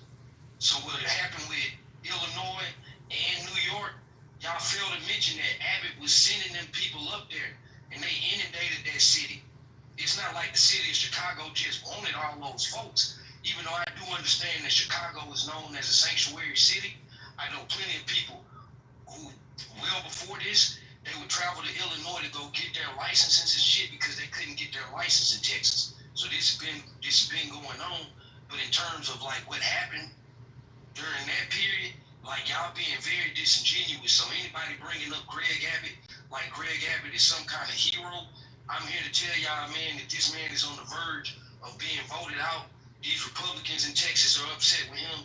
White people in Texas are upset with him. So y'all don't know what y'all talking about. And I'm going to just keep it a bean on that when it comes to Texas. I've seen ridiculous racism in Texas. It shocked me. But Rob, no, and I do have to agree with you on some of those points you do said, Rob, but the point where I was getting at originally was, once you put a sign on your city that says sanctuary city, like, Abbott wasn't sending these illegals to Chicago and New York before, bro. And like I said, the analogy I gave earlier is, once I put a sign on my house saying, hey, we feed the homeless here, and I only have enough money to feed 5 homeless people, but 500 show up, like, I gotta blame myself for putting that sign up, bro. So, notice Abbott didn't send illegals anywhere else. He only sent them to the mayors that were most adamant about being a sanctuary city and criticizing him about his mistreatment of, human beings and infringing on human rights and shit like that. So he said, fine, all right, if I'm such a bad guy and you're claiming you want to take care of them, then fine, you have them and you deal with them. But what we saw is both cities crumbled once that happened. So, you gotta blame those mayors. If they hadn't opened their mouths, none of this would have been. So, Sig, to that point, do you think it was a good move when Abbott's loaded up buses of immigrants and sent them to D.C. as an FU to Harris I believe it was December? Did I just get muted? What?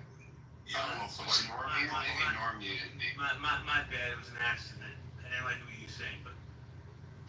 Thanks, JB. Yeah, I was just curious if that's a good way of dealing with it, sending these folks with no hotels ready, with nothing, with like no officials in the city that he's sending them to, literally just leaving them stranded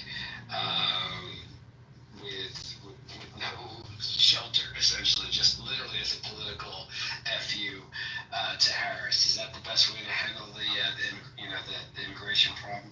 Yeah, absolutely not. And I don't like that these people were used as political pawns. So that's the one place I think we can't agree. I don't agree with how Governor Abbott handled it, but I understand why. But I'm with you. I don't agree that he used these people as political pawns with the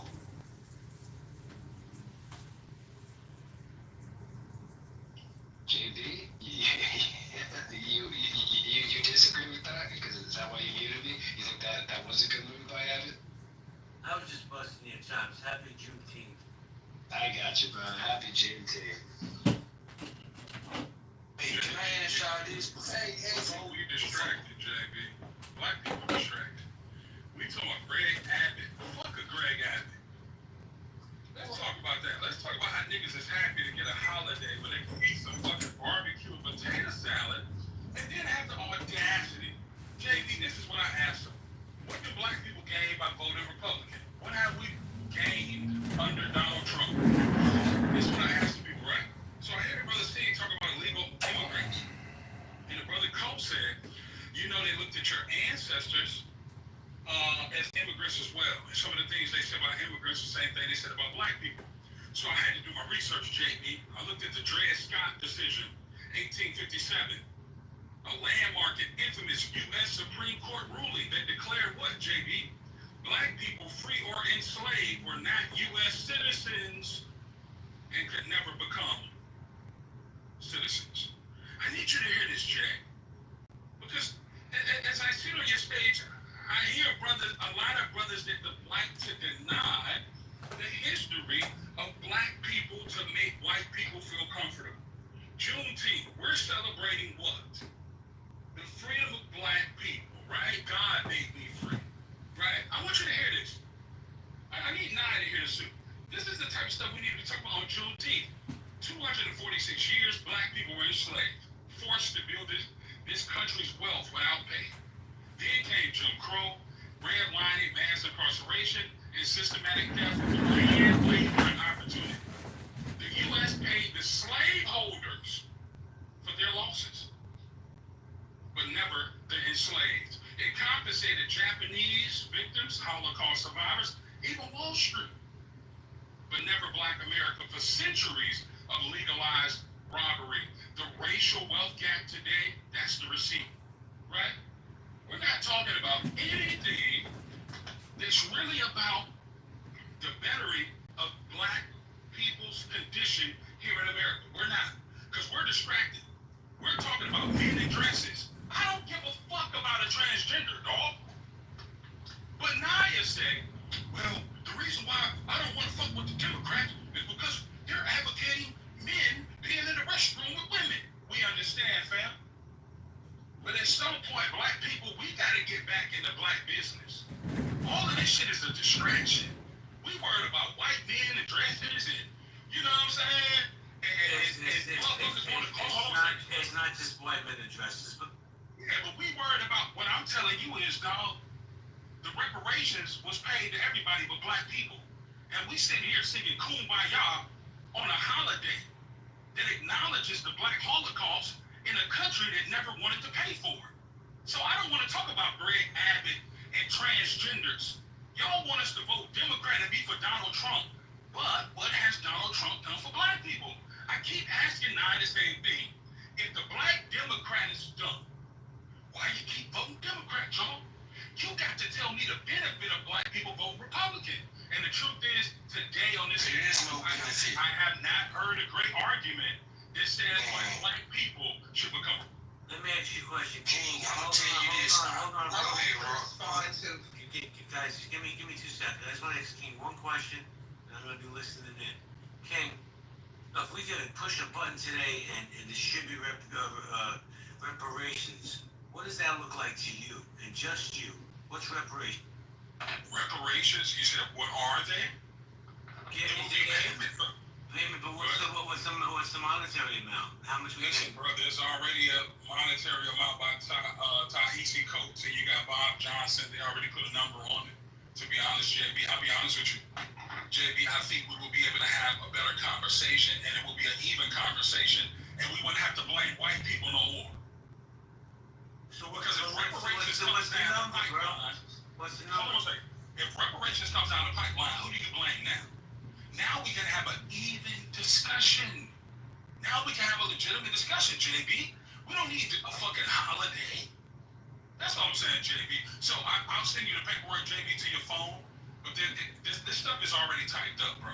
But the thing is, when brothers like Ta-Nehisi Coates, I hope I'm saying his name wrong, but when he went before Congress and he was talking about reparations, who did they put against him? Another black man. That was a Caribbean black man who said, I don't think you should get it. And all these white guys are looking. You should look this shit up tonight, JB. I was taking it away. All these white guys are just sitting there looking. As two black men argue with each other about reparations. It's sad, JB, real talk. But I'll send you the paperwork, bro, because I want you to get that number. I want to give it to you, bro, because I want you to see it, man. Bob Johnson, he used to own BET. He already got his case laid out, anti-Nehisi Coates. So the number's already there, bro.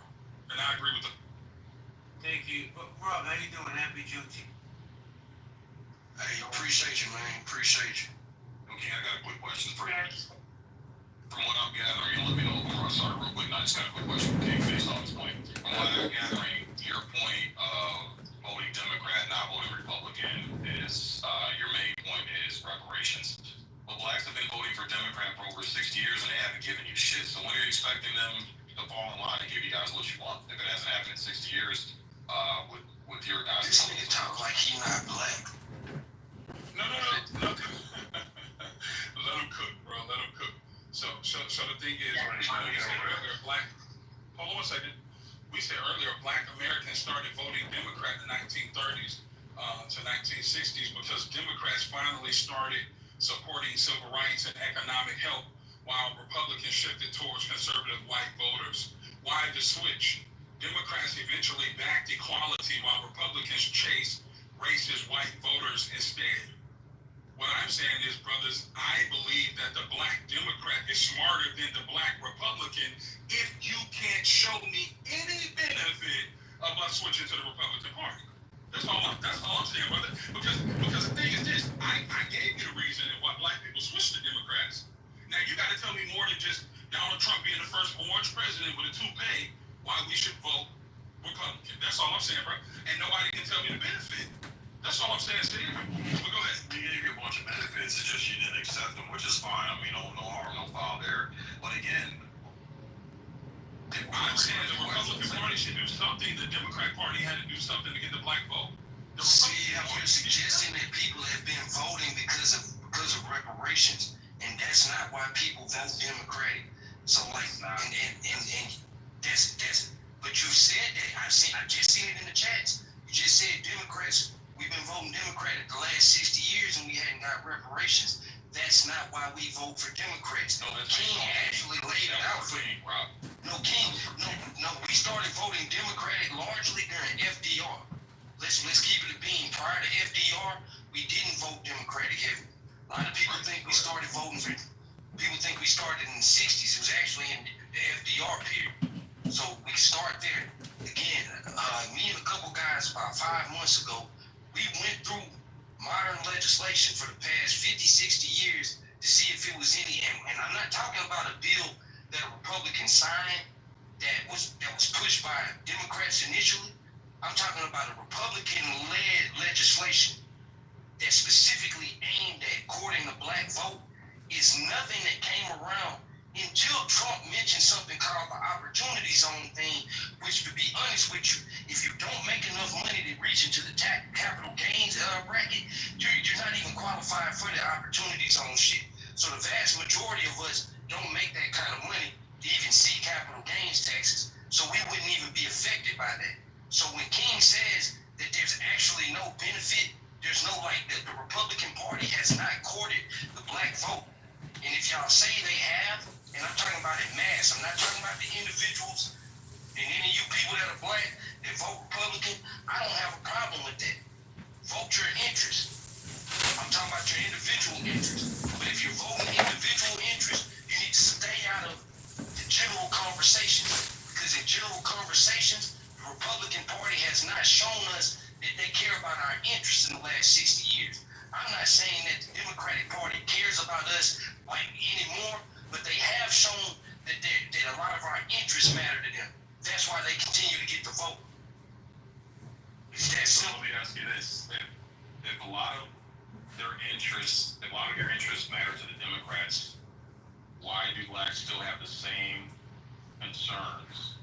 And why are blacks have the same criticisms and the same complaints that they had 60 years ago? I would expect, in my mind, in my rational mind, that if you switched over and started voting for this party because they started seeing things in your life, a lot of the problems that you had 60 years ago, you wouldn't have today.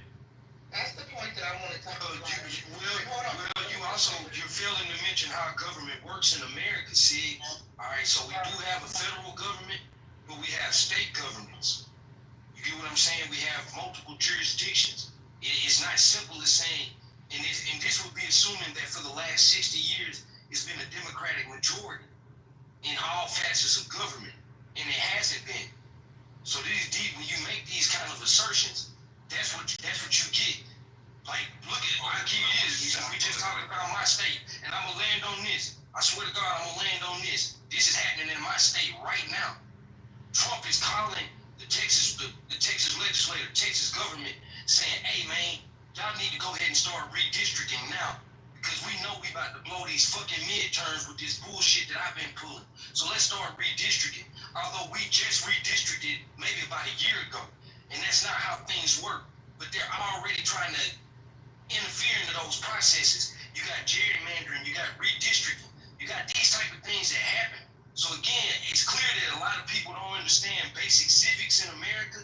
And that's fine, that's not my problem. But that's just what it is. It's not that simple. And shout out to Adams. Happy Pride Month, Adams. Bitch ass nigga. Real quick question for Rob, and I'll be done. Rob, what has a Democrat in the past 60 years, since LBJ, since the Civil Rights Act, what gripes has the Democratic Party fixed for black people? Because when I go to Baltimore, when I go to Compton, when I'm in Detroit, when I go to DC, and I go to black neighborhoods where it's democratically ran, I still see the towns and the neighborhoods are dilapidated. The school systems fucking suck. Like, these black kids' education are fucking horrible. And Republicans and white people have not been in there running these cities for decades. It's been black Democrats. What has the Democratic Party given to black people to help their current situation? Because when I see it, it still looks like it seems like it's not progressive. Alright, this is all I can tell you on this, man. You would have to look into every city individually. You can compare poverty rates from 1960 to 2025. You can compare crime rates, things of that nature. I get your point. A lot of things haven't improved for a segment of black people. I understand that there's a thing called generational poverty. Just like there's a thing called generational wealth, there's generational poverty. There are people whose grandparents were in poverty in the 40s, 50s, 60s, and their children inherit poverty, and so forth. So that's what happened. These are segments of black communities. Now, what I do know about cities like DC, Detroit, Baltimore, even Compton, let me not say Compton, but the other three aforementioned cities, I do know that there's concerted effort by people to try to improve those cities. I know this to be fact. So, I mean, all I can tell you on that end is that it's not as simple as saying that the Democrats need to fix this. You as well as I know that a lot of this comes from the private sector, this comes from our community, and it comes from local government, state government, funding, things of that nature. So again, I would go to you and I would ask if you could show for the last 60 years. Hold on, what do you say? Somebody said I'm sending Rob a golden rope. I just seen that. Man, Have you not seen this? That it's all, man, Moose, it's all good. Moose, he black though, so, and let me get off my point. He don't even know he gay. He a punk ass dude that come on this app drunk half the time. He come in certain spaces with black people and he try to act like he's more favorable to our opinions. Then he comes into spaces like this and he speaks like this. He a punk. So like that's just what it is, man. I ain't got no respect for no nigga like that. Wouldn't give a fuck about what he's saying. He wouldn't put no rope around my neck. I'm from Texas. Come try it, bitch. Yeah, come try it. See what happened to you. They gonna send your bitch ass back to California in a box fucking with me, hoe ass nigga. So we ain't studying that shit. Bitch ass nigga, I'll be at work tonight. My question is that when we talk about reparations, which number one is what I think is that instead of giving reparations to black people, because you're not gonna get it. You guys saying that white supremacy still exists, that white people are still racist, that's institutionalized and the system itself is against you. Well, guess what? That system's not gonna give you a dime then. Just so you know. If you think the system's racist, that system's not gonna give you a dime. But what I think that we should do is that for Juneteenth, we should give every black person the day off. White people have to work for money. Black people get the day paid off, and I think that should be good enough. So you think one day paying off is good? Listen, I like you, but nobody white boy can't tell me what we can't get. You haven't even done well for yourself. I would love to see how well you've done with your white privilege. You can't tell me what we can't get. Okay? You've made a lot of good points, but that's where your point stops. Okay. Well, I mean, ask me, Daddy, from my side for work. I got you, King, and I got you. One thing Hillary Clinton said, I agree with, and I keep telling JB. She said, I don't believe you change laws and minds. I believe you change laws and policies. You don't change hearts and minds. You change laws and policies. So as long as you keep fighting for change, that's how it happens. I'm sure our ancestors were told things would never happen. Things would never come. But they absolutely do. If I lived by your ideology, I would have never signed a death check. I would have never signed a multi-million-dollar deal with my brother before he passed away. My blood brother. Family, I don't believe anything you say because this is the thing. This is not a handout. This is a debt that's owed. This is a debt that's owed. So I absolutely believe before we leave here, black people will be paid for the original sin that has been committed here in the United States. It's old, family, and I believe we should continuously fight for it. And shout out to Jewish people. I love y'all because y'all fought for y'all shit. I like that. Are you saying that? I love people that stand up for their ancestors.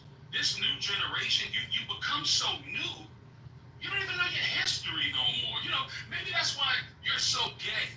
You're nothing like your father, are you?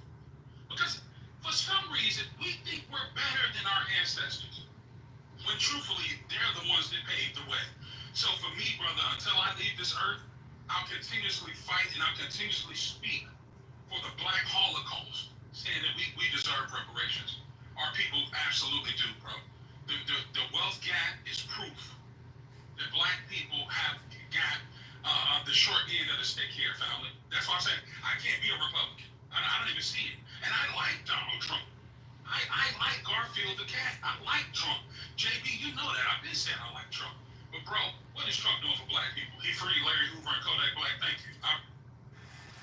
King, question for you, because you said that black people fought for their freedom. How many black people fought in the Civil War? Do you know? I do not know. Less than 10% of the black population fought in the Civil War.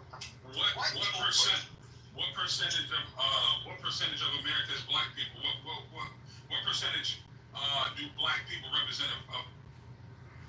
Well, at the time, it was around 180,000 black men served in the Union Army. Of course, the Confederate Army did not allow black men to serve until the last month of the war, which they said that there's no true approximate number that knows without less than 1,000. Right, and I'll tell you something. You have to ask yourself, since the Civil War was never about freeing slaves. Why did they need those black soldiers on the front line? You were losing. Black people fought for their own freedom. They got land and money. The ones who fought, fun fact, they got land and money. I don't know if you guys know about what type of, it wasn't really called a reparation at the time, but it was called the Black Loyalists. During the American Revolutionary War, were given land in Canada and parts of Northern America for their acts of service. Beautiful. And then if you're willing to fight, you're willing to pay for it. Beautiful. So my thing is, I have a book called 7 Little White Lies. That's how I learned about Abraham Lincoln not really wanting to free the slaves. That's how I learned about the Civil War and the lies that have been told to us, to where we really believe Abraham Lincoln is like something to be revered. Like black people that fight for their own freedom. The United States was losing the Civil War. You were losing. The Civil War was about keeping the states a part of the Union, right? So once I start researching and looking at stuff, I'm like, damn, we've been lied to 1,000,000 times. You get what I'm saying, brother? So for me, the real elephant in the room is, why are some white people scared for black people to get reparations? That's the real elephant in the room. And for black people that are against reparations, what are you scared of? If black people are so dumb, they know nothing, they're so ratchet and ghetto, why are you afraid of black people getting reparations? Why does that hurt you? Why do you feel like on the stage you have to sit here and say, you'll never get it? What, do you fear a black Messiah? Do you fear a black revolution? What is it? Because I just don't understand. Like, if JB was owed something, I would say absolutely give it to him, because I'm not scared. What are you scared of? It's Keegan sits here and says he's scared of the ratchet. Keegan said he's scared of the ratchet black boy. He's scared of the boys that's drilling outside. Reparations might solve the problem. What are you scared? What are you scared of? He might take your job. What are you scared of? King, have you ever heard of the Christian? Have you ever heard of the Sean, Christian you put me in queue. I want to go next. Yeah, real quick. King, have you ever heard of the Christian saying that God will not bless those who have not conquered their inner demons? Right? God will not bless you with wealth if you have not disciplined financially yet. Right? Should we bless black people who are ghetto and ratchet with money for them to just spend it all on white people? Ghetto and ratchet. So hold on a second. So are we saying that all the room heard that, right? Absolutely not. Hold on a second. And you mean to tell me God didn't bless a bunch of white people that are super demonic? Get the fuck out of here. What are we talking about? Hold on a second. Wait a minute. I'm gonna prove the point. Are we saying that slaveholders weren't paid reparations? Slaveholders. Let's talk about the evil. You got Diddy on the stand right now for human trafficking. Let's talk about the evils of the slave trade. Are we gonna say that slaveholders weren't compensated for their losses, but not the enslaved people? So, brother, this using God to cover up corruption, I'm not buying it. I know that the Bible was tampered with by government officials, brother. No, I'm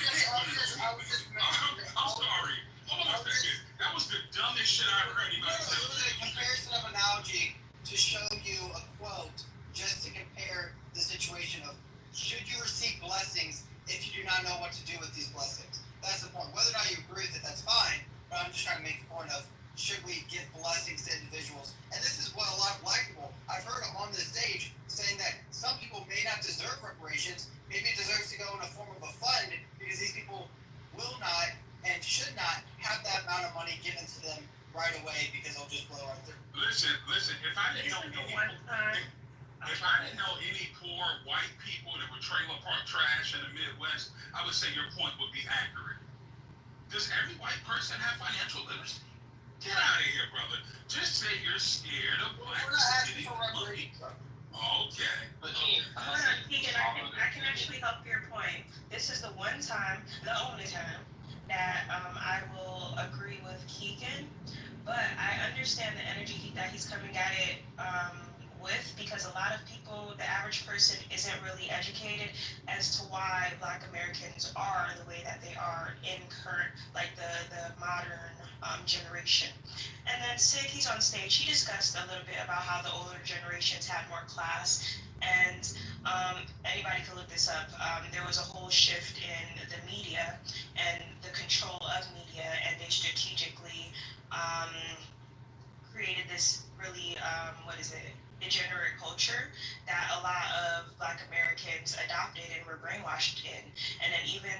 public education system. I am a witness. Even when I was in school, they did not give Black Americans the same attention that they gave the immigrants or the immigrant children, or even the white people. That is a thing. And I hear you, Keegan. I hear the energy that you're coming at. I'm just adding like the reason that a lot of those people are in the predicaments that they're in. But not too long ago, Didn't I throw you out? Didn't I throw you out? Didn't I throw you out before? I don't know how the fuck you got back in here. Okay. You did. When you making no room, anyways. But yeah, like let's really like focus on that, because I don't think anybody in here is actually like trying to insult the other group, but can we like acknowledge the realities of why the people are the way that they are? And I like her. That's why, hold on, I'm gonna land super soon, one second. But that's why there is a need for not only reparations, but some sort of rehabilitation. We've kind of taken, and I see them, like we've kind of, these people need to be re-raised, basically. And I know that it's gonna sound awful to people, but that's just what it is. Okay, hey yo, Black, hey yo, let me say this real quick. Black people, you got to stop it. White people got you brainwashed out here, man. Listen to me. 246 years, Black people, hold on a second, were enslaved. We understand reparations was given to slaveholders, Japanese victims, Holocaust survivors, even Wall Street. Did they have to take a financial literacy class? Why does when it come to Black people, we got to jump through every motherfucking hula hoop to just get some money? Give it over to me, give it to me. When it comes to Black people, we gotta take financial literacy classes. We need a motherfucking trust. We gotta jump through a hula hoop of fire. What's going on, family? And then to hear a Black woman sit up here and justify this shit, you the problem. You need to get your ass up. There's something wrong with you. Something wrong with you. King, listen to what you just said, King. You said survivors and victims. No, listen, real quick. King, you said survivors and victims. What person today living is a survivor and a victim of slavery? Zero. That's where they're coming from with the argument of reparations, bro. What you're saying, there's not a downstream impact of slavery? Hold on a second. Once again, you gotta listen to me. For 246 years, Black people were enslaved, forced to build this country's wealth without pay. Then came Jim Crow, redlining, mass incarceration, systematic theft of land, labor, and opportunity. The U.S. paid slaveholders for their losses, but never the enslaved. It compensated the Japanese Holocaust survivors, Wall Street, never Black America, for centuries of legalized robbery. The racial wealth gap today, that's the receipt for reparations. Come on, brother. Let's use our minds. King, how do you figure out who gets paid? King, listen to what you just said. This is a false narrative that's being pushed. Built this country. Hello, half the country didn't enslave Black people. Half the country fought for Black people to be free. So how did the North get so prominent? How did the North get so profitable and wealthy when they didn't have slavery? So when you push this narrative that this country, no, half the country didn't enslave Black folks. And actually, once you got to that side of the half side of the country, you automatically had your freedom and you couldn't go back to being enslaved. They actually put it instill laws to protect you from being taken back into slavery. So come on, man. Brother, I don't know what you're talking about the country. I'm talking about the U.S., the United States, the government, the same government that said in the Dred Scott decision that Black people were not, and this is the U.S. Supreme Court ruling, that declared Black people free or enslaved were not U.S. citizens. That United States of America. Name me one Black that doesn't know her, King.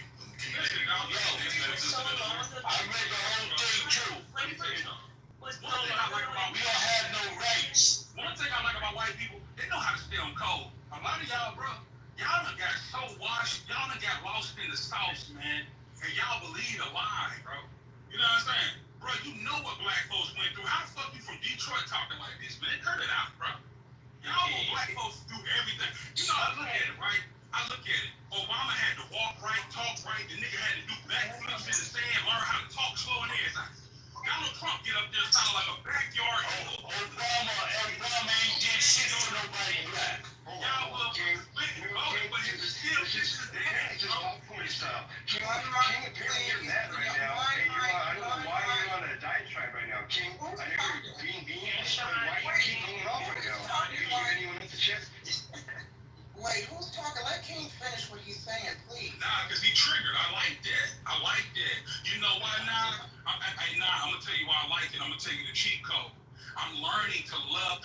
reaction to the truth. Because if it wasn't real, why would you be so triggered? You know what I'm saying? So nah, I ain't even tripping. Let him go. I'm not sure. Everybody mute up. Everybody mute up. Everybody mute up. Thank you. Because I've been sitting there listening. Sean, mute up. I don't even want you on my stage. I'm giving you some respect, even though you don't show me the same respect in return. Alright, I'm sorry. Publicly. Okay. Shirt, how you doing, Shirt King? She sound pretty too, Jerry. I'm all good. What's going on, JB? What's up, Nathan? All right, everybody. Let me just say hello to my friend, Shirt King. How you doing, bro? I'm doing good. How you doing? I'm doing fantastic. You don't come to stages often, so what I like to do is pass you the mic, and I'm going to pass it back to King when you're done. I appreciate it. So it's just quick. I talk like you talking to a 5-year-old. I know some of y'all more educated and shit. If you knew it, not just white people, anybody that's like fighting against reparations and shit. If you knew a person whose family was kidnapped, whose grandparents was kidnapped, let's just go back 100 years. This individual person, their family for the last 100 years was kidnapped, killed, and raped. Would you drop them in the world and be like, shit, they should be okay? Or would you be like, damn, like, it's kind of fucked up? That's the same. That's a good question. On the reverse side. That's the same reason on the reverse side. Right. Okay, I'm gonna give you an answer to that. Yes, it's the same reason why on the reverse side, when someone commits a crime, we don't make their kids serve that sentence for that. We say, hey, it stops here, and then we're gonna fucking Brother said, listen, man, it wasn't just slavery. It's Jim Crow, black laws, right? Like my family go way back, and I was blessed to have my grandparents and great grandparents born in their 30s when I was brought up, right? And it said the traumatic experience from my grandfather, right, growing up in Jim Crow was horrific. I mean, they was just looking for black people. He used to run from the police, hide in the attic, and call for his brother Charles and stuff like that. These traumatic experiences and terrorism, right? The country that you're born in is supposed to protect you, but it failed. It didn't. That's a call for reparations to repair, right? It just doesn't come in the form of one payment, And those type of traumatic experiences all led up to when my grandpa was passing away. Running from the policeman, the stories he told me, he was delusional. At the end of his life, he screamed out, "Charles, Charles!" That's how dramatic experience these things were. On top of that, you getting drafted into the military, right? And you're like a second-class citizen under Jim Crow to go be forced to fight, not a choice. Be forced to fight in World War II, to come back and have unequal rights, that should be paid. Not just about slavery, but for Jim Crow too, right? And this should be reversed. We go around this country. Nathan, you want reparations? Tell me what they look like. Like, is it money? Is it land? Is it taxes? Is it school? What is it? It's all of those things. It needs to be an entity, and it's not just for the government to pay into, but it also be for some people who want to give donations to this entity. It should be in forms of education, land education, and a true repairman and study, and it shouldn't be like one payment, it should be multiple payments. Robert Johnson said he Take care of forever. JB Robert Johnson, founder. He looking for 14 trillion for reparations for slavery. Look it up. Now that's the thing, right? With Steve, and it's so funny to the brother because he went through some shit and he moves away from the ghetto. Now he overlooks what black people go through. But my girl's grandmother, who was the maid, who passed away, when the people she worked for would come to her house, do you know she would tell her husband, move the Mercedes, park it somewhere else? Because she was scared that they would see her Benz. There's a war going on outside, my man. You don't even know why you got caught up in a storm in Detroit, do you? Do you know the history? You don't even know. Did you do the same thing with white people, kid? Yeah. Hold on one second, fam. There's a downstream impact of things we've been through. And I believe that the brother Sid overlooks that. Because what does he do? He takes his own anecdotal experience and he magnifies it so big. And I'm just like you do when you're black as a black man. But he he can't understand as a descendant of slaves that the reparation could never pay you for the Black Holocaust. You don't even know where you're from, King. What are we talking about? Hold on one second. I know people's grandmothers and grandfathers that can't read, bro. Can't spell, my brother. What are you talking about, bro? You won't do anything. Hold on one second. I can't find you. Guys, hold on. Let me I want to tell my brother Steve. Okay, let me just jump in for a second. King, let me jump in for a second. So I moved you down, Sean, because I don't know what's going on with you lately, bro, but your mic control is out of control. So you know how I run my rooms, man. Respect the space. It's not about you and your white privilege today. These two gentlemen want to have a conversation. You know I'm going to get you in. Just take a breath. Thank you, Gang. Now let him in, bro. I was just saying, I hope that one day the brother can actually love himself again. Because I would never deny him his story. Love is understanding. I understood his story. But he can't even understand what his parents and his grandparents went through. I do not believe his grandfather and grandmother would like you sitting on this stage doing this, my brother. I don't even know, why do you feel like you need to do this? Like, are you getting a cookie from a white person or something? Like, I don't understand, bro. You know the history of what happened, bro.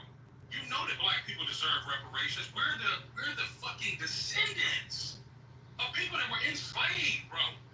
You know, here we are. I'm from Cleveland. I'm from Detroit. And the country you in don't even like you. The country you in said you weren't even.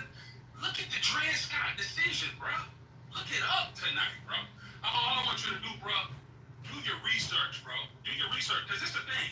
You can talk like Garth Brooks all you want to. Kanye told you, you still a nigga in the coop. You'll see. Oh, Jesus Christ, man. Again, it's an ad hominem attacks. Notice our side doesn't go to personal attacks. When you talk about anecdotal stories, bro, you've been giving your anecdote through your record label, through your career.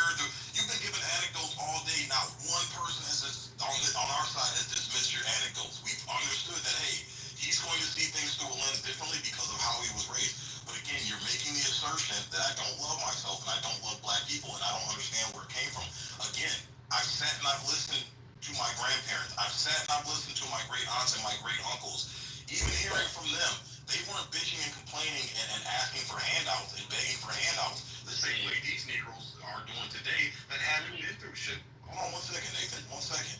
So again, this is where I'm getting it from. Because when I look back at my family who actually went through Jim Crow and went through all that shit, my grandmother, I was going through her shit when she died. I found 2 fucking teaching degrees, a bachelor's and a fucking master's, and I found 3 fucking cosmetology certificates. And this was back in the 40s and 50s, bro. She was able to accomplish this in the 40s and fucking 50s.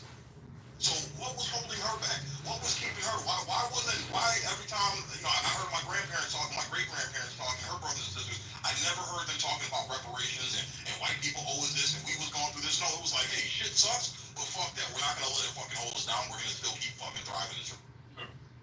My brother said, here's the reason why, man. Not all my grandfather, he's maybe different, but the rest of them, man, it's like the beaten white syndrome. Right? When you get beaten down so badly, the thought of them repairing it and you deserving reparations is unfathomed. Right? It's just like they're just lucky it's just to come out of Jim Crow. And I talked to them plenty of times, and we just thankful that the white man got his foot off our necks, right? So those type of concepts that you're talking about, like reparations, is because they've been beaten down so bad, and it's to the point that they don't even see that they deserve it. You know what I mean? They're just having a thought process in their mind. Can I just answer really quickly? Wait, please, I've been waiting to speak. I promise you I'll make this quick. I just wanted to answer JB's question about what would reparations look like, right? And just to highlight some points, JB, I think folks have been saying cash payments, and I agree with that. I think reparations would look like cash payments and close the black-white wealth gap. I also think most importantly, what I would love to see is land grants, allocation of land. Kind of inspired by that unfulfilled 40 acres and a mule promise. I'd also like to see the government support land banks, restoring stolen land from uh, res- restoring stolen land property to descendants of, slaves, foundational Black Americans. I also don't see a problem with reparations in the forms of, housing initiatives. Here in Illinois, in Evanston, they had that $25,000 initiative for residents affected by past housing discrimination. I also think some social programs in the form of tuition-free education could be kind of cute as a form of reparations. Also, adequate healthcare access to tackle the racial disparities in the medical industry that Black folks face. A national apology would be cute too, perhaps, from the federal, the government acknowledging some of these historical injustices. And then we could also go through a lot of administrative framework that would address these things. But primarily, I wouldn't mind to see reparations payouts in the form of land grants, housing initiatives, and free education. I'm done. Y'all can have it. So, quick question to JB's point, and I think 6 point. So Nathan and I hear you, but how is it executed? How does the government pay out generations and who's like, how is it determined? Do you have to prove your birth certificate lineage? How is it paid out for generations and generations to come? Has always been my I've never been against it. I've always been really just befuddled on how the government would pay it out. And I agree with all that, like education, land, but how do you pay it out for generations and generations to come? I guess is my main question. Yeah, the thing about it, Moose, is that the first thing you have to do, like in Germany, what they did, they created an agency or a specific, agency to handle these type of issues. So if you're a Jewish person who affected by the Holocaust, you can go there and make the claim, right? So you look through the documents and they connect the dots. Well, your benefit in the United States, but everything's been documented. That's one of the pros about the United States. Pretty much anybody born as a Black American, right, in the 40s or 30s, right, their lineage goes back to slavery. It is real simple, right? All my grandfather is documented, so you pretty much have an organization come up with a certain type of procedure that you have to prove it, right? They verify it, and it comes in the form of a check, benefits, just like our soldiers and veterans who serve in the Army. There's other groups in America that still get reparations. Native Americans still get certain benefits each month, each year. They get a check. Native, I think Alaskan type people get some certain type of benefits. I could be wrong about that. So they have the forms of delivery. So Nathan, I think 6 experience with his ancestors is just as valid as yours. And not everybody was struggling like that. And I mean this, I don't mean this to be disrespectful at all, but even when I hear people say like, oh, grown-ass Black men were afraid of white men coming and kidnapping them and their families, like, what the fuck, you a man, fight for yourself. And if you have that mentality, I'm sorry, but there's something deeper. You kind of retarded, and you and that came from the people that's raising you. Hold on. I know it's very triggering, but I'm just listen. Y'all have to understand this story, this struggle story, is not everybody's story, and that's the problem. And I see how the media is playing identity, like what is it? Identity politics is something. With Black people at large, and highlighting the struggle in Blacks as the Black experience, but that's just not what it is. And then even in the 50s, 60s, or whatever, Black people was operating so much differently. And before integration, so in the chat, I said that it wasn't slavery, because slavery was so motherfucking long ago.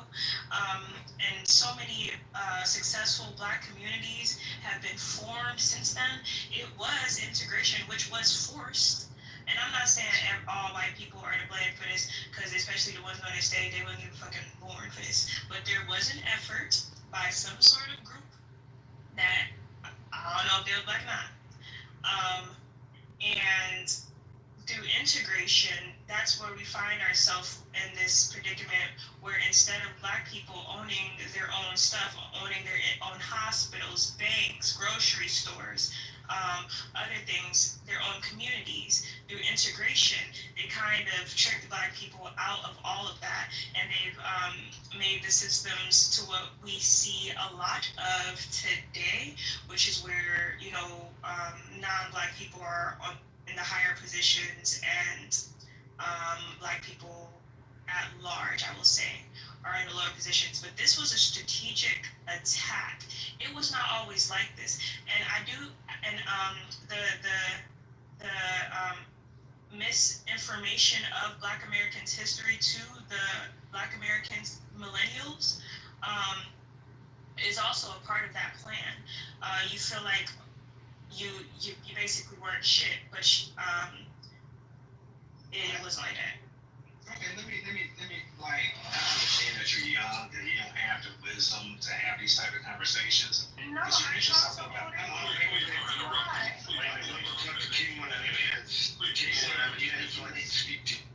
You let her finish. Go ahead. Yeah, you made a misconception of saying that my family ended up struggling, and my grandfather this struggle type of, misdefinition of it. I'm not going to disclose who my family is and my grandfather is, but he was one of the strong men who fought through all that hell and hellfire and became uber successful. He became successful, right? But he wasn't a fool to think that other Black men that grew up and his peers were lucky like he was. He almost died in World War II. I wouldn't even be here. But he was the lucky one. And he realized how blessed and lucky he was to survive through all the hell that he'd been through. But he was successful. So this type of thing about it doesn't matter, like he would say, it doesn't matter how much success that he obtained. He would have been more successful if he didn't go through the Jim Crow and they didn't try to constrain us. That's what I'm trying to explain, that you miss and flies right over your head. Just because you have a house and maybe you had 8 houses, right, doesn't mean that you made it to the promised land, you fulfilled your full 100% potential. It limited, regardless of Black Wall Street or other type of things, as I said, you can point it to, they still limited your success. Why do I say that? The core companies of this nation, Black people don't own it. We don't own the resources, the natural resources, the water, the food. We don't own the oil fields in Texas and Louisiana. We wasn't able to participate in the economic booms in America. The oil rush, the gold rush, all of these rushes, we was not able to participate. We don't own the airlines. We don't own a massive car company. We don't own really true, franchises. We don't own Lockheed Martin, Northrop Grumman, all these type of organizations. America picks its winners and losers, and they keep choosing to not pick us. And the fact that the things that you're saying, it flies over your head, is a testament of what I'm saying and the reason why we need reparations.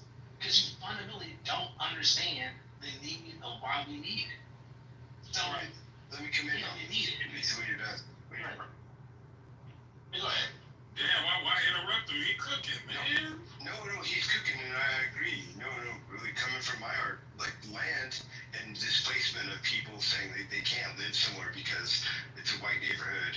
There's displacement that's systematic. That's where the systematic racism is. So, like when we were having that discussion, I definitely agree that there is systematic racism. Now, I guess my family deserves an exemption because we didn't own slaves, and I can trace my family back historically. Pictures, I can provide all the proof, the checks, and the receipts. Many of you don't have the checks and receipts that I have.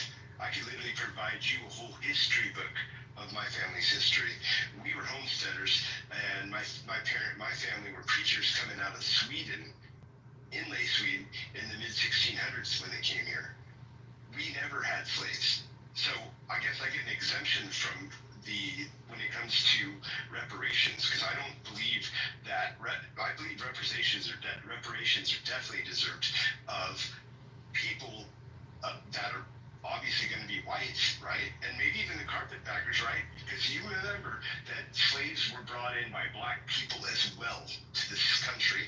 If you deny that, you're completely inaccurate. So I guess we're going to have to go in systematically into every person's individual family history, if we can, to actually figure out who is responsible and who's not. Because me being white, then you're just stereotyping and saying I'm responsible for your ass when my family had no responsibility of supporting slavery, period.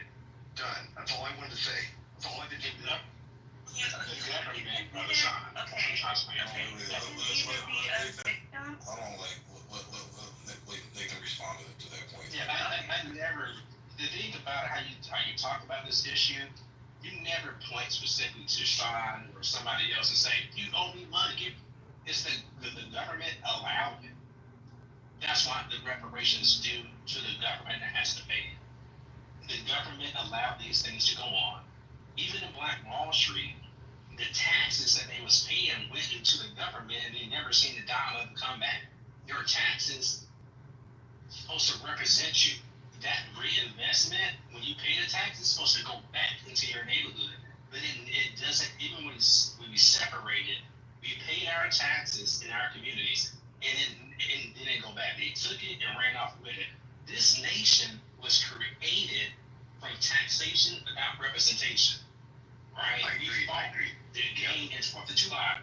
Black people were being taxed, and it's still happening today, to be honest with you. We get taxed without being represented. Representation is happening right now in Black neighborhoods. So these things are real. And listen, man, when I was a kid, and my grandfather told me about these reparations, all these type of issues. It's a long conversation. I'm happy that it's to the point right now. Because 15 years ago, or 17 years ago, these type of conversations was extremely hard to have with anybody. But I'm glad that we are here right now. I appreciate you, Nathan. Yeah, there's a lot of injustices that were made.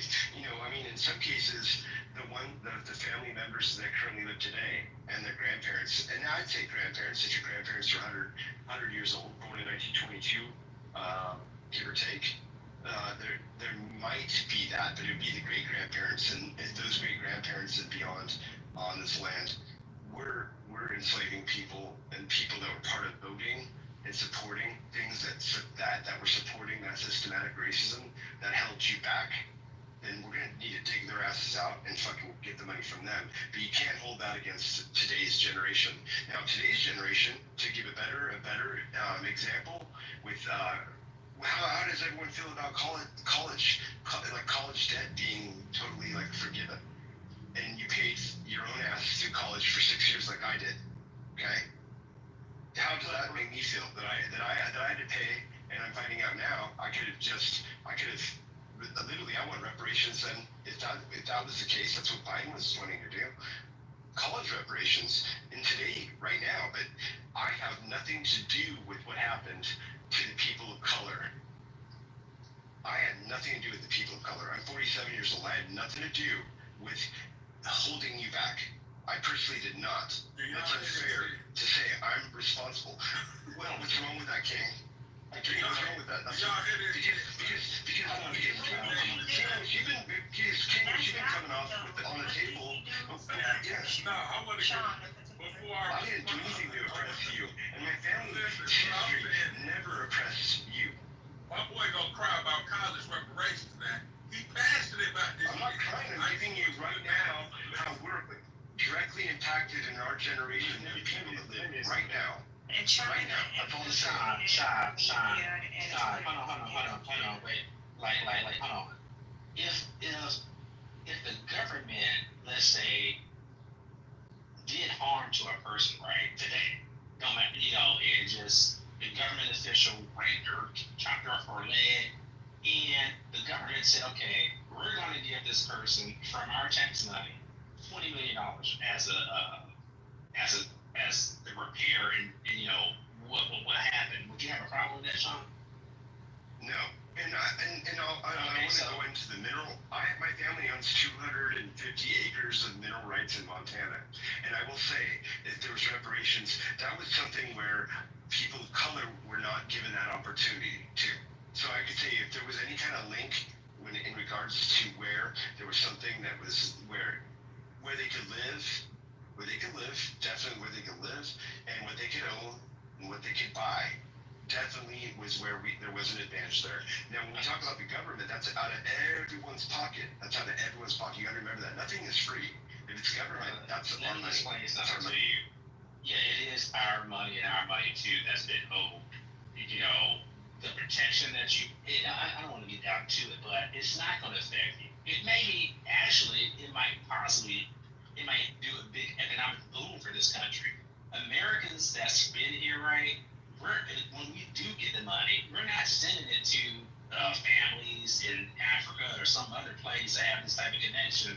Just send money back. No, money is going to be recirculated back into America. Full stop, right?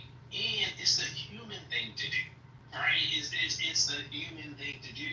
These things were horrible and horrific, and I think that once it do finally get passed, it will heal things, and this type of vitriol will kind of go away. And it's just like a ripping off a band-aid, right?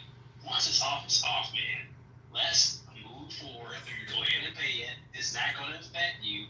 It's not going to hurt you. It's going to make life better for all the Americans. The I'm going to change everyone.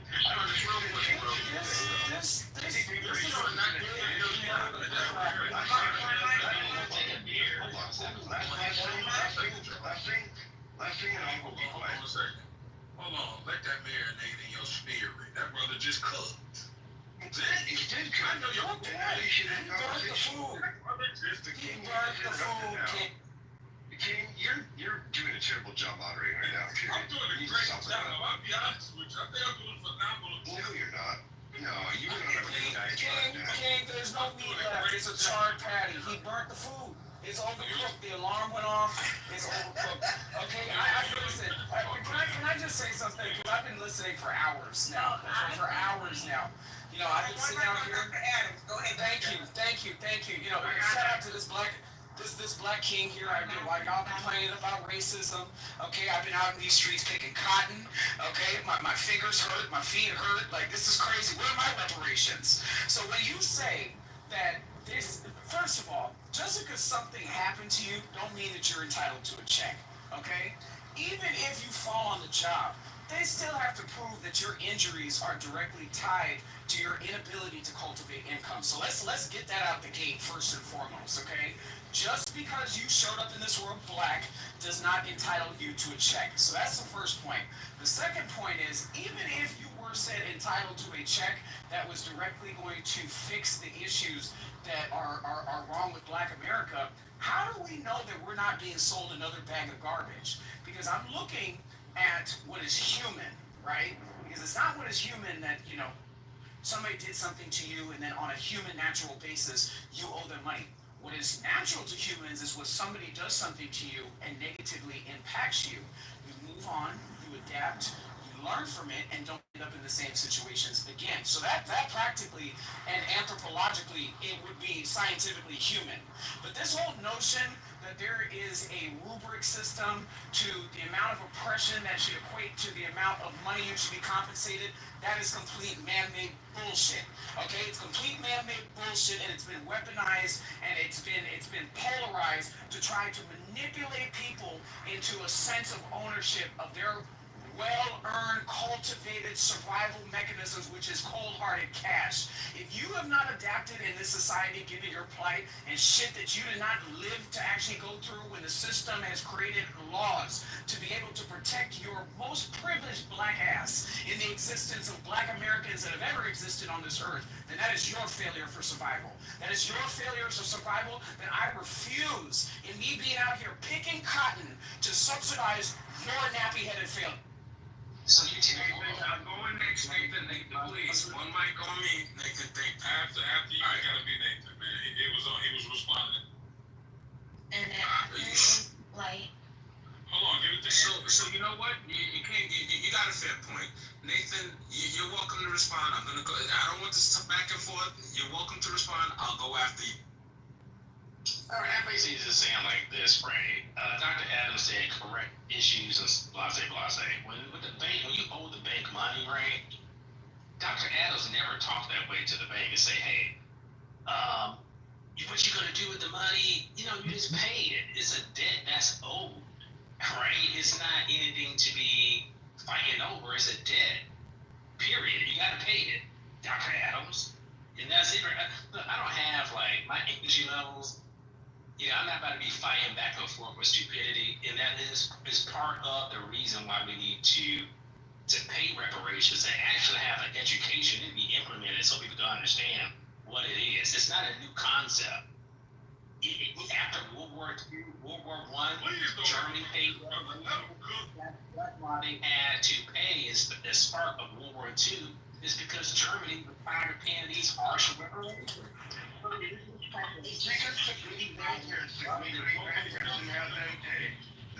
the brother's still talking, right?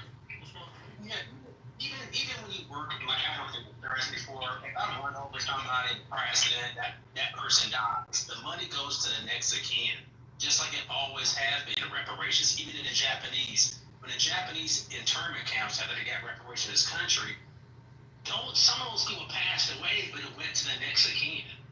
So it's not a hard concept, and it shows your bias, Doctor. Damn. Oh, yeah.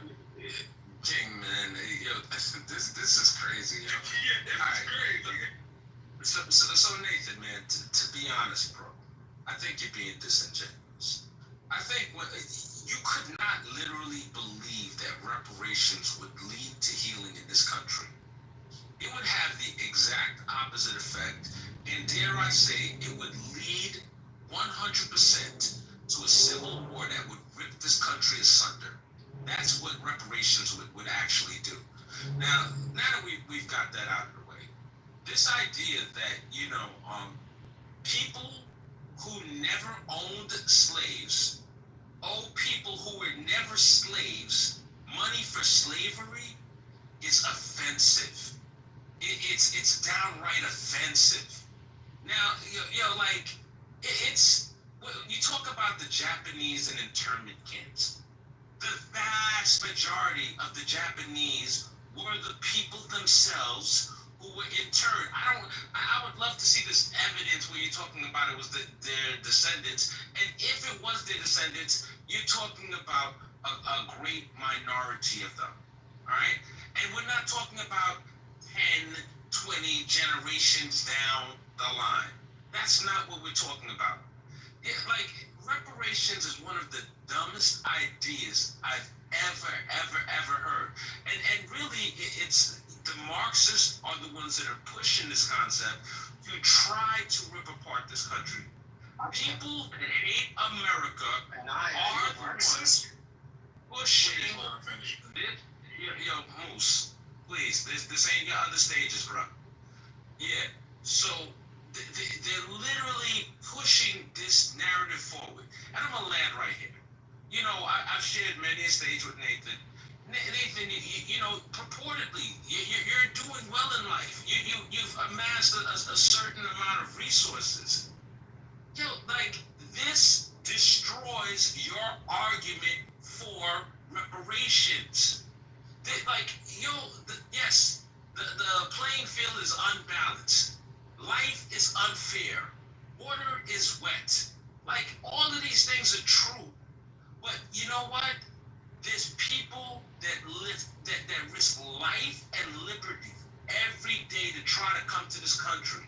They risk it all to try to come here because this is the land of opportunity.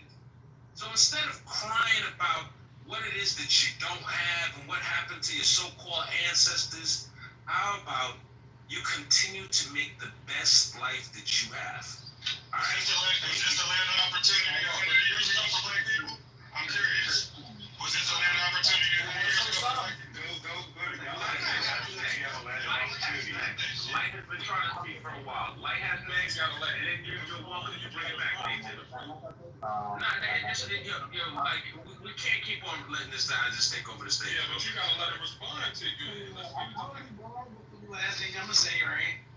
Listen, Because he losing the argument. That's why he's trying to shut you up, huh?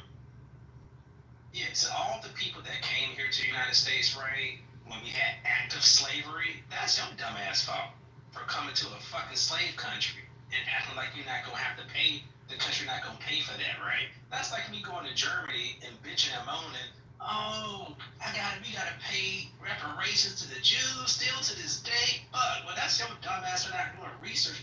What country you going to? They obviously knew they had slaves. If they did, they could have left anytime they wanted to. So that's on them. And secondly, Anthony, I live my life through honor, respect, and dignity. I don't give a fuck how much money I make and what I have. Motherfucker, you have to pay me.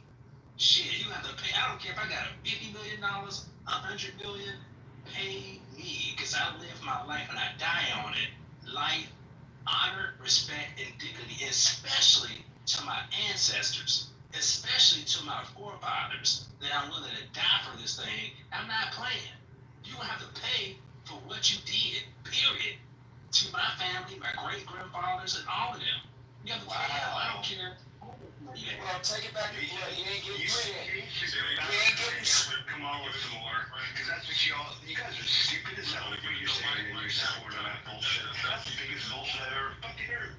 We trying to give it to Light. We trying to conduct ourselves decent and in order. Can we give it to Light right now? Light, it's on you. Thank you. So all I wanted to say is we can either be victims or be producers. And when you're a producer, when you're useful in life and can produce, the money will come. I used to really try to empathize with a lot of people who have the same talking points that you are bringing up. And I recently made this one friend, he was all on that shit. And after observing him, I realized you're not broke because of the system. You broke because you dumb as hell and not useful to life. A lot of people were not raised well. I do think that it's sad that they took whoopings out of the schools. I used to hate my father for beating my ass. I'm Jamaican. If y'all know Jamaicans, y'all understand. But this nigga made me useful. And I knew you were so, yeah, got it. Your ancestors ain't from here. That's all I gotta say. But okay, but the point is, like, you have to be a producer. You have to be fucking useful in life. You have to be able to do something of value, and the money will come.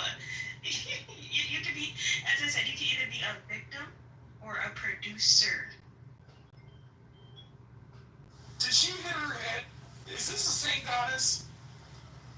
What is going on? Is this the same? What the hell is going on? I stopped messing with these Americans and empathizing with them, Adam. So that's why I'm just over this. Yo, Light, I'm on track with you, man. See, you got a She question. never sounded so beautiful. See, you got a question. I got a question You for sound the very reparation. what she did for them. Sorry, your father did. Nah, it's not bad. That's how you train. No, it is bad. Listen to you talk. Go ahead, Steve. Listen to I got a question. I listen to you. And you sound like a victim to me. You sound like a victim. I'm sorry. Go ahead, Steve. Yes, I got a question From the person who subscribes to an Obama phone. Absolutely. Thank you. I got a question for the pro reparationists in the room. So, first of all, there's a couple here with your reparations theory, because Nathan, you talked about taxpayer money. Well, guess what? Taxpayer money comes from everybody. And I'm pretty sure that if I went out and committed a crime and victimized someone, you wouldn't want to pay my restitution. Would I be right on that? Would you want to pay the restitution for a crime I committed? Nathan? Brother, that's how we Just answer the question. If I went out and embezzled money from a company and the judge ordered me to pay back restitution, would you mind some of that money coming out of your bank account? Would you mind that? You gotta let them answer for the answer. Go ahead. I'm asking a question, Nathan. Brother, what you're trying to say is when a government Just answer the question, bro. Answer. Come on. No, because it's either simply would you be okay paying my restitution? Question unless he gives you time to explain. This is what I'm talking about, the disingenuous and dishonest. You're not the answer is disingenuous because you want. No, I'm not being disingenuous. Maybe you have to answer the goddamn question is the problem. You won't give him time to answer the question, bro. It's a simple yes or no question, King. Just like when you asked me a question, I gave you a simple yes or no. Why are you scared of him answering the question? Because he's not going to answer. It's a simple yes or no question. Will you be okay paying my restitution for a crime I committed? Let him answer the question, bro. Yes or no? If you was a non-government official, then why should I have to pay for it? So the answer is no. If you're a non-government official, okay. I would be okay with it. Okay, so here's the point. Now you're talking about the taxpayer pool, which everybody pays into. So was everybody a slave owner, Nathan? Yes or no? But everybody that if you wasn't black benefited from it. So correct. Everybody was not a slave owner, but they benefited from it. Okay, what percentage of the white population owned slaves back then? 31%, if that. See, if we're talking people don't even know. No, it was 8 to 11% of white people owned slaves in America back then. So it's around 10%. Okay. No. It's not about me. It's not just making Hold on. No. Don't guide me and direct me. That's not how this works. So it wasn't 1%, Nathan. It was around 10% of the white population owned slaves back then. How many black families? Do you know approximately how many black families owned slaves back then? How many black plantations there were?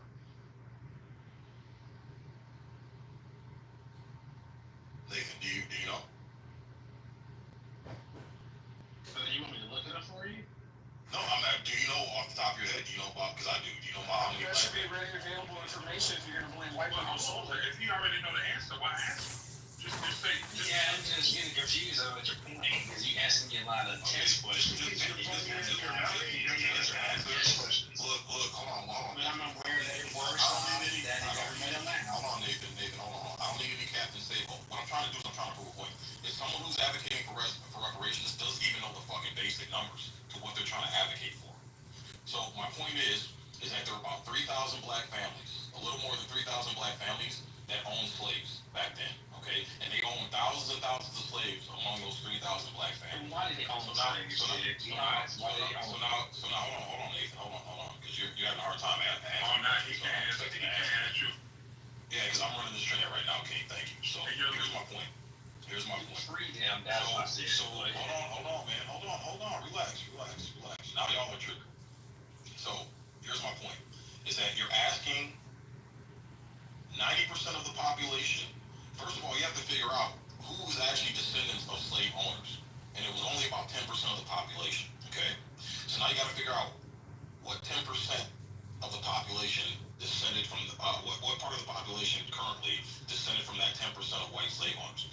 Then you got to go back and look up, okay, the black families that actually owned slaves and had plantations, they can't count in reparations either. So now we got to go back and look them up. So now what you're doing is you're saying take money from a taxpayer pool in 2025 that everybody has chipped into, the majority of working Americans have chipped into, and you're going to tax them and take their dollars now.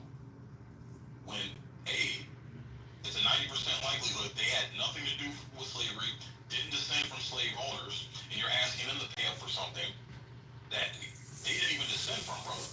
So how are you going to go about figuring out who's actually descendants of slave owners, both black and white, and who's actually descendants of slaves? Because not every black person in this country were descendants of fucking slaves either. So how are we figuring this out? How is it?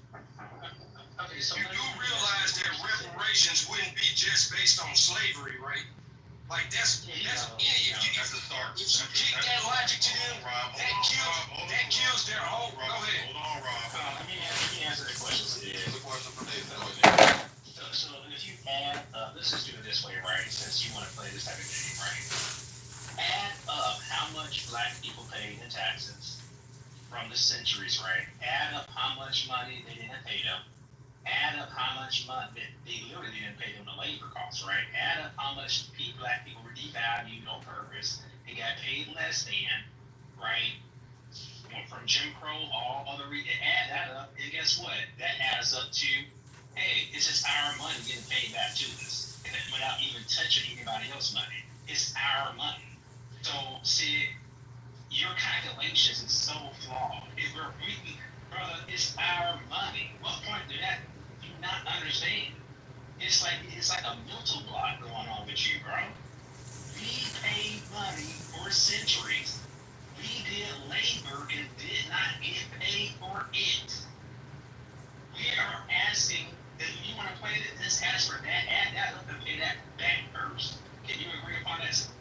No, actually, I can't agree because again, not every black person was enslaved. There was a shit ton of black people in the North who weren't slaves. There were a bunch of black people who were born as free people and never had to endure slavery. Okay, and 90% of the white population back then did not own slaves. So again, how are we calculating to make sure it's fair that the people, or let's say, I'm not going to give you the benefit of the doubt. I ain't having the benefit of the doubt. Hold on, Nate. God damn, dude. I did not interrupt while you were talking. You win in this one, man. You might as well let him go. King. Go ahead. You got to say, okay, wait, bro. What you got to say, okay, wait.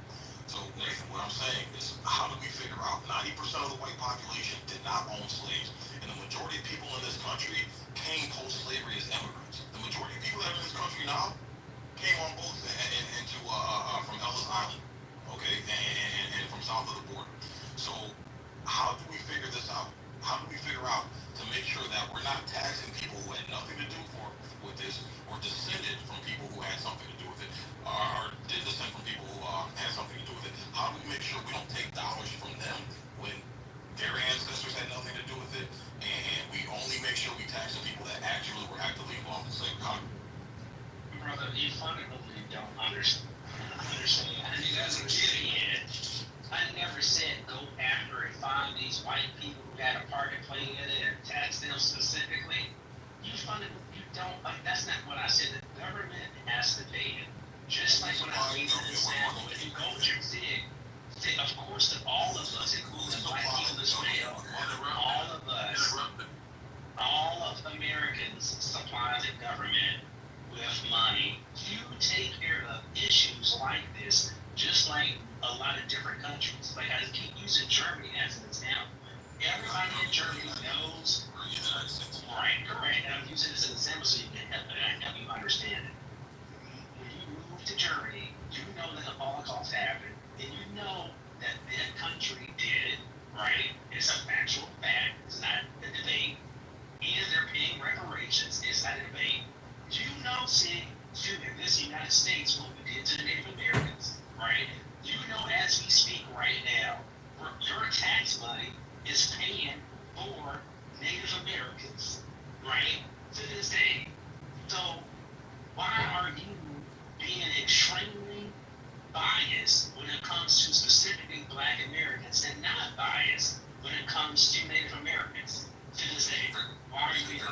Is it fair to say that you just made an assumption that I agree Native Americans today, who were not directly affected, should be getting money? You just made that assumption. Yes, I did make an assumption, but you're not right about it.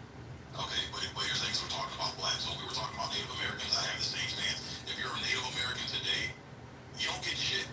If you were directly affected, I see paying out the person who was directly affected. I can see that. And I even gave you the benefit of the doubt, saying, okay, let's pay the descendants. But if you agree that everybody contributes to the tax pool, then everybody's going to get taxed if we're making the government pay it.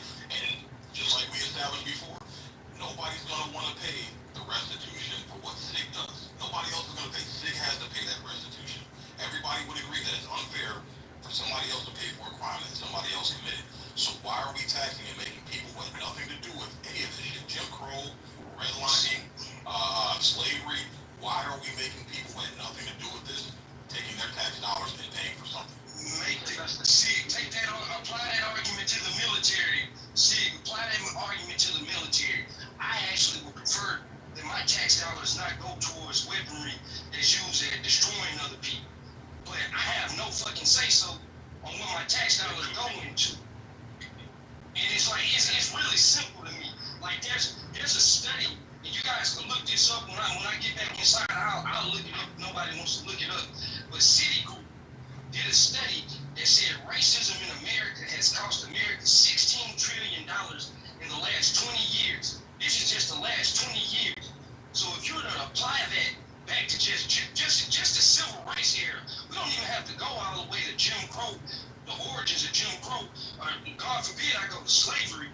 Man, we would actually bankrupt America by what's actually due. And it's not white people per se.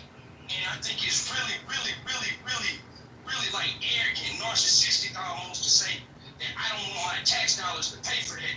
When your tax dollars pay for so many things, like I can guarantee you the bulk of y'all can't even tell me where your tax dollars actually go to. Wow. So that's number one.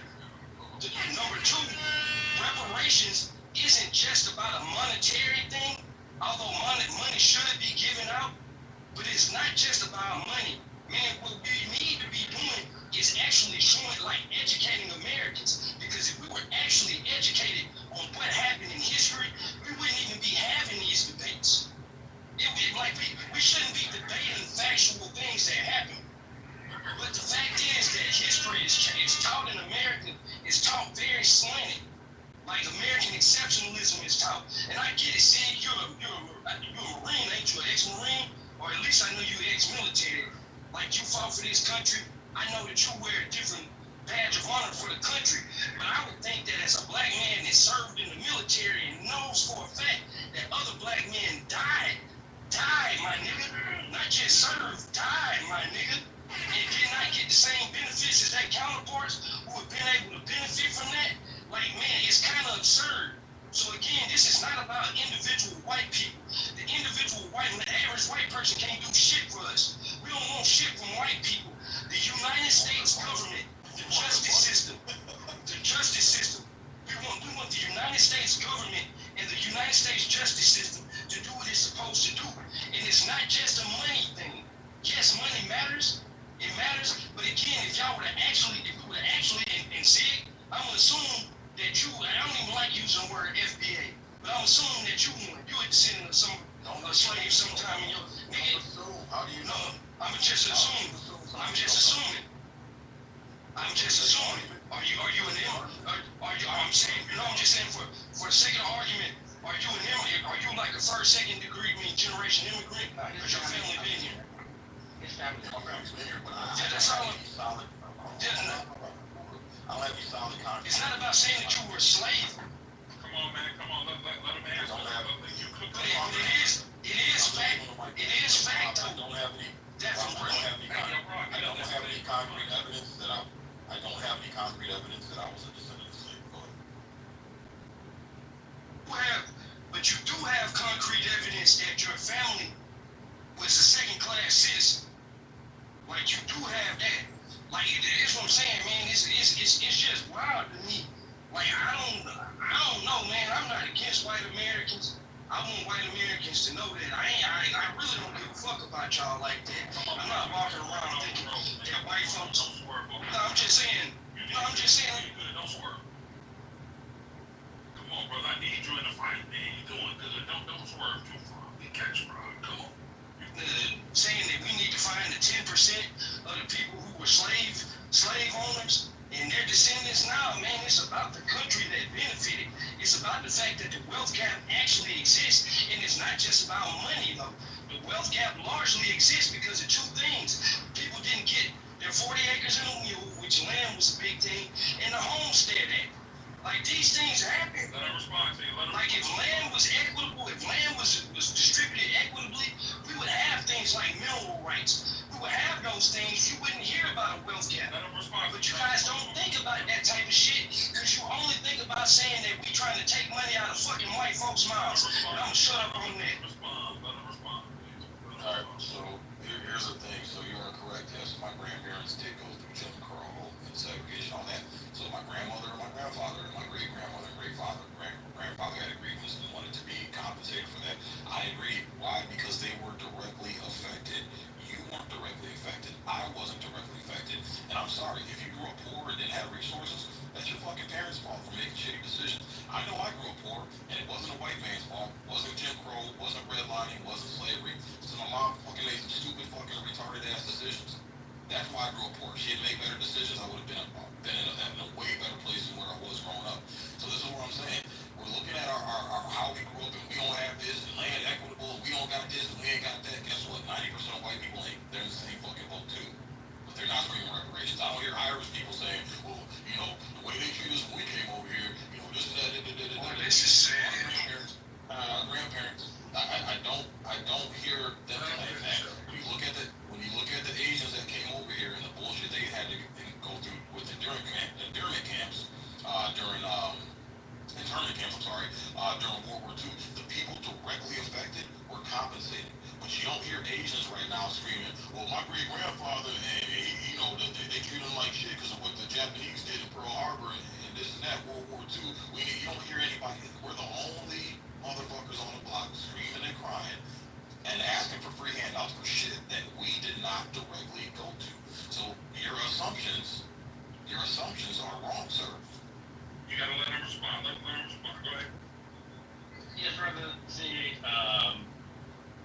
I'm not gonna tell you. Well, you know, it's if you realize how many massive, like I keep saying, how many massive companies, right, that exist right now, just in the 19th century, it will. I mean, if you start adding the stuff up, right. Some of the reason why they said at Jim Crow, right, the end of Jim Crow, well, yeah, we go ahead and did it's enough, right? Part, they don't talk about this. America was already done, complete, sold up. Every inch of it was completed, locked and loaded, right? AT&T, that happened in Jim Crow. All these banks that you see right now happened at a time where we was blocked. Even if you was a black person in New York, you wasn't about it. You wasn't about to open a bank in New York City. You know, in that time period, you just wasn't. You just gonna stay in your fucking place, and that's it. All that I keep saying is that all these companies that benefit Microsoft, all these type IBM, you know, I can go on and on and on. They just didn't come and just pop up in the 80s. Some of their parents kind of benefited from it. You know, from the Jim Crow, they financially benefit from it. 80% of white people income come from generational wealth. The wealth gap, what Roy was talking about, most of that wealth comes from back in Jim Crow, when Jim Crow was around, back when slavery was around, right? I met a lot of people in the business I do right now, the business I did before, right? A lot of wealthy people, right? And, you know, I did some type of work in the house construction type stuff. And you would be amazed how many people, and I'm just talking about me just here in Atlanta, right? I'll walk into the house and I see a black woman holding some white baby in a black and white photo, right? In this big old mansion. You know, companies that I see on the walls was started in 1919, 1930, 1940, and now it's a massive building right now, right? That's generational wealth. The oil companies that this country owns right now, that just didn't happen just now, right? That happened in the time periods that we're talking about, in Jim Crow, before that. The diamond companies, the oil companies, the construction companies, all these things that should have popped up, they was already here and founded in the 19th century. So when you say, hey, why can't you just pick yourself up and go, it's because this fucking country never loved you. And if it was, you know, sometimes I travel around and I just see, okay, this country love their people, right? It's doing for them. But with us, we're still not getting this type of love and treatment as we should as United States citizens. And for you to be in the military, Sid, for you to have the rights that you have, is, and you know this, is because the men in World War II thought their fucking asses off. You get more rights, you get more respect in this country. Died. Many of them died. So we all benefit from that, but the problem in the payment and the sacrifices is still there on the table. They have to pay reparations, brother. And the sad thing about it, if I can talk to a precious white guy, which I had before last year, and convince him, and he said, Nathan, you know what? Certain things you said, I never looked at it that way, and I agree we should have banned. And then this is a white guy who said racial stuff about black people, right? So, brother, for you to be a black man and to sit here and fight ferociously against black reparations, it's really sad, brother, man. It's really there it is. You just gave yourself up. So because I have black skin, I'm supposed to think and operate a certain way. You just nailed it, bro. That's not how it fucking works. Can I say that? Hold on, one second. You just sold yourself out. You're saying as a black man, no, bro. Just because I have black skin, that doesn't dictate how I think or how I view things or how I see things, bro. And this is the fucking problem. So again, Nathan, the people who were directly affected, this is the way we run shit. And for you to sit here and say, oh, we ain't get the love and respect, guess what? The world doesn't owe you love and respect. The world doesn't owe you fucking understanding. If you're, and I'm going off of what you say, well, we're not being picked. Sorry, losers sit and wait around and get picked. Winners go out to take what the fuck they want. And you're talking about this black woman holding this white baby in this mansion. The majority of people did not have mansions back in the fucking day, bro. That's well off. And I got a question to ask you. Madam C.J. Walker, in the thick of racism, was able to become the first female millionaire, self-made millionaire, and black female self-made millionaire at that. How was she robbed of her opportunities? In the thick of racism, in one of the most racist periods in the U.S., how was she able to set that fucking threshold, set that bar so fucking... You want him to answer? Yeah. You know, one I would say something right now. The thing about it, if you thought things were so equal, so correct me if I'm wrong. Anybody can correct me on this. Is it one black American in this country that's worth over $90 million? Anybody? Answer my question first. Okay. So that one person that you're talking about, trying to translate that into today's terms, is futile. Okay, so with that said, hold on, wait, just so fair. Wait, hold on. Let me land. Hold on, I can't. I'm gonna let him go. That's how you sound. Can you take a captain say, okay, Paul? I'm trying to have a just mute up, and every time you speak, you interrupt. Mute up and let us cook. I'm gonna handle the mic back. I just want to call out this one point of hypocrisy. You see how he dismissed my one example as futile? But he gives very, very rare examples of people in manhood, and that's extremely fucking rare. So you dismiss my rare instance, but yet you bring up rare instances to support your argument. That's all. I just want to call out that. I'm gonna get you. So, you know, these elements happen, right? And let's say that one person that we're talking about, we own that company as a manager. Then he goes out and hires his people, right? And give them 150K jobs a year. Right? That's how that works. Secondly, nobody came off right in the industry, so I'm pretty sure I was right on that. Most black billionaires in this country are worth less than $10 billion. But we have examples of our other peers, white people, right? That's worth, just in the Walmart brothers and sisters, they were about $300 million each. Bill Gates, how the fuck did Elon Musk come from another country and supersede, every black person here in finances and in government contracts? So, I mean, I could go on and on and on about this, man. It's an inequality that a group of people that have been here for centuries, not 50 years, not 60, been here for centuries, are still at the bottom. And we get new groups come here and supersede us. So, you have to explain it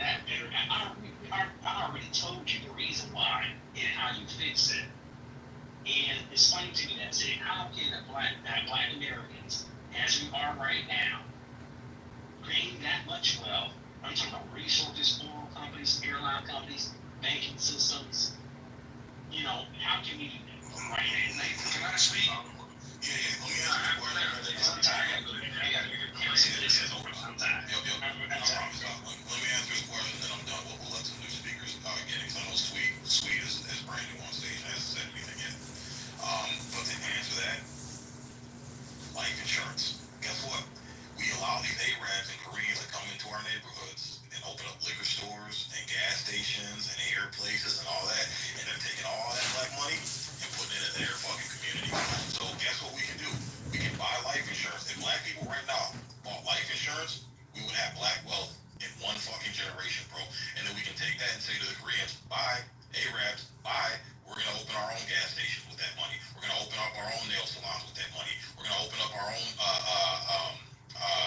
grocery stores with that own money.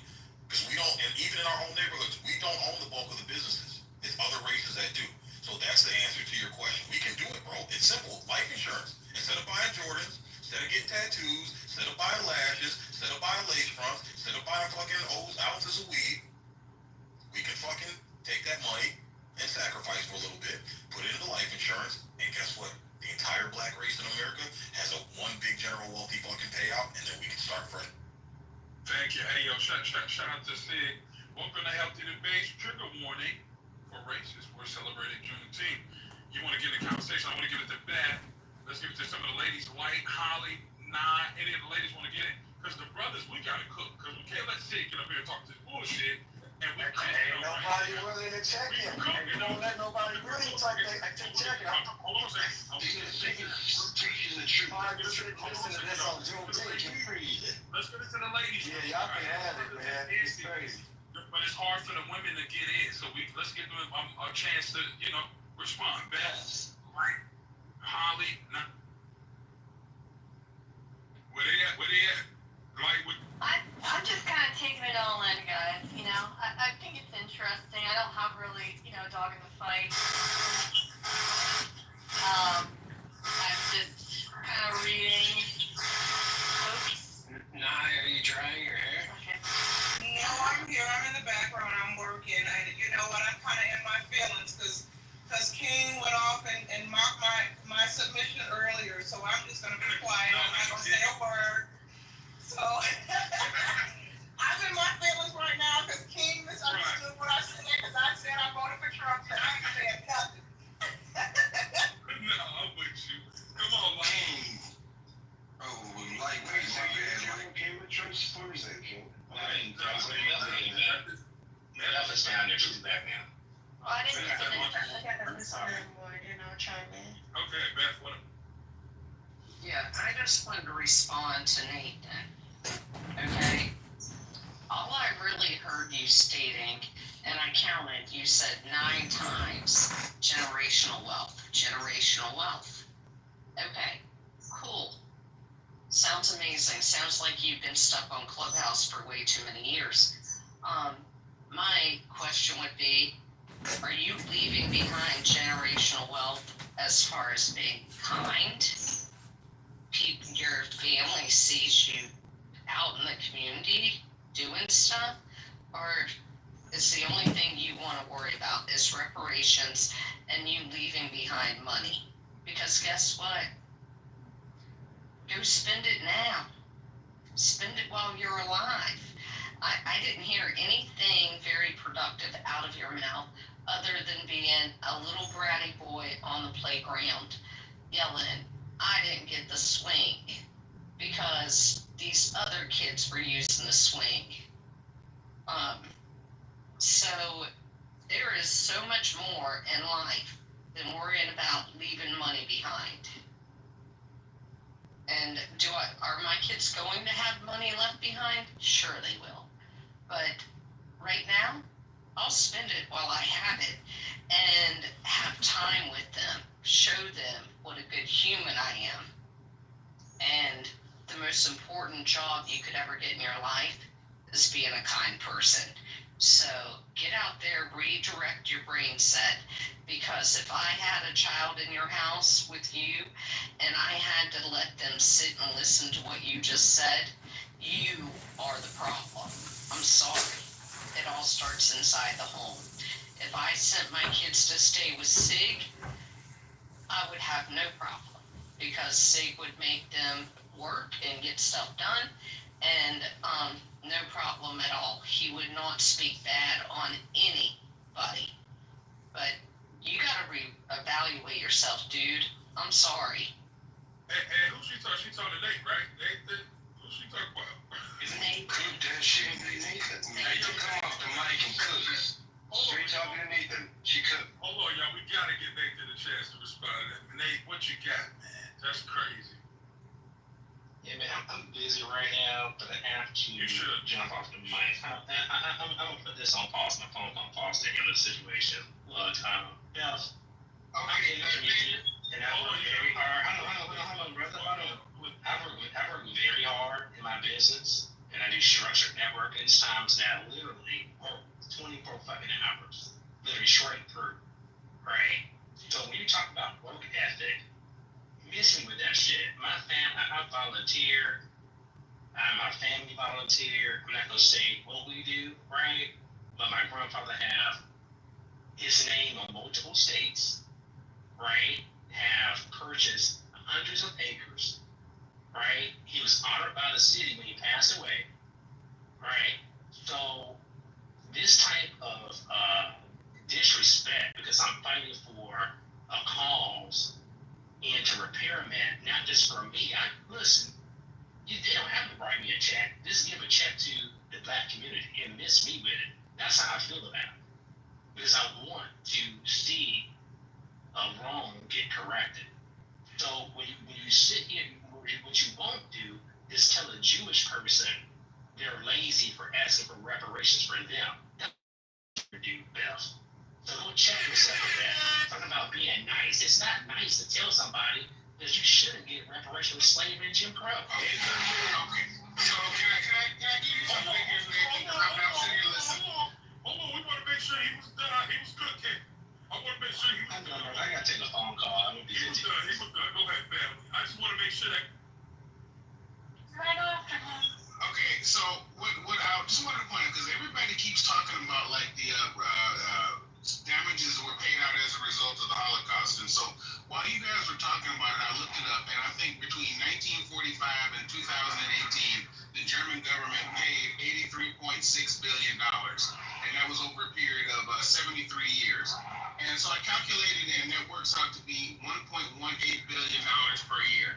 If you calculate that, how much is it divided by 6 million people that died in the Holocaust? I think you come up with a total of $187 per year.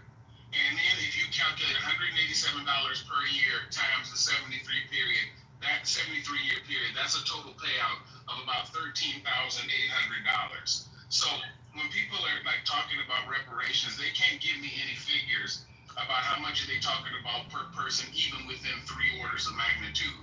So if you're using the Jewish amount, okay, and you say $13,800 gets paid out per head, is that how much you're talking about will be paid out per head? And I might also mention that in the Jewish case, if you look at the average net worth of a Jewish house, $13,800 is a small fraction. That's like a rounding error for the average wealth of a Jewish house in the United States or in Israel, for that matter.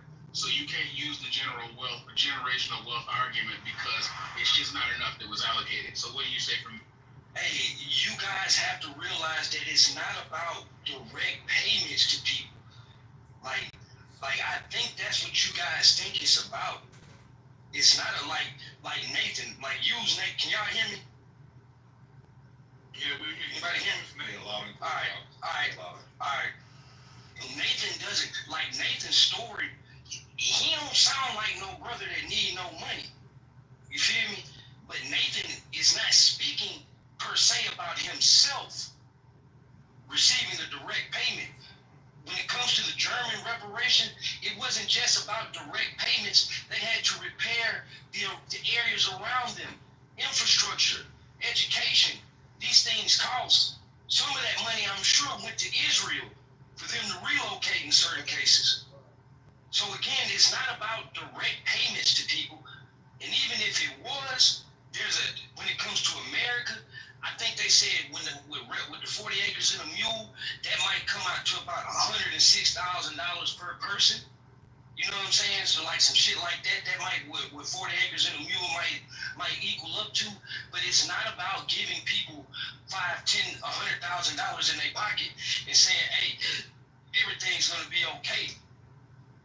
It's about direct investments in communities. It's about repairing communities. Like, but you guys don't understand that. You guys don't understand that. Let's talk about what's not understood. If it's not direct payments, if it's like a transfer or something, it has to come amount, some dollar value has to be put on it. What I'm saying. Are you there? Absolutely. Like a dollar value has to be put on it. Sorry about the internet. Who? Go ahead, Rob. I'm just saying that, like, that's why I kind of hate having this conversation with people, especially like I don't even want to say white people, but it's disingenuous because they're not listening. Like, again, I don't think no black person on this stage is out here hurting like that. You feel me? Ain't nobody tripping. Like, we paying our bills, we go to work, we take care of our children, it's business owners.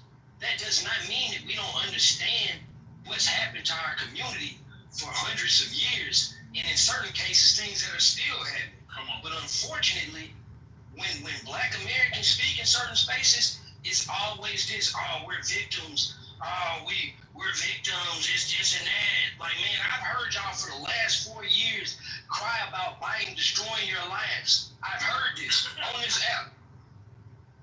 I've heard it. So, Rob, let me ask you something really quick. Let me ask you. Right, that's what the cry about Biden. Hold on, let me ask Rob something. Anybody else can answer this. Rob, to your point, victimhood and all that. Whoopi Goldberg is under attack right now because she said on The View the other day that Black Americans are suffering just as bad as the people in Iran. What do you think of that comment, sir? Because I feel like I think about that, but she's saying that to trigger liberals. What do you think about it? Okay, if you say that in the sense of them being literally bombed right now, no, we're not literally being bombarded with weapons of mass destruction. So I can say that. But what I believe, because I haven't heard this, but when people speak like that in generally, they're talking about certain conditions of black Americans. And there is a segment of black America or black Americans who do live in third world like conditions. And if you guys want to deny that, I don't know what to tell you. I think she's talking about, like, gay people being killed in public and women can't vote and all that in Iran. I don't think she's talking about the war, right? Or do you have any context to that? You know what? My phone keeps overheated. It can't scroll up and down. I can't press any buttons, so it's taking me a long time to come off. Let me see. I need to watch the full segment, or maybe I can play the full segment in the room. Yeah. Let me grab the clip and I'll play the full segment and we can dissect it. She's trying to make excuses. I want to push back a little on Rob. Okay, so I've been trying to look all this up while you guys are talking. The Holocaust reparations gets brought up a lot. So Holocaust survivors since the 1950s have been, and their heirs have been paid out by Germany about $90 billion since the 50s. These payments primarily focus on direct compensation for personal suffering, lost property, and forced labor, rather than specifically funding education or infrastructure. The vast majority of that dollar amount has been direct compensation to these survivors. And then there are some funds that I guess were unclaimed that perhaps their descendants have been able to claim. But the vast majority did go to the direct survivors. As far as education initiatives like Rob brought up, that's really just about like Holocaust education. And we've done a lot as far as, we all know we've done a lot when it comes to education and fixing a lot of the whitewashing, et cetera, and so forth. So maybe there's room to improve there as well. Infrastructure, there's no evidence, here it says there's no evidence from the provided sources that Germany allocated reparations specifically for infrastructure projects benefiting Holocaust survivors or their descendants. So, moral of the story is everything that I've been looking up is it was directly, vast majority of the money directed to the actual survivors. And then the timeline is problematic, right? When you get to tort law,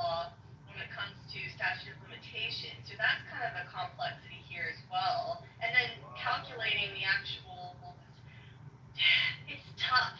I mean, it's not the same. I mean, I get you guys grouping those issues to precedent, but it's kind of not. Like, it really is its own, it's a different situation. Yo, shout out to her for that. Hi, everyone. I hope Sig heard that in her white woman voice. Hope you heard that reparations, brother.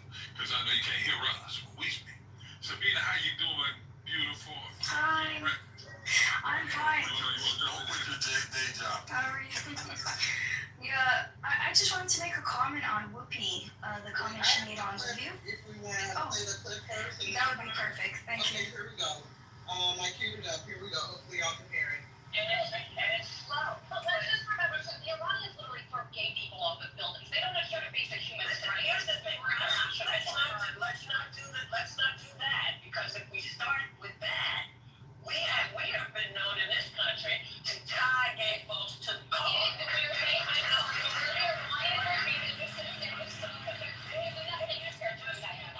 Black people. So let's not even the same.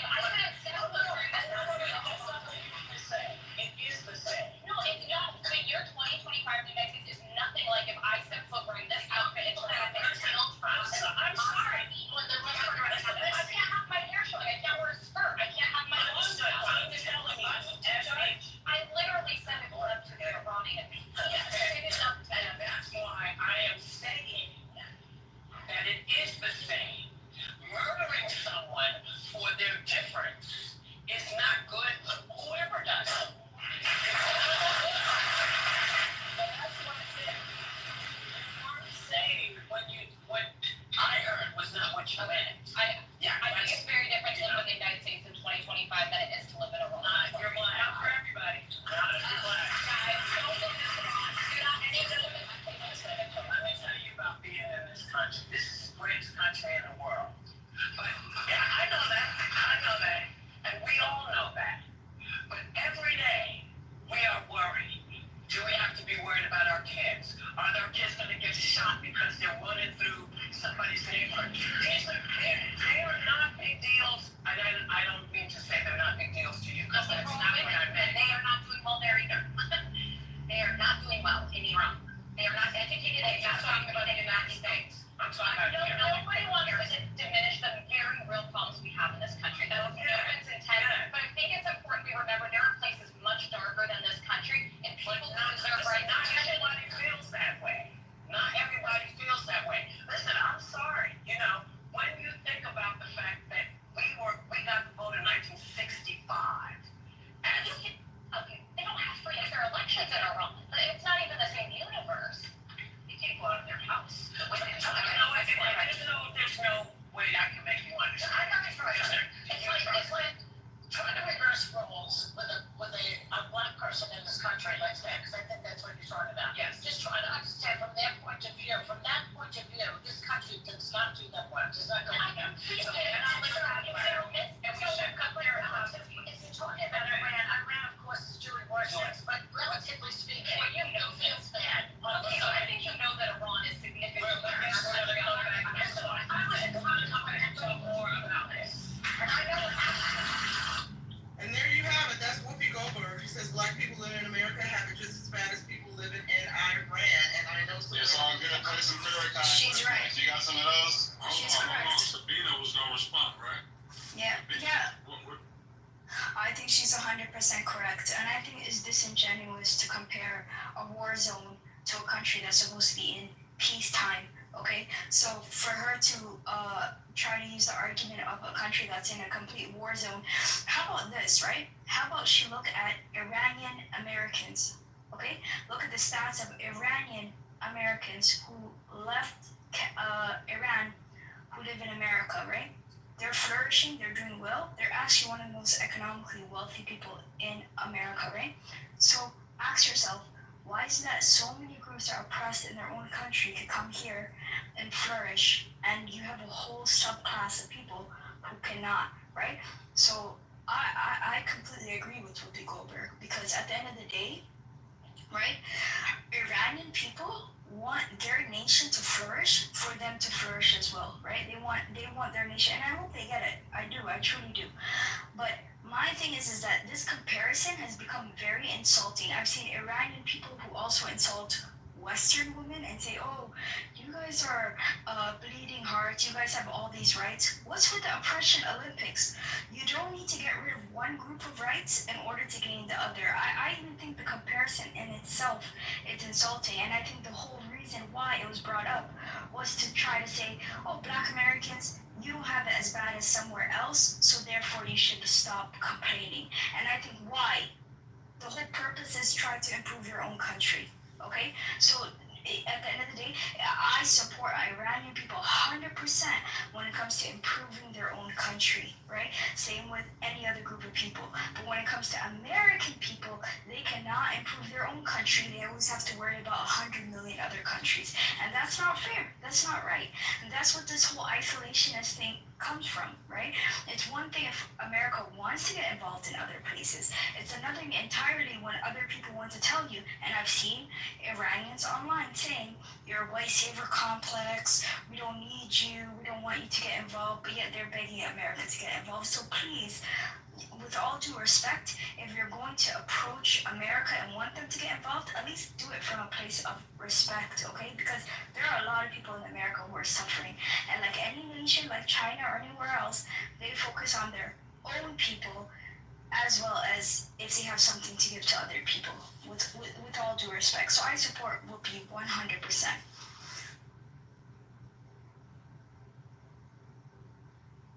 Okay, anybody else want to jump in there? Shout out to you, Queen, for supporting Whoopi. Thank you, Sabrina. You're welcome. Thank you. Shukran. Hey, I just want to say this, that there's probably areas of every town, everybody's city that everybody is in right now that most of y'all will refuse to drive through.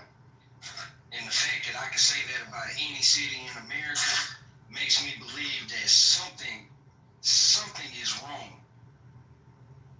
Like, it's a segment of this. And if you want to say the Appalachian Mountains, you can talk about those people too.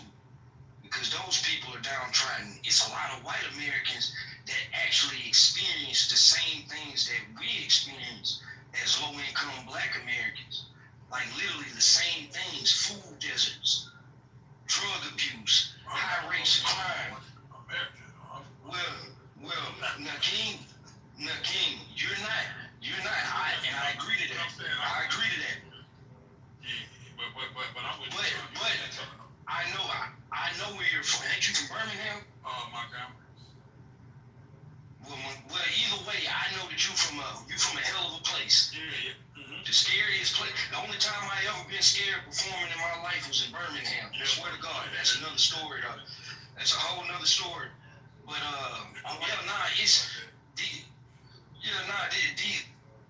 this segment in America, man, that I'm talking about, like, we have to stop dismissing these people. And just like that young lady said, like she said it beautifully. Like every other place can discuss the ills of their country and try to improve it, but somehow when these people, and in this case the people that are speaking for them, are telling you that this is what's happening, and in a lot of cases y'all guys see this. Like y'all guys won't drive to certain areas in your own city. Y'all know y'all won't.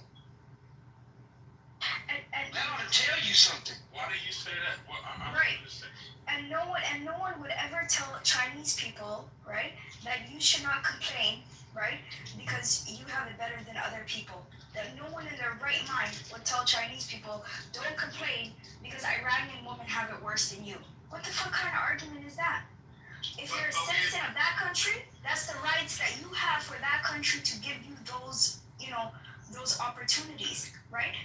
It doesn't make sense that someone, because you know what, you could find a country doing worse than any place in the world and then compare it. What she's doing is so stupid. What the hell does America have to know? Okay, so can I always find somebody talking about if you're talking about the Chinese case, by the way, I happen to know Chinese people very well. They are not interested in politics. Okay, on the mainland or anywhere in any other place that they live is one. Number two, if you look at Chinese people when they first came to the United States, they were disadvantaged. They had like the Anti-Chinese Exclusion Act, and what they worked on was trying to figure out ways to make money, because I don't know why it's so popular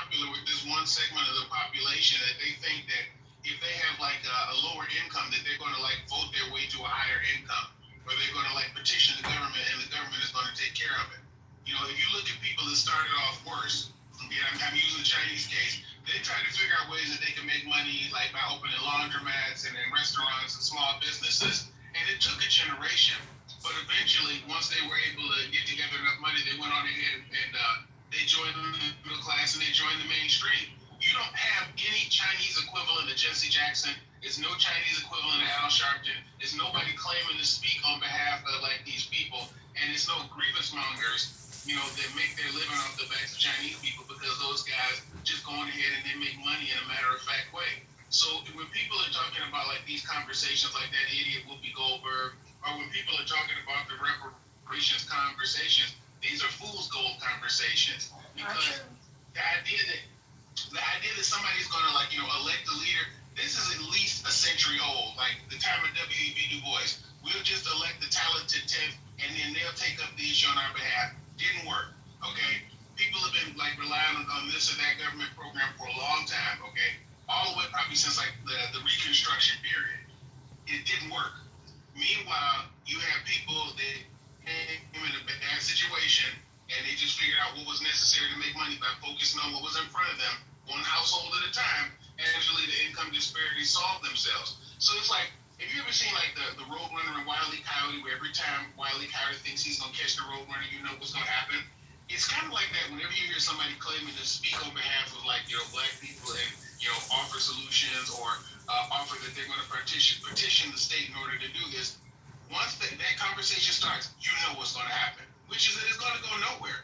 So I mean, it's not even worth bringing it up, because if you're trying to solve your income issues, that has nothing to do with Whoopi Goldberg's wide ass sitting on a stage, you know, like using black people as self-actualization therapy. It's two different things. Politics and income are not related.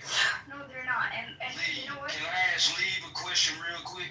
Go ahead, Sabrina. My bad. Oh, no, it's okay. Really quick, I just want to say there's minority groups in every country that have, you know, some kind of disgruntlement or disagreement, who have their Jesse Jacksons or whoever you want to call it. There's the Rohingyas, there's the Kurdish. There are minorities in all of those countries who are claiming that they're being oppressed, okay? So they're the nation within the nation. So if a better example would be to compare them to Black Americans, who are the, you know, the minority within their country. So that would be a better example, right? But you won't even hear from those people because they're in camps or being oppressed beyond oblivion.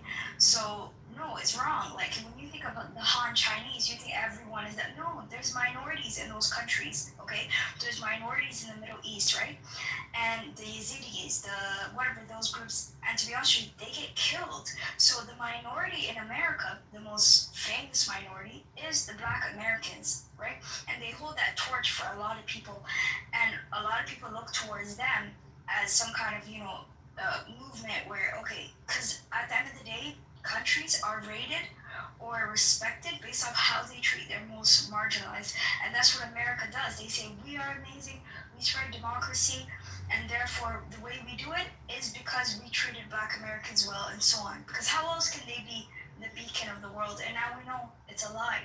So no, Whoopi has a voice, just like the leader of the Rohingyas does, or any other group of people. There's been many minority leaders. It's not just Jesse Jackson or whatever. There's Buddha. There's so many other groups of people whose voices. You could argue Jesus was a voice for the minorities.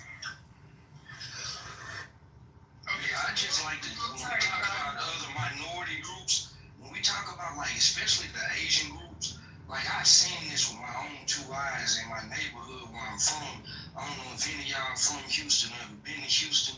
If any of y'all know about Bel Air Boulevard that run through A-Leaf, y'all would have seen that how the Asian community has grown over the last 30 years. And I say this when we're talking about other minority groups, we don't have, excuse me, give me one moment, I'm just getting a message, give me one moment. JB, what's going on, brother? What's up, I can't stay much longer. That doesn't necessarily mean put people worse off. Hold on, It's some minority groups that are quite wealthy. Hold on, this is his room, man. Hold on a second, y'all. Go ahead, JB, what you want to say, bro? He heard me. He just told me he has no respect for the room. But anyway, I can only stay for a little while. So that's some real life stuff I have to handle.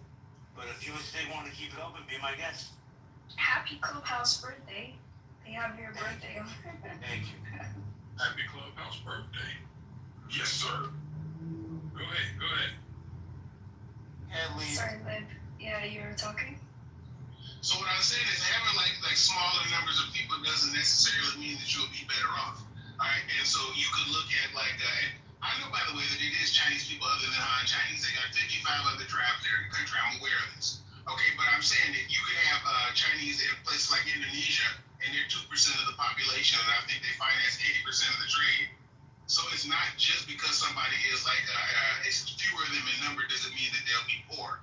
But I'm saying that the ones who are poor and can't come up with a solution, they spend a whole lot of time, like, waiting for like a leader to save them. And there's a whole bunch of leaders that make their living trying to sell their solutions or sell their services. Let me say that. So I would say if you wanted to do it better, you should probably pay attention to vertically mobile minority groups and see what do they do, and not what do leaders tell them that they should do, because it doesn't work.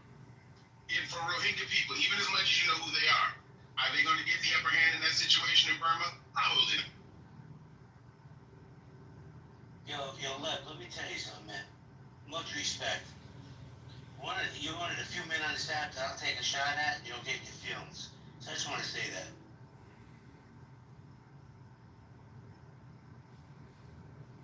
Those are valid points, yeah. Oh, sorry, Holly. I like that you're bringing up, Lev, I like that you're bringing up the business of racial grievances, because that's something that I feel like in the past year, I really started to notice it. Especially when that one dude was there with the mother of, in Texas, that, stabbed the other boy. When her mother was up there speaking, and she spoke so wonderfully. I mean, that guy that he kept repeating it over and over. I just thought, wow, this is what it's come to, hasn't it? This is it. I mean, it's just so obviously a grift. It's almost like are other people starting to see that too? Because it's becoming so obvious. Holly, do you know that I see on Twitter all the time, right? I don't mean to direct it towards you, but I see so many people on Twitter who are attacking white women and saying, "Oh, white women, you are shove your savior complex up your ass," and they're saying such aggressive things towards white women. I'm not. Yes, and you know what? I had to respond to them. I said, "Leave white women alone," right? No, because at the end of the day. Yeah. They should. No. No. They're right. Don't. You happen to have to save your day. It's annoying. It's embarrassing. Fair enough. Take responsibility for the things you do wrong. 100%, I agree with that. But what I'm saying is that other countries who are very critical, right, of white women or white men or whatever, it's like if you want to, get your country to change, you have to die for those rights. That's what.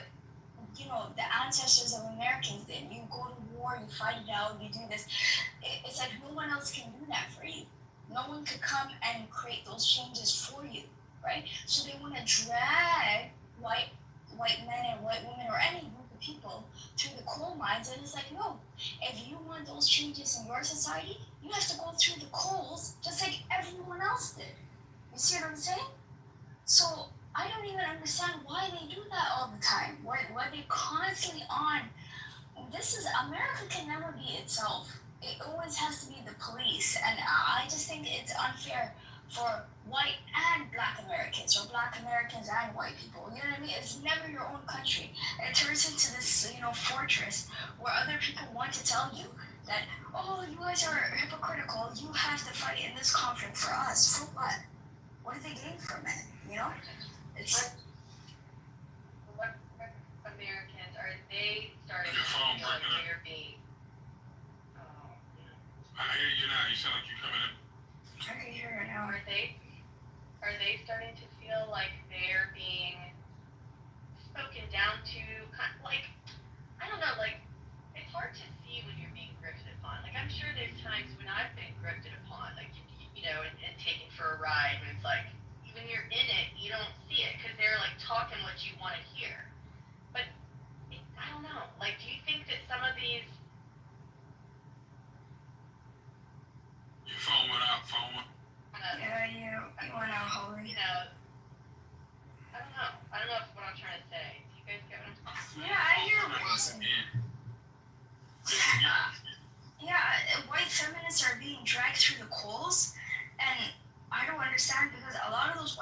this, they're fighting for rights within their own country.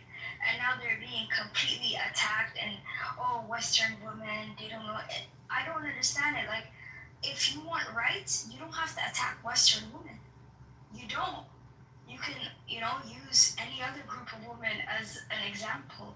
I don't understand it. It's confusing to me. So you saying they should attack other groups of women? I'm not saying they should attack, but let me give you an example, right? If Iranian women, right, I'll just give an example. If they want to say they want to dress however they want, why not use African women as an example, right? They dress however the fuck they want, right? Or you could use other groups of women. If you say, and I've seen Iranian, influentials who say Western women, they're not attacking for us, they're not supporting us, they're not doing enough for us. What do you want them to do? What do you want them to do? Because they're trying to help, right? But at the end of the day, if you want to fight, like, you have to fight to get your country back. That's how it works, and they're doing it. I'm friends with a lot of Iranian women. They're doing it. They're doing it right now. And I think that's incredible. But no one else can do it for you. That's what people need to understand. No one else can do it for you. Yo, hold on for a second. So you said no one else could do what for you? Fight for you? This is what you're saying, Queen? Yeah, transforming your society, no one else can do it for you. You can't buy mercenaries to do it for you. You have to do it yourself. Yeah. Is somebody trying to do that? Do you feel like... Yeah. Are you on... yeah, because, brother, if you see on Twitter and stuff, you see so many people who are Iranians and I really want the best for their nation, who are saying stuff like the white savior complex and, oh, you guys are not doing enough. And it's like, this is your time to strike. This is your moment, They have all the recipes, but they need to strike. And they're doing I mean, no one would ever say the Middle East is not brave, right? But at the end of the day, there's so much violence put towards, the West, like, oh, you guys should do this for us, you should do for... At the end of the day, you don't have to do anything to people who are degrading you, right? You build allies through love, not through... If you don't support us. Yeah, sorry. No, you don't stop being Canadian all the time. Okay. I mean, geez. I was just gonna say, because we know each other for a minute now. And I remember when you were too shy to come to stage, and now you became a revolutionary. I think it's amazing. See what Clubhouse did? Thank you. I love Clubhouse. I do. Thank you, JB. What the 50th new name? I don't know. I'm just watching this, and I want things to go well for Iran. I really do. And I hope they have a lot of, women who are stepping up. So I want things to go well for them. And not in the... Yeah, not in a way where you have to... The Whoopi video broke my heart because it's like you don't have to attack her, right? To push, their rights. You don't have to do that. You don't have to compare, It was, in my opinion, I thought it was hurtful. What was hurtful about it? Maybe I'm missing something. What was hurtful about the video?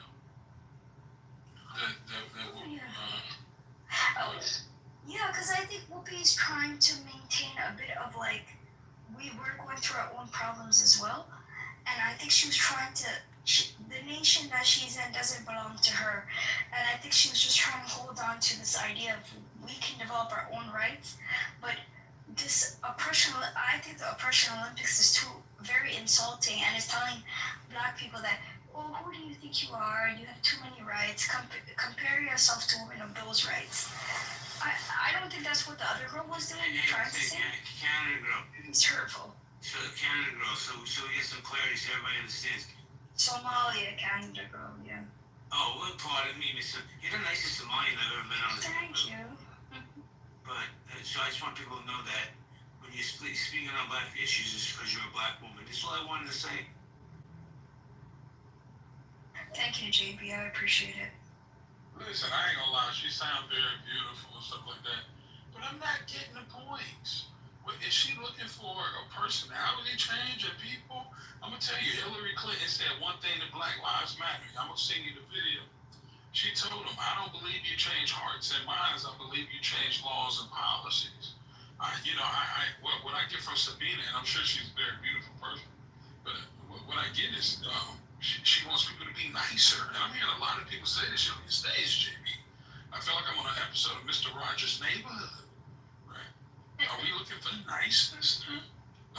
I am too. I think we could use a little bit of grace and yeah.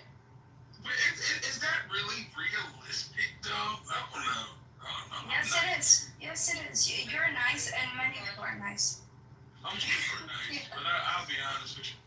If you're looking for people to be nice during times of war, you might not be built for this. This shit is real out here. You know, Iran is a beautiful place. I mean, it's so beautiful. I don't know if you ever seen it. Beautiful, beautiful people. They smiling, joyous. I mean, I seen it. Beautiful, you know. I don't even know what this shit is really over. You know, it's really sad. But it doesn't seem like kindness and niceness is what, you know, is what's going to heal this thing with Iran and including JB, Iran and Israel. Because I don't even know. You know what, Jay? I never looked into this shit. What is this whole thing about, bro? What is this? Maybe Sabina can tell me. What is this Iran-Israel thing? What is this about? I think JB could have. I don't know exactly what it's about, to be honest with you. The full grasp of it. JB, do you know what it's fully about? Well, because I'm a little busy right now, I'm just gonna say my opinion, humble opinion, is anti-Semitism. Iran wants to eliminate Israel off the face of the earth. That's my Cliff Notes version. If anybody else wants to jump in, be my guest. Yeah, I think that there is this. So usually Iran, that is Shiite, is seen as like an aggressor to the rest of the Sunni countries, King. But this has been unifying, as horrible as it is for Israel. A lot of people have been unified under, like they see Iran as stepping up to Iran or something like that. So it's unified the Middle East, and Israel is part of the Middle East, right? So, I mean, they can. I don't know what's gonna happen. There needs to be some kind of, League of Nations, something like that for the Middle East, so they could come together. But this created some street cred for Shiites, who are not really liked, I would say, by the rest of the Middle East. So, I don't know if anyone else wants to talk about that. Hi, Tori. Go ahead. Somebody in the box said a revolution is not a dinner party. They wanted me to tell you that, right? So when we talk about being nice, I do agree, but I also agree with them as well that a revolution is not a dinner party. I think that, like you said, you have to take it by force. You have to go out in a blaze and really make some things change. You know what I mean? Listen, that ultimately, and I hate to say this, but ultimately, Sabina, I think man will be the demise of man.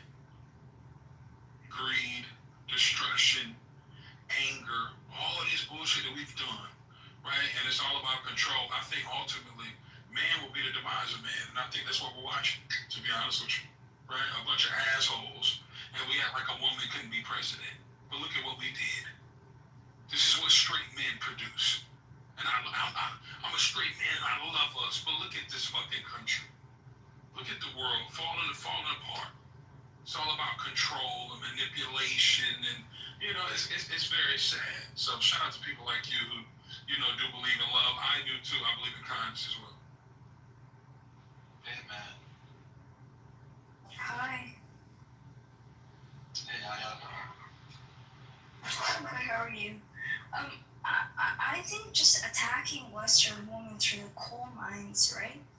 One of the things I try to push on Twitter is when Iranian women are being told, oh, you're trying to be Western if they want to dress, which is sadly how they used to dress before the Khomeini. What I used to post is like they're trying to dress African. I'm trying to switch the narrative. No, they don't want to dress Western. They just want to dress African, which is dress for the weather, and dress however they want. That's one of the things I've been trying to push because there's been this aggressiveness where, like, if Iranian women want to dress a certain way, it's like their indigenous way, which is part of their heritage, like the Persian heritage. I usually like to say that no, they don't want to dress Western. They just want to dress African, and like Polynesian or whatever. They just want to dress for the weather. Like, why would you want to dress in a desert weather, right? I don't know if that helps, but I thought that was a way to take the heat off of, this idea that the Western wants to dominate. Does that make any sense? Absolutely. In terms of, okay, yeah, because I feel like black women dress how they want, and I feel like that should be the direction, right? Because the problem is what's happening with Iran is a lot of people are trying to say they're trying to be Western. I don't see it that way. I think they're trying to recapture their culture that they had before, right? This extreme, it's just heartbreaking. I want their country to go well, and I want them to, yeah, I don't know. But I don't want Western people to be attacked as well, like, does that make sense? Makes a lot of sense. And I don't know what your infatuation is with Western people. Some Western people need to be attacked. Seriously. Some of us fucked up on the West. Sure. It's like some Canadians. Where you from? No, they're not. Right. So I like that you're trying to save the world, but you're gonna lose a lot of yourself trying to save everybody. But I like what you're saying. A lot of people don't even know the history of places like Iran. They don't know. I didn't even know. It was like Italy. Like they was chilling. They was chilling like America before a new regime came in. Now all the women had to cover up. I didn't even know the history until lately, to be honest with you, Sabina. So I don't think a lot of people do know. And I do think that it seems as if they're trying to adapt Western culture, right? But that's only for the people that don't know the history of Iran. What is a Western culture? Okay, so what would that look like? So Sabina, you want to respond to that? I don't want to take it if you want to respond. Because I'm curious. Yeah, I don't think that dressing, because here's the thing, right? When we think of the West, we think of like, what do you guys say? I think of like Vikings, cold people, and the way they dress, right? I don't consider that, like if you look at like black people or Polynesian people, America's people dress for the weather, for the weather, right? So it doesn't make sense to make a woman or a group of people who live in heat, right? To cover up, right? Because I think that it wouldn't be good for them, although it can stop the UV lights or whatever, but it shouldn't be something that's oppressive. I seen a video that broke my heart of a little girl who was dancing. She was in Iran, and this Iranian soldier who's wearing niqab, right, comes up to her. I think niqab is extremist. That's my opinion. I stand by it. And she went up to her and told her, "Oh, what do you dress like?" Blah blah. And I think that is horrible, in my opinion. That's how I see it. Yeah. She shouldn't be telling. Right, they shouldn't be telling a little girl how to dress that's 5 years old. She was 5, So that I would say. Nothing. She was wearing a dress that was like a little kid's dress. A little kid's dress that you would think of a schoolgirl. She was 5. 5 years old. What are you referring to the height of the skirt or something? Not at all. It was just the soldiers don't want. I can send you the video if you want to see, but it was just heartbreaking because the niqabs, the women that were going up to her, they were soldiers, right? And they want to maintain control. So this regime, I don't know if it's ending, I don't know what it is, but to dress like someone who lives in the desert a 7th century is not adapting to the world. And that's how I see it. Sorry. I mean, okay. Are you okay with the way Western culture dress right now? I don't like the Western overly sexual attire either. No, I don't like that either. Yeah. So you do agree that there has to have some type of order or objective. Oh, absolutely. And I think that America and stuff have to, establish that. Yeah, I agree. I agree too. So we shouldn't be going around saying they could do this and they could do that, because sometimes you just can't. Correct? Absolutely. And I support gender roles. I don't believe in promiscuity and stuff like that. Yeah. I got a good head on your shoulders, nigga. That's really well. I believe everybody that's fully dressed is not a nun, and everybody that's half naked is not a whore. I think women should have autonomy over themselves, and they should be able to dress how they want to dress. And if them and their man have an agreement, right, on how he wants her to dress, and they can agree and compromise, then do that, right? But I don't believe men should be telling women they should be hot as hell in a desert, covering their whole body up. You know what I'm talking about, bruh? And while y'all over there doing weird shit with little boys. See, there's some documentaries out here where a lot of the people in the country, they telling the ladies what to do, and they out here doing some weird things behind the scenes. So, That's true. Yeah. you know what I'm talking about. See, some people don't know what I'm talking about. There's some weird shit going on. And they telling these women to cover up, and they doing weird things out there. Go ahead, Sabina. I'm sorry. Go ahead. We're not excusing the weird stuff either, but let's be honest here. You cannot do whatever you want. That it's my body, and it's really not yours. Let's start there. It's not really yours. There's an order and a design for everything that exists. Every single thing. Just because you could do it doesn't make it right. But that's the gift of free will. Thank God for that free will. But regardless, there are order and design that we need to follow. And we deny that, and there's chaos. The further away we are from God, the more chaos it is, as we see right now. The fact that we have atheists exist baffles me. That actually baffles me.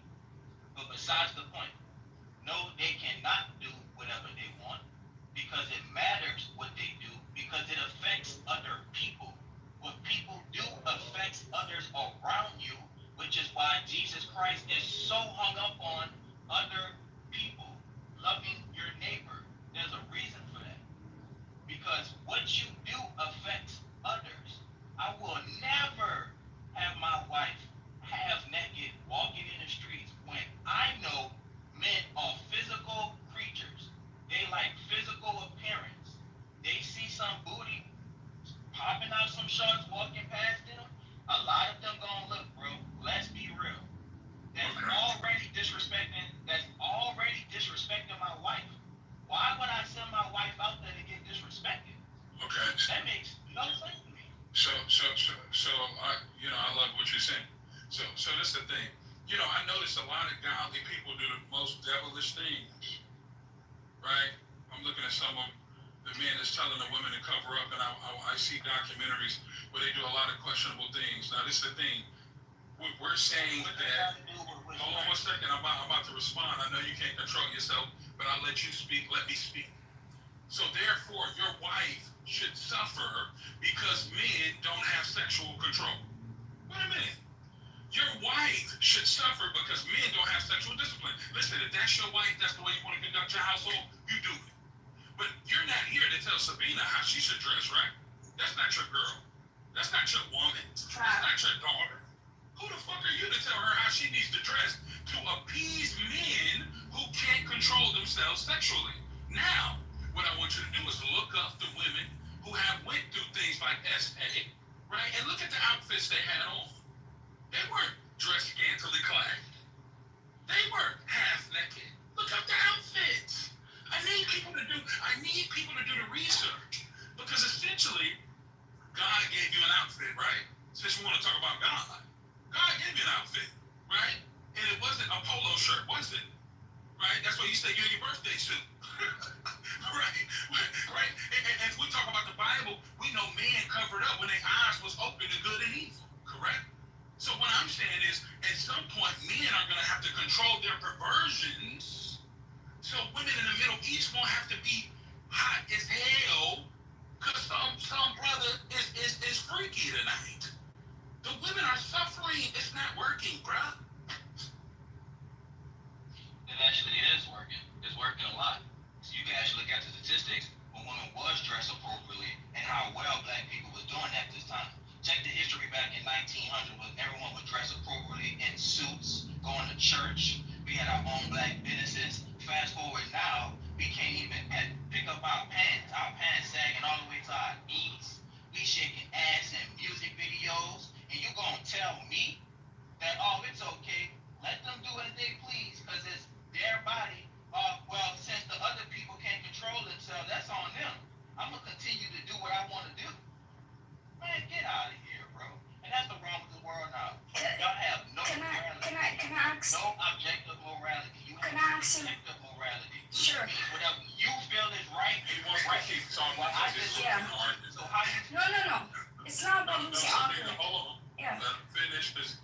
argument. Because I believe that's a demon speaking. Right, but you To sit up there and let people. Brother, you gotta let me respond, bro. You talking. What you mean let you? I'll let you finish. You have to let somebody finish. You want your 9-year-old? Do you want your 9-year-old raped by a man? Would you be cool with that? Would you be cool with that? You asking King that, right? No, I'm asking you that, right? Because this is what happens, right? When men can't protect their own women, right? Your own daughter who's 9 years old, I have to ask you this. It hurts me to ask, right? But it's the truth. When a 9-year-old bride is given to a man who's 80 years old, would you be okay with giving your 9-year-old daughter, right? Hypothetically, to a man who's 80 years old. Would you be cool with that? What they gotta do with it? No, it's hypothetical. Shit. It's hypothetical. Yeah. Would you be okay with a 9? Yeah, it's okay. A 9-year-old girl, 10-year-old girl, given to a man who has high status in your society, and he makes her his child bride. Would you be cool with that? Why she might be embarrassed? No. You wouldn't be cool with that. No, I wouldn't. Okay, cool. Okay, what if he comes in and shoots you? Yeah. Yeah, his group of people come and shoot you if you say no. Or they'll shoot her. What do you want? Right. See, you losing them. You know why? The brother don't know the history of other countries and what they go through. He doesn't understand. Yeah, he's not about that life. Exactly. He doesn't understand how far it goes. It starts out like that. Look, it ain't her body, it's my body. I get to tell you how you dress. And then it never ends. Them girls are being tortured. It's whatever way the man says it's supposed to go, this is what's going on. And that's why the sister is saying, would you give your daughter up to an 80-year-old man? It's a lot of things going on here in this world. Life is way bigger than Compton, brother. I don't know where you're from. But you love to overtalk. But you don't love to listen. The sister asked you a question. Because you said it's not her body, it's yours. Huh? The woman's body is not her body? What are we talking about? What are you talking about, bruh? This is the problem outside. Y'all are using God to be dictators to women. And you wonder why they don't want to cover their head no more. You wonder why they don't even want to be in relationships no more. Because we done took this shit too far, bruh. Because it starts out like you, and then it starts out, well, you should give your daughter up to an 80-year-old man. Bro, we got to stop, bro. God is about righteousness. And you telling a woman what she need to do with her body, grown as hell, bro, that ain't right. That's wicked, bro. That's man, y'all crazy. Where does an 8-year-old, what did that come from? What that has to do with what I said?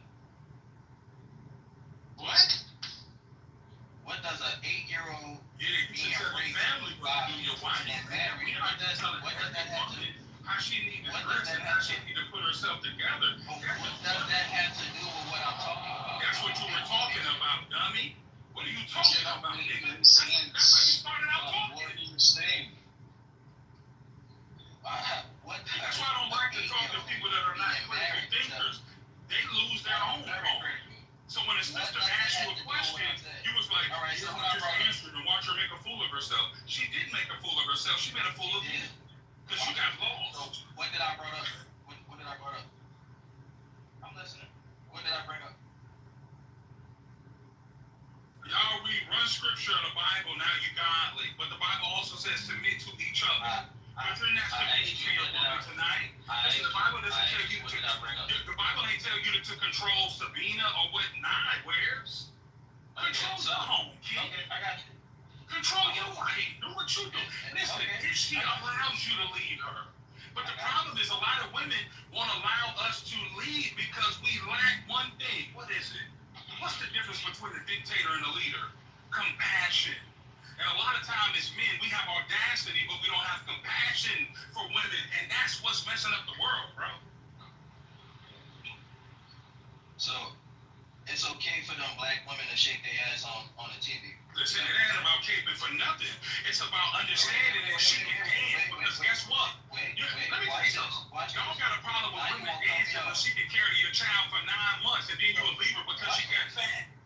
Y'all are lame as hell. I'm gonna tell you something.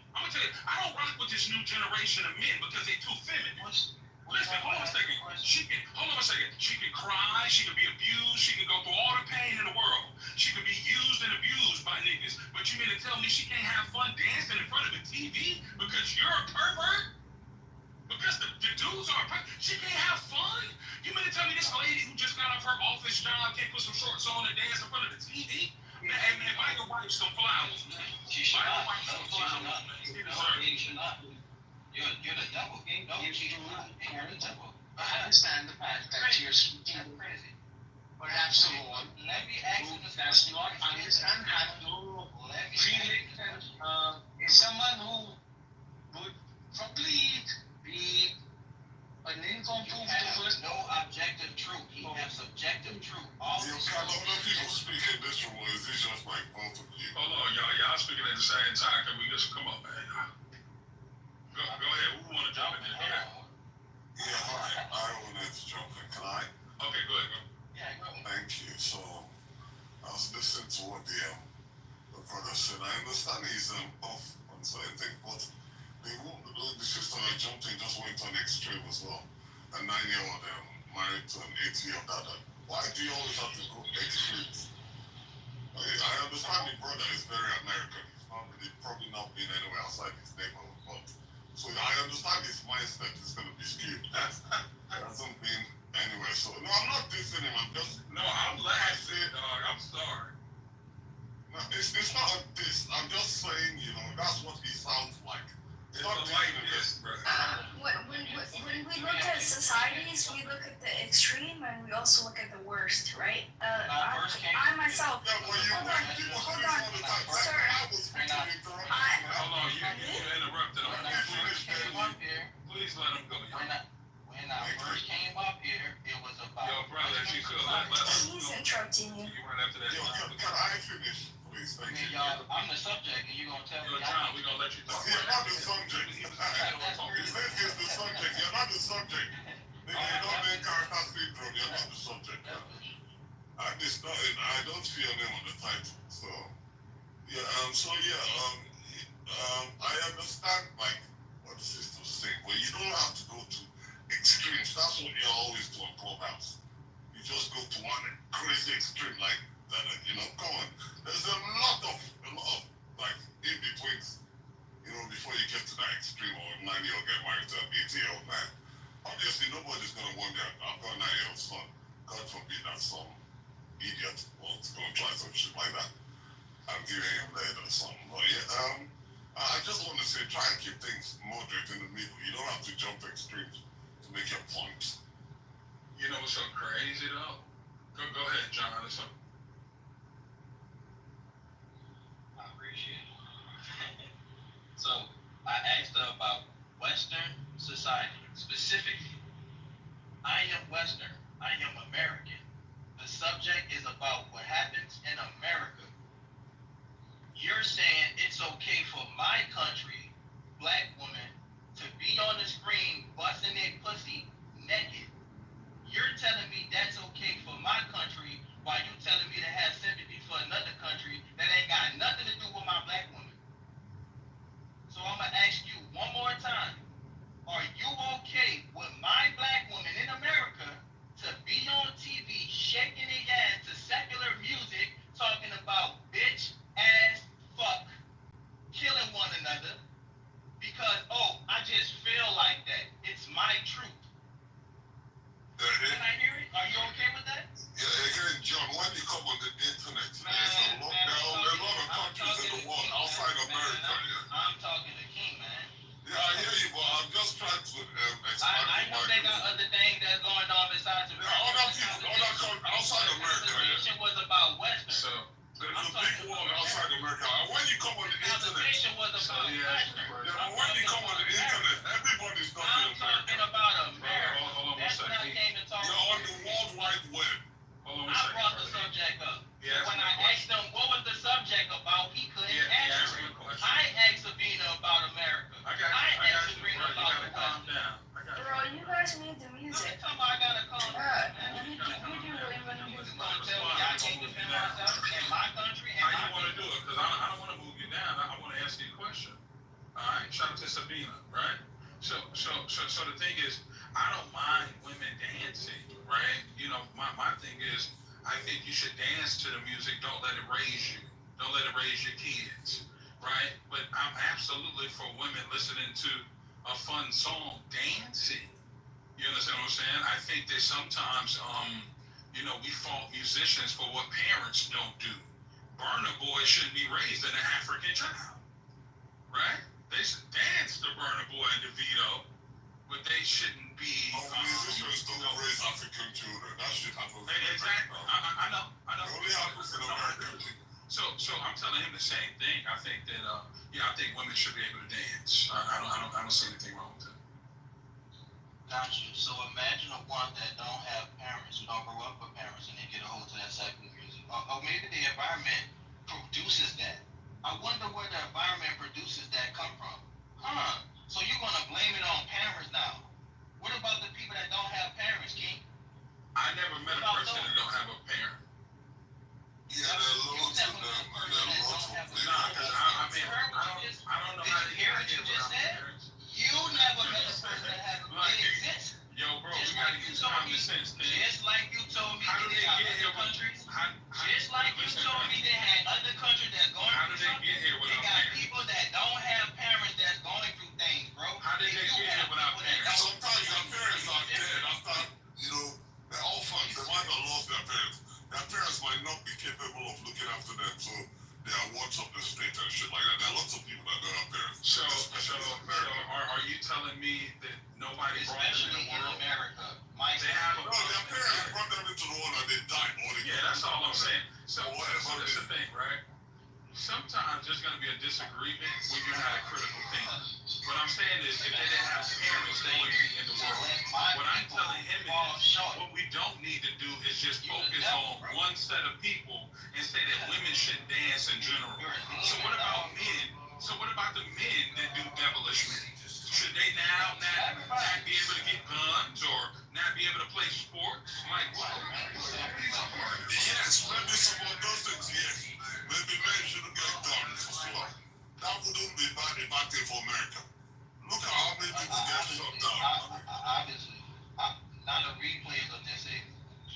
I understand you guys love your guns. Well, I'm not American, so clearly I don't love guns. So. Y'all go ahead, man. Yeah, well, John, I'm with you. I'm actually with you on some things. I just the way you came across. Oh, it's not. Anyway. Sexy red. You know what? You feel like sexy red. That shit is not music. I don't enjoy any of that shit. In fact, after 2009, everything that's so-called modern hip-hop is trash. I think they should be lined up and shot in the head. Fucking Lil Baby. What the fuck is that? That's not rap. They should be lined up and shot them from the head, firing squad, all that nonsense. Toxic. That's what they look at the depravity. Look at black children raising up dancing to that bullshit. I think John is a guy. I think they should be lined up and shot in the head. Lil Red, whatever, Gabby B, whatever the fuck.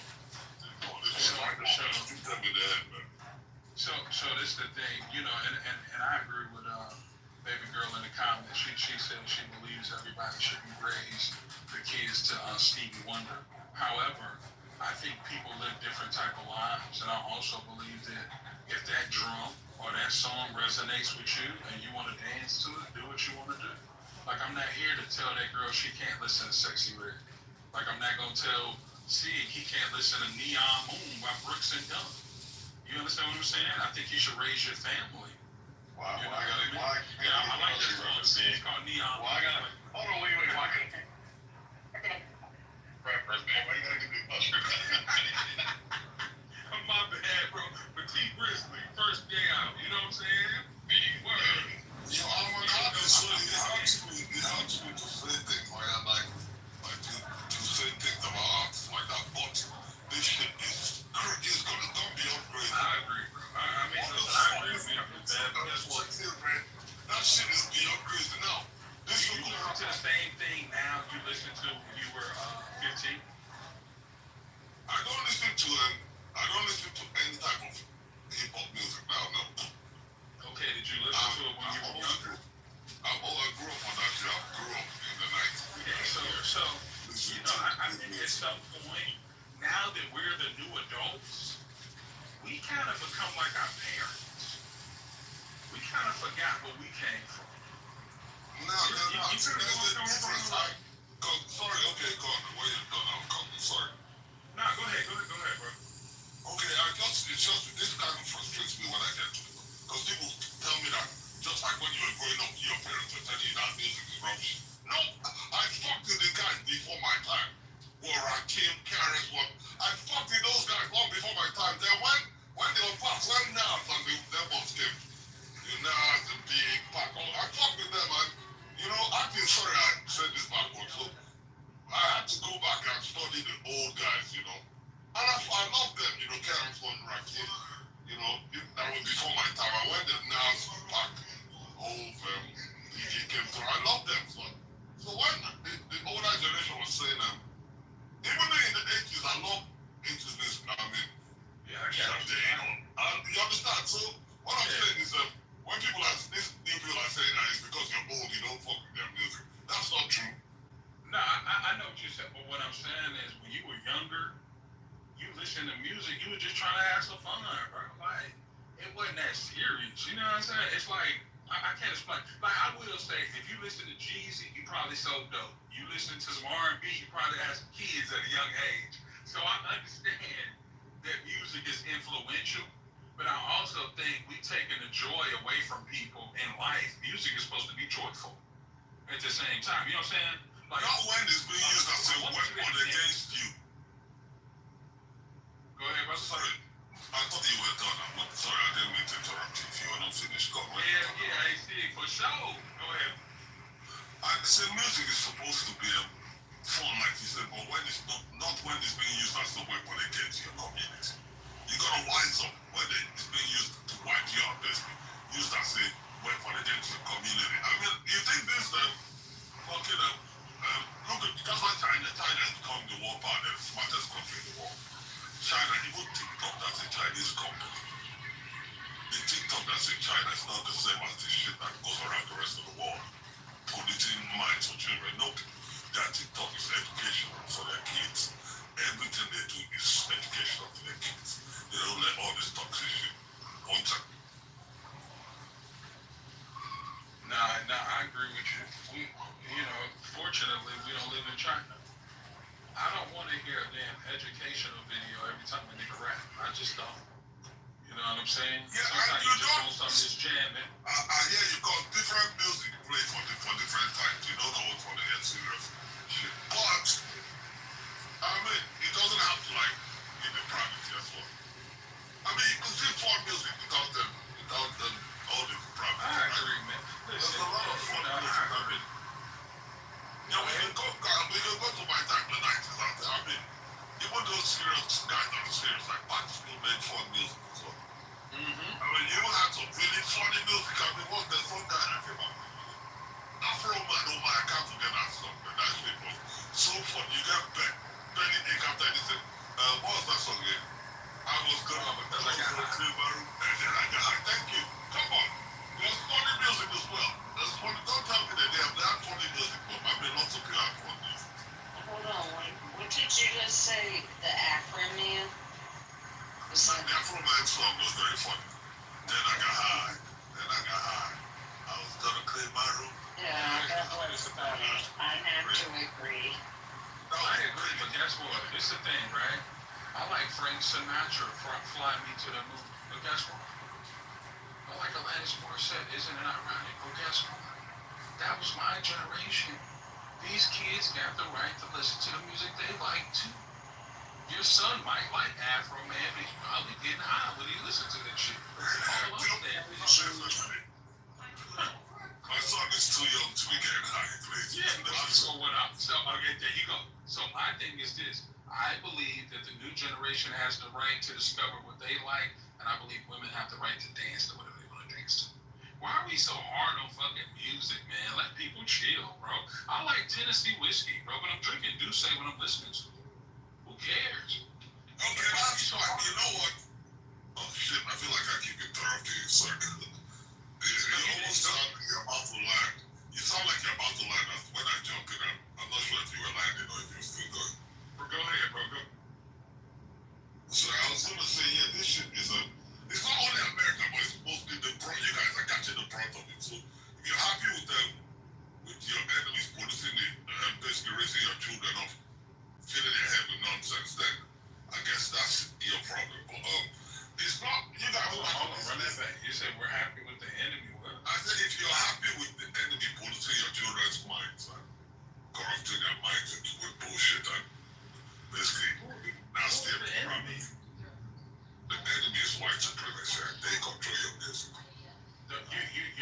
me that black kids ain't record. I got a studio in my house. I can make songs. No white person can tell me what to rap, bro.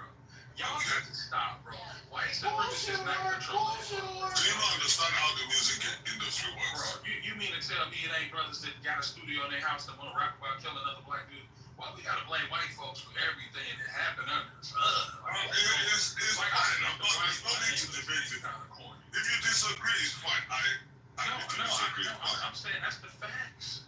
No white person Okay, I agree. rap about twerking or killing somebody tonight. That's just not what. I come from the industry. Do you know no white person told me you should rap about killing a nigga tonight? Nobody ever told me. Not told me to, but yet we know the songs that are being, the songs that are making it that get more likes, more hits, that get more streams. There's certain type of songs. It's not an accident, it's technology now. So if you don't rap about those type of things, your songs ain't getting no traction. When you rap about certain things, your songs get pushed. You get more streams, you get That's not really true either, brother. You get a song and you put a budget behind it. You know, if you had a movie, you would have to have a promotional budget for the movie, marketing. That's how music works. The truth is, a lot of the guys that make the good music think that they don't have to put a budget behind it because they think everybody's gonna like it. However, every single guy that makes good music thinks that way, yeah? Brother, I'm telling you how it works. I own a promotional company. I'm one of the top streamers on TikTok. I know how it works.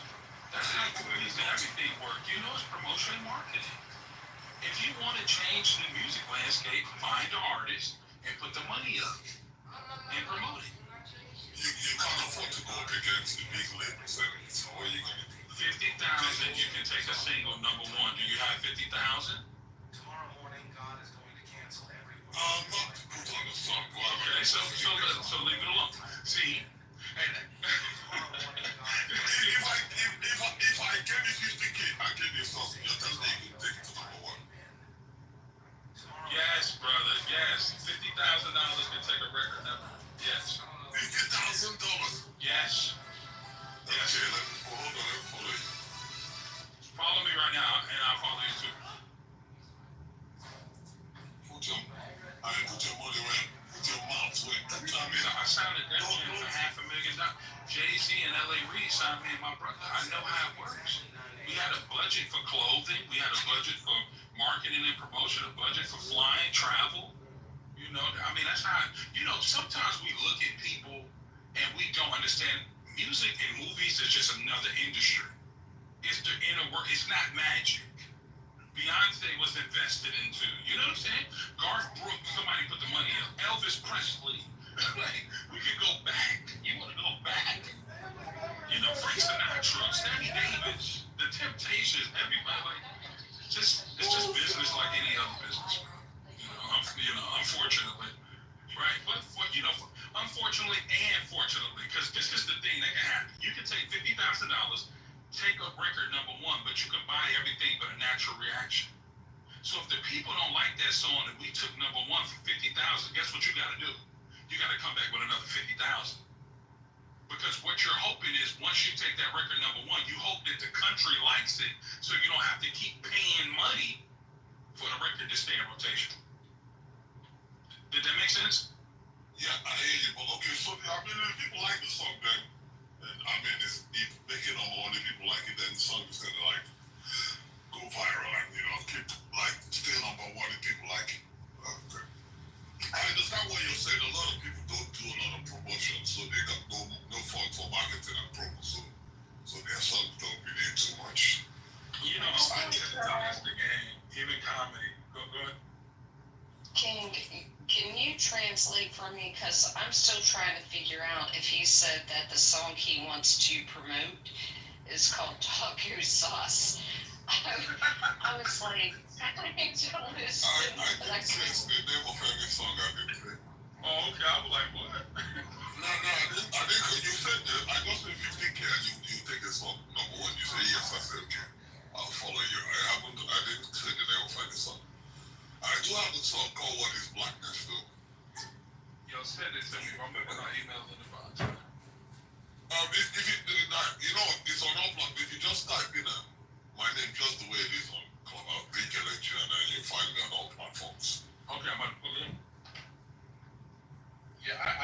say the name of the song. That would have been funny as hell. Sauce. What is sauce? I didn't say that. Yo, King, when you get a chance, check your back channel, bro. I bet. I'm on. Hold on. I'm about to pull you right now too, bro. He said, shout out to Beth for hearing that title of the song. What she said in there, that shit was Afro song. Then maybe I should make a song called that. What was that again? I'm like, is he talking about America? Is he talking about us kicking out illegals, number jumpers? Like he's gonna make a song called Taco Sauce. I don't Taco know. sauce, yeah. I think maybe I'll make a song called Taco Sauce then. Taco Sauce. Have you got the means to play music, King? Yo, King, are you there? Yeah, I do. Yeah, for sure, bro. Can you play What is Blackness here? Let's just let me know if you're gonna take that number one. I'll give you the 50K. And it's the Kalisha. That's your stage name, Kalisha, right? D-Kalicha, so you go. Okay, I'm saying it wrong. I'm sorry. I'm calling you Kalisha and shit. How you spell it? Kelechi, right? Like, yes, but you gotta put the before it. So like, just like my name, I'll call myself Kelechi, yeah. Okay, and the name of the song is What is Blackness? Okay. And that's the name of the YouTube channel as well? Yeah, the album is called Cultural Conversation Around, but you should see what is Blackness. I'm gonna put it in the chat, so because the way I spelled it is oh, you got it already, okay, cool. What is Blackness? Let's explore this.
wish next year you guys come to Iran. Next year you will come to Iran. I will hosting you with the kebab and Iranian food, guys. I had planned to come next year. Listen, if I get you Khamenei, I make my home in Iran. I have big home, I swear to God, in Iran. I make it Chabad free for you guys. I swear to God. Perfect. Yeah, I give my place for the Chabad. If Khamenei dead by idea tonight. I don't think he's going to be dead tonight, but soon. I've seen news, bro. I've seen news. Maybe you didn't refresh your news. You have to check it again. Yeah, I did see something. No, I saw it on Twitter. Okay. I thought I see Let me check Israeli news. Let me check the Israeli news. Israeli news, maybe Canal 14 or 12 or something like that. Because in Iran there is no news. There is no internet. There is 2 days nothing news comes out of Iran. Yeah. The Khamenei cut the internet, bro, you know. Anytime something happens in Iran, the motherfuckers stop the internet in all Iran. Yeah, what's up, Rafi? And we have lots of friends, families there. We don't have any news from them. I'm sure that IDF won't attack them, but we don't have any news from them. You're in Israel now, or you're in Iran? No, I'm not in Israel. I'm in Europe. I live in Europe. I'm Iranian. I'm Parsi, Persian. I'm not Jewish, but I love Israel and Judaism people. But I live in Europe. Oh, wonderful. We love you too. Thank you. Your Hebrew's pretty good. I know just few words like Shalom, Manishma, Matore, Akol Tetene, Chag Sameach, and Sharmute, Benzona, Zain, and Atakeler. אני לא דרך עברית, אני מדבר עברית, instead. Yeah, bro, lots of words I say. I have many friends, Israeli friends. My neighbor, the next house of me, is Israeli young boy, same as me. He's studying here. We always meet each other. We are friends for a long time, and he teach me Hebrew words. Yeah, Jeff, when you have a minute, take a look at my video. Yeah. It's quite funny. You'll like it. I also have breaking news, by the way. Also quite funny. Iran has appointed a new intelligence chief after the last 2 were killed by Israel. Yeah, the third one. And he killed again. What's that? One more time. You're in the Matrix.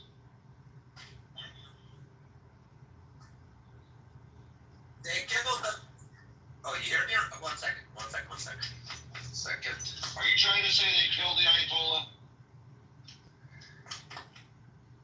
So, in my group, they claimed that he was appointed, he was killed right away. I think so. That he's already dead. Gotcha. He's already dead. Oh, okay. Chag Sameach. Play some music, guys. Let's dance. Play some music. Celebrating tonight. It's second pudding, guys. Why you are not happy? Everybody's like excited. It's Purim Shlishi. Daniel, did you used to go by Turbo? Sorry? Did you used to go by Turbo on this app? You remind me of somebody.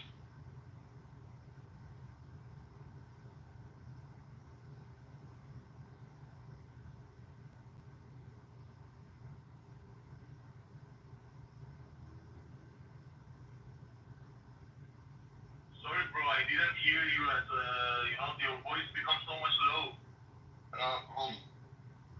Wi-Fi is giving me a problem. I said, did you used to go by the name Turbo on this app? No. Just normal. I connected normally there. Okay, cool. Okay, there was 2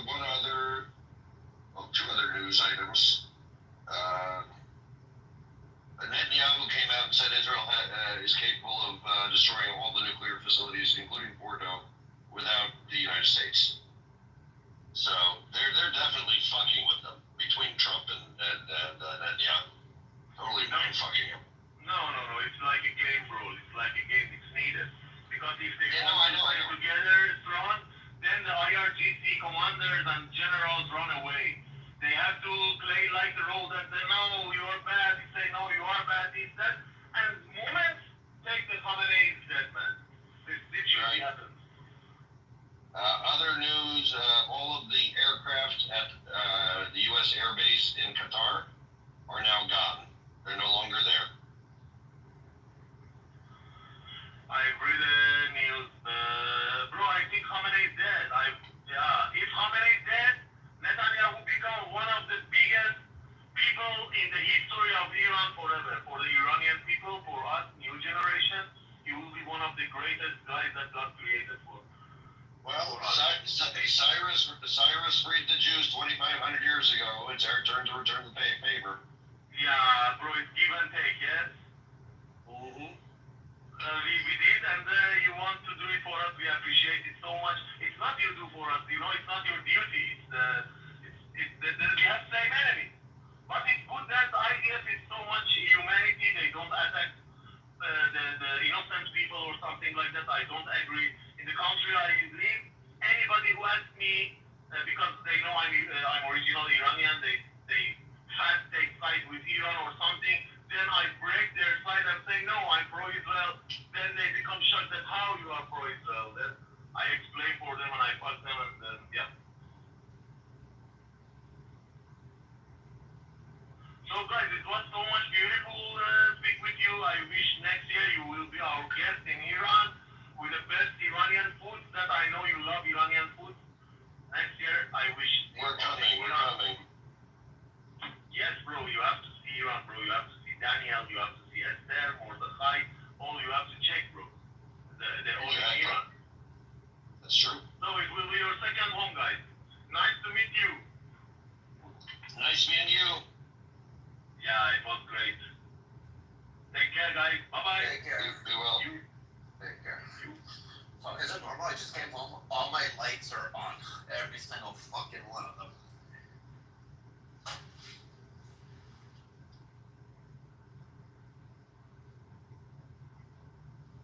Yeah, there's a lot of rumors. They're saying something should be happening tonight.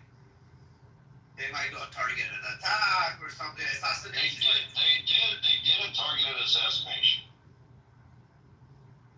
Maybe when they say tonight, it's nighttime for them and we're getting confused because in this group there's a lot of Islam. You're getting confused. And I'm confusing the room with this. No, because I keep telling you you're wrong. Got it.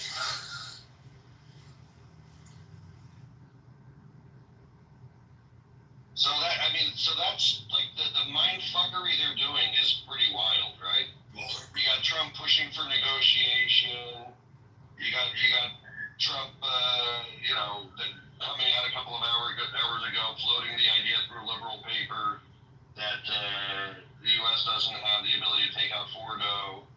And then you got Netanyahu saying, but we do, so it'll be okay. You got the U.S. Telegraphing, making it seem like an attack is going to come from Qatar, because they've made an airbase off limits to the American government people there. And then magically they get released that there's no planes left at Qatar. Yeah, they might find, but listen, at the end of the day, I think they're just trying to confuse even the public. They're doing a masterful job trying to confuse. The public is confused right now.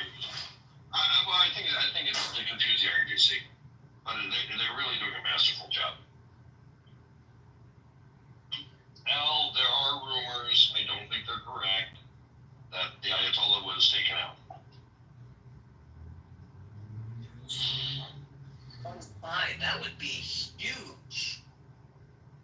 Oh wow. It would be. Oh. There's also another rumor. What? Mom makes an 3rd districts of Tehran, East City. They're saying, what the fuck is MEK Islamic? Apparently, this is the regime that overthrew the king. So MEK is like another Islamic like faction in Iran. The guys in the group said this is this faction took out the king from Iran, basically, back in the day. This is the movement. I don't think that's correct, but I don't know that much matters. So, what was it written? So I was just watching. Can I say something, or are you in a serious moment? Oh, no. Oh, okay. So there was this girl with Down syndrome, and it was this video I was just watching, and it was somebody in Ireland, because I love the accents. And she had this necklace on it that said, I have a hidden disability. And the other girl was like, oh, love, what exactly is your hidden disability? I know I'm not doing the accent, but it was super fucking hilarious, and I just had a good laugh. And I just want to say, you know what? She goes, oh, I've got the Downs. The Downs. Leslie, do you can watch Love on the Spectrum? Not. No, but I know what it is. It is. Like, there's moments that, like, make you cry, make you laugh. I mean, there's one kid on there named Connor. I fucking love this kid. He's super autistic, like, super mega autistic.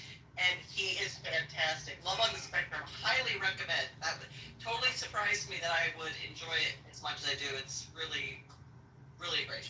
I think I would enjoy it. There was another one we used to watch, it was really only had like all Down syndrome at the time. And they were all like looking for love, and some of them were engaged, and the one was like, I just want to have a boyfriend. It was just super mad, and I always would cry, and so I knew I would like Love on the Spectrum. I will probably cry though. Oh, hey baby. I get too. Yeah. Hi, Dr. Baby. Dr. Baby, what are you doing? Are you enjoying watching the Israeli aircraft cross above your head every day? Yes, I do, and I also enjoy the Bon Biron song every day from 1980s. It's still relevant today. Please listen to it.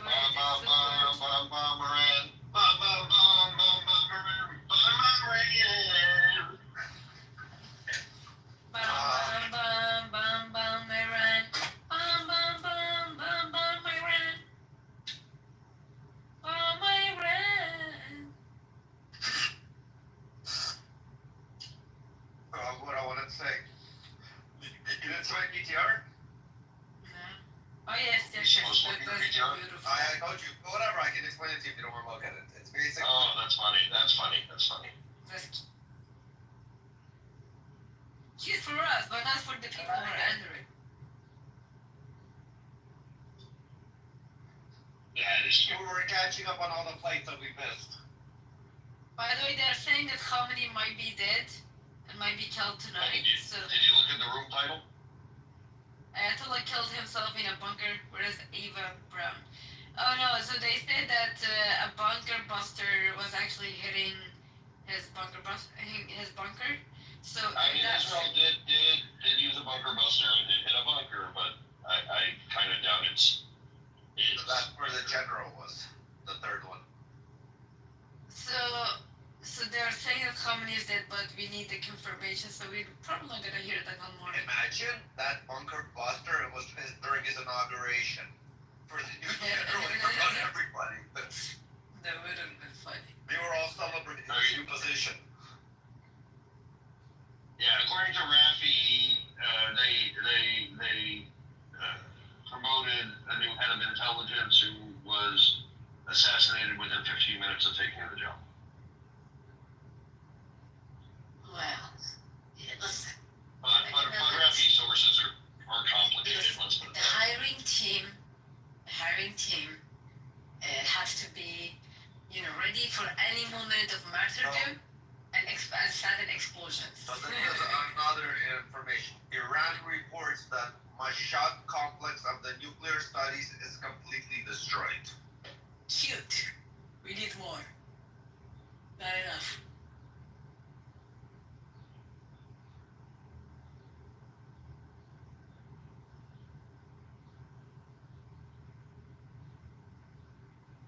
just wanted to say hi and say. Hi.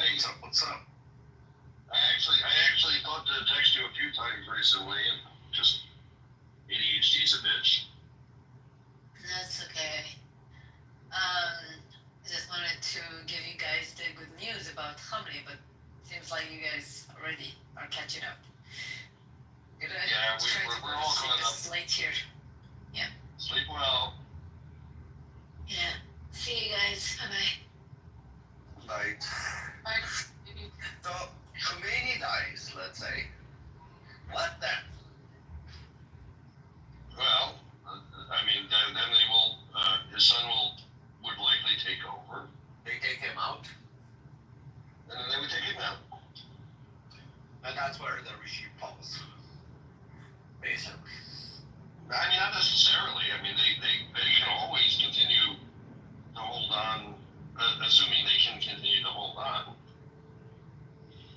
But in theory, even if you just take either of them out, like it could cause the entire thing to unravel. I'm surprised our national military is still holding on like strong. I would think they're not. I mean, what are they doing? Like their missile team seems to still be doing something, but what else are they doing? So the national security sides with the IRGC. Basically, it's just another division of IRGC. I mean, they've got like three or four different. They've got IRGC, they've got Al Quds. IRGC is the overall government. Al Quds Force is their. I think that it's the part of the military they send overseas, and they've got the like Bilal al-Sham or some other Arabic sounding name. That's like their domestic military defense. Under that, they've got intelligence. They've got like their avionics. They've got different units and whatnot. They've got the Basijis, which are like the Nazi equivalent is they're the ground shirts, right? They're the ones that go around and scare people into compliance. And they also have the morality police. They might also have, they may also have like standard police, but I'm not sure. They were giving out everybody that had been a job, but like that was kind of for their top guys. Because the way that Mr. Lincoln guy told me that they told me that the IRGC has more technology than the national military. They're sitting with the better weapons compared to the national military. I mean, I don't think that's. And the IRGC is the entire government. So yeah, so it's basically that too. That's like saying the president has better technology than the Correct. So yeah. I mean, sure, yeah. The president's got access to whatever the government has.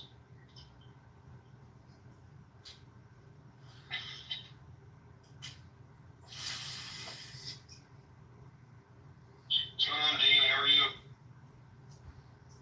$350. I think that's a good day. How are you, Jeff? How's everyone? Thank God. Doing good. That's great. How are you feeling about what's happening in Iran and Israel? I mean, from what I can tell, it seems great. Same. I'm just feeling bad about all the innocents that have been caught in it, but I hope my main fear is that Trump might ruin it and not let it go all the way. Everybody following this, our main fear is Trump's gonna fuck it up. He's really, he's unreliable, and for me as a Jew, as an Iranian as well, so it's a lot. For me, I really want to see a free Iran. I want to visit Iran. I want to go there. So there are a lot of mixed emotions and feelings I have. I'm feeling bad for the people that are dying, but I want Iran to be free. I want the people to be free. I want to see people from Israel and Iran having their ancient relationships back. And yeah, I mean, it's like true friendships, like Azerbaijan, similar to that. Yeah, no, I think, obviously, there are innocent people caught in the crossfire in Israel. They're being targeted. And there are innocents in Iran that are being, that are unfortunately in the wrong place at the wrong time. So, what, Prince? Is America joining? It's Trump. Probably not. It's Trump. We have no idea what he has in his mind. What do y'all think? I think the world will be better when the Ayatollah is dead at the hands of the Iranian people. They join in this weekend, bro. Straight up. Yeah, especially the US. You heard what he said, right? 2 or 3 days ago. What did he say? He said at a conference that there will be a huge surprise for the world to witness. It will be around Thursday, Friday. That's bullshit. So basically now, at any moment now. A huge surprise, like nuclear? No, he said a huge surprise will be much bigger than the pager surprise that people Yo, thought. Dan, if they join, the Pakistani will join, you know what I'm saying? No, It was Pakistan, nuclear America. it's something you don't. Some people don't understand. Pakistan ain't joining shit. The U.S. has cheat codes for all of their fucking plans. Exactly. They're fully reliant on the U.S. Yo, Jeff, the Pakistani will join and bomb. The Pakistanis ain't doing shit. America. The Pakistanis ain't doing shit. They're just a bunch of filthy banditos that they just stay home and eat their honey. If Pakistan joins, India is joining. Yeah, none of that's happened. Right. Sorry to ruin your victories. And the thing is, if India joins, China is going to join. And China will Nobody's joining. Nobody's joining. Guys, there's this Palestinian thinker. His name is Abdul Rahman. He's like really well known. What's his name? Abdul Rahman is Egyptian. Really? Abdul Bari Atwan. Who the hell is that? Oh, I heard you wrong. Yeah. So he made a tweet saying that both Pakistan and North Korea are joining. So the official Pakistan and Arabic website, the Twitter account, it's basically run by the president of the president's office in Pakistan. They reply saying usually only focus about the achievements of Pakistan and the culture, but we will make, he said in like a diplomatic way, we'll say, but this time we'll cross the boundaries and we'll say this is basically said what he said is an utter rubbish and bullshit. South Korea would fuck up America. Real shit. South Korea is an ally. North Korea means North. What kind of bullshit? No one is joining. Russia is not joining. I'm bored with these retards. Let's take out the trash. You don't know yet. It's not. These people are delusional. They're really delusional. Jeff, you know I'm right though. No, you're not. You're an idiot. Shut the fuck up. Absolutely. Thank gosh. Remember this African guy when he's like watching videos and he said, "Are you doing it?" So yeah, Exactly. These guys. I love that guy. 100% Lulu. Out to Lulu or you? Those who believe in World War III and You know what's amazing though is that like it doesn't matter if people are Iranian or like Jewish or Israeli, like we're all sitting here saying the same thing. This is going great. We just hope Trump doesn't fuck it up. Yes, exactly. This is my main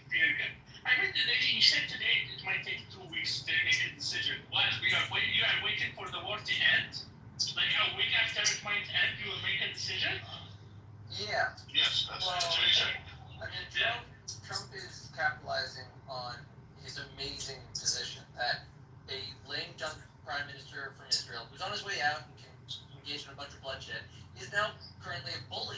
He just beat up Iran on his own justifications, ally of America, and while Iran begs for Israel to stop destroying it, America can show up with a sweetheart deal. They can decide to destroy them or befriend them. Trump has literally any option. Is this Captain Mustachio speaking? No, that was me saying. I didn't Oh, okay. so. So you're making fun, Maxine, right? No. No, he's right. I mean, that is actually the situation. That's why Trump is saying nothing. He's saying, I'll decide when I decide, because as far as he knows, A, he's got a great position, and there's every possibility that within at least a week, maybe 2 weeks, it'll only improve. That's why he's just like playing it by ear. Oh, yeah, I get you. Of course, and especially like his tweets when he was like, we have hit surrender, complete surrender, and all of that. Yeah, that's so basically, he capitalized on everything that Israel did, and it was like, we did that, we controlled the airspace, blah, blah, blah. He wanted like to take the whole accomplishment, it's his. He wanted to do that. Yeah, well, he probably speaks English better than the Israelis, so he probably will take credit in English.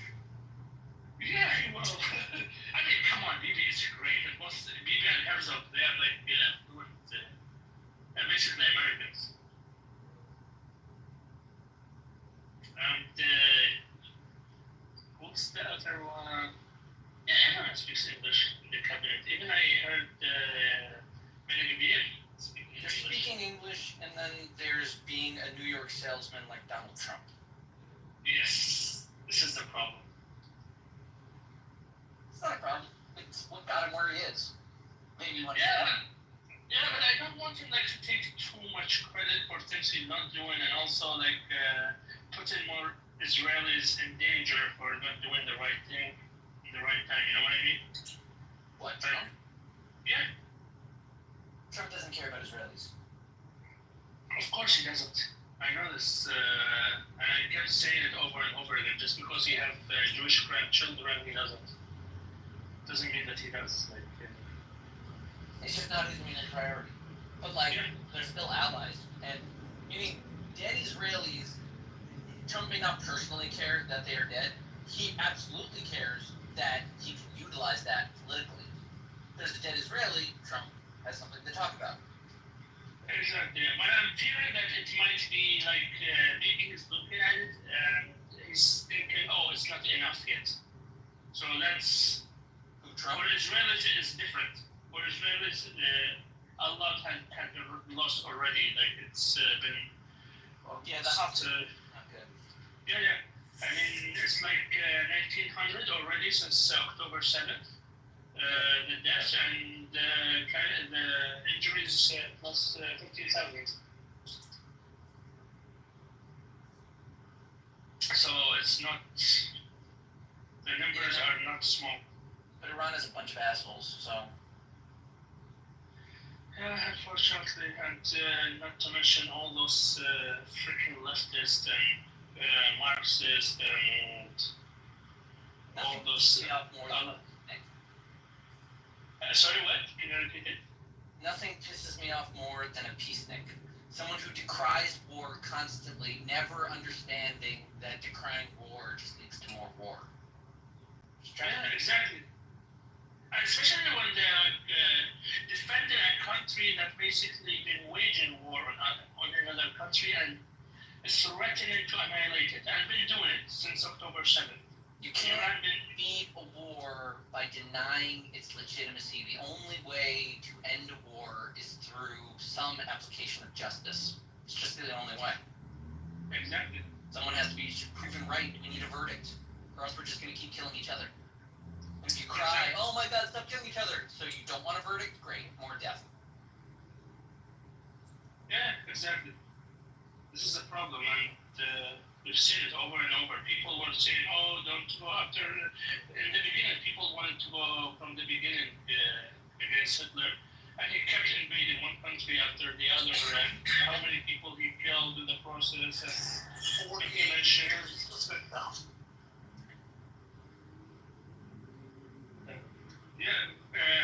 One second, in for one, please. Reports again. They're saying IDF drones are all over the skies of Tehran. Over 500 drones are reported. Wow. And these are little drones that guys were using with the propellers. I think IDF drones are a little bit more advanced. Yeah, it's a Friday now. I don't know, drone technology is complicated, the things they use and for what purposes. Like, I'd always think, like, oh, they're gonna look like tiny little planes, really, like, streaking through the sky. And it's like, no, a lot of helicopters, a lot of little, like, basically holding a payload and holding it directly. You know, it's weird, the technology that's developing around drones. Yeah, they're the kamikaze drones. Israel used some of those initially for the air defenses. The one they use inside Iran. Okay, so it's time for me to share with you what I know is going on. Are they dropping So what this blanket of drones is doing, it's called Iron Eyes. Israel developed an AI-empowered fleet of drones that can watch every inch of Tehran, every moment of time. And AI has the programming to make that information useful.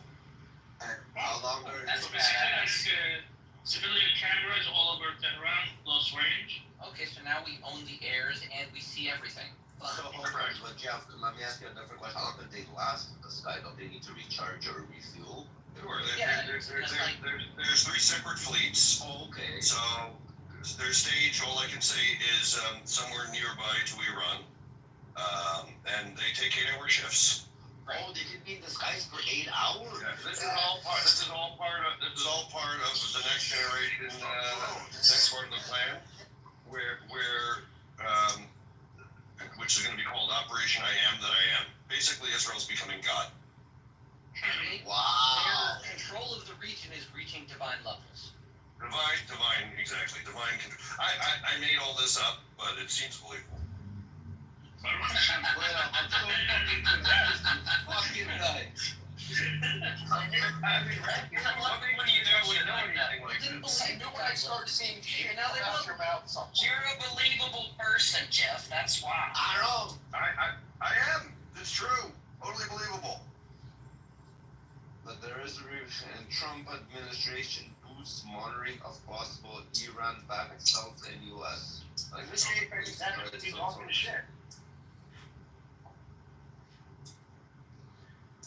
By the way, did you hear this today? Some of the Iranians are talking about they might use some of the enriched uranium and load it in their missiles that will hit Tel Aviv or something like that.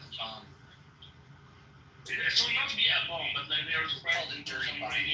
Yeah, a dirty bomb. It's lazy, it's sloppy, and it's not overscared at all. In Iran, they put up a Megan David on one of the buildings. They see like somebody took a picture and sent it.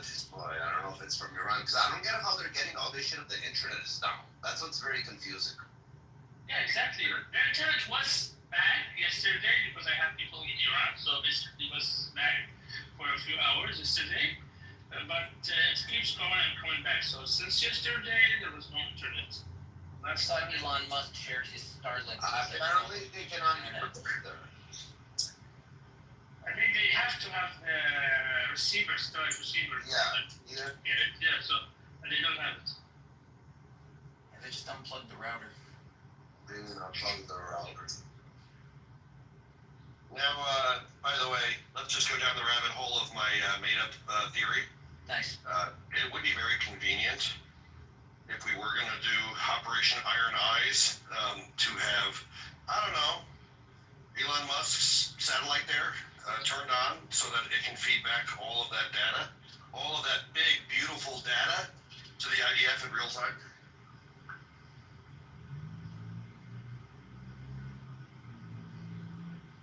Makes sense. But then, who's controlling Iran? Who we have in control? What do you mean? We do have He's control of ready to Iran. control Iran. What's Assad was controlling Iran from day one. Isn't it all that? Come on. That's right. The overthrow of the Shah was orchestrated by Mossad. Honestly. It's always the Mossad, and it's never an accident. It's all connected. Yes. By the way, when are we going to use the space laser? We're waiting for a good occasion. This stuff is small thing. I need some popcorn with it earlier. I really want us to use it. We're saving it for either Turkey or Egypt. Egypt apparently didn't get enough plagues and they need one more. Yeah, but Turkey is the big one. Turkey is going to be a big war. We will have a big war with Turkey. I should make a list Turkey before might that still have a happens. deal. You don't know. Turkey could. I don't know. They're like.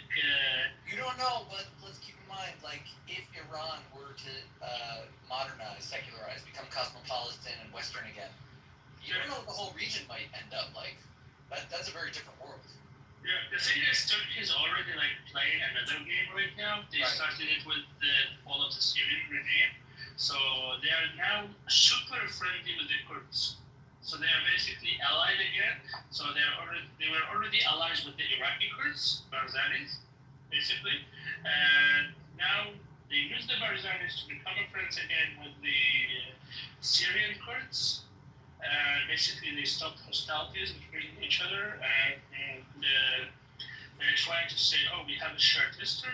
Shared, because the Kurds basically were the military branch of the Ottomans. In many ways, like we're not talking like after they got rid of the Albanians and the Europeans and others, they were the Kurds, and they were brutal, like really brutal and Islamist, Sunni Islamist. Like they would kill other Kurds for not being Sunnis. What more could you want for an ethnic hit squad? Yeah. So this is the scary part, especially if the fall of Iran is not done in the right way. So that's why I really want the Shah to come back, at least to have a transitional government and keep the country together. We can't have a divided Iran. It's too dangerous for the Kurds to unite right now.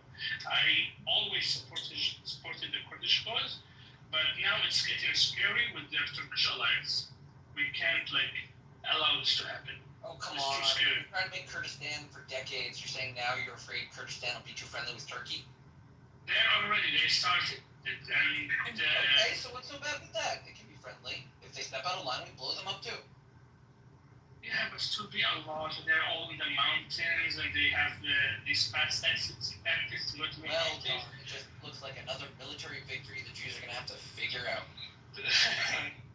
I mean, we want to retire on some pina coladas and banana beach instead of constant wars. Can't do that until there's peace in the air. Yeah, we are making Look, at the end of the day, you don't eliminate 40 years of oppression with an agreement, right? Like, most Kurds still hate Kurds. And most Turks still hate Kurds. Right. Yeah, but they have hundreds of years of cooperation. No, but especially think of it this way. If the people alive today, Turks and Kurds, don't like each other, but they have an uneasy alliance, allowing Kurdistan to grow up and develop some of its own abilities, sure, while working with Turkey, is just a future friend. They don't like Turkey. They're working with them so that they can gain strength. Once they have strength. Yeah, but the problem is, for example, I lived in Iraqi Kurdistan, and when I lived there, it was terrifying for me. The amount of hate they had for non-Muslims, for non-Sunni Muslims, it's unimaginable. For the Yazidi minority, for the Christians. Where did you live? Dean, where did you live? Slimani and Erbil. So basically, these two main Kurdish cities. And I've been moving all over Kurdistan for a few years, so been all over. And I've witnessed real huge violations. Even people at the checkpoint being kicked for saying they are not Kurds. Yeah, especially the Yazidi minority. Christians being harassed. It's the Middle East. Yeah. This is how the Middle East works. Yeah, but they try to show it. Oh, We're not going to magically make it, North America or Europe. It's the Middle East. always tell it in a different way. Oh, there's Kurdistan, come to Kurdistan and see us how different we are. I mean, I believed the propaganda at the beginning, and I went there. So let them spin their propaganda. The truth will come out. Yes. Question. Answer. If a Turk and a Kurd have a baby together, would we call him a turd? Yeah, it's a turd. Yeah, totally. Yep. I just wanted to make sure that was right. It's right in my brain. Thank you very much. You're welcome.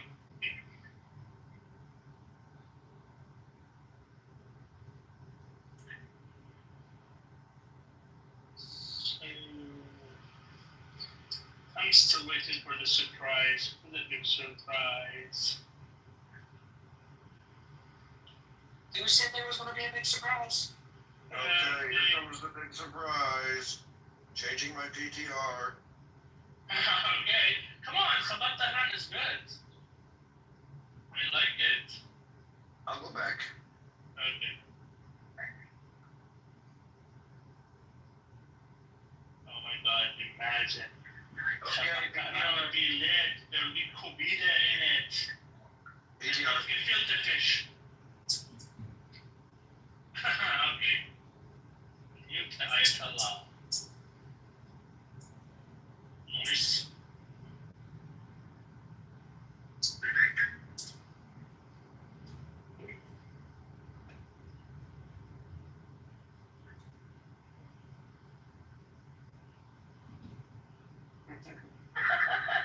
I'm on Twitter right now, and some guy named Jesus Rosas, it's in all caps.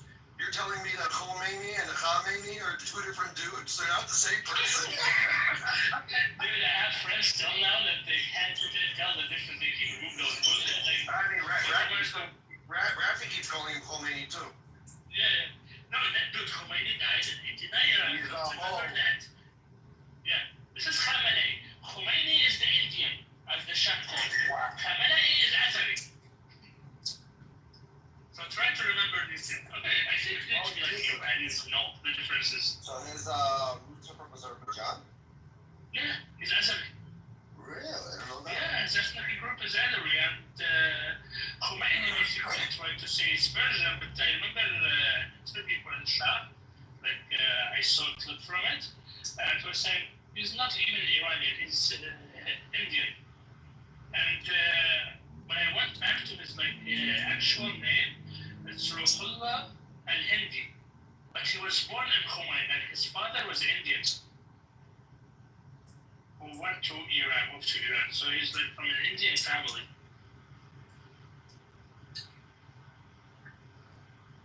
He's not really Persian. But anyways, people move around a lot. He could have become Persian if he wanted to preserve the culture and everything, but he decided to go local on us. He decided to be Mexican. sorry, if there's any Mexican, I'm just making fun.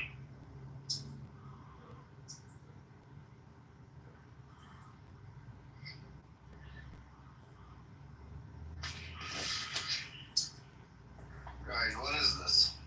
I'm white when I'm dirty and black when I'm clean. What am I? And you know this riddle? White when you're dirty? I am white when I'm dirty and black when I'm clean. What am I? A black car? No. A chalkboard. A chalkboard? Alright. Yep. Correct. But this could be green. What is it? What? It's called a green. It's called the blackboard. Okay.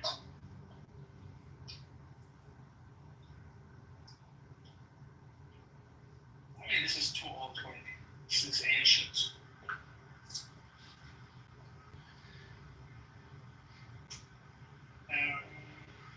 More explosions in Tehran.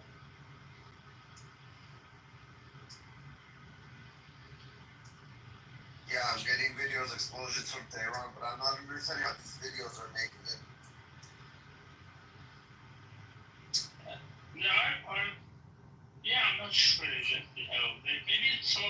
like satellite internet, but there is satellite internet without even Starlink. It's either satellite video or they disabled the internet, like the towers and everything in like the highly populated areas. Because how are they communicating between each other? Yeah, exactly why they pulled me over until I accidentally ran to that. I'm just really tired, man. I've been up since 5 o'clock this morning.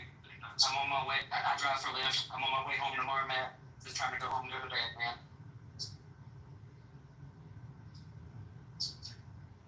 I think Cap got pulled over.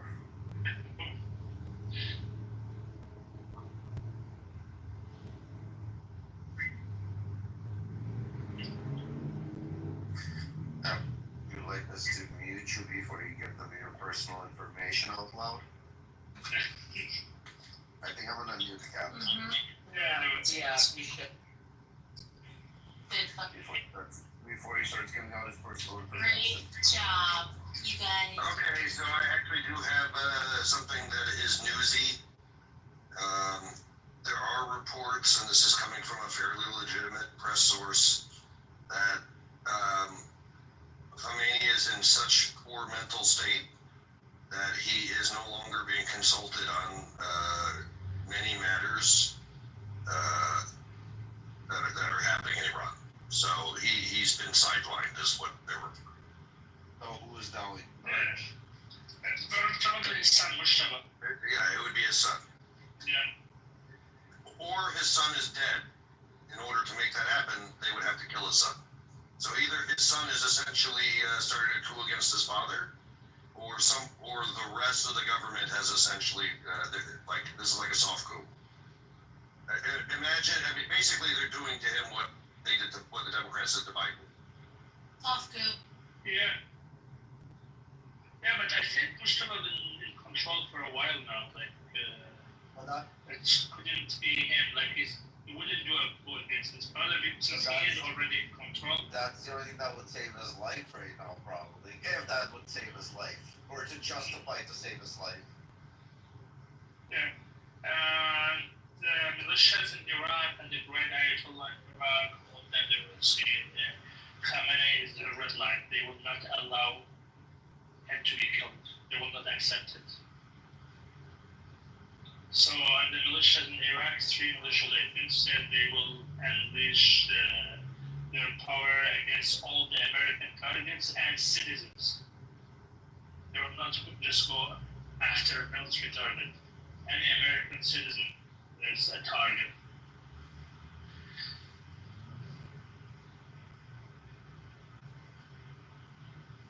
But in general, Iraq is not that scary. In a way, they're really easy targets.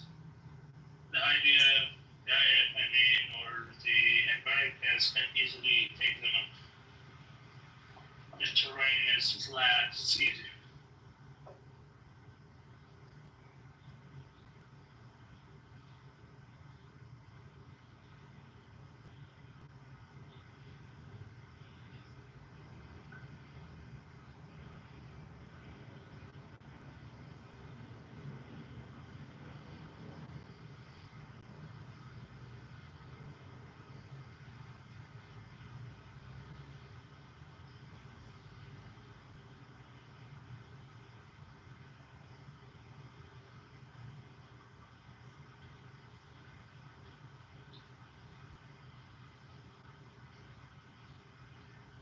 Guys, did you see all the tweets by Khamenei?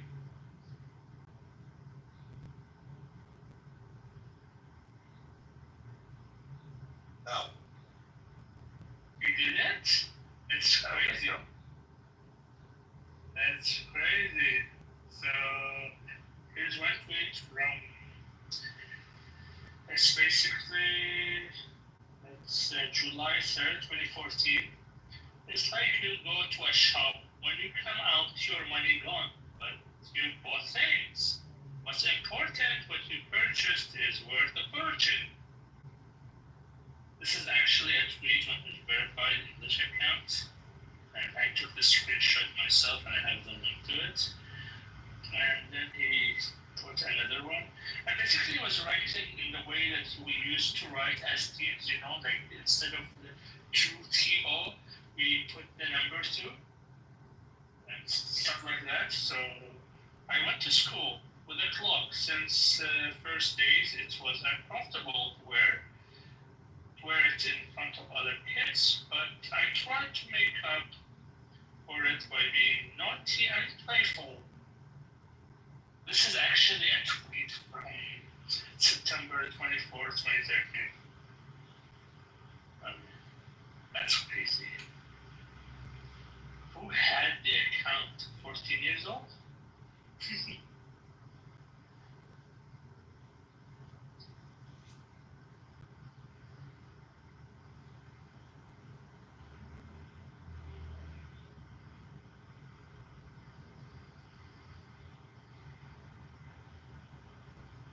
What's up, gangsta? Oh, what's Gucci with you? You've been in and out.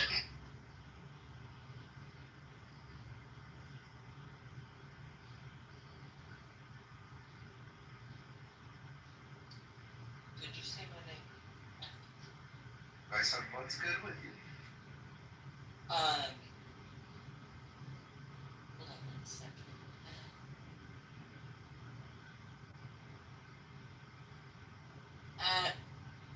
You know, I'm just thinking about what to have for dinner.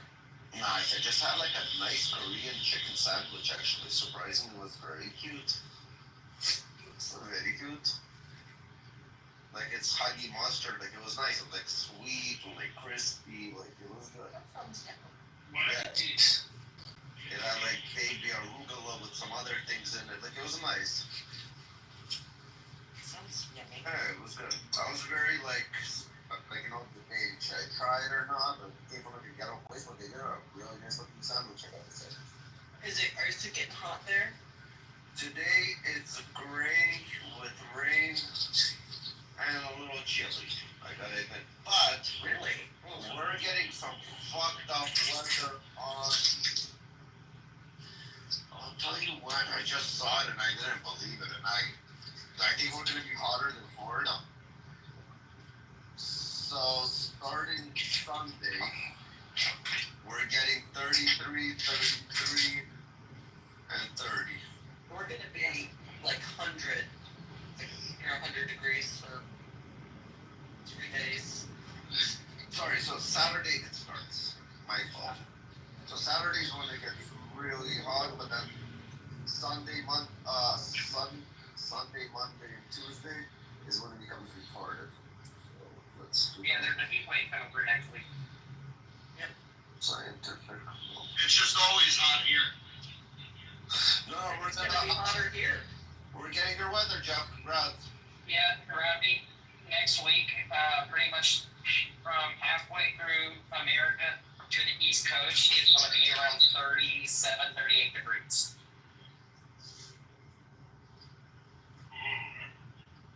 Yo, Captain, did you get a ticket? Huh? Did you get pulled over? Yeah. You good? Yeah. With a warning, just warning. No warning, no nothing, he said. Oh, okay, good. That's good. Did you have to blow him for that? No. For fun, I was on lights and everything. That's so embarrassing.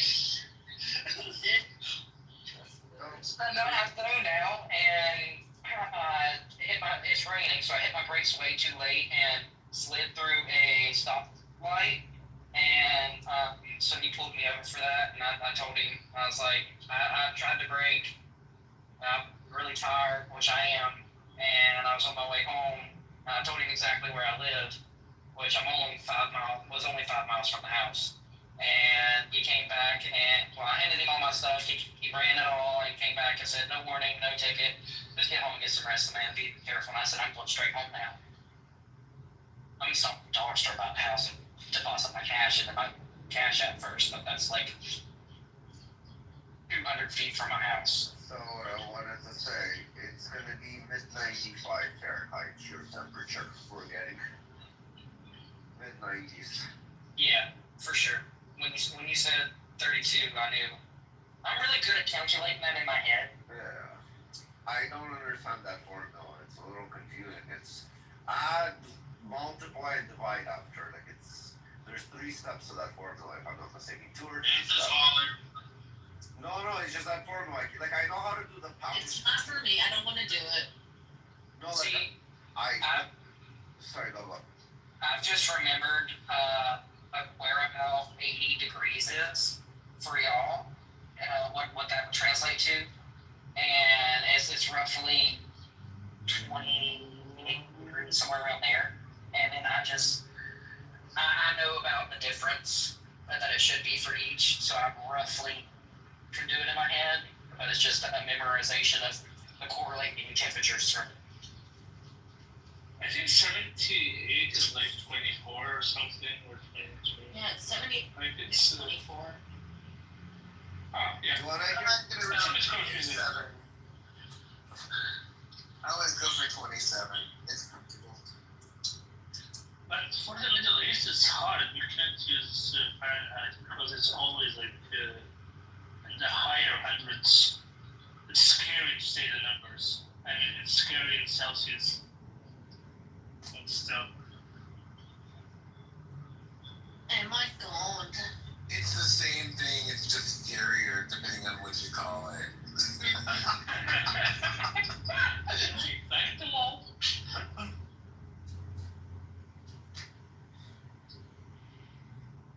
But what you call it does kind of,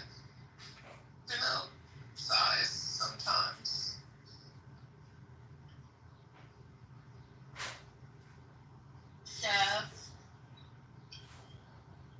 Jeff? Mr. J. Yes, honey. Yes, honey. What are you doing? What are you doing? Picking up my friend for birthday dinner. Oh, you're going to Dindon. Okay. Yum.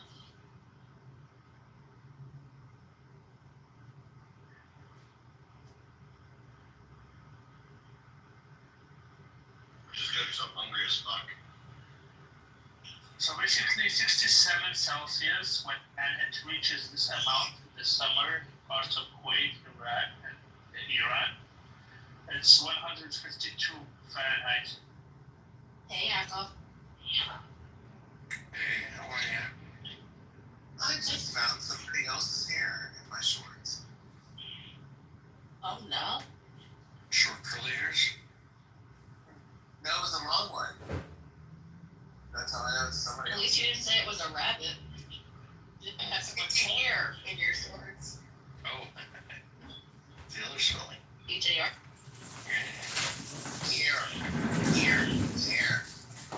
Has anyone heard the new, talking about spelling and stuff, has anyone heard the new, somebody has redone the ABCDEFG song and changed it to get rid of the elemento? Because kids think elemento is one letter. It's really odd. I heard it recently. There's several versions, because Patti LaBelle did a jazzy version that kind of gets rid of the elemento. Pardon? Yeah, I mean, like the one they're doing in schools, like someone's trying to, get rid of it. ABCDEFGHI. Yeah, it's in threes, basically. Yeah.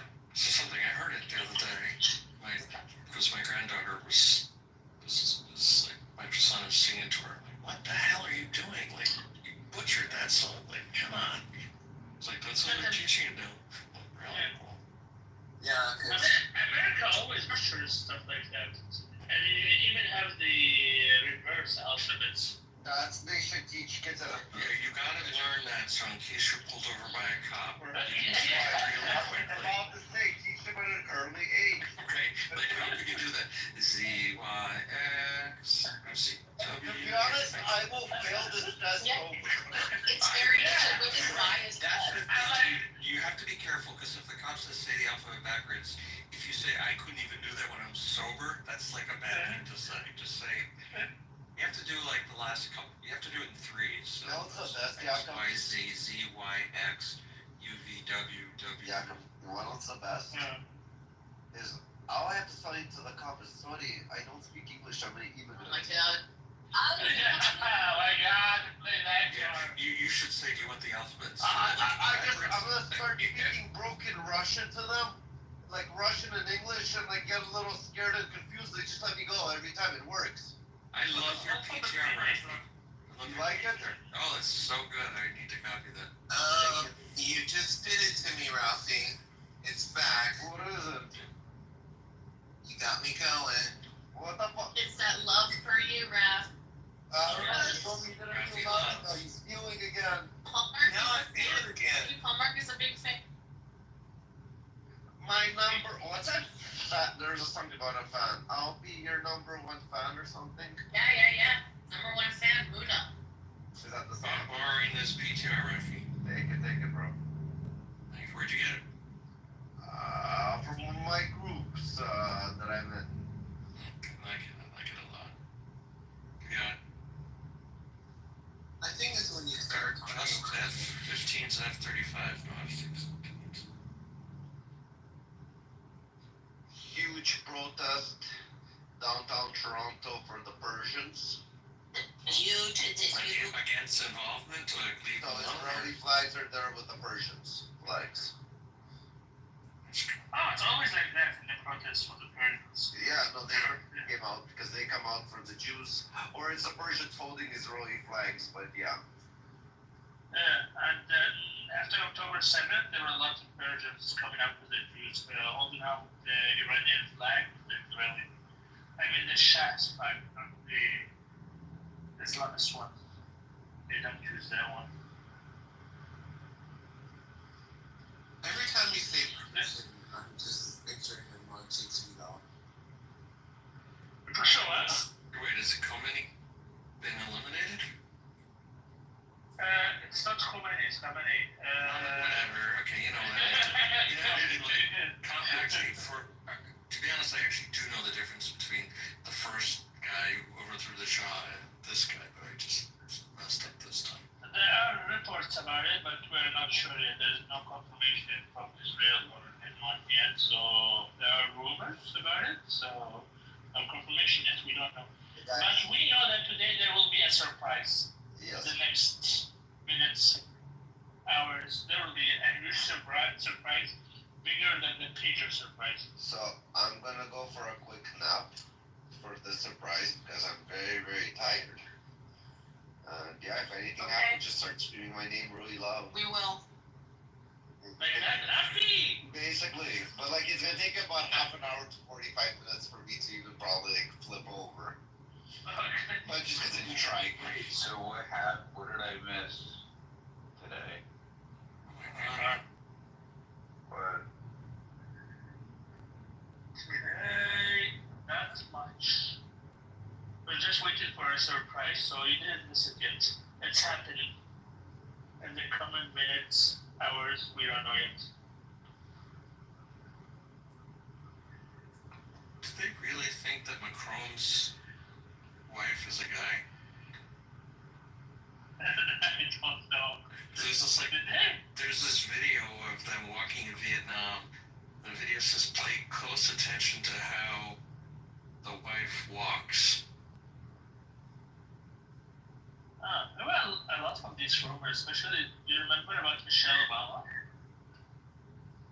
Yeah, I did see the video of her on Ellen DeGeneres. That was rather odd.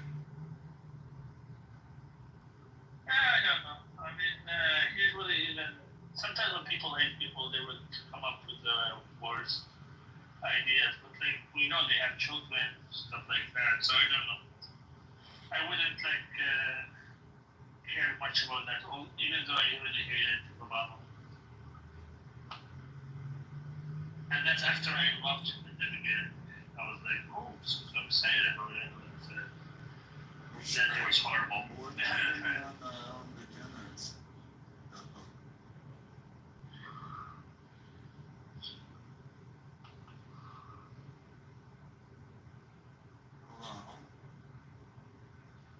Blue, is that supposed to be like the plane Qatar gives the U.S. as a Croatian horse? Yeah. Well, that's not a 747 though, but I get the idea. What did Michelle do on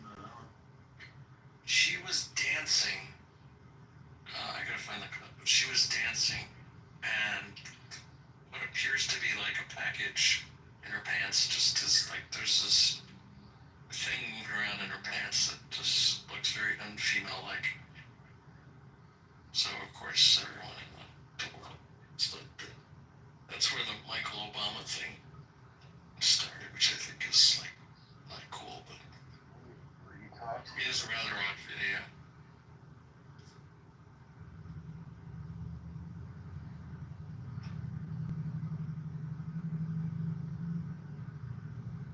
Oh, Yaakov, who's in your profile? What? Who's in what? Oh, I asked who is in your profile picture. I said that. That's a little Ukrainian girl who came with her mother from Ukraine for cancer treatment. I think she had what is cancer of the blood called? Leukemia. Leukemia. Thank you very much. Leukemia, and she was met with a ballistic missile. It is no longer with us. Oh my God. She rest in peace. So she went back to Ukraine, and then Ukraine, and then. No, she was in Tel Aviv with her mother for medical treatments, and they were killed by a ballistic missile strike. That makes sense. She was killed in the attack on Soroka today? No, that's in Beersheba. She was in Tel Aviv last week. Ah, okay. Tel Aviv. Yeah, No one was killed. No one was killed.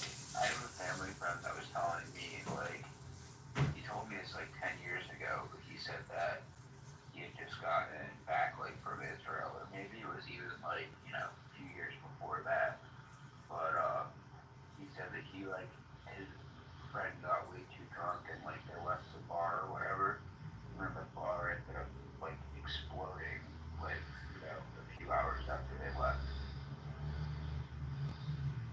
Well, timing's everything in life. And then he ended up going to prison. Timing's everything. Yeah, well, no, he went to prison because someone's husband wouldn't sign again, and so they beat the shit out of the guy and they got caught.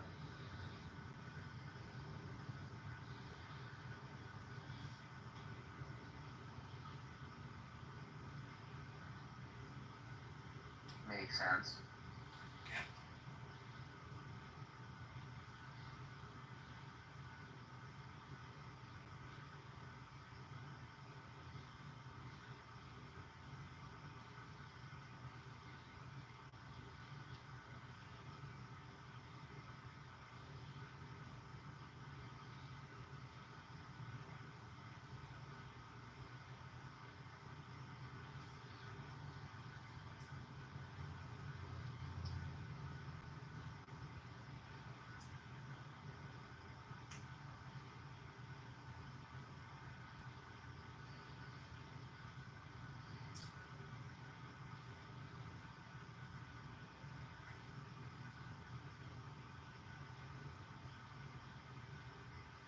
Okay, guys, some reports from Iran saying the internet is coming back. People are in the street and are attacking IRGC bases and homes. This is from Goldie Ramari. Oh, what up? She's a worker. Logisticals is here. How are you? Yes, cool.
some guy? Yes, I have a new boyfriend. Yeah, well, not so tough. How many kids? How many? I can't really hear you. I'm waiting for you. I said, how long you been dating?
I didn't realize how tired I was, guys. Before I dropped Debbie off, which is why I haven't talked much since 2. She told me I looked really tired. She was worried about me on the drive home. Good that you made this safely. I'm more focused on reading the news right now. That's why I'm not talking much.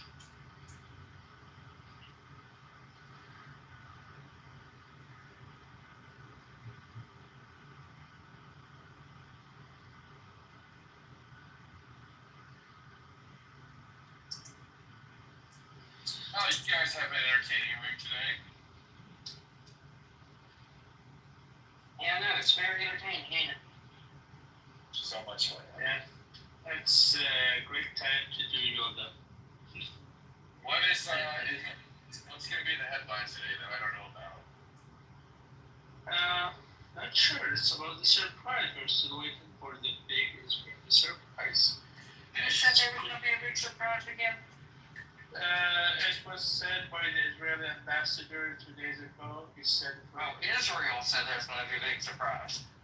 yes. So the Israeli ambassador to the U.S. said it. Not to the UN, to the U.S. And it's going to be bigger than the Beavers. The page, yeah, it's going to be bigger than Peters. So I wonder when they're going to be next. Yeah, it will be around Thursday, Friday. So basically after Thursday midnight, Friday early morning. So sometime probably within the next 12 hours?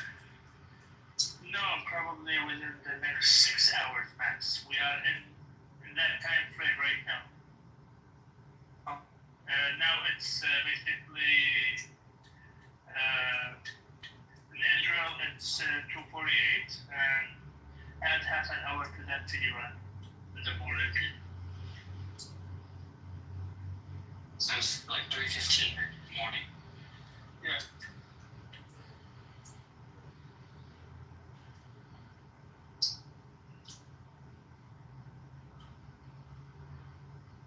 So we're gonna see how big is it, how they hit it. So that was the thing that was before they decided to kill Khamenei. So there is something big, whether they kill him or not.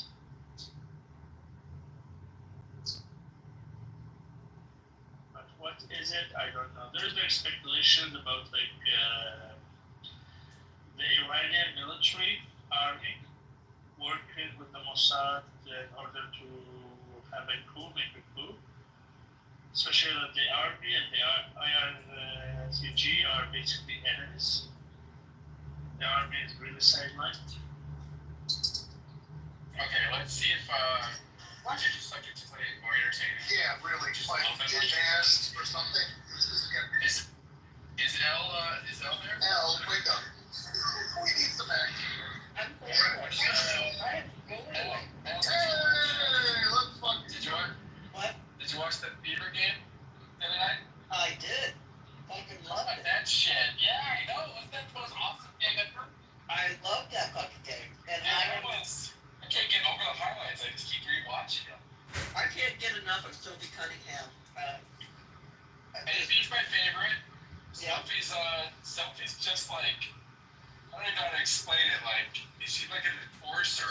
she came to the team back. She's just Exactly. pissed. She's Yeah. just pissed. She's So, not I happy don't like anymore, Philip. No, like how Caitlyn, like, they poked her in the eye. Like, I don't usually say things that are, like, obvious. That was pretty obvious. And then Caitlyn pushes the girl away, like, what the hell did you do to me? And then she gets ejected. And they don't they don't eject the people that eject her. And I was thinking, oh, this is interesting. And then right when Sophie did that, everybody said the same thing, which was, gonna see that coming. Exactly. So, Yeah. it was good. I'm enjoying it. What's the WNBA gonna do? That Caitlyn's talking at this point. Like, I mean, she is probably the biggest ratings influencer right now in sports. Like, she's bigger than LeBron at this point. Yes, games that she's playing in are the viewership is rivals NBA games. Yeah, and it's just getting better and better for people that follow her. Yeah. So, oh man, she's so much fun to watch. What I don't like though, I mean, I don't want to see them just let it turn into, female mud wrestling. They can't do that because the issue is that Caitlyn's the starting this, right? Like, there's going to be others that are just as good as her. It's just anything else when people know they can play at those levels. People have to take past that. But the issue right now that kind of revolves around the whole thing is that Caitlyn can't take this every game. Like, it doesn't matter who you are. Like, there's going to be a She just came back from an injury. Yeah, she's coming back. She missed the last part of 10 games, right? 5 games. Yeah. So it's gonna be if you guys aren't into the WNBA, you can go look at the Indiana Fever games and start figuring it out. Start watching them. Like, Seth, you're into sports. Why are you watching Caitlyn? Why are you watching our girl? She's good. Philip, I don't know if I told you, my daughter used to play against her all the time. Okay, that makes sense. Well, you're in that part of the country for sure. So competitive basketball, I bet. They filled with people from the Midwest that know all about Caitlyn. Well, we played all over the country, but they both were in like on an AAU team that they don't call it that, but that's what it is. It's college exposure. So sure. We were in Ames. Like I got so tired of driving to fucking Ames, Iowa. Oh my god, I wanted to. But that's where a lot of big tournaments were. And then in the summer, we would travel to Orlando, Washington, D.C. They played in Indianapolis. They played, all over. Texas, they played in Dallas. But my wife went to Iowa State, so it's not surprising to hear that's where Big Beto. Yeah. Oh yeah. Yeah, so all Iowa Attack is where Caitlyn came from, and we were a spin-off, a sister program, Nebraska Attack, to that program. So, all of these girls were going D1, playing D1, but she stood out even from them. She always stood out. And she was not a dirty player, she was a hard player. No, she's not a dirty player now either. She's not. That's not who she is. You watch her put her shoulder into somebody, and it's all legal. Their feet aren't set, and she's driving to the rim, and they don't want it. They don't want it. She doesn't like how physical. They don't like how physical she is, and they don't like the fact that she's athletic. So you start going against the physical side, and then all of a sudden she steps back and drains a three. Exactly. And it really makes them angry. And the thing that makes them more angry than not, this is the thing that is political, and this is the issue they have. The thing that makes everybody angry is that she's a white girl. Yes. That's what's making everybody angry on the other side of the court. Like, it's not exactly. And everybody thinks they should have the same. Like, when I hear people say, like, oh, we're all just as good as her. It's like, dude, like, it's not hard to understand why men and women are both watching Caitlyn. Like, she is not boring on any level. We're watching the Michael Jordan of women's basketball. Yeah, it doesn't look like she's trying to replicate another player. It looks like she's her own player. Yeah. She's definitely her own player, and she played that same way as a kid. Like, she draw fouls. She played for her brothers. It's very clear that she played against her brother, and they didn't treat her like a girl. It's very good. Yep. Yeah, it's it's nobody expects women's sports to be as athletic as men. I think what we're saying is, if you're gonna put a sport be some entertainment value to it. Caitlyn actually brings entertainment value. Well, basketball for women looks different too, right? Because It does, we're not yeah. dunking. We're not. So it's a different game. It's a little bit more, you know, it's not as athletic, but well, it is. It's as athletic as women can be, right? Yeah, it's just different. You're not gonna have a woman that's gonna be 220 pounds dunking. But you can see right there, watch that game, and you can understand like why women like that would be dangerous to have a man playing on a women's team. It'd be absolutely dangerous. AB is a dominant guard or dominant forward guard. Yeah, forward. Yeah, and she's never gonna be a dominant against a man. Like I can probably roll over AB at my 240 pounds. So I'm sure she can actually still win a basketball court, but you know she's not gonna have any physical movement against me. So. But the point is, you could be injured. Like you know. They've shown those games. What games were those that happened this summer where they had some of the WNBA players playing against high school boys in a different country, and one of the girls gets really pissed off because she keeps getting blocked and and she throws the ball at the kid. It's like it's not the same.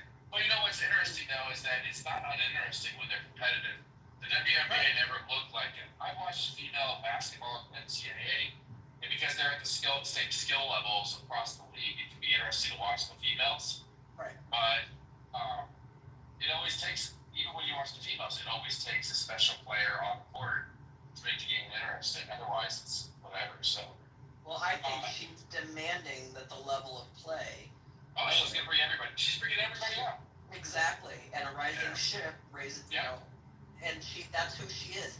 She has increased viewership, and these dumb bitches they're so dumb, they can't figure out, like, you are literally biting the hand that feeds you. Her money isn't coming from the WNBA. Hers is coming from deals. Yeah, exactly. If she gets enough money, and she'll decide, you know, fuck this, I don't need this anymore. You get on the idea of the WNBA, like the reason they're all like charged right now is one person, and that's what's killing them, right? Is that one person and actually changing the league. And there's gonna be other females, like it's already coming. Like it's very clear that people are gonna be replicating her play. Now it gives females a way to say that they can't play with Clark. So that's all very clear. Yeah, but it was fun, man. That game, those highlights. You know, and I love it when you see Caitlyn cussing and use the F word. I love it. It's like, it's just. But I feel like she has come into her own. Like now, she isn't taking any shit. No, like she's playing the crowds too, and that's what people really don't like. She's playing the opposing crowds too. Yeah, drain a three from way the fuck back. Drain a three and then be running back and like hands up to the crowd. I'm like, oh my god. This is why I like how people think we're so stupid, right? There's more cameras and videos these days than anything else, and you're gonna sit there and say people are saying racist things to basketball players before. Are you telling me that if I went to a basketball game and started using the N-word to some black girl as a white guy, or you going to do it to be reporting you or posting you online? Are you kidding me? But I haven't seen one video. I haven't seen one recording. So I'm still waiting for. That happened in a game. That happened in a game my daughter played in high school. We went to a neighboring town, and that happened. And you know what happened? A fucking fight ensued in the stands. There you go. That's what would happen.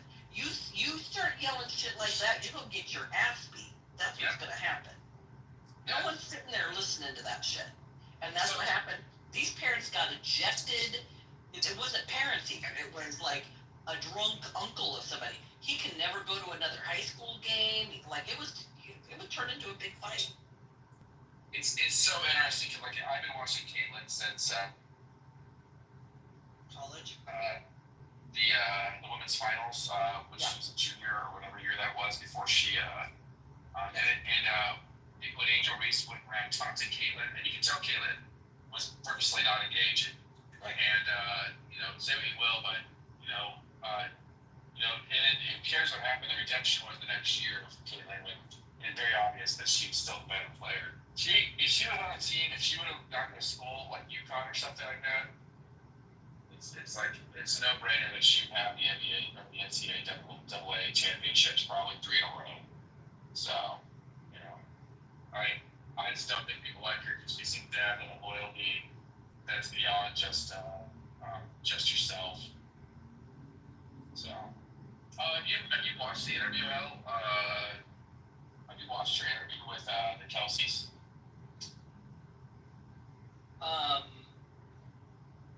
No.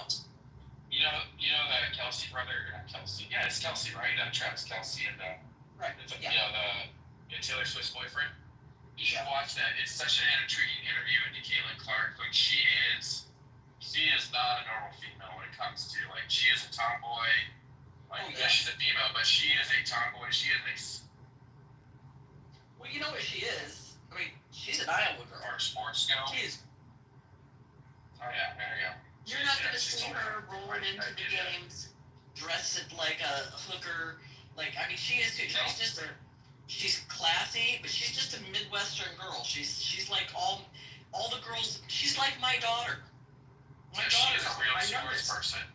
See, she knows more about football than I do. Like, guaranteed. Like, it's like I listened to her with Travis and Travis or whatever his name is. Like, I was like, oh, gee, please, man. Like, she knows what she's talking about. And then have you seen her throw a football?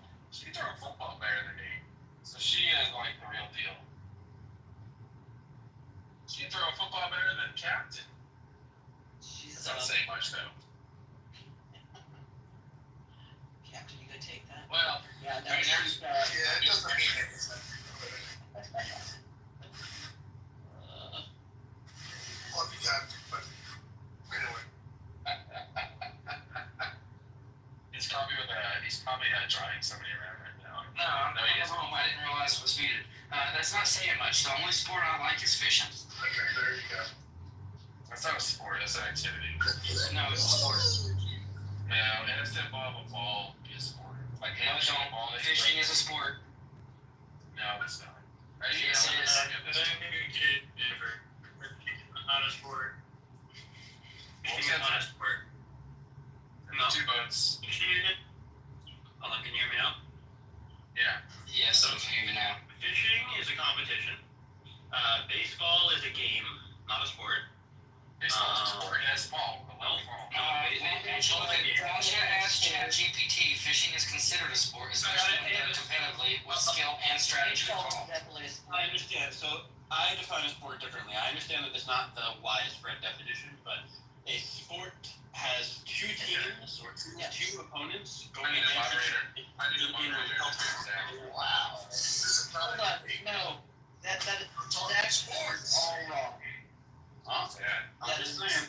All wrong. Because football is definitely a sport. Yes, football and, like that. Football and that is not 2 people. No, Two teams. That is a people's sport. Who's saying shit about So is football? baseball. No, baseball. If it has to have multiple people in golf is a sport. Golf is a game. Golf is a game. So I want to have a question for Zach. It's relevant. Zach, is your brother named Doc? Or nickname Doc? My nickname is Doc, yeah. It is? Why? Are you related to a guy in the app that goes by Doc? No. Are you sure? That's actually why I stopped using the nickname. Can I read the definition of a sport for all of you who seem to be confused? Yes. A sport is a physical activity that involves skill, rules, competition, performed either individually or in teams, with the goal of achieving a result, such as a win, a score, or a measure of performance. Key elements of a sport: physical activity, rules and structure, competition, skill or technique, either one. Yeah. Thank you. I disagree. Examples of sport: soccer, tennis, swimming, clearly all fit this definition. Golf and fishing also fit when conducted in competitive settings, making them sports. Right, so If you want, I can also compare sports versus hobby versus games. Would you like me to do that? No, you're good. You win. You can do it if you want. I'm saying that I disagree with those definitions. Well, that would be one man's opinion. That's not the actual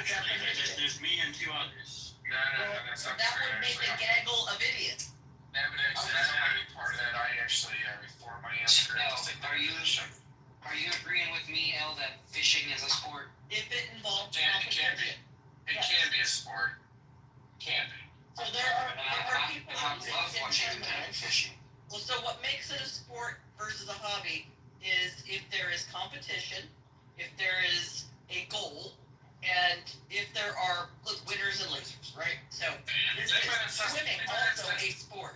Anybody that says baseball is not a sport, probably It's a competition. Anybody that says baseball's not a sport probably sucks at baseball. Also having athleticism. I had a son. If you don't understand how fishing is a sport, then you just suck at fishing. Here's No. If you don't understand fishing can be a sport, you gotta reframe that. Yeah, it doesn't always, right? So, but Yeah, it can be a hobby too. my son was a catcher, played college baseball. I fucking guarantee you, it's a sport. Just a game. Yeah, well, You're wrong, Zach. You can't just change the definition of something. It was literally just you're not entitled to your own Listen, fact. Professor, I'm gonna do what Zach is doing. Zach, you must be gay, because the definition of gay, right, it is the word Zach. You're right. Alright, well, you're gay. Well, where we go? Well, I'm a lesbian, but It's true. How can you be a lesbian? You're male. You're more. Here's what makes it a sport. You could not play on the team my son played on. You would not be in physical enough shape. You don't have the skill. You could not play. Now you could go get your friends and you could go play on a field somewhere in the middle of town. That might be considered an activity or a game. Because you're fucking around. You don't care. Because I actually did play baseball and hockey. I am quite athletic. I'll be smacked I down. guarantee you didn't play college baseball or you wouldn't even be saying it. No, I don't play games like that. I play sports. You don't Shut play the fuck sports. up. You're being a stupid troll. Yeah. You're trolling for it. Okay. I'm gonna go with Doc at this point. Zach's been leaving us Doc. Oh, he left. Yeah. Somebody kick him. No, I wouldn't kick him over that, but that was a retarded hot take. Yeah, that's a weird too. No, you called him out for trolling, so he left. Is he also claiming to be a lesbian? Yeah, he claimed to be a lesbian. He's No, doing it right now. he claims to be a lesbian. This is where we're going right now. Right. Oh, by the way, somehow I'm a monster because I don't believe that. I think I can determine male and female based mostly like 99% of the time based on your voice. Who said you were a monster because of that? Well, that's the world we live in, right? Like if you hear him say, "How dare you call me blah blah blah blah." Does Didn't anybody show know, my gender. does anybody know who that guy was? Around a lot? Who's Zach? All the time. Yeah. And for the most part, he's kind of cool. He's just being a dick just now for some reason. Dad's away, so he thinks price of shit. Well, no, he's. There was one morning that Jeff didn't open a room until like 10 a.m. and he sat in my room from like 8 a.m. to 10 a.m. We had a great conversation. He's pretty cool. It's just he's being a dick for some reason right now. Yeah, Yeah, your rooms are usually pretty good. Thank you, Philip. he's just being he wanted to just troll us. Yeah, and then Philip called him out and said to go troll another room, and he literally said okay and left. Lou. Right. Oh look, one of Jeff's girlfriends is down there. His stalker girlfriend. Who's that? Anonymous. Those are all Jeff's stalker girlfriends. Anonymous? We have people anonymous person? Versus interesting. So you can't kick anonymous people, right? They can just sit there and listen, right? I think it's great to sit here and talk about them. How gay that is. How big of a pussy they are for not showing their face when they listen. Giant. When I look down there and see a non, it looks like a fucking literally. You just see some labia and a clitoris.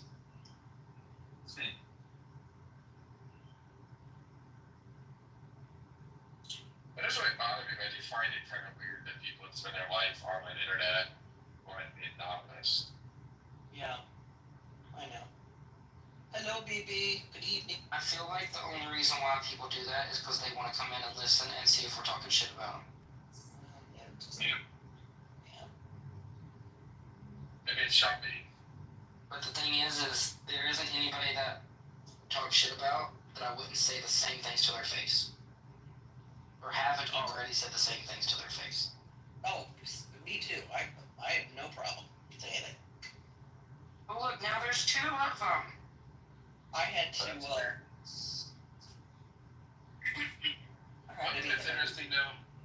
what's interesting is they tell you whether they're a member of the club or not. So one of the anonymous people actually is part of Jeff's house, and one of them not. That's very weird. What's the little headphones down there? What's that for? Because they're gay. See this? What's the This is like headphones? they're gay buddies. Oh, so they're just butt fucking each other all day long. Yes. Well, they can't be doing that. One's fucking Yeah, top we of the both bottom. Oh, now they're together. Look at that. They're all snuggled up. Cute. I will say this though. Clubhouse finally came out and featured that will actually make money.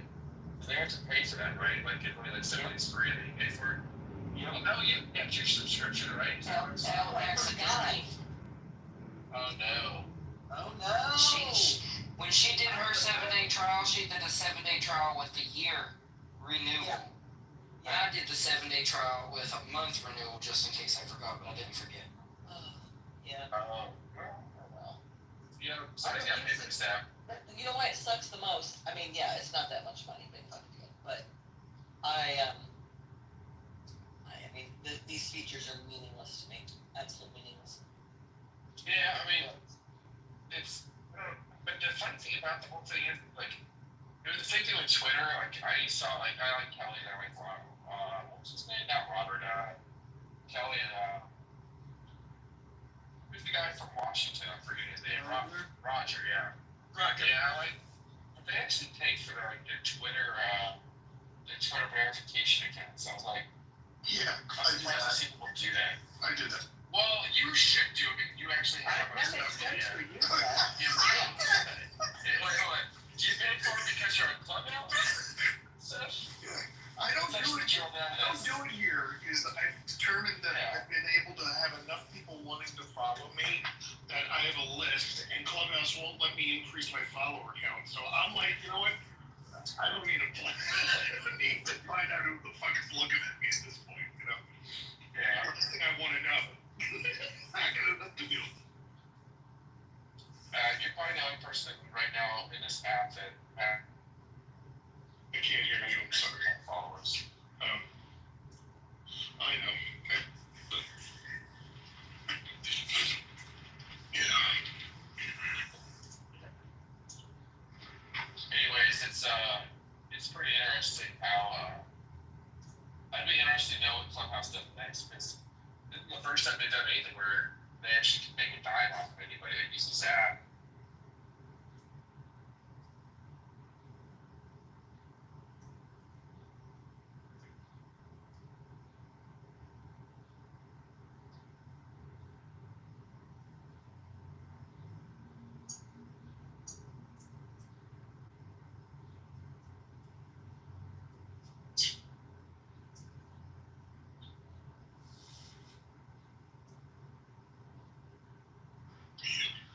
Hang on. I'm trying to determine what the hell I'm going. Up in this.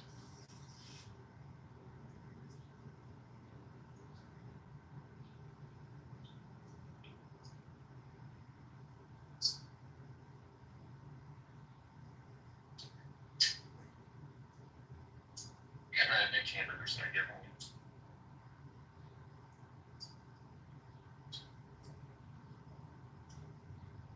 Thing in Texas, there's so much Texas beef. I'm never worried about, like, am I gonna have some good Texas beef here? Because I've already had.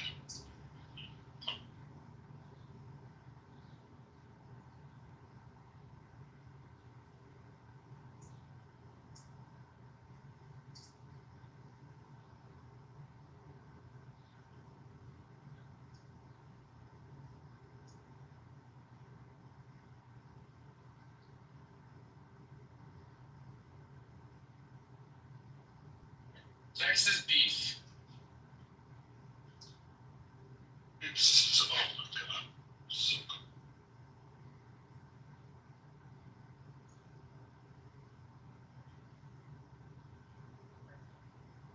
Now when you say Texas beef, are we talking about sexual things or are we actually talking about beef? Just ask it, Seth.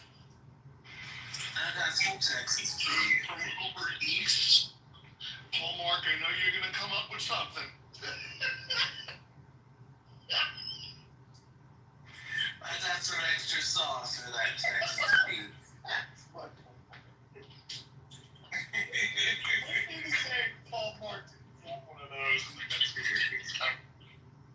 Well, you know, I actually am in Texas, so. And we are known for our barbecue. Our brisket is actually pretty good. Central Texas is known for the barbecue. For brisket, you got to be careful. You have a region there. Not all of Texas is known for its barbecue. Well, guess where I am? Bingo. Central Texas. Yeah. It drips no other around here. It is very true. There is shitty barbecue in Texas. Yeah. It is a regional thing. Well, it depends because there's different types. Like, you know, Memphis has their style. St. Louis is their style. Memphis doesn't really have brisket. Memphis is known for spicy barbecue sauce. KC barbecue is all about barbecue sauce. But Memphis ribs. Burnt ends.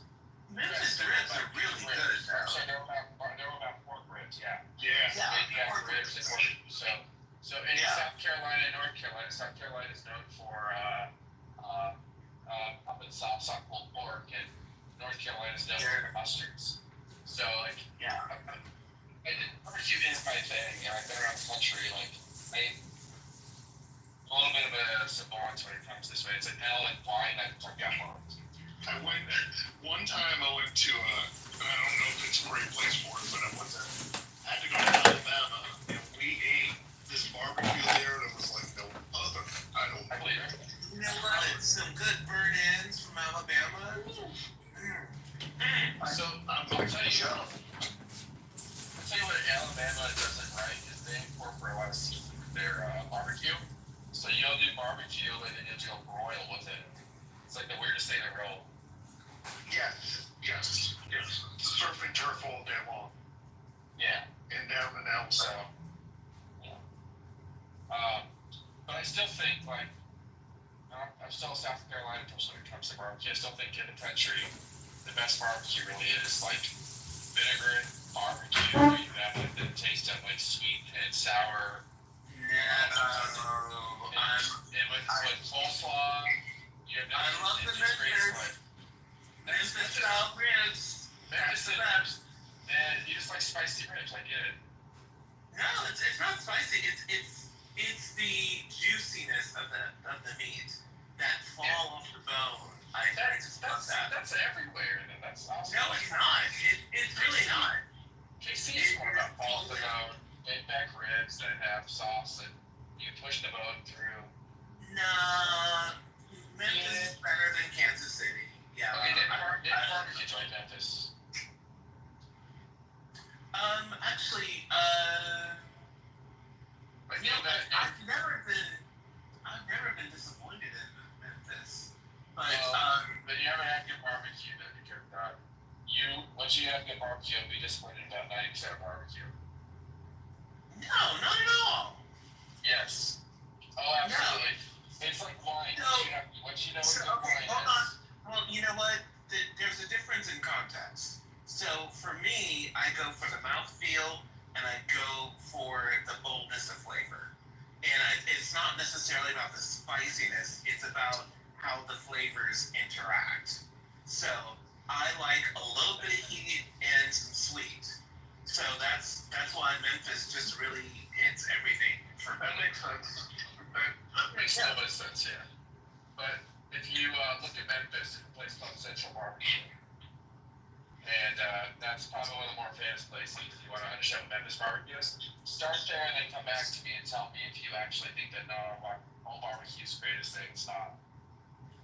I agree with that. Not all barbecue is created the same, and I love each of them equally. Central Barbecue is probably like top 3 in Memphis. Like, guarantee top 3 go there. And there's another one called like something Charlie. Rendezvous or something? I have to look it up, but go there. You do it. But those 2 places is those are the 2 like guaranteed on top 5 list in Memphis. But see now, for me, it's also how they trim it because I don't like fatty meat. So go to these places. These places are like world renowned. Like people around the world go to these two places. Go to this place, start there, and then tell me all about this barbecue's great to say. This is like the difference between like if you have a steak, it's great, but then you have Kobe steak, and then it changes your life.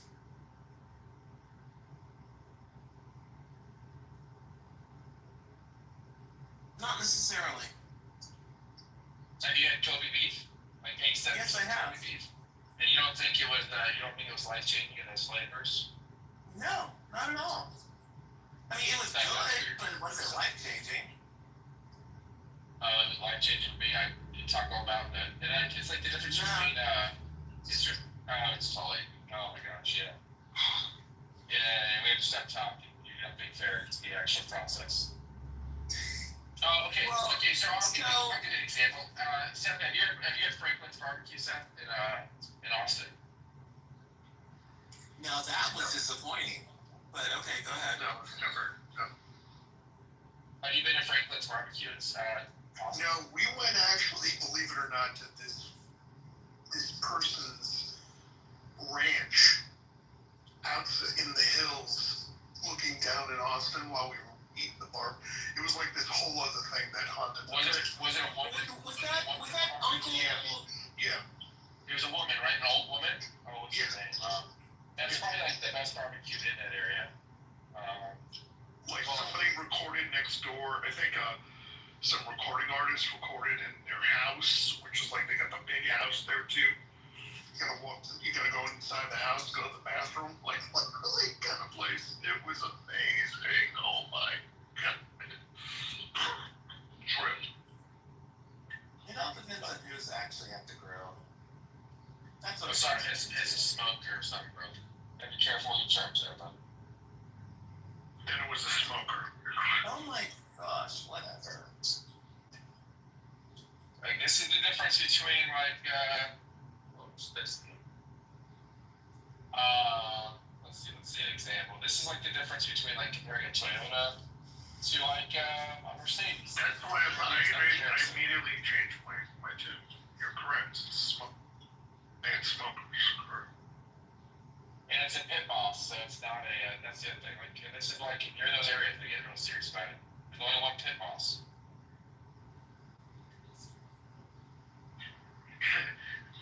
Talk about how good it was. We just walked in, they served. Like, the cooking was done beforehand.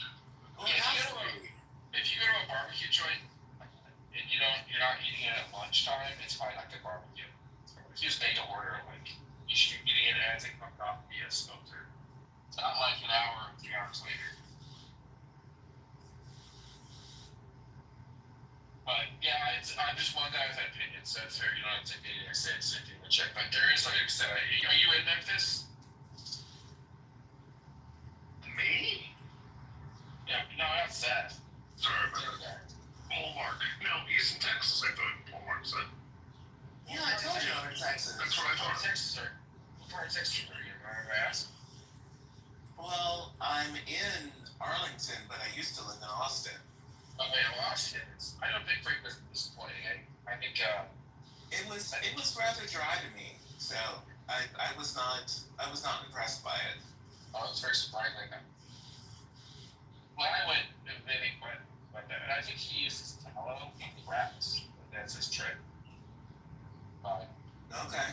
But yeah, I mean, you can actually get a good barbecue joint that has a bad day. It's very interesting. Let's see. There's a place that everybody likes in Texas that is a real barbecue. It's called there's like two of them. It's called they actually freeze the brisket and reheat it. I'm trying to know what their names are.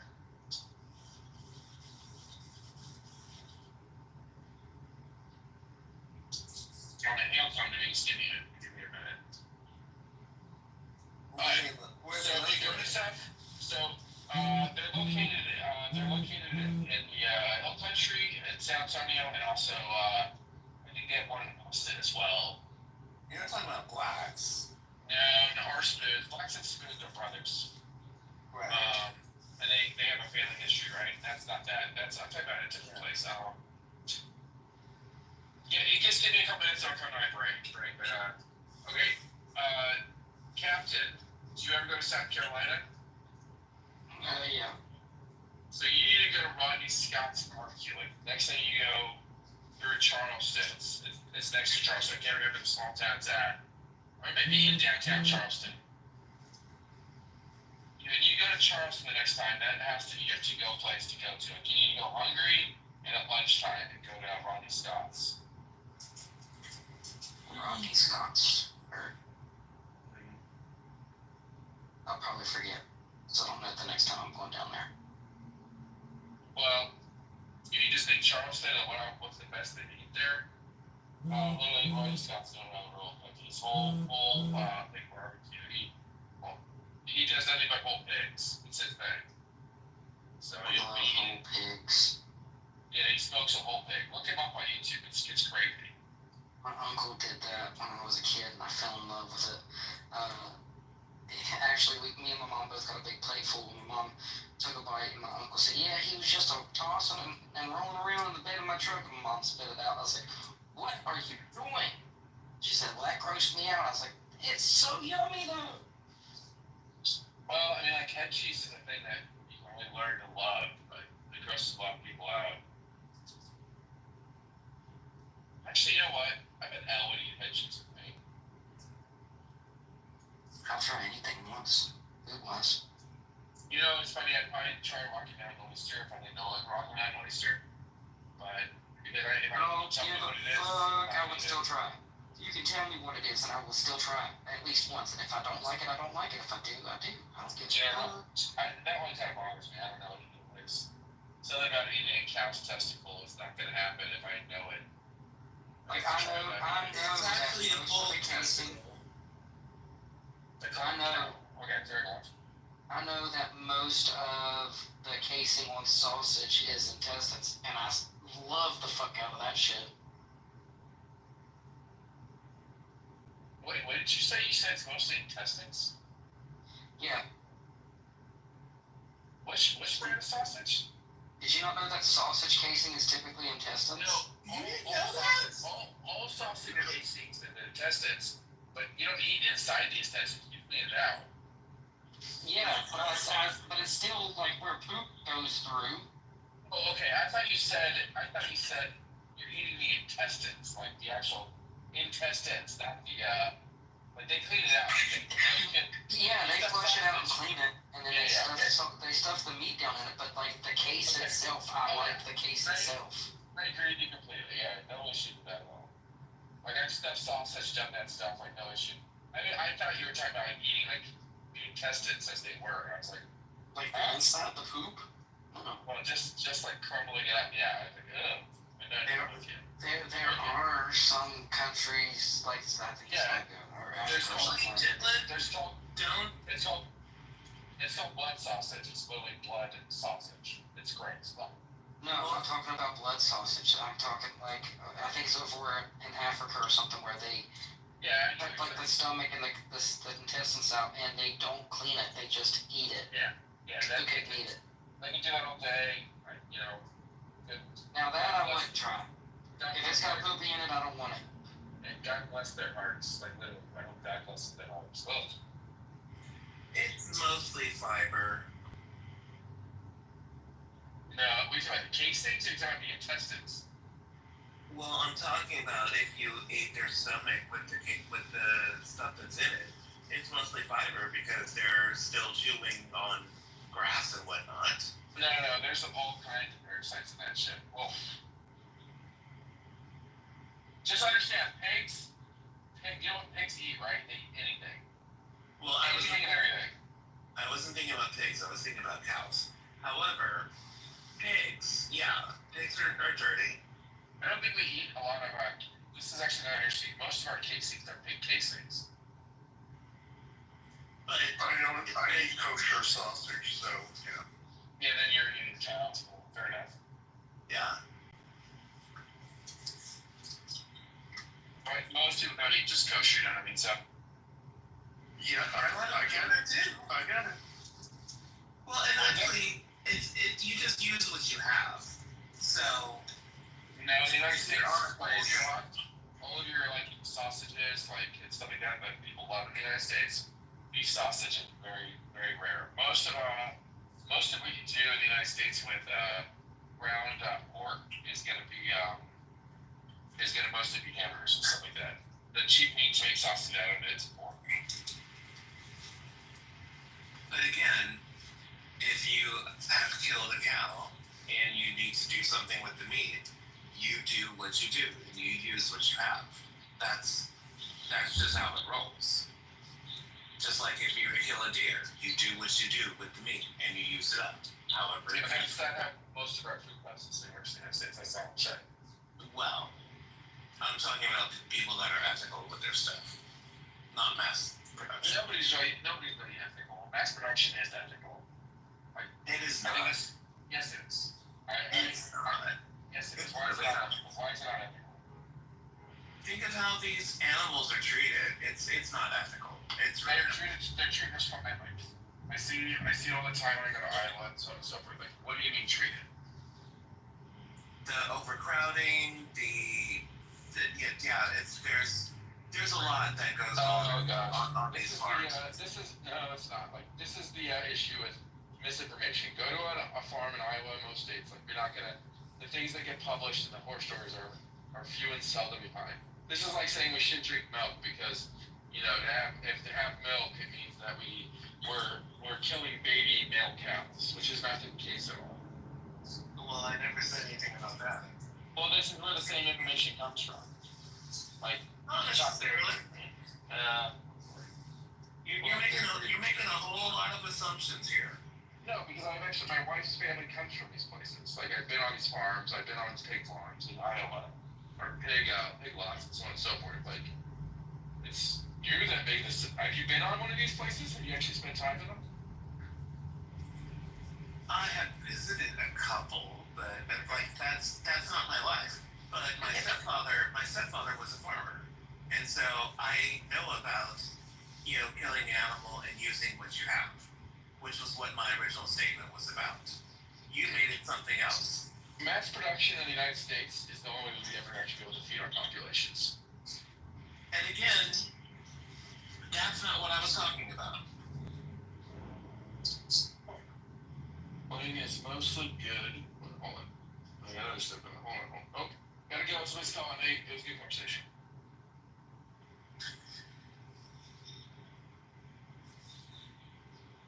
What a dick.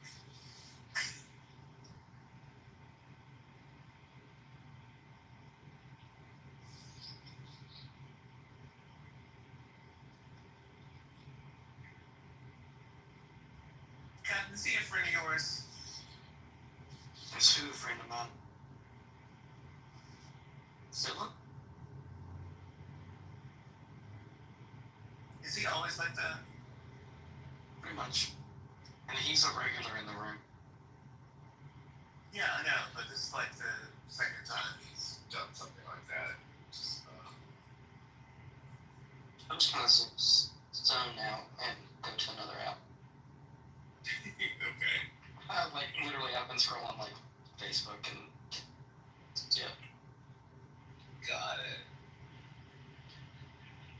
He stops eventually.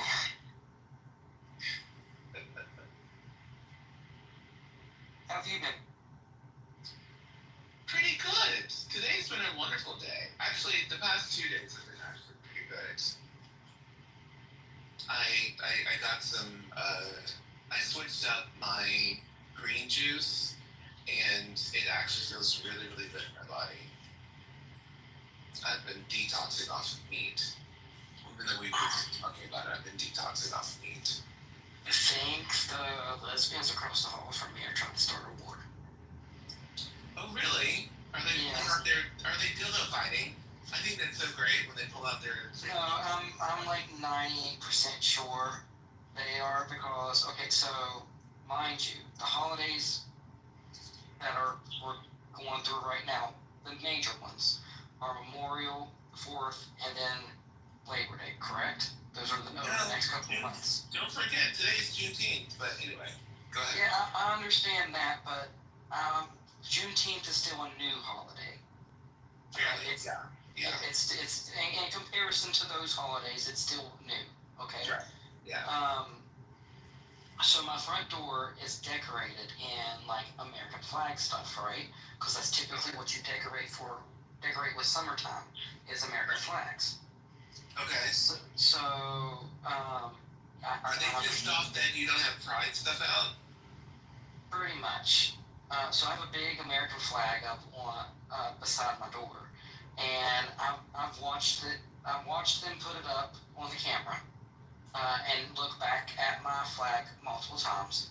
I've watched them like flip off my flag, and I've watched them like night before last, their mom and stuff. One of them's mom or somebody came out and they were talking about it, and they were like, "Yeah, we just got it, Pride Month, baby." And then they, like, all of them looked over at my door. I think they're taking my American flag stuff wrong. Well, have you actually talked to them? No, they're two fucking cunts and I don't like talking to them. Like, they're the rudest, bitches, like, ever. I wish they would fucking move. Wow.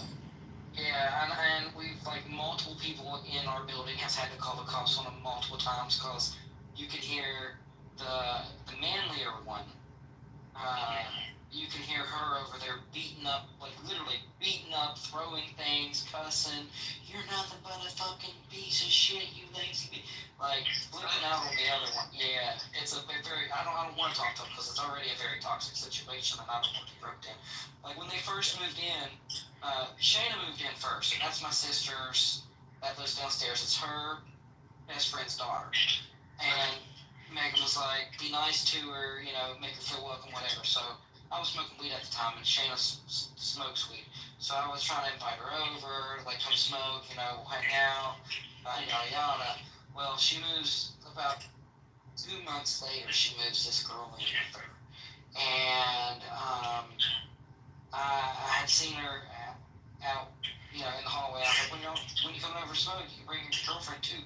And her girlfriend like flipped shit on me. "Nobody's gonna come smoke with you. You're just after my girl." Da, da, da, da, da. No, I'm not. No, I'm not. So yeah, like I try to avoid them. So is the manly one on T or something? No, she's not trans in any way. She's just I guess you would call it a bull dyke. Yeah. So the reason why I asked is because a lot of times they're, you know, dealing with, you know, the whole masculine thing, and they're, you know, afraid, and there's some insecurity that goes on. But one thing, there's a lot of insecurity with that the masculine female over here. Yeah, that's unfortunate. Because actually, what's funny is I have a lot of friends that are, you know, studs, which are the black masculine lesbians, and they treat me so well because they treat me like the princess that I am. Like these are the first lesbians that didn't absolutely love me. So it's like a really different experience for me. Yeah. Like I've never ran into like. I had lesbian friends in college that would come in my room and fuck in my bed with me in there, and a couple of them even was like, "Hey, we want to let you join once." Well, let's put that fantasy aside, but I get it. like. So one of the things that you can do is, along with all your American flags, whatever, just put up a pride flag that says, "Hey." Oh, I'm not doing that. I realize that, you know, be an ally, because if they see you as an ally, then they'll be cooler. So that's just what I'm thinking. Yeah, I understand that, but I'm not putting up a pride flag. If you don't want to I mean, you know what you could do? What? You and Athena do something for like 4th of July, maybe make some Rice Krispie treats or something, and take something. I've tried that. I've made cookies and left them on multiple doors, and that girl tried to make it out as me trying to get her girlfriend.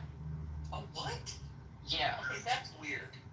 Okay, that doesn't have Yeah. anything to do with them being lesbians. Like Yeah, that's- whenever somebody moves into the building, I buy them a doormat and I make cookies and give them cookies, kind of as a welcome basket type thing. Yeah. Yeah. Oh my So god, I did you're this giving a for lot. them, and they like that other girl took it as me trying to get into her girlfriend's pants.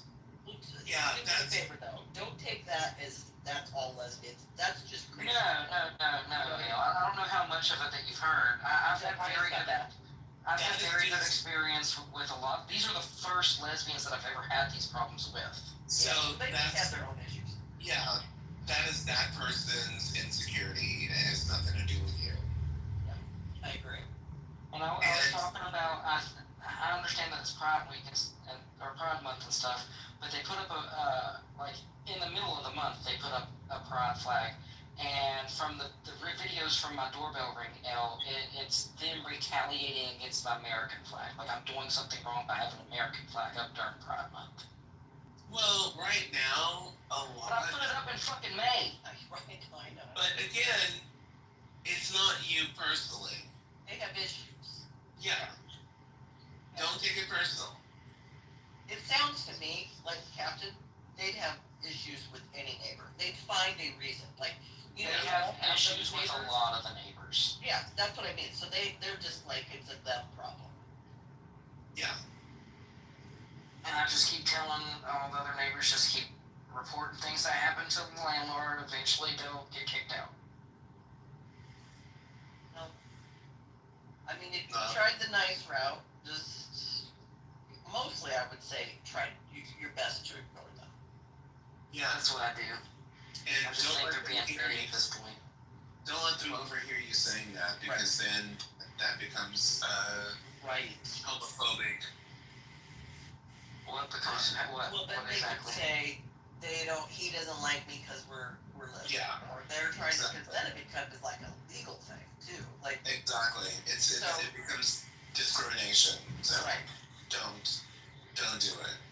What are you talking about exactly? Like, Well, you can't. So, like a landlord cannot just if they sense, or like let's say they overhear you, like they're lesbians and they could go to the landlord. no, I don't say stuff like that. You know, it's them screaming and fighting, them throwing things, them banging on the walls.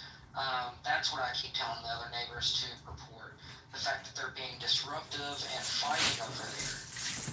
Right, which you do on any neighborhood. Exactly.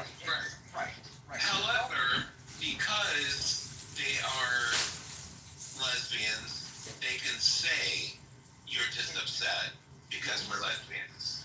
No, I get video.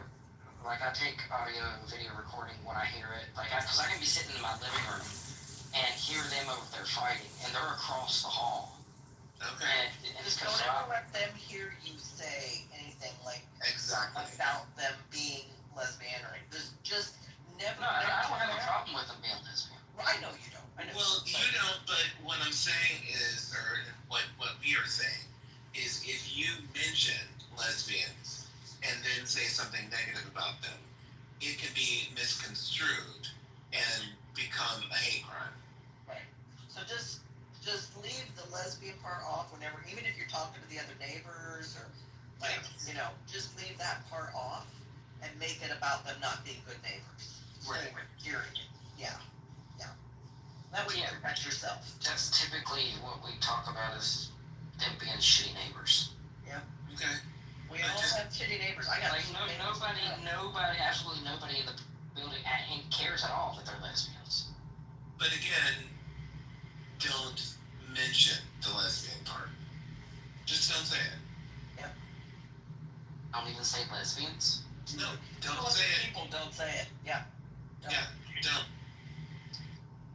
Because you could even have, you never know. And again, I was married to a lawyer, so this is why I'm telling you this, for 25 years, okay? My brother's a lawyer, so Okay, yeah. so you get it, Palmer. I get it completely. You could have a neighbor, you're having a conversation with them, those are lesbians. That neighbor could be like, go to the the neighbors, the shitty neighbors, and say, he just wants you kicked out because you're lesbians, you know. So don't ever give them ammo, or even they might be looking for a reason to not get evicted, and they'll say, well, you're just after us because we're, you know, because we're lesbians. So just never make that the reason, the mention at all, just about the behavior solely. And that way, Oh yeah, they're not even the only lesbians in the building either. Sure, Like, right. they're just fucking horrible people. But again, we don't talk about Well, just one of them. Just one of them. We just The brunette trainer girl. don't talk about the lesbian part. Shayna's not bad. Her girlfriend needs to go. I don't know the other one's name. Okay. I only know Shayna's name, and she's not bad. She's a really nice person. It's her fucking cunt girlfriend. Well, she just sounds like a bad person. Like, Yeah. Shayna's entire family don't like her, and wish Shayna would get rid of her. Well, she sounds like she's a bully, and maybe need to wait for Shayna to decide that she's ready to get out of that. I was just gonna say that, Paul. Well, Shayna may take care of the that before The you. last time they got in a bad fight, somebody else in the building called the law on them. So Right. Well, truly, if you feel like someone's getting hurt over there, that does need to be addressed, right? Yep. Definitely. Because it's not safe. Exactly. All right, I'll be back. I gotta jump in the shower, but I'm gonna stay on the. Don't jump in the shower. That's how you fall, Karen. I'm falling and I can't get up. And I'm nearing that age, Paul Mark. It's not even a joke. Well, you know, I actually was dancing in the shower once, and this was a long time ago, and twisted my ankle. Oh, Because okay. I did fall once in the shower. I was a little intoxicated. I'm telling you what. Getting out, you're drunk, you're falling, you're slippery, and I'm like, oh my god, if anyone could see me right now, this is not. oh my gosh. what year were you born now? What year was I born? I'm not telling you. No, That's a rude question to ask. You don't ask the I'm trying to see how close you are to my mom. In age. Well, how old your mom? I'll tell you. My mom was born in '69.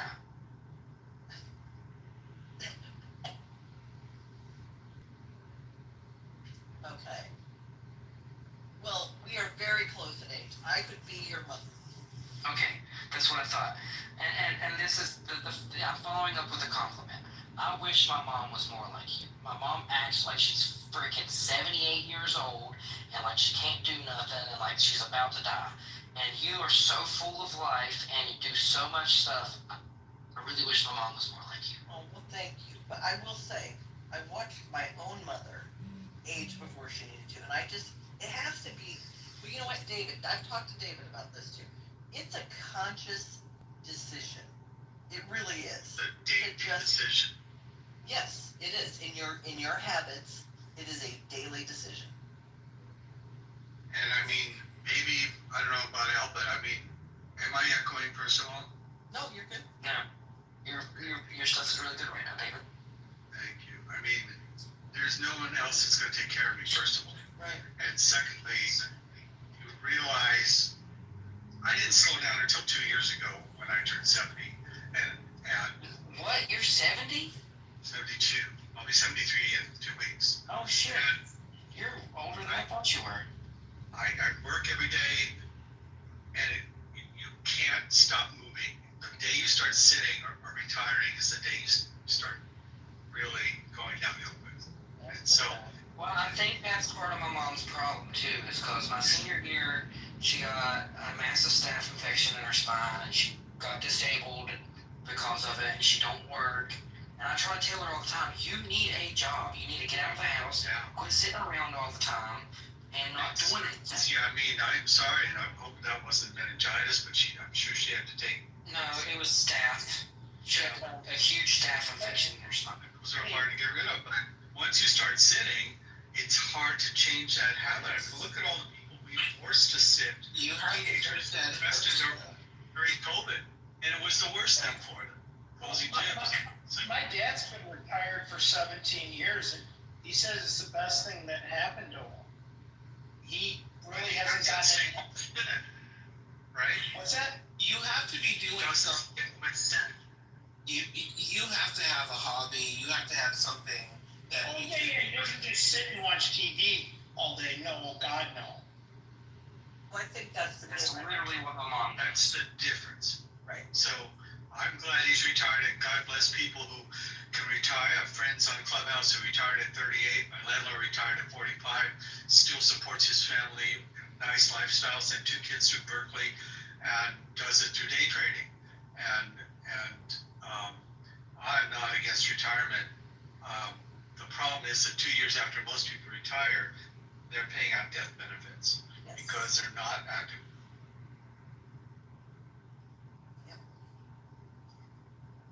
But I never went to the gym until I was like 27.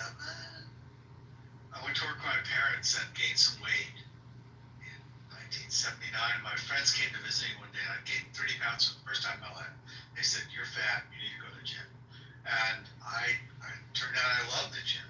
So that behavior, them forcing me in 1979 to have that lifelong habit that I didn't think I'd have, that's But gyms were nice back then. Yeah, that's awesome. That's changed. I miss those gyms for sure. Who's with me on the Gold's Gym Day? How old are you, Paul Mark? Oh my goodness, I love a good gym. You're not a lady. I can ask you how old you are. I won't tell you. Yeah. But Are you old enough to be my daddy? I don't know, how old are you? 35 in September. It would be a stretch. Would you have been in your young teens? I would have been 19 or I'd have been a preteen. I would have been a preteen. Well, I know somebody who had a baby at 12. So actually, if I think about it, I was.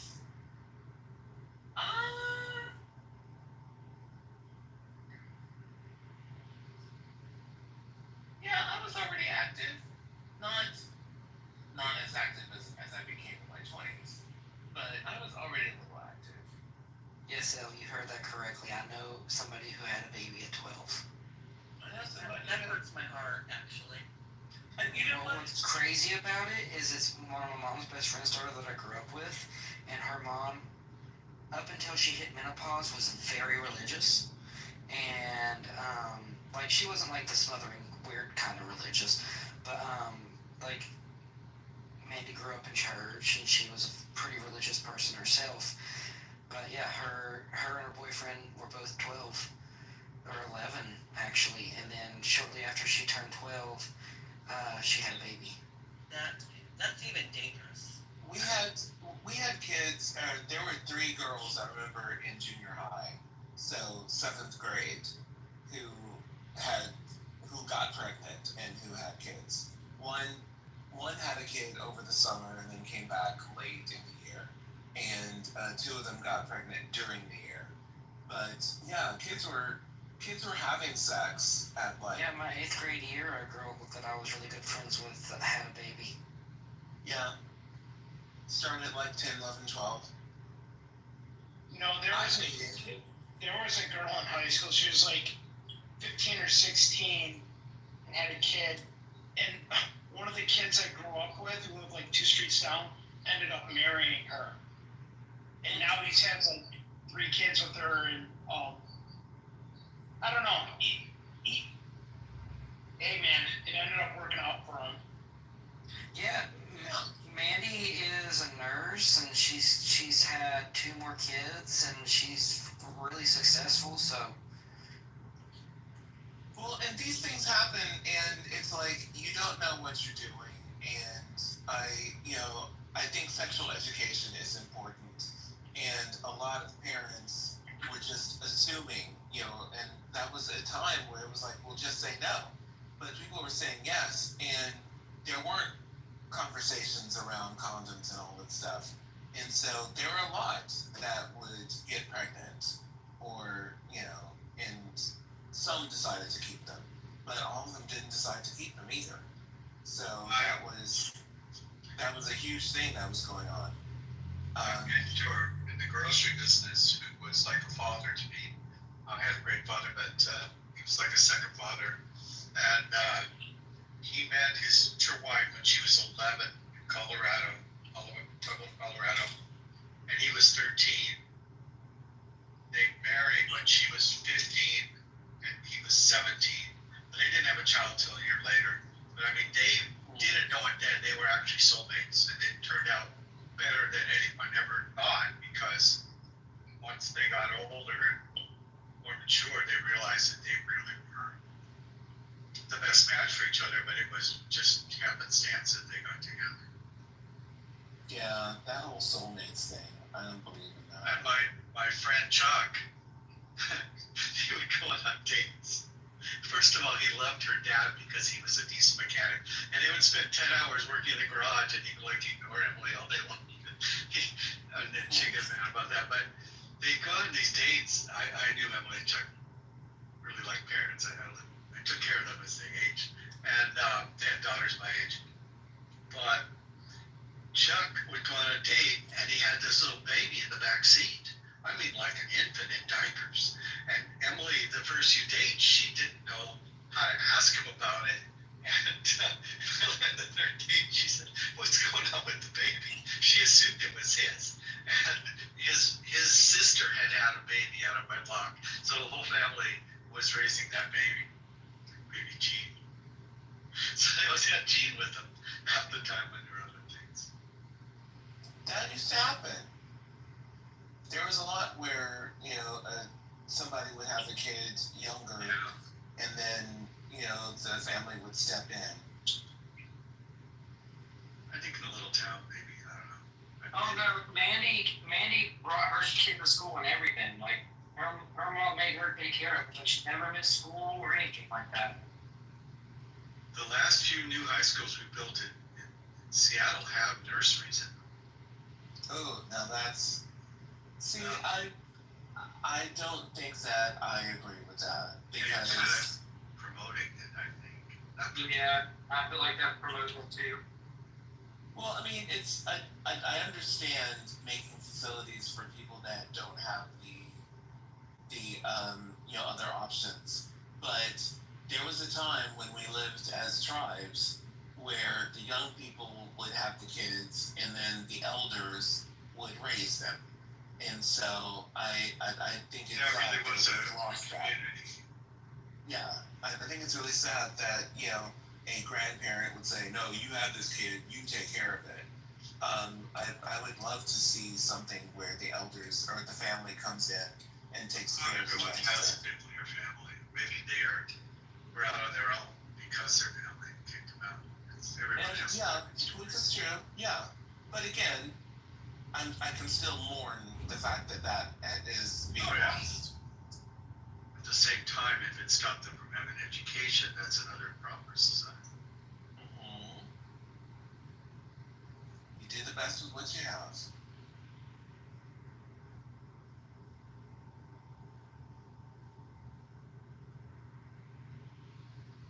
Alright, I'm not even threatening anymore. Really getting in the shower this time. Alright, I beat you there.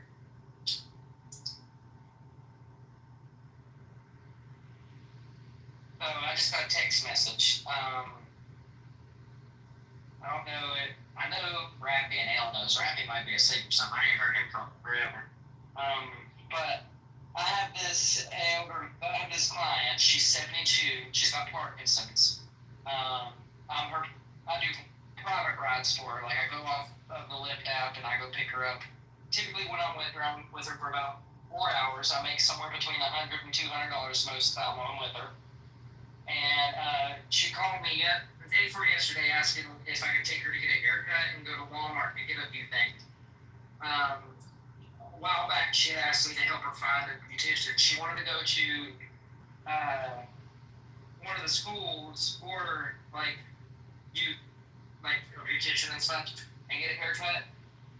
And I was like, well, let me call over here first. There's a place that I get my daughter's haircut at. My mom gets her nails done there. My mom got her first perm there and all this. So I took Debbie over there, and then we went to Walmart afterwards. And I just want to share this text message with y'all. She said, I really enjoyed the beauty shop today. It would make a great TV show. I also had forgotten about small town beauty shops. I forgot how lively they are, but I want to thank you so very much for an exciting day. Debbie don't get out very often, and it's fun for me to help her and get her out because I'm with her socialization and all that stuff, and it makes me feel good. To get a message like that makes me feel really good. She was bragging about me to the musicians too, which I know Jane. I know her pretty well. I went to school with some of her kids. But yeah, it was really nice. I'm glad I got to do that. I'm glad I get to be the one to help her. And Debbie did really good today too. Usually she probably get up and down out of the seating position like 2 or 3 times a day, and we were up and down a lot today. Let's see. She got up from the house. She got up from my car.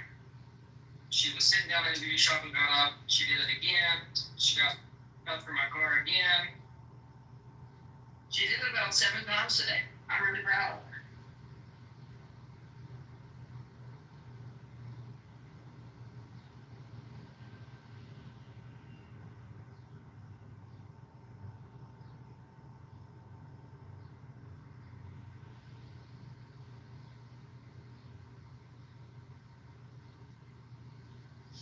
It was a good day. I'm driving. That's why I'm only paying half attention. Yeah, I made $350 today. That's a good day too. I think you said anything more than 200 is always a good day. Or you consider quitting at 200. Yeah, 200 is my goal for the 4 days a week that I work. Was that a long drive? Today, I did normal lift from about 7 o'clock to 1:45-ish. No, 1:55. And then I went to pick Debbie up, and I was with Debbie from about 2:15 to about 6:15. So Debbie had me for 4 hours today.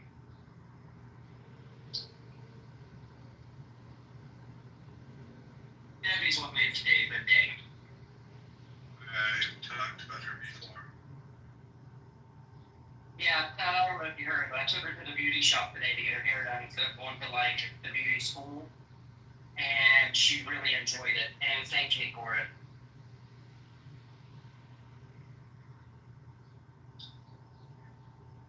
Well, Captain, that's nice. Okay, now, what about the I totally killed himself in the bunker? Where'd this news come from? Update me, y'all. What? Yeah, I wasn't here when they changed the room title.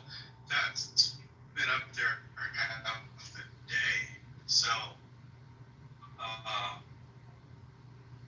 have not heard them talk about that title. Did this actually happen, or why was this room titled that? Is Shirley's question. I'll be honest with you, I've been here all day, but that don't mean that I'm listening all day.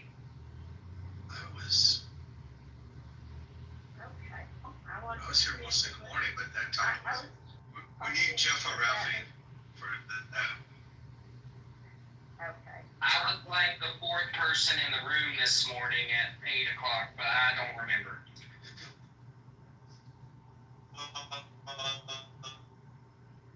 You're in the Matrix, Bill.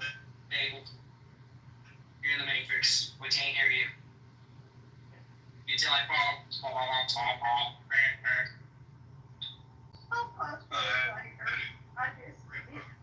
hadn't noticed the title. I'll see you guys later.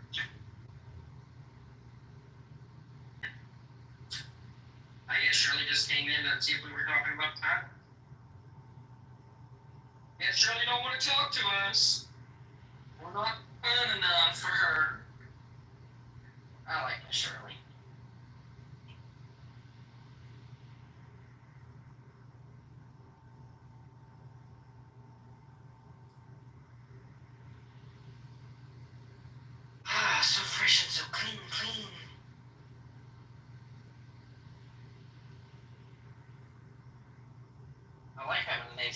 car again.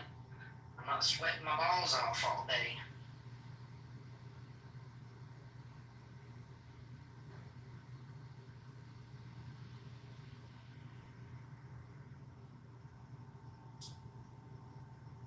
Hold on, I gotta respond to a client. I'll be right.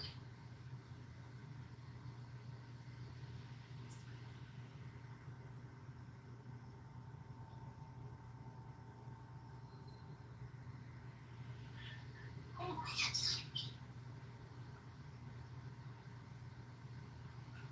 Feels so good today. Feel real good today.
Hi, Danny.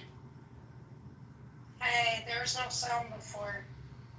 Yeah, I was muted. I'm gonna shower, so I'm doing my Mustang.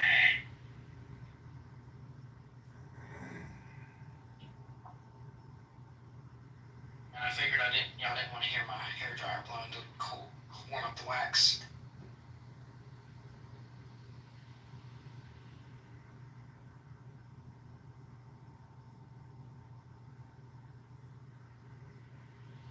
What's up, Billy Sunshine?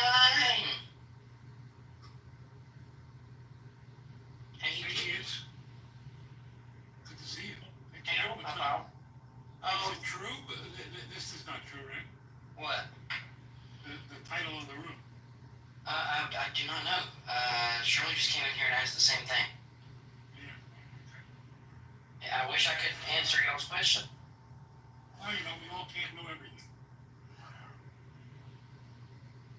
I mean, if I would have been paying attention today, because I've been here all day, I would know. But I had Debbie. Who put that title up? Do we know? I do not know. Probably Jeff. I assume it was Jeff. Yes. Well, my work week is over. You did your radio show? I did my radio show, yeah. You liked how I remembered that, didn't you? Instead of being like, wait, you don't work. That's right. Well, you can't hardly call what I do work since it's only 2 hours a week. And it's sitting on my ass and just talking. So how much different is that from any other day? Right. It doesn't resemble work at all, Kat.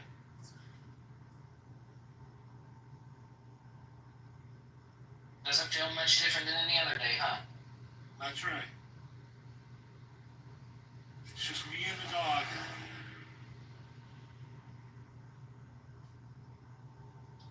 Yeah, well, it's just me and my kids' cats right now. How many you got?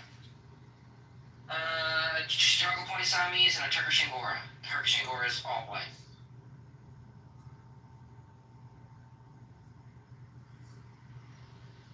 Some pretty cool bats.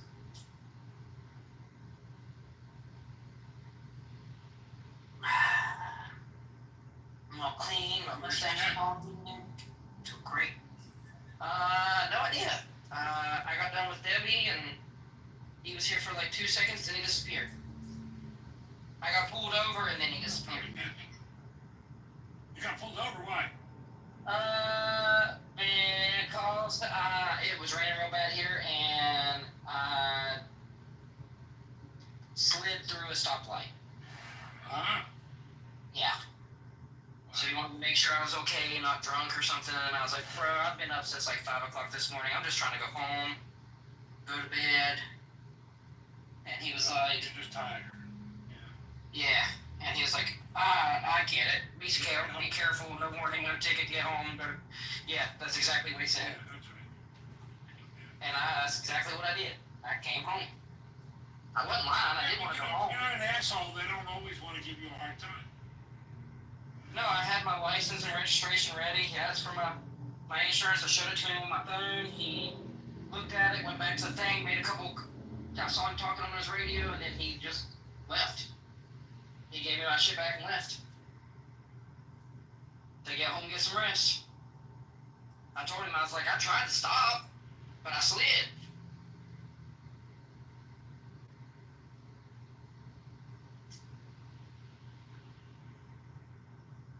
Yeah, typically if you cooperate and you're honest, they don't let you slide. I've learned that since in this last year. I've been pulled over like 4 times in the last year driving left.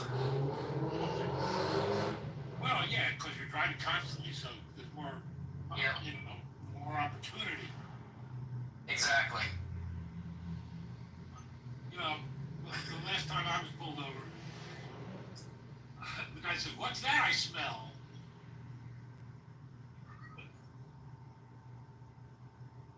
What'd you say to him? I'm in North Carolina. So if I get pulled over, it could be a problem. But I didn't say anything to him before I could do what to say. He said, "Were you smoking a cigar?" And And I went, yes, sir. Didn't want to bring me in because I was just a nice old man who didn't do a good enough stop on a stop sign. Yeah. So, yeah.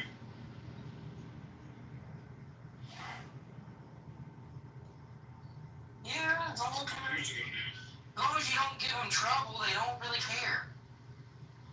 Yeah, well, I'm never going to give them trouble because, you know, I'm not an asshole and I'm not drunk. I'm stoned. That doesn't make me an asshole. That doesn't make you a bad driver. You know, I'm only a little bit of an asshole to the point in my life. Hardly an asshole at all. Perhaps a jerk sometimes.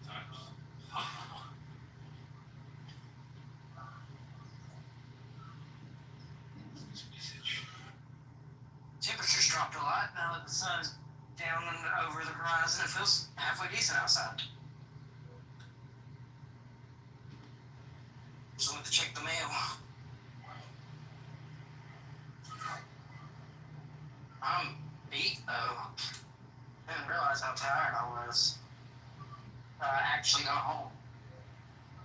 Yeah, just go home. I've been home. I just walked. Just got out the shower. Walked downstairs, checked the mail.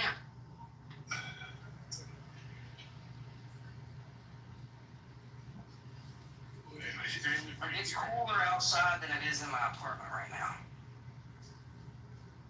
Well, I guess you need to open some windows.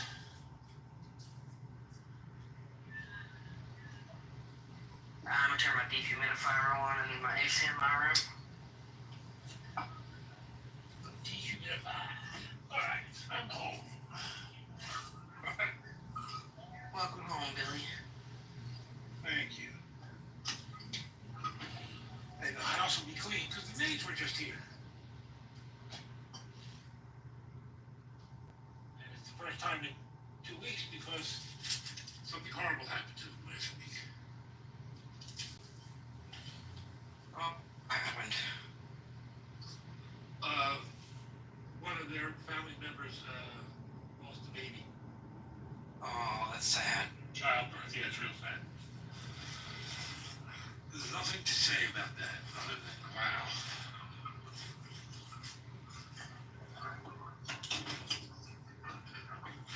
Okay.